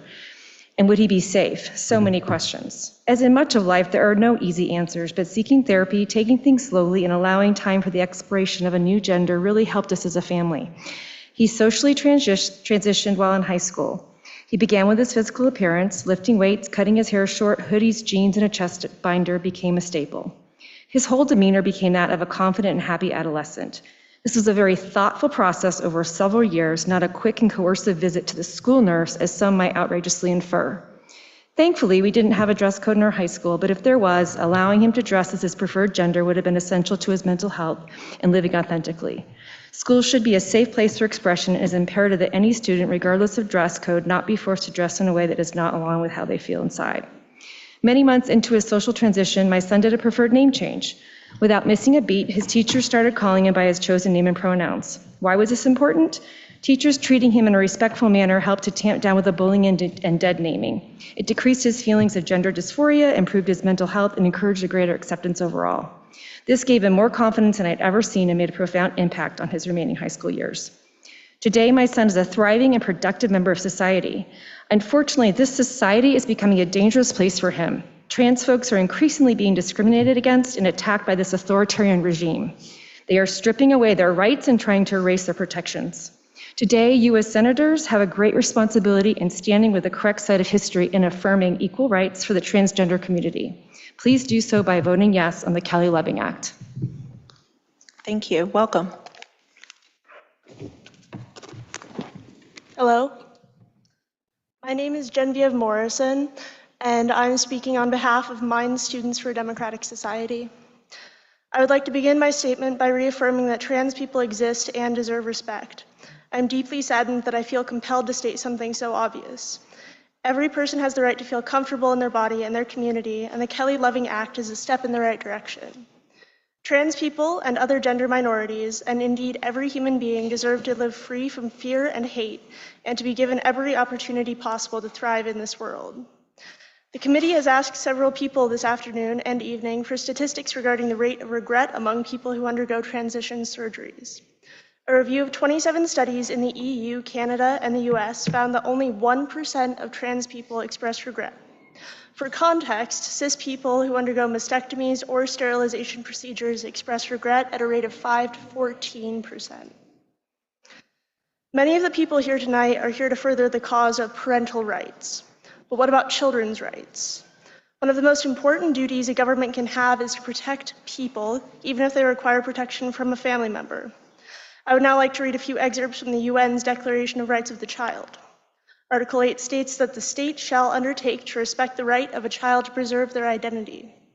Article 12 states, state parties shall assure to the child who is capable of forming his or her own views on the right to express those views freely in all matters affecting the child. And finally, Article 27 states, state parties recognize the right of every child to a standard of living adequate for the child's physical, mental, spiritual, moral, and social development. The Kelly Loving Act will support these internationally recognized children's rights. Sheltering children from the realities of genderqueerness does not benefit them and instead promotes fear and distrust. Codifying the rights of genderqueer people is a noble and essential cause, and it is for these reasons that I urge you to support the Kelly Loving Act. Thank you for your time. Thank you so much. Welcome. Thank you, Madam Chair. My name is Jacqueline Parker, and I'm here on my own behalf. Thank you for this opportunity to speak in favor of HB 1312, also known as the Kelly Loving Act. I believe that passing this act would be a brave act of love, compassion, and kindness for some of the most vulnerable people in our society, whose voices are often overlooked and neglected. Trans children and adults around the country and even around the world face so many challenges being able to be who they are, as they are often denied the right to exist as trans individuals. I plead before this assembly to please stand up for trans people and their rights and to give them fearlessness in this increasingly hostile climate. Passing this bill would be a great act of loving kindness that history will look back on fondly. It will allow trans children to be who they are in educational spaces, as well as keeping them safe with parents who affirm their identity. It will keep trans kids safe in this state and prevent other states from being able to enforce their draconian laws on them. Section 3 is very important in this regard. We cannot allow children to be kidnapped and dragged to a state that will force them to deny their trans identity and result in what many trans individuals see as torture. It will keep trans adults safe in workplaces and public spheres and allow them to be without fear of dead naming or misgendering going unpunished. I am asking this assembly to be brave and do what many know in their hearts to be the right thing to do and pass this bill. I ask the opponents of this bill to reflect deeply about their motivations and be brutally honest with themselves. Are you acting out of kindness and compassion, or are you acting out of fear and hatred for people you do not understand? What motivates you to prevent trans kids and adults from having equal rights within society? I see many say things about parents' right, but only for parents who deny the identity of trans kids. What about rights of parents who affirm trans kids? Do they matter? Kids have the right to autonomy and should be allowed to explore who they are as human beings, and that should be respected. The world is a scary place, and if you can make the world even a little less scary for some of the most vulnerable people in the world, the world will smile upon you. Please vote yes on 1312. Thank you for your time. Thank you. Welcome.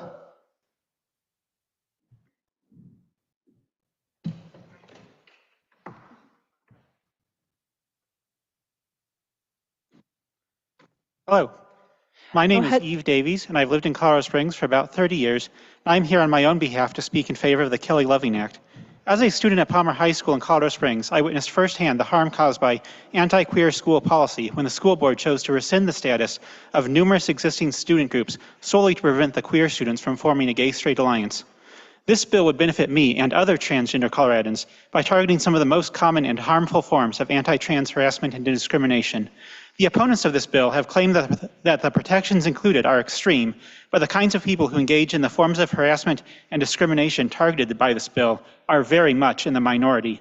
As a trans woman who works in construction and visits many construction sites throughout southern Colorado, I have frequent contact with a wide variety of people with diverse viewpoints and can attest to the fact that the overwhelming majority of people are respectful towards the trans people in their daily lives. Since coming out as trans at work, I have encountered the occasional mistaken use of my previous name, but have never experienced the kind of persistent dead naming that the bill targets, which I believe points to how extreme the misconduct has to be in order for this bill to apply. When they do occur, these forms of harassment have a severe negative impact on the ability of trans people to work and participate in society. I truly believe that the Kelly Loving Act will have profound benefits for trans people, but will not affect the overwhelming majority of people who are already supportive of the trans people in their lives. Thank you for your time. Thank you so much. Welcome. Hi, my name is Vic. Go ahead and turn on the microphone. There you go. Happens every time. Hello, Senators. My name is Vixire Oratum, almost.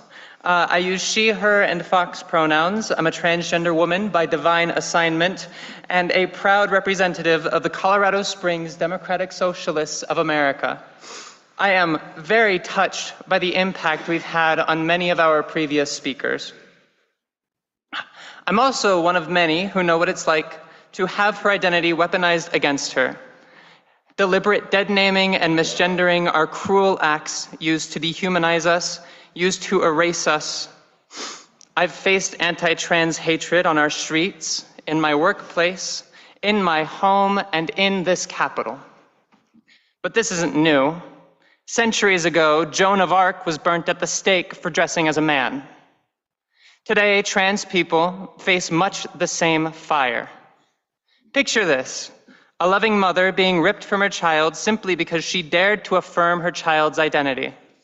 Now imagine that child lost in a world that is violent towards her, forced to wear a disguise that suffocates her identity, forced into a home with the parent that treats her like property. The words parents' rights spouted in this courtroom have served as a stand-in for the control we are talking about. Parents have no right to abuse their children into a box. But Colorado is better than this. We have proudly shielded immigrants, we've protected reproductive freedoms, we've enriched the lives of many queer people. The Kelly Loving Act reinforces this state as a sanctuary. By protecting transgender people and our families, this bill would prove Colorado's values of building diversity and safety. To every trans person that might be listening, you are a beacon. You are safe here. We will make sure of it. To every parent fighting with us, your love is a revolution. To our opposition, we've survived your fires before. Thank you. Thank you. We're not going anywhere. And to our legislators on the fence, this is your chance to carve Colorado's legacy. For your testimony. Sorry. Welcome. Thanks for your time. Hi, my name is Elizabeth Freudenthal. I use she, her pronouns. I have a trans 15-year-old and a non-binary 11-year-old. You've heard so much about the challenges, pain, and struggles facing trans and non-binary people and their families, but not nearly enough about the joy, delight, and magic and beauty I experience every day being their parent. My teenagers actually like me. They tell me about their lives. One of the more beautiful parts of being their parent is watching them fully express themselves. They put together the coolest outfits. Adults are obsessed. People might have seen one of them in this room. Every thrift store in Denver knows them by name, and when I go in there, I get to say, yeah, that was my kid. My older kid made me these earrings in a single day out of a soda can for Hanukkah. They know that I'll never stop their self-expression unless it will burn the house down, which is not an expression. They love to have candles in their room. If either one tells me in a few years that they're actually the gender assigned them at birth, I'd be very surprised, but I wouldn't think that laws protecting trans people have anything to do with who they think they are now or who they will think they are in 5 or 10 years. As the many trans and non-binary people here have made clear, you can call my kids an ideology, you can call my kids a tragedy, you can call me a groomer, you can tell my son that he's a girl. None of that changes who they are. They know who they are, and I live for the fun that we have together. Section 3 of the Kelly Loving Act in particular would protect the sacred bond I have with my family. I ask you to vote yes. Thank you, and thank you for hearing all of us. Thank you for your testimony. Colleagues, do we have any questions for this panel? Seeing none, thank you all so much. 1, 2, 3, 4, 5, 6.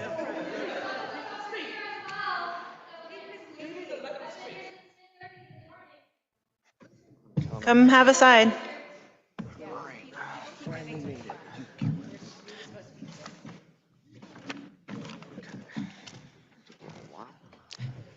Welcome to the Senate Judiciary Committee.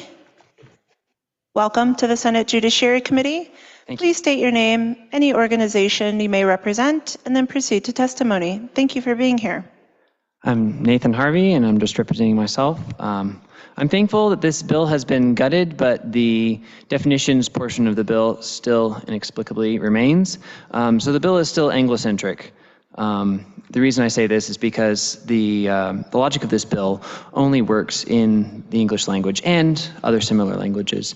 But clearly the proponents of this bill, or the authors, I should say, whoever that might be, did not consider other languages like Arabic or Semitic languages or Greek or some of the languages where gender is handled differently than English and is more pervasive, and honorifics and pronouns are only a tiny portion of how languages handle gender. For instance, like if you're gonna try to talk about pronouns of they, them, the consequences of that in Arabic, which is if you're talking to someone, you'd be saying into, which is actually a plural word. And it doesn't translate very well because it sounds like, well, who else are you talking to? I mean, the same is true in English, but we've just gotten used to using it as singular, even though it's plural. But the word into basically translates as y'all, and similar thing for ustedes in Spanish. The error that I wanted to correct that was previously stated was that white settlers brought over the concept of a gender binary. In a language sense, that is not true. Languages like Arabic and other Semitic languages like Hebrew has gender binary and have been doing that for thousands of years. So the shield law language, I think we need to consider before we put that in place, whether guardianship could be granted by Colorado but not recognized by another state. Would Colorado then be enabling gender trafficking, people being trafficked here for gender transitions? Thanks. Welcome. Thank you. Oh. All right, looks like this thing works. You filming? Yeah. All right. My name's Sven Sharpen. I'm a 21-year-old autistic man from Douglas County. I'm officially representing myself, but I'm really representing on behalf of the entire autistic community. I'm testifying against HB 25-1312 the second time. This is a bill that will cause unbelievable harm to innocent children and families. People don't seem to understand the psychological impact of this kind of separation. For instance, when I was 14, I was forced to transfer to another high school different from the one my middle school fed into against the will of me and my parents for the sole reason that I'm autistic.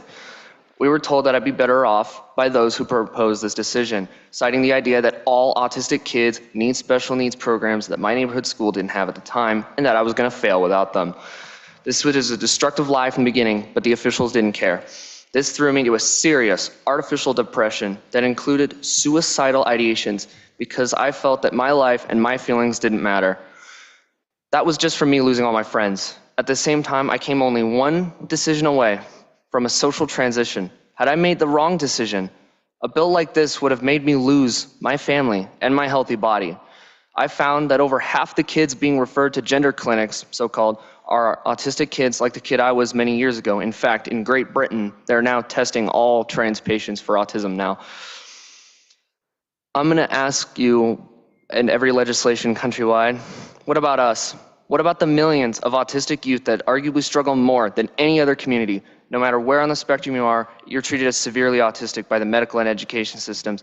And this has caused unimaginable harm to millions of able, capable, loving autistic youth. If that isn't enough, the trans ideology you're pushing now is destroying what little we have left. Our loving families and our healthy bodies. We've been abused and neglected beyond anyone's belief. Why isn't there anyone fighting for us? Do we not matter to anybody?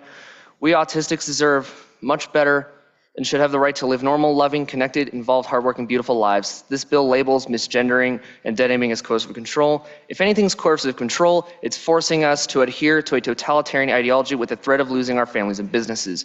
Everything about this violates our free speech and our right to grow up loved. It's time we start speaking out for those of us who are autistic, like youth like me, and ensure our right to grow up whole and with loving families of close friends. I urge a no vote. Thank you, Madam Chair. Welcome.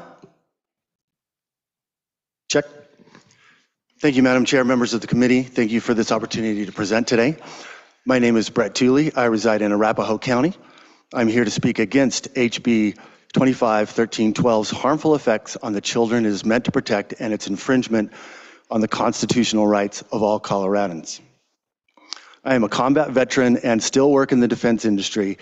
Even today, before coming here, I was working to protect each person here, proponents and opposition alike. I'm here tonight to continue to stand up for the freedom of each and every one of us. I understand and completely agree, 100% and agree with the heart of people who want to prevent child abuse and discrimination.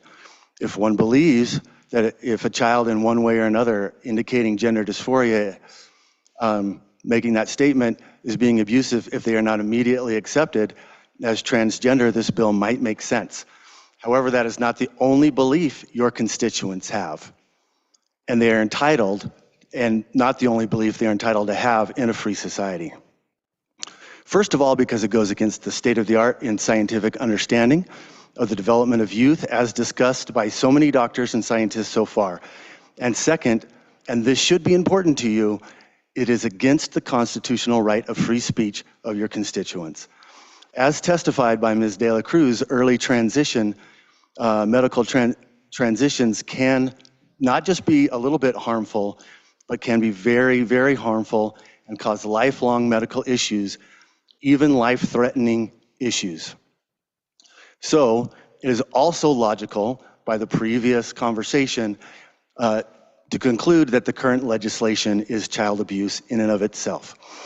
And as discussed, peer-reviewed journals show that some of the kids who express gender dysphoria early in life will continue with that determination, while many may make a different determination as they grow if their opinions are not narrowed by social and societal expectations. And in this case, expectations of the state along the way. The most common decision is to be comfortable as a cisgendered gay or lesbian individual. What is wrong with letting that process play out? Alternative to the government-mandated mono-response to a minor's expressed discomfort, children and parents can be left to work through complicated life issues together. Even when parents disagree, the way those parents are still best suited to love and support their children and their children's growth without the state making the decision for them. Just because many proponents are happy with their decision doesn't mean they can make that choice for others. I urge a no vote. Thank you. Thank you for your testimony. Can you just state your name one more time for the record? We didn't catch it. Yes, ma'am. Brett Tooley. Did you get that? Can you spell it, please? Bravo, Romeo, Echo, Tango, Tango. Thank you. And last name? Tango, Uniform, Lima, Echo, Yankee. Thank you. Welcome. Good evening. My name's Preston Dunn with Our City Church. I'm opposed to HB 1312. I found a study by the University of Toronto that was done recently in 2021 where 139 children who had identified as a different sex, but yet didn't make the social change to identifying with the different sex. They tracked with these kids until the time they were 21 years old, and less than 13% of them still identified as transgender by the time they were 21 years old. And I'm called to preach Christ and preach Christ crucified. In fact, I've gotten to have 6 different gospel conversations with transgender people and transgender activists tonight. And I love people, all people. Jesus loves all people. When I have these gospel conversations, I tell people that God knew you before you were born. God knit you together in the womb. God created people, male and female. And the God who made the world and everything in it, He is Lord of heaven and earth. I'm worried that if this passes, I am no longer going to be able to share that message publicly without getting in trouble. But the church has been persecuted. Someone referenced Joan of Arc. You know, Christians were burned at the stake centuries ago for what they believed. And we're ready to do it again if we have to. But I hope it doesn't come to that. Thank you. Thank you for your testimony.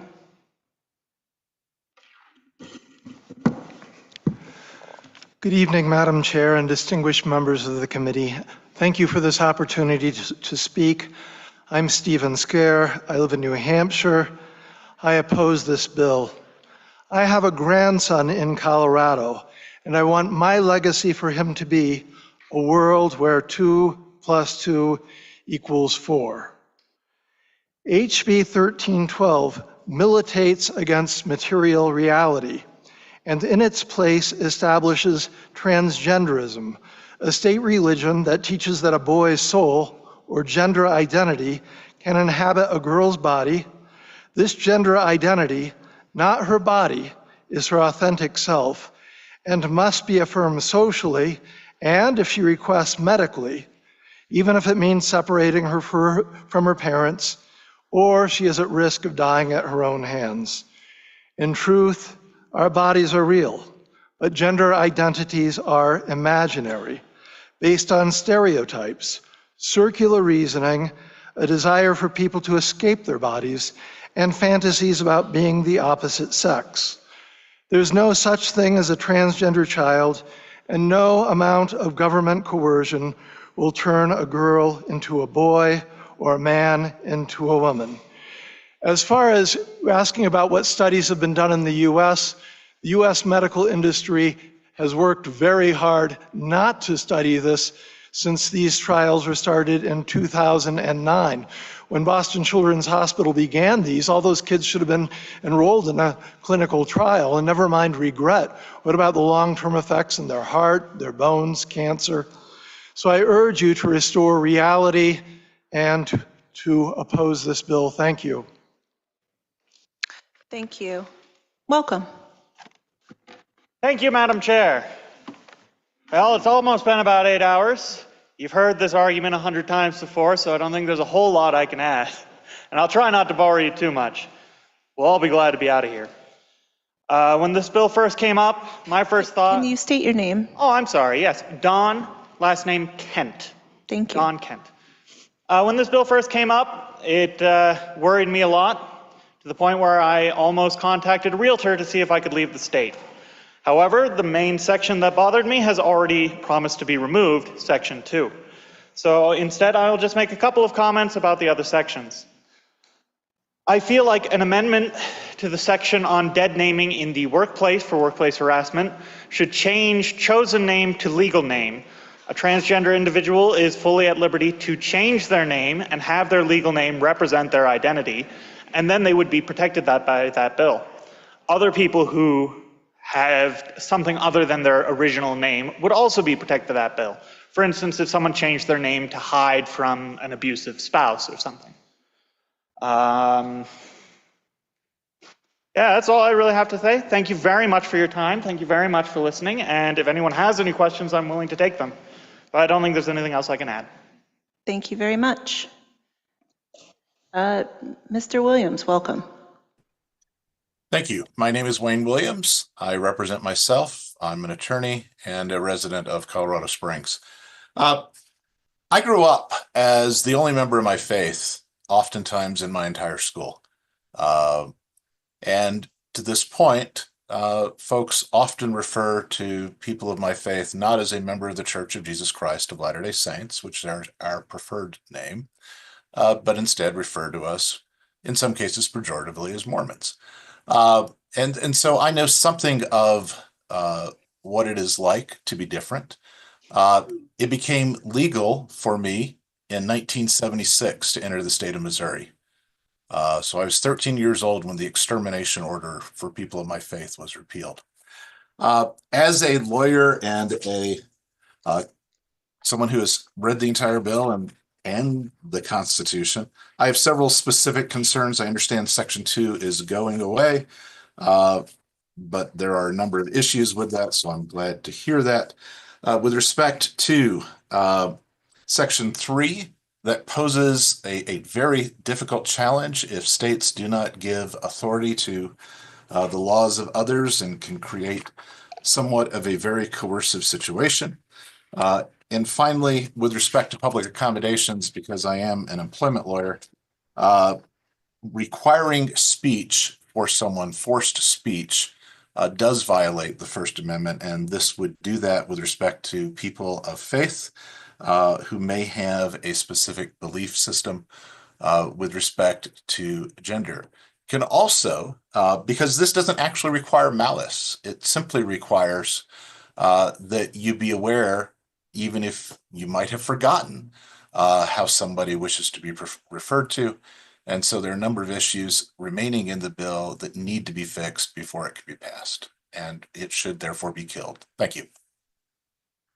Thank you for your testimony. Colleagues, do we have any questions for this panel? Senator Frizzell. Thank you, Madam Chair. My question's for Mr. Williams, and I'm very glad you brought up Section 3 because I have concerns about that as well. Could you please expand on your thoughts around Section 3? Mr. Williams. Thank you, Madam Chair.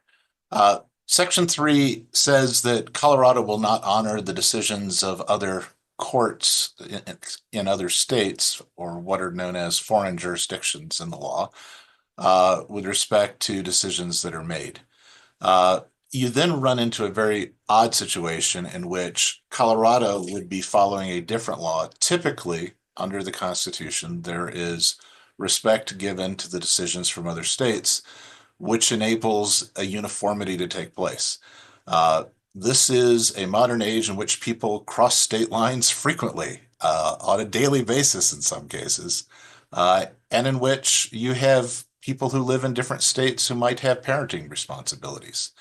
And the requirement to specifically say, we're going to ignore what another state says, causes concern and conflicts. And then what happens if one state says one thing, another state says another? Can each state enforce their law?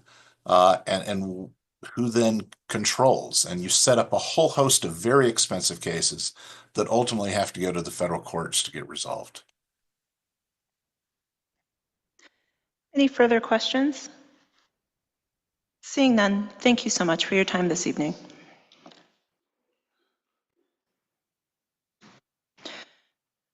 Our last panel this evening, as we approach our upcoming 11:28 timeline, I welcome Erica Unger, Adam Lennox, Lucia Feast, Bugs Hellman, Sky Childress, and Harriet Falconetti.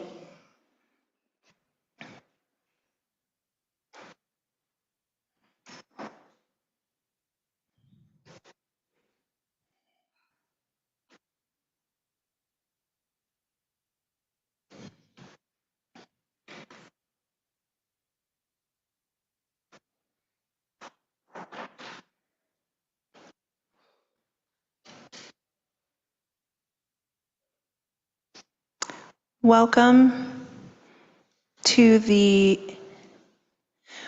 Senate Judiciary Committee. Please state your name, any organization you may represent, and proceed to testimony. Whoops, first things first. There we go. Hi, my name's Adam Lennox, and I'm here representing myself. I specifically wanted to speak to the Kelly Loving Act today and support, because the simple act of acknowledging someone's identity saves lives, and this fact shouldn't be contentious.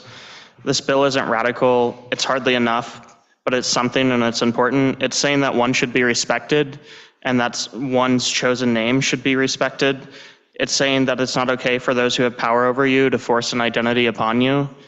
It's saying that an institution can't force you to wear an outfit which doesn't represent you. Many of my loved ones are trans. I've seen the scars they carry both physically and emotionally. I've seen the toll dead naming takes upon them on a daily basis. Dead naming is more than disrespectful. It can be a legitimate threat from someone. This bill represents that in this state you will be protected and cared for even if your home state isn't a safe place for you. I moved to Colorado because this place feels more safe. I have many friends who have moved states and picked up their lives and spent all they have in an effort to find a safe place for their trans kids. Colorado must be a place where these vulnerable families can find a home. My friends don't have the resources to fight emergency removal orders across state lines. That's why Section 3 of this bill is so important as a shield law. It will save these families and their vulnerable children. I'm sick of the bigotry trans folks experience every day, including sometimes in this building.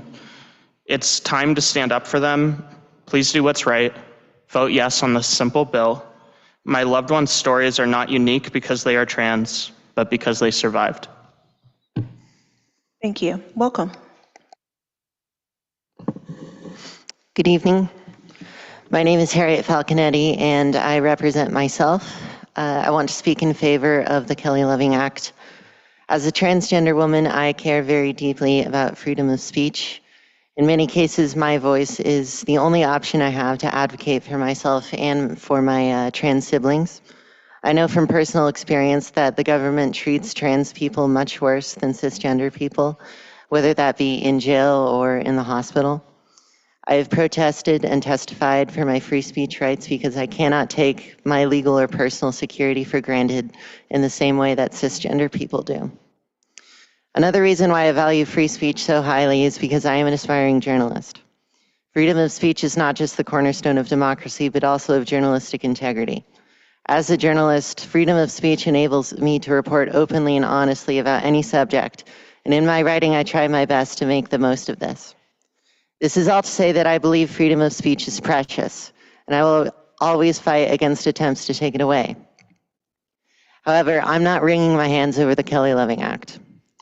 I want to be absolutely clear that no one, not me or anyone else, has the right to intentionally dead name or misgender somebody, be that in the workplace, at school, or at home. To maliciously deny a transgender person their identity is to deny years of personal reflection, mental anguish, and trauma. It is not just harmless speech, it is harassment. As somebody who has experienced both innocent accidental misgendering and very pointed verbal abuse, I know that the difference is palpable. For this reason, I am not concerned that HB 25-1312 will infringe on free speech rights. Nobody is entitled to harass transgender people, let alone their own children. While this bill isn't nearly enough to protect my community against harassment, it is a step in the right direction. Vote yes on HB 1312. Thank you. Welcome. Hello, my name is Lucia Feast, and I'm representing myself in strong favor of the Kelly Loving Act. I've lived in Colorado my whole life and went to Denver public schools the whole time. And I grew up around many trans people with varying experiences and different levels of support in their lives.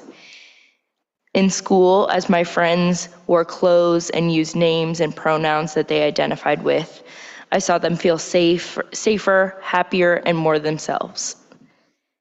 Seeing your friends experience this and experiencing it yourself is one of the most powerful and beautiful human experiences, and this bill protects that. Schools are a place where people should become more themselves and where they can explore and express themselves around their peers. And this must be protected and is not currently protected enough in this state. This bill helps more than just trans people. It allows all children to feel safe and comfortable in whatever clothes they like in schools and ensures all people are called names that they wish to be called. I went to a middle school with uniforms that conformed to this bill, and it made me safer. It made my trans siblings and friends safer, and I cannot imagine the harm that I would have felt and my friends would have felt if the uniforms were different, and I really appreciated that in my life. Trans people face so many forms of violence and harm, and this bill provides simple and bare minimum ways to prevent that harm. I urge your support. Thank you. Thank you. Welcome. Hi, Senators. I think this evening turns into tomorrow really quickly, or I would say good evening. My name is Sky Childress. I use she, her pronouns. I'm a transgender woman. You've heard a lot of words today, and I want to thank you for that. I thank you for listening to us and for tolerating the bigotry that you also heard today, whether from the public or from your peers. Also, really quickly, I'm an autistic person, so I don't appreciate hearing the rhetoric that being trans or autistic is mutually exclusive, or that one is caused by the other. Also, from the last panel, I want to say that some of my closest friends speak Arabic or Hebrew, and it is very anti-Semitic to presume that a person, based on the language that they speak, cannot understand this concept. Anyways, I know what it's like to be misgendered in a classroom and to be dead named at work or in a doctor's office. I have felt the sting of people purposefully with the intent of hurting me, choosing to use the wrong name for me, choosing to misgender me. That hurts, not because someone used the wrong words, but because of why they used those words. To make me feel like I don't matter, or that they want to They want me to feel like I am not, like a part of me is wrong or bad. I will leave the lawyers to debate about the law and the statisticians and the researchers to give you stats. I can speak on how it feels to have your boss purposefully misgender you or to have your school refuse to call you by your name. I know that it hurts.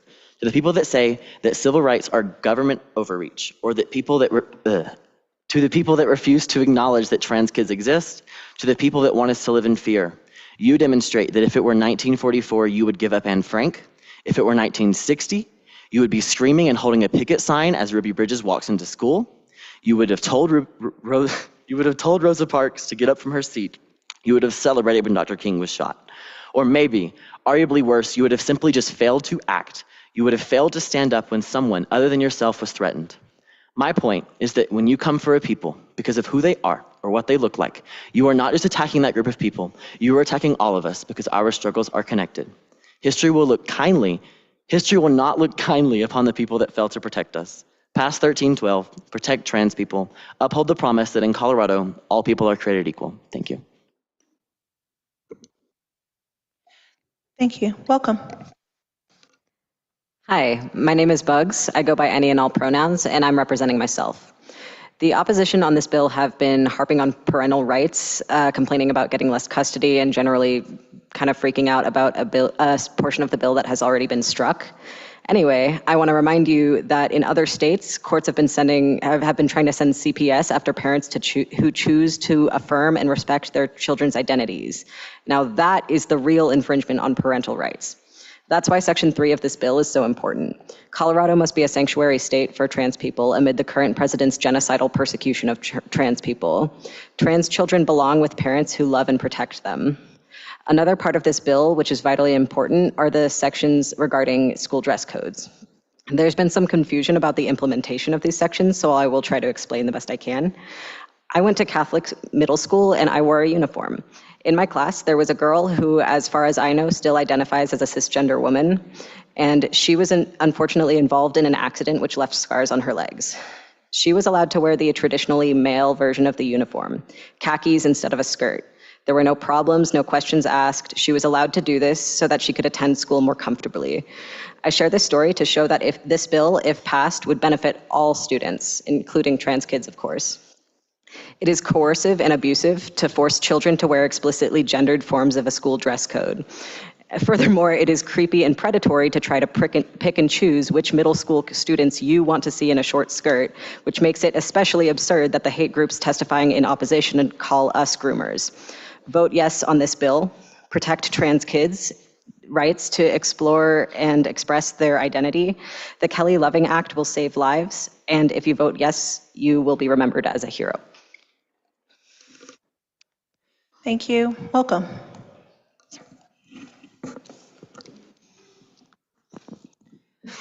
Good evening, members of the committee. My name is Erica Unger. I use she, her pronouns. I'm a co-founder of Bread and Roses Legal Center. I've been an attorney licensed in Colorado for over 10 years. And I'm going to try in the next 1 minute and 50 seconds to talk through the First Amendment concerns that have been raised and the full faith and credit. I would point regarding the First Amendment that there is a rule with CCRD that currently exists. And I submit to this committee that the language that is in this bill is actually more protective under the First Amendment than what is in the CCRD rule, which is just deliberately misusing an individual's preferred name. We criminalize conduct that is incidental to speech in the state all of the time. Harassment, witness intimidation, witness retaliation, disclosure of secrets, threats, obscenities. And that is where we are talking about the loss of liberty, not a difference of speech. And when there is speech, there is still it has to be narrowly tailored to a compelling government interest, which is no discrimination on the basis of sex. I would note that this does not prohibit anyone from having opinions about transgender individuals or gender as a construct or not. We are talking about how people are being addressed.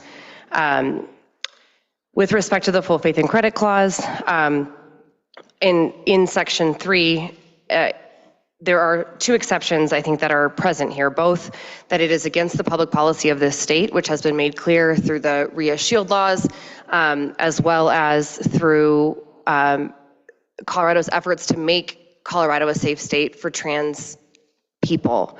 And it also, there's an exception in the full faith and credit clause when another state is asking Colorado to enforce the other state's penal laws.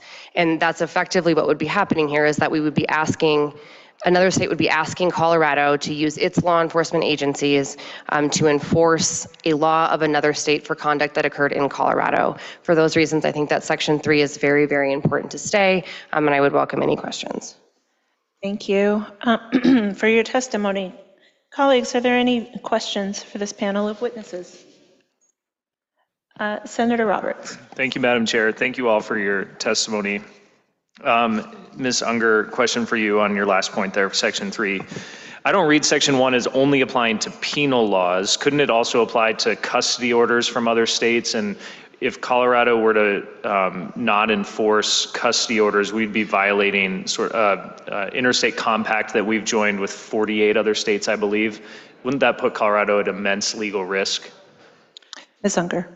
Thank you for the question, Senator Roberts. I don't think that it would, because I think what you're referencing is the UCCJEA, which is a federal compact, but what we are talking about here is an emergency removal order. And so we are talking about instances where another state would have jurisdiction for respect to modification of a child custody order or any sort of final determinations within a child custody case. We are talking about an instance where it could also cover two parents that are affirming their child's gender who travel together to Colorado for the purpose of allowing their child to access gender affirming care where there is no custody agreement because the parents are still together and co-parenting. Right. But with respect to the way that an emergency removal order would issue is that they would be asking a Colorado law enforcement agency to take the parent into custody and to remove the children into the custody of DHS. And so I submit that is penal in nature because it's another state asking for Colorado to use its arrest power on both a parent and the child, taking them into law enforcement custody. Senator Roberts. But wouldn't that be a violation of the UCCJEA and put Colorado at a legal risk? I'm not aware of any other state that has willfully tried to violate that interstate compact. Ms. Unger. And I don't believe that it would violate the interstate compact is where I think there may be a disagreement because we are not talking about an instance where Colorado is in fact the home state. We're talking about an instance where there is an emergency jurisdiction effectively and they're asking Colorado to issue or to arrest or remove children from care only while they're in Colorado for conduct that also occurred within the state of Colorado. It would not affect, for example, if there was an order for custody and the parent took the kid without authorization. That would still absolutely be enforceable. It's only when the sole basis is to access gender affirming care. Senator Roberts. Thank you, Madam Chair. But has any other state tried this, tested this? My understanding is California passed a similar law, was vetoed by Governor Newsom out of similar concerns isn't the point of an interstate compact is to honor other states' laws, and if you have states picking and choosing when they're going to comply with the interstate compact, you put the state at significant legal risk. Ms. Unger. Thank you for the question, Senator Roberts. I do believe that Minnesota has adopted something similar. And also, I think, for example, in the context of RIA shield laws, there's also an interstate compact with respect to extradition. And Colorado has carved out an exception to extradition based on our public policy that we want people to be able to access reproductive health care and gender affirming care in our state. And that is, again, because it's a public policy concern, I don't think that it's putting it at risk in the same way. Senator Roberts. Thank you, Madam Chair. Ms. Unger, it's my understanding your organization is the main proponent behind this bill. I mean, I imagine that's brought you into negotiations with the governor's office. Does the governor support Section 3? Ms. Unger. Thank you for the question, Senator Roberts. I guess I would clarify something. understanding that our organization has worked with community, this is a community-driven bill. This is not a bread and roses bill. This is the result of a survey of over 500 trans people and trying to bring as many of those concerns as we can. We don't come in front of you saying that we own this bill by any stretch of the imagination.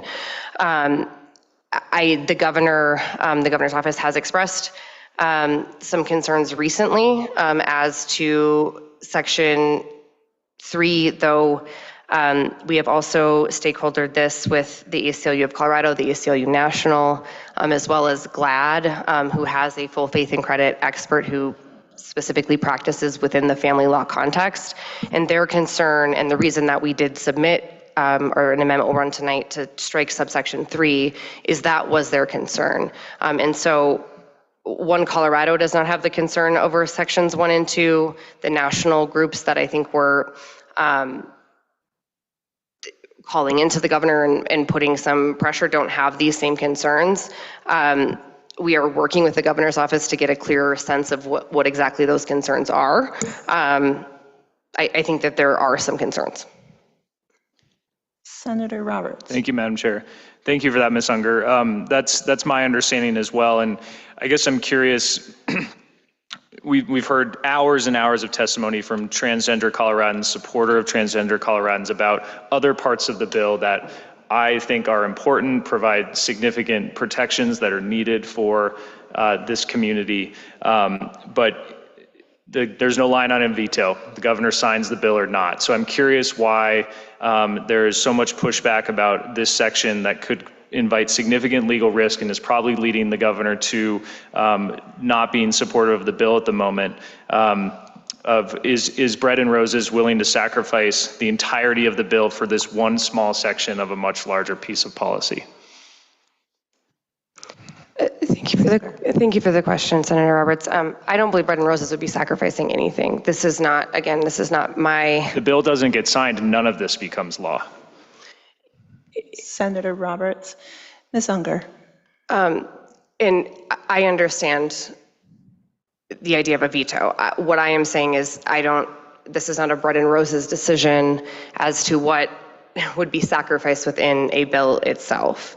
And again, it's very, very important to me to center community and not center my organization, because we are not the center of this bill. And I think that there is also a line to be drawn of the governor's office has certainly expressed concerns. They have not, to my knowledge, flat out said that they will veto if this provision remains.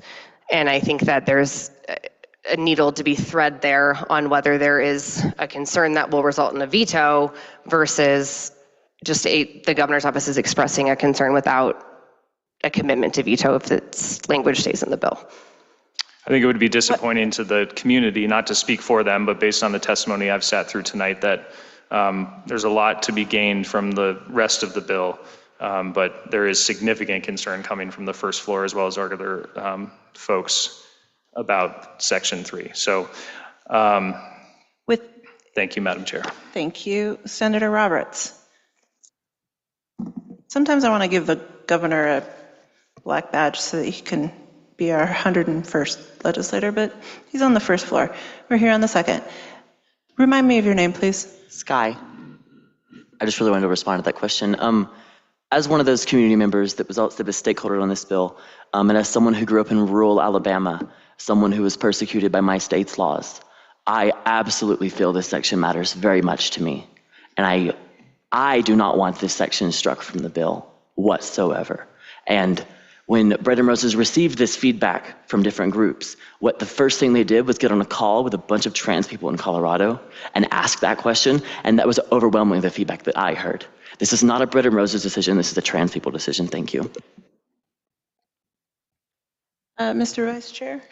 Thank you. Well, we are on Section 3, and I think for Ms. Unger. So I'm combing through the UCCJEA, which Colorado has codified at Article 13, Title 14, Parts 1 through 4. Just on a quick search, I'm not finding a ton in there on removal orders, but there is this case note, Kraft v. District Court 1979. Uniform Act attempts to guarantee reasonable security and continuity of environment to children by discouraging unilateral removal from one state to another to avoid obeying custodial orders. To me, the latter phrase is important because I don't think we are per se talking about custody determinations, rather the introduction of a different kind of law like we're talking about here for Colorado, and other states are clearly going in very different directions. So that's the only case note squarely on point I'm finding on an admittedly quick search, but I mean, that much makes sense. The compact is to give effect to custody determinations. That strikes me as the grounding principle of when a removal order is going to be given effect or not. We don't want custody being defeated. Possibly you know more about the family law context than I do. Is that a fair reading, a sort of limiting principle on the question of removal orders? Ms. Unger. Thank you for the question, Senator Weissman, and I think that is a fair reading. I also think, I don't think that Colorado in these instances that we're talking about, and I don't think that there's anything in Section 3 that would allow this, but there is no intent and I think no language that would allow the state of Colorado to modify a custody order from out of state. And that is the judgment, that is the determination that where full faith and credit attaches to.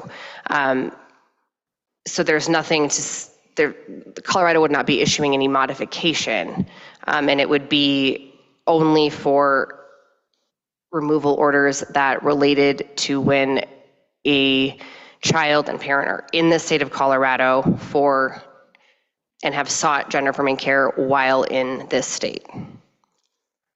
Mr. Vice Chair. Thank you. Also on this point, so 1413-311 is warrant to take physical custody of a child. It's part of the UCCJEA. I'll read a bit of sub 1 before getting to the question. Sub 1, upon the filing of a petition seeking enforcement of a child custody determination, petitioner may file a verified application for the issuance of a warrant to take physical custody, ... Skipping over 2, sub 3, a warrant to take physical custody of a child must recite facts upon which a conclusion of imminent serious physical harm or removal is based. Sub 1 of section 3 talks about a parent or guardian assisted the child in obtaining gender-affirming healthcare services as defined in site. Is obtaining gender-affirming healthcare services within the meaning of the statutory criteria for a warrant of removal imminent serious physical harm? Because I don't think so. Ms. Unger. Thank you for the question, Mr. Vice Chair. I think that states that have criminalized gender affirming care for children would certainly put that in a petition. And I think that's why it is important that we're not applying the other state's law. Because I think in that instance, if we applied the criminalization of a child seeking or of a child receiving gender affirming care, I think arguably under that application that a court could find that it is a risk of harm based on that state's determination, which is contrary to Colorado's public policy. But, you know, for example, Ms. Childers testified about the policy in Alabama where that's not the case. So I think that it is possible. Mr. Vice Chair. Appreciate the comment about the judgments of other states, but that is not the judgment of the state law of Colorado as set forth in 1231-21-1C. So if we were to simply yield to the legislative determination of another state, is Colorado thereby receiving full faith and credit with respect to our laws in the context of the UCCJEA within the requirement for full faith and credit in the U.S. Constitution? Ms. Unger.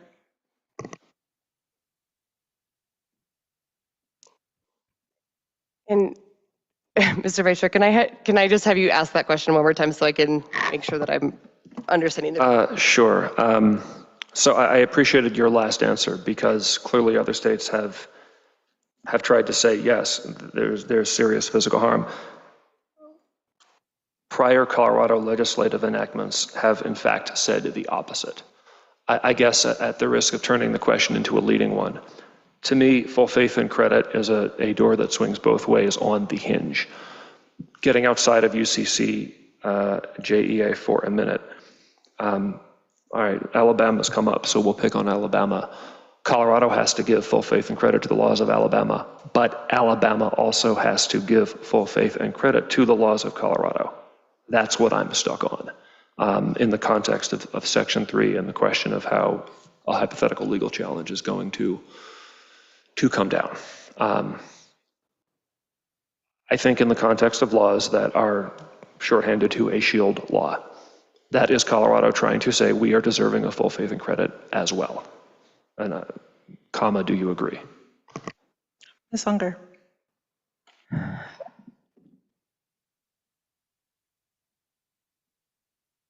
I think that I agree. And I think that the context for how this ended up in the bill may also be helpful here.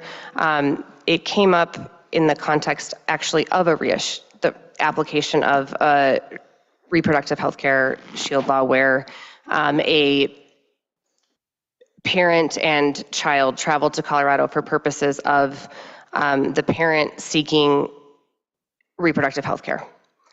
And it is, in my opinion, it is something that the shield law absolutely should have covered. However, it did not come through the kind of the arrest warrant or the other ways that the shield law had been enacted. And what had happened is that they're issued an emergency removal order for the children based on the criminal conduct of the parent in seeking an abortion in Colorado. And what the result of that was that the court determined that that was a violation of the law of the other state. They arrested the parent and they removed the children. And so that is what we are attempting to stop from happening in the context of a child seeking gender affirming care. And so I think we are also relying on very fast determinations, equivalent to a judge reviewing, say, an arrest warrant where there is not the same mechanisms of review, and the result is, the trauma in the removal alone, regardless if it's ultimately then found to be invalid, I think is worth preventing. Any additional questions for this panel? Seeing none, thank you all so much for joining us. Before folks leave, before this final panel leaves, please sit back down.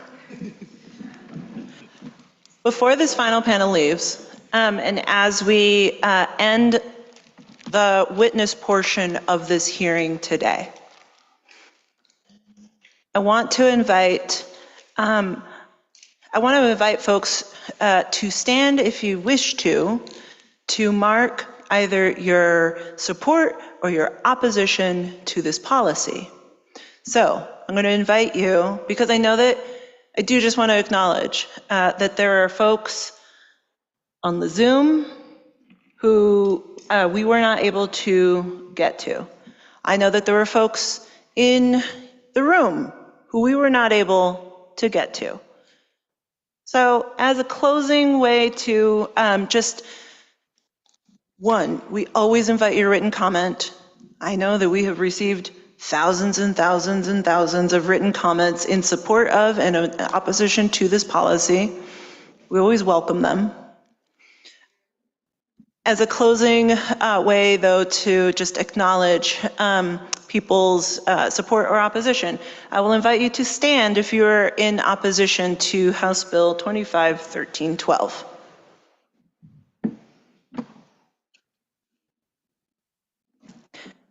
Thank you all.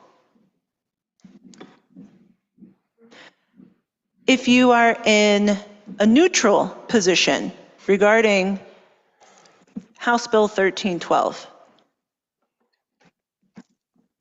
If you are in amend position regarding House Bill 1312. If you are in support of House Bill 1312.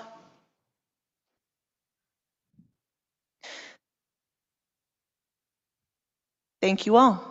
Please be seated. That, colleagues, that, Colorado, concludes the witness portion of House Bill 1312. Thank you all. I am going to invite us all, since we just stood up, to take one more stretch break. It is 11:52.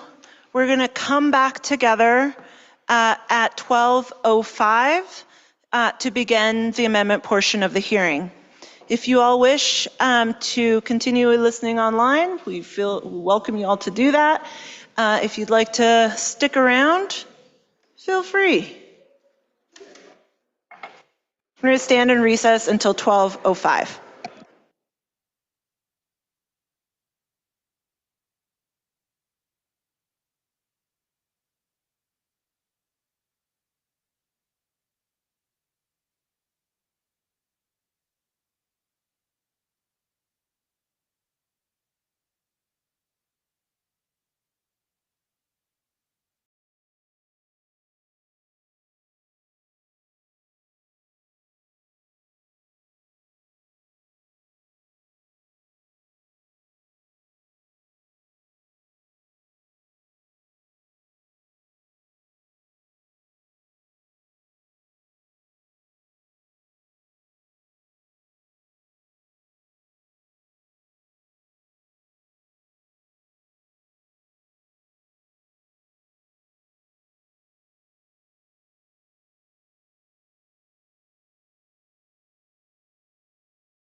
right, colleagues. We have concluded, we are back. We have concluded the witness portion of the hearing on House Bill 1312. We're now going to enter the amendment phase.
Let me start over. We have concluded the amendment portion, we have concluded the witness portion of the hearing on House Bill 25-1312. We are now entering the amendment portion of the hearing. We are in receipt of sponsor amendments, and so to get us started, Mr. Vice Chair. Thank you, sponsor. Should we just move in ascending number order? Is that okay?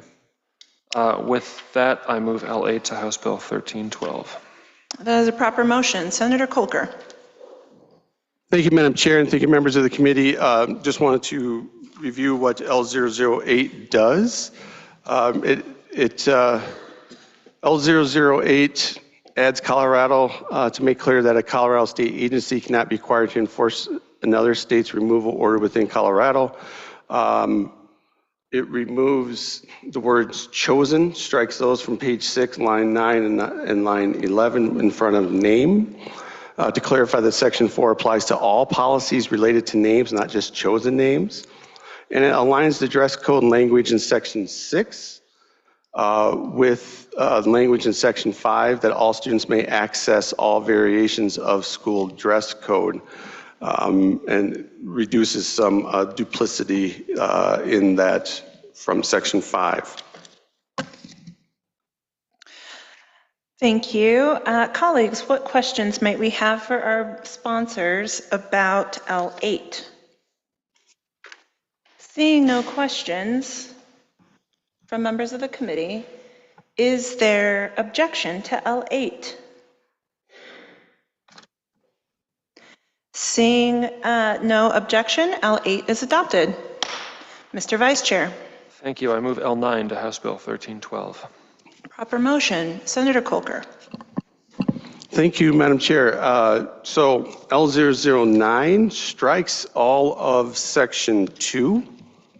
So I want to make sure I'm going through it. I had it written down.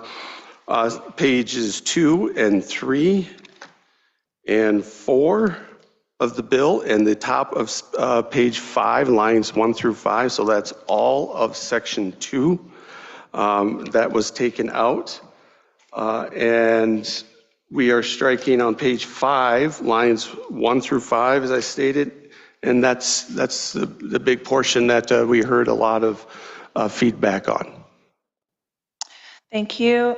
Colleagues, do we have any questions for our sponsors regarding L009? Is there objection to L9? Seeing none, L9 is adopted. Mr. Vice Chair. Thank you. I move L10 to House Bill 1312. That is a proper motion. Senator Winter. Thank you, Madam Chair. What L10 does, and this is important, we've been talking about Section 3 extensively. This strikes subsection 3 in Section 3 to address concerns around full faith and credit clauses that we believe makes this a better bill. L10 strikes the current Section 8. So there was concerns around First Amendments with publications of discriminatory materials in the public accommodation statute. And so it takes that out. And then L10 clarifies that's not dead naming or misgendering to use someone's government name or legal sex for legitimate public purposes or when required to by law. And then it moves the consideration of persistent dead naming and misgendering as evidence of discriminatory or unfair practice to its own statute. And this shows intention. And so I want to make it very clear that the language around this is not if you call someone the wrong name by accident. This isn't if someone shows up at your workplace and you call them the wrong name or misgender them. There has to be intentionality to cause harm.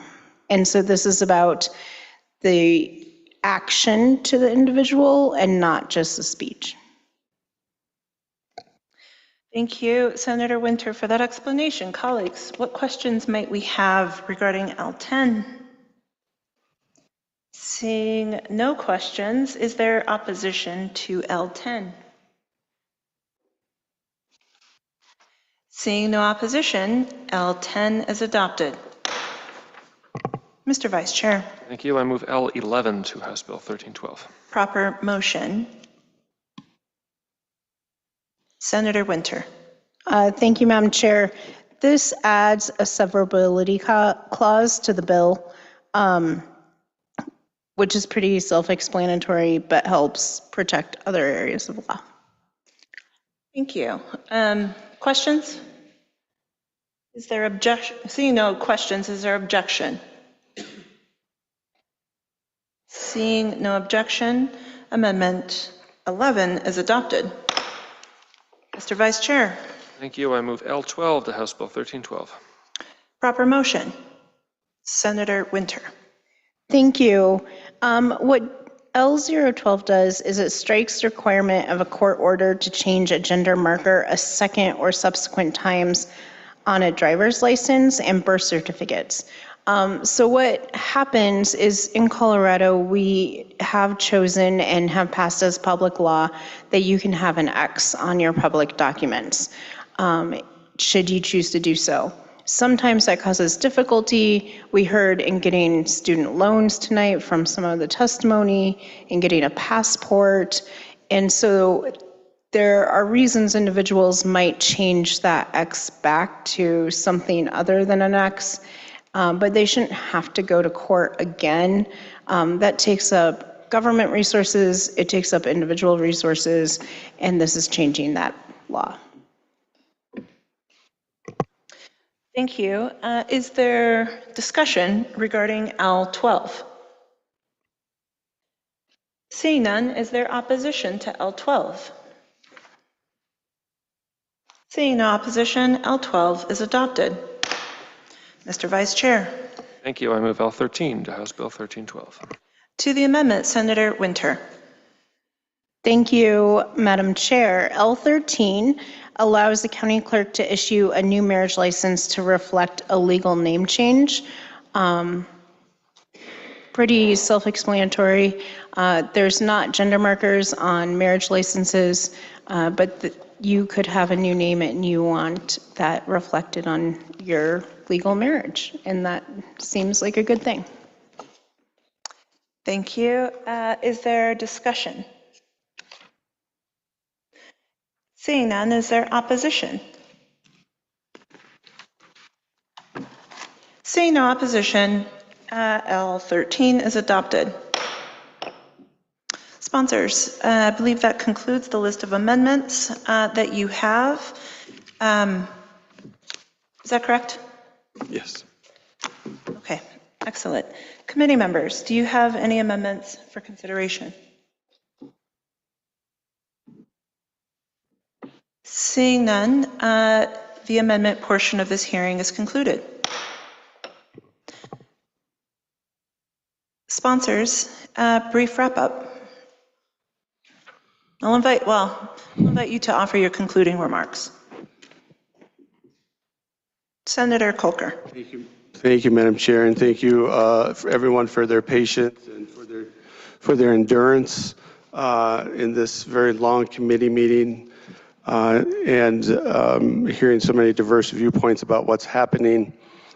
You know, to think that a bill when it's introduced is perfect is kind of a reach, right? I've seen a perfect bill introduced yet, and the amount of amendments that we made today really took into account a lot of the things that we're hearing.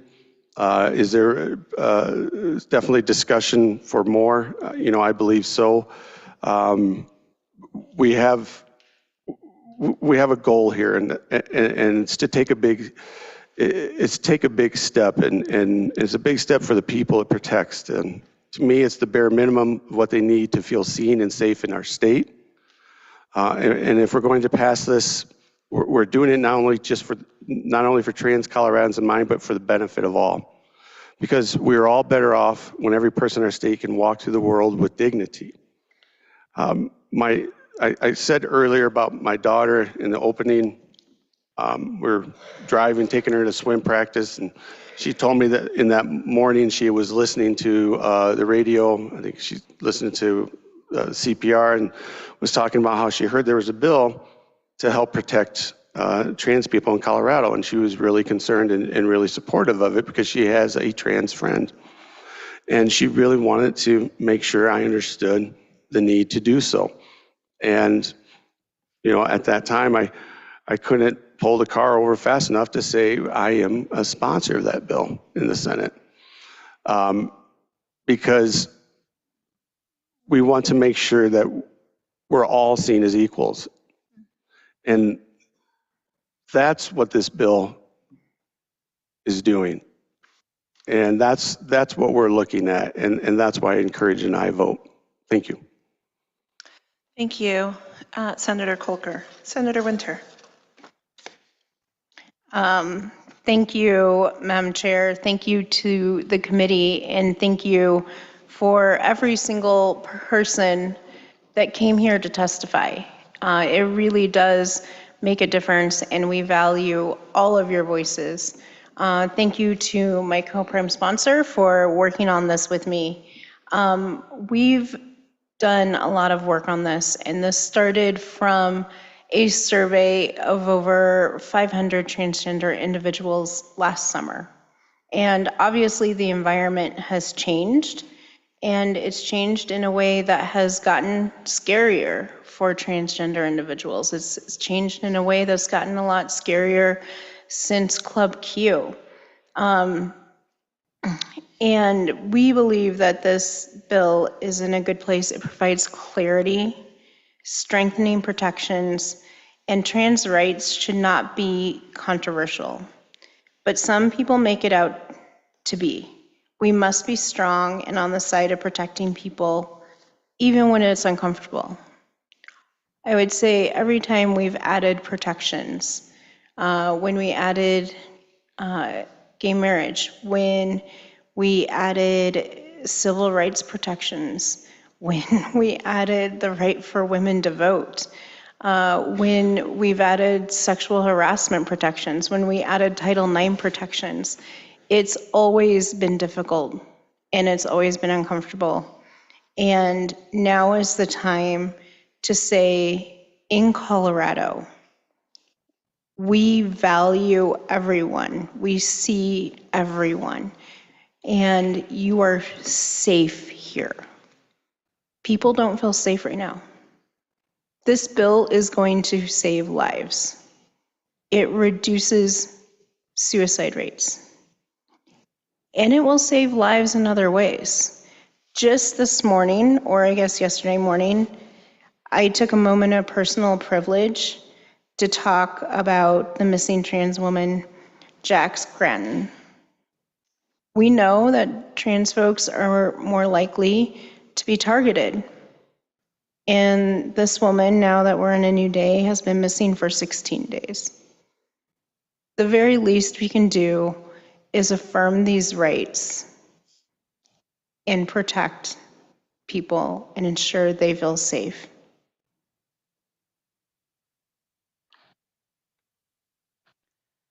Thank you, Senator. Thank you both for bringing forward an important bill that has drawn a lot of attention forward for our consideration. I want to thank you both for that. I'd like to see if there are closing and concluding remarks from members of the committee. Senator Roberts. Thank you, Madam Chair. Thank you, bill sponsors, for all of your work, and thanks to everybody for testifying and or if you didn't get to testify, at least being here for a very long time today. I know I was a little bit in and out dealing with some other things, but I've tried to be here for as much as I could, and I really do appreciate everybody that testified on both sides. First, I just want to thank the sponsors for the amendments that they offered tonight. In all of the emails that I've gotten, which were numerous, I know everybody on this committee and in the legislature got just a few emails about this bill, phone calls, seeing constituents back home. I would say it's probably fair to say 95 to 99% even of the concerns about the bill were about Section 2.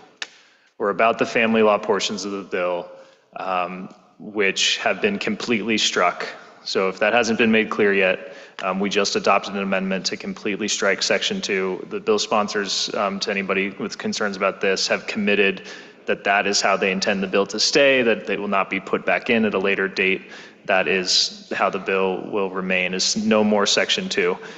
If Section 2 were still in the bill, I would have been opposed. I think it was an intrusion into the parent-child relationship that would have had some negative consequences, and while I understand the intent maybe of the original inclusion, I think the policy implications were challenging at best. So thank you for that. And then some of the other amendments that were made also addressed some of the concerns that we heard testimony about tonight. But I would say even the testimony tonight was mostly about Section 2. That has been struck. Thank you to the sponsors and the advocates for hearing those concerns. Thank you as well for letting me ask some questions. This is the Judiciary Committee after all, and I know sometimes my questions or other people's questions can come off as intense or challenging, but we're trying to get to the bottom of the law, and the words on the paper matter because we are, bills become law and then get litigated, especially bills that come through this committee. So that's the reason for my questions, not to disrespect anybody on either side. I'm just trying to get to the bottom of my understanding of the bill. I think there are still some challenges. I brought it up at the beginning. It should not be lost on anybody that many organizations who work on LGBTQ plus policy in this building and in this state were not here tonight, and they are not in a support position on the bill at the moment. I hope that changes. I think they're bringing up some valid legal concerns, not questioning their support for trans Coloradans. I think they're bringing up valid legal concerns about the firmness of what's on the paper here, if it were to get challenged all the way up to the U.S. Supreme Court. And I know that work will continue, and thank you for pledging to do that. So I still have very significant concerns about the implications of that policy, but the bill has been made significantly better, and it does add protections to folks who need protection in our state and in our country. And so because it's removed the parent-child portions of the bill and focuses on mostly protections for outside of the home, mostly adults, I'm comfortable voting yes tonight with the pledge for further work on the bill. And I just want to note, it was a Dr. Hubbard, I believe, I don't know if he's still here, but he testified on one of the opposition panels. But at the end of his testimony, he said, trans adults face many challenges in our society and they deserve protections. And I asked him if he agreed with the protections that were being added in this bill for trans adults, and he said yes. So I appreciated that kind of level of empathy from somebody who came here in opposition, but recognized that the bill as amended is doing some positive things, even in his opinion. So just wanted to note that. And now that the clock has turned past midnight to May 1st, I went back and forth a few times because of those legal concerns, but here on May 1st past midnight, it'll be a yes tonight. Thank you for your work. Thank you. Other committee members, any closing remarks? Mr. Vice Chair. Thank you.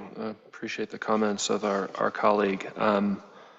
Briefly, sponsors, thank you. I think the chair and I know a little bit how a tough bill like this goes, given other legislation we've been working on. Not to walk through the whole bill, we've talked about Section 3. You know, those of us up here who have survived law school, frankly, you don't talk about the full faith and credit clause very much, or at least you didn't used to. If you were starting, in August, September of 2025, you might start to, because of the increasing separation of different states in our country and choices being made by their legislatures and other elected decision makers.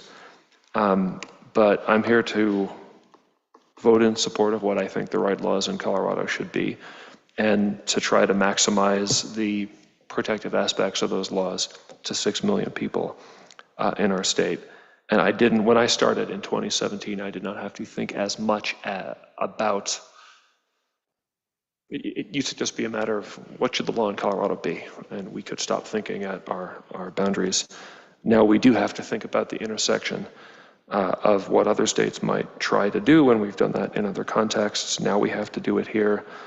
I think that the remaining parts of Section 3 are a softer statement. It is against the policy of this state. It's a broad statement.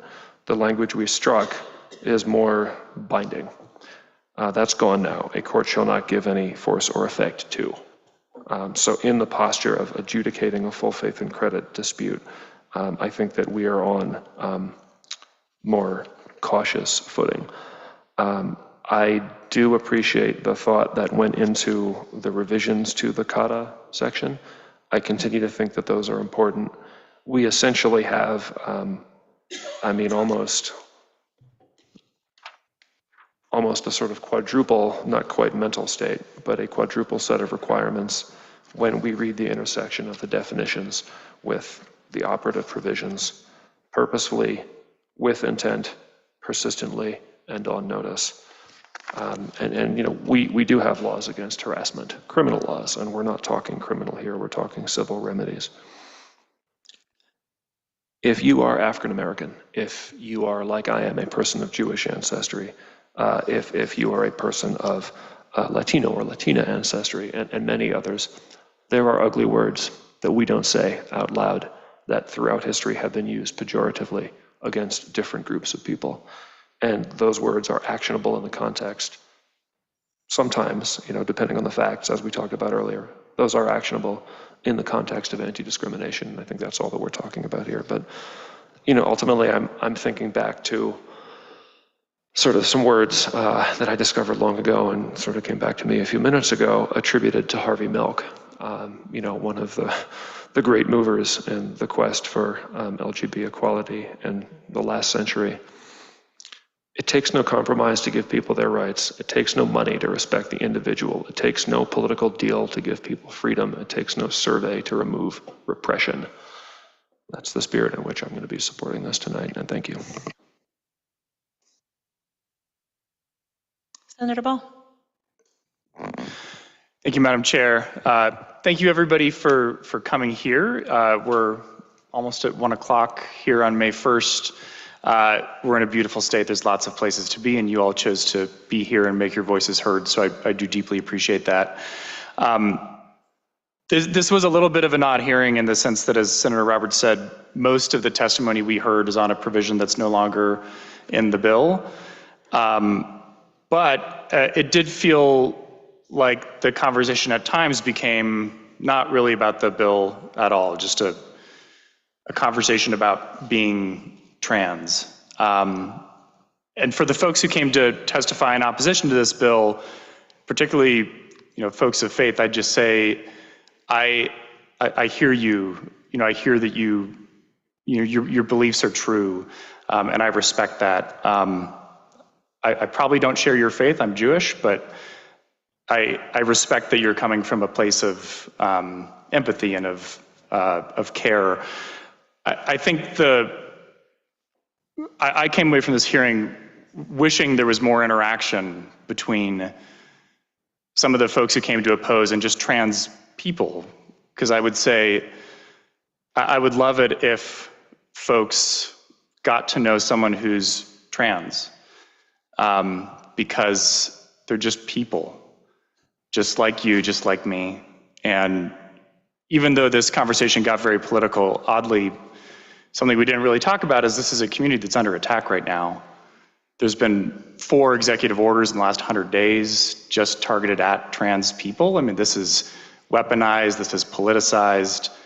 I served in the Army with someone who's trans, and she got an order saying she has to get out of the military. She's been in the military for 17 years.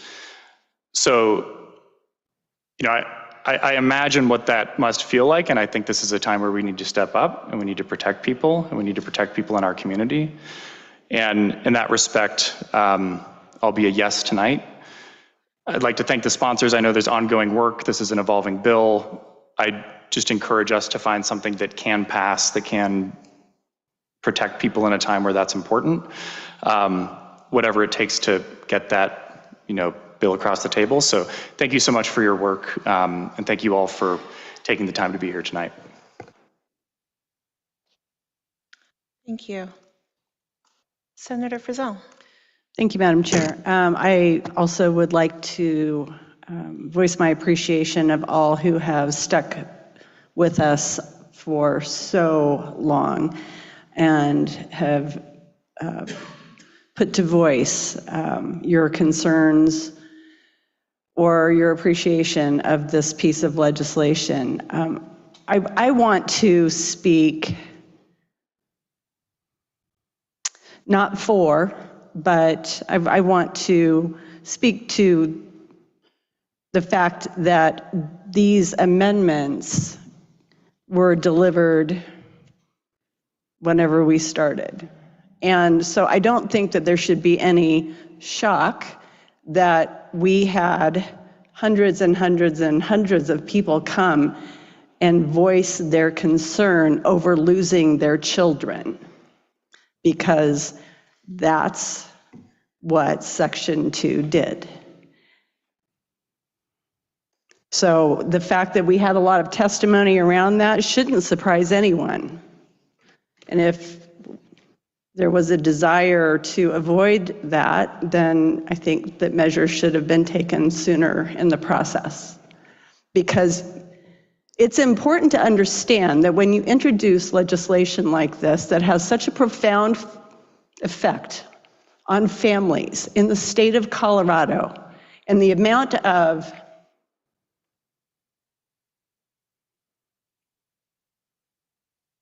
terror in some cases. I have to tell you that I was at Sam's Club in Castle Rock, and I didn't have my special license plate. I had my parking lot tag, and I had a father with 4 children standing there when I got out of my car, and he said, "Ma'am, this is real. This happened.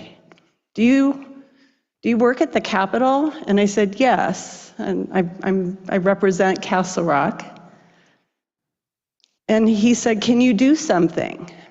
And he said, "I think I have to leave this state because I'm afraid of what's going to happen to my kids." So please, you have to understand the effect that this has on families. I understand that we are trying to create an environment for everyone in the state of Colorado where they feel safe. And I get that. But you can't at the same time create an environment where the vast majority of the people who live here and have children live in fear of what we are going to do in this building. So I just had to say that, and I appreciate your attention. And I will be a no vote. Thank you. Senator Carson. Thank you, Madam Chair. I just want to thank everyone for coming tonight and giving their views. I think we've all learned a lot. I'm pleased that the changes in the bill, a lot of amendments were offered, so that's positive. I'm going to be a no vote. I feel it's pretty clear that we have the laws we need. Colorado Anti-Discrimination Act prohibits discrimination in employment, housing, public accommodations, extending protections beyond federal law, protects individuals from discrimination based on disability, race, creed, color, sex, sexual orientation, gender identity, gender expression, marital status, religion, age, national origin, and ancestry. And so my belief is when we have adequate laws, we should focus on enforcing those. And so I'll be a no vote. Thank you.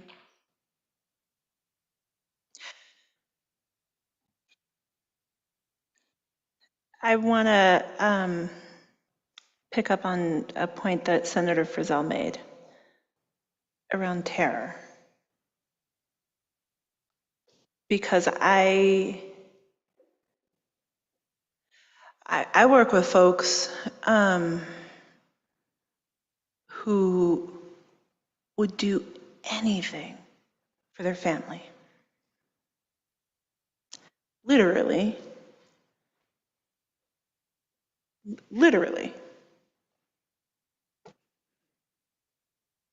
Pick their families up, walk across deserts for their family. And what I hear from all of these different perspectives is a willingness to do the same for the people that you love.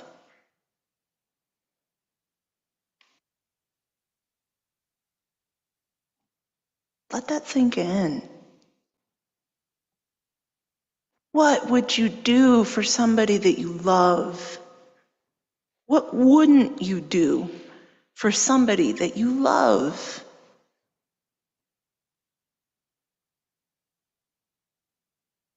And the fear that comes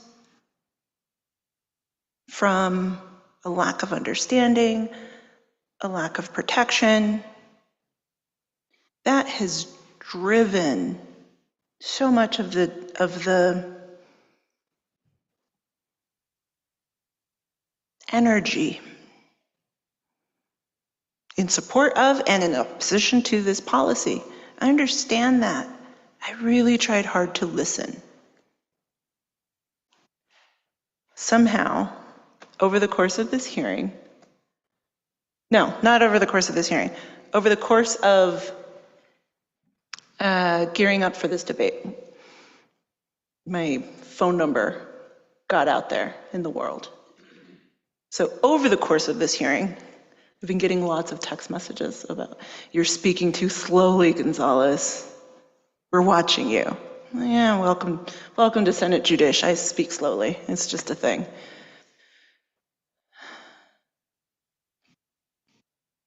There's questions about, was it equal time? There were questions that came from members of the committee. Who were we to shut down questions? There were more people who wanted to testify in support of and opposition to this policy. Does that mean that Your voice doesn't matter? We always welcome written comment. I've received thousands of emails. I've received so many handwritten letters. I've received so many calls and voicemails and DMs. And so have each and every one of us in the Senate, on this committee, as sponsors, as members of the Senate. I've heard community organizations talking about how they've come together, found each other. I've heard pastors come and speak with passion. I've heard educators. Thank y'all. Thank y'all for taking a moment to care. Because in a world in which sometimes it feels like nobody's listening, thank you for still taking the time to care. To come and make your voices heard, to come and be seen, to come and support someone else. Thank you. I would be remiss if I didn't also speak to Senator Ball's comment about the speed at which policy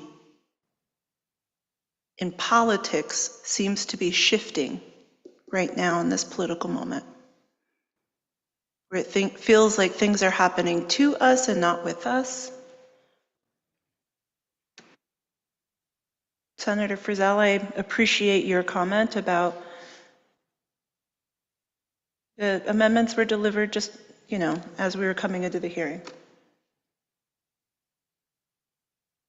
I understand that, I respect that. I really actually appreciate the comment.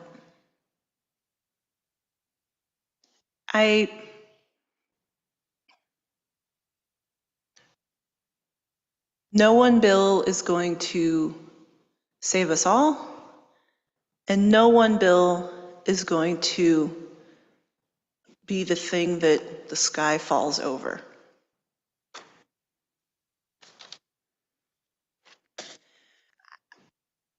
Through this hearing, I have been writing little comments, little quotes to myself, and the one that sticks with me is this one.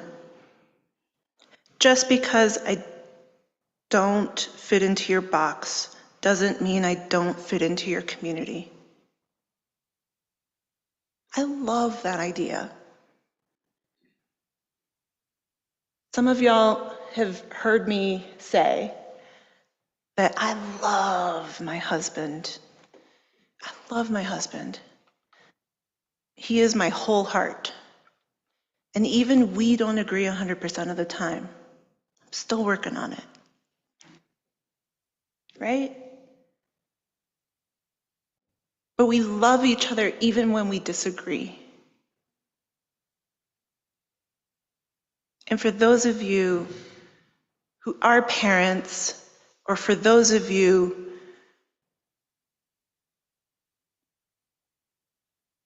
who have parents who are or are not the folks you needed them to be, I hope that you can find ways to love each other even when you disagree. Senator Kolker, Senator Winter, thank you for this complicated, heavy, intense work. I am sure that that work will continue.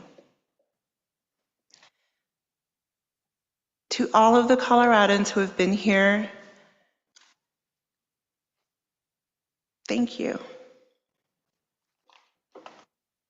It's 12:50 at night.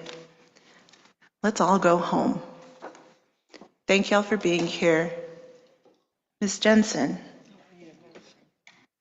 before we call the roll, I would be remiss if I didn't acknowledge you for your presence, even as there were lots of folks outside. To the sergeants, thank you. To our nonpartisan staff, thank you. To our minority leader, to our Senate president, thank you. Y'all both came and checked in. Thank you. Nobody's going to save us but us. We make this work. Thank y'all. To IT staff, to the folks online, to the folks listening in, everybody, thank y'all. The work will continue. The sun's going to rise tomorrow. And then we'll only have 5 days left. With that, Mr. Vice Chair. Thank you. I move House Bill 1312 as amended to the Committee of the Whole with a favorable recommendation. It is a proper motion. Ms. Jensen, please poll the members. Senators Ball, Aye. Carson, No. Doherty, Yes. Frizzell, No. Roberts, Aye. Weissman. Yes. Madam Chair. Aye. House Bill 1312 passes on a vote of 5-2. You're on your way to the Committee of the Whole. Thank you all. Travel safe. Get home. Thank you all for being here. With no further business, we stand in adjournment.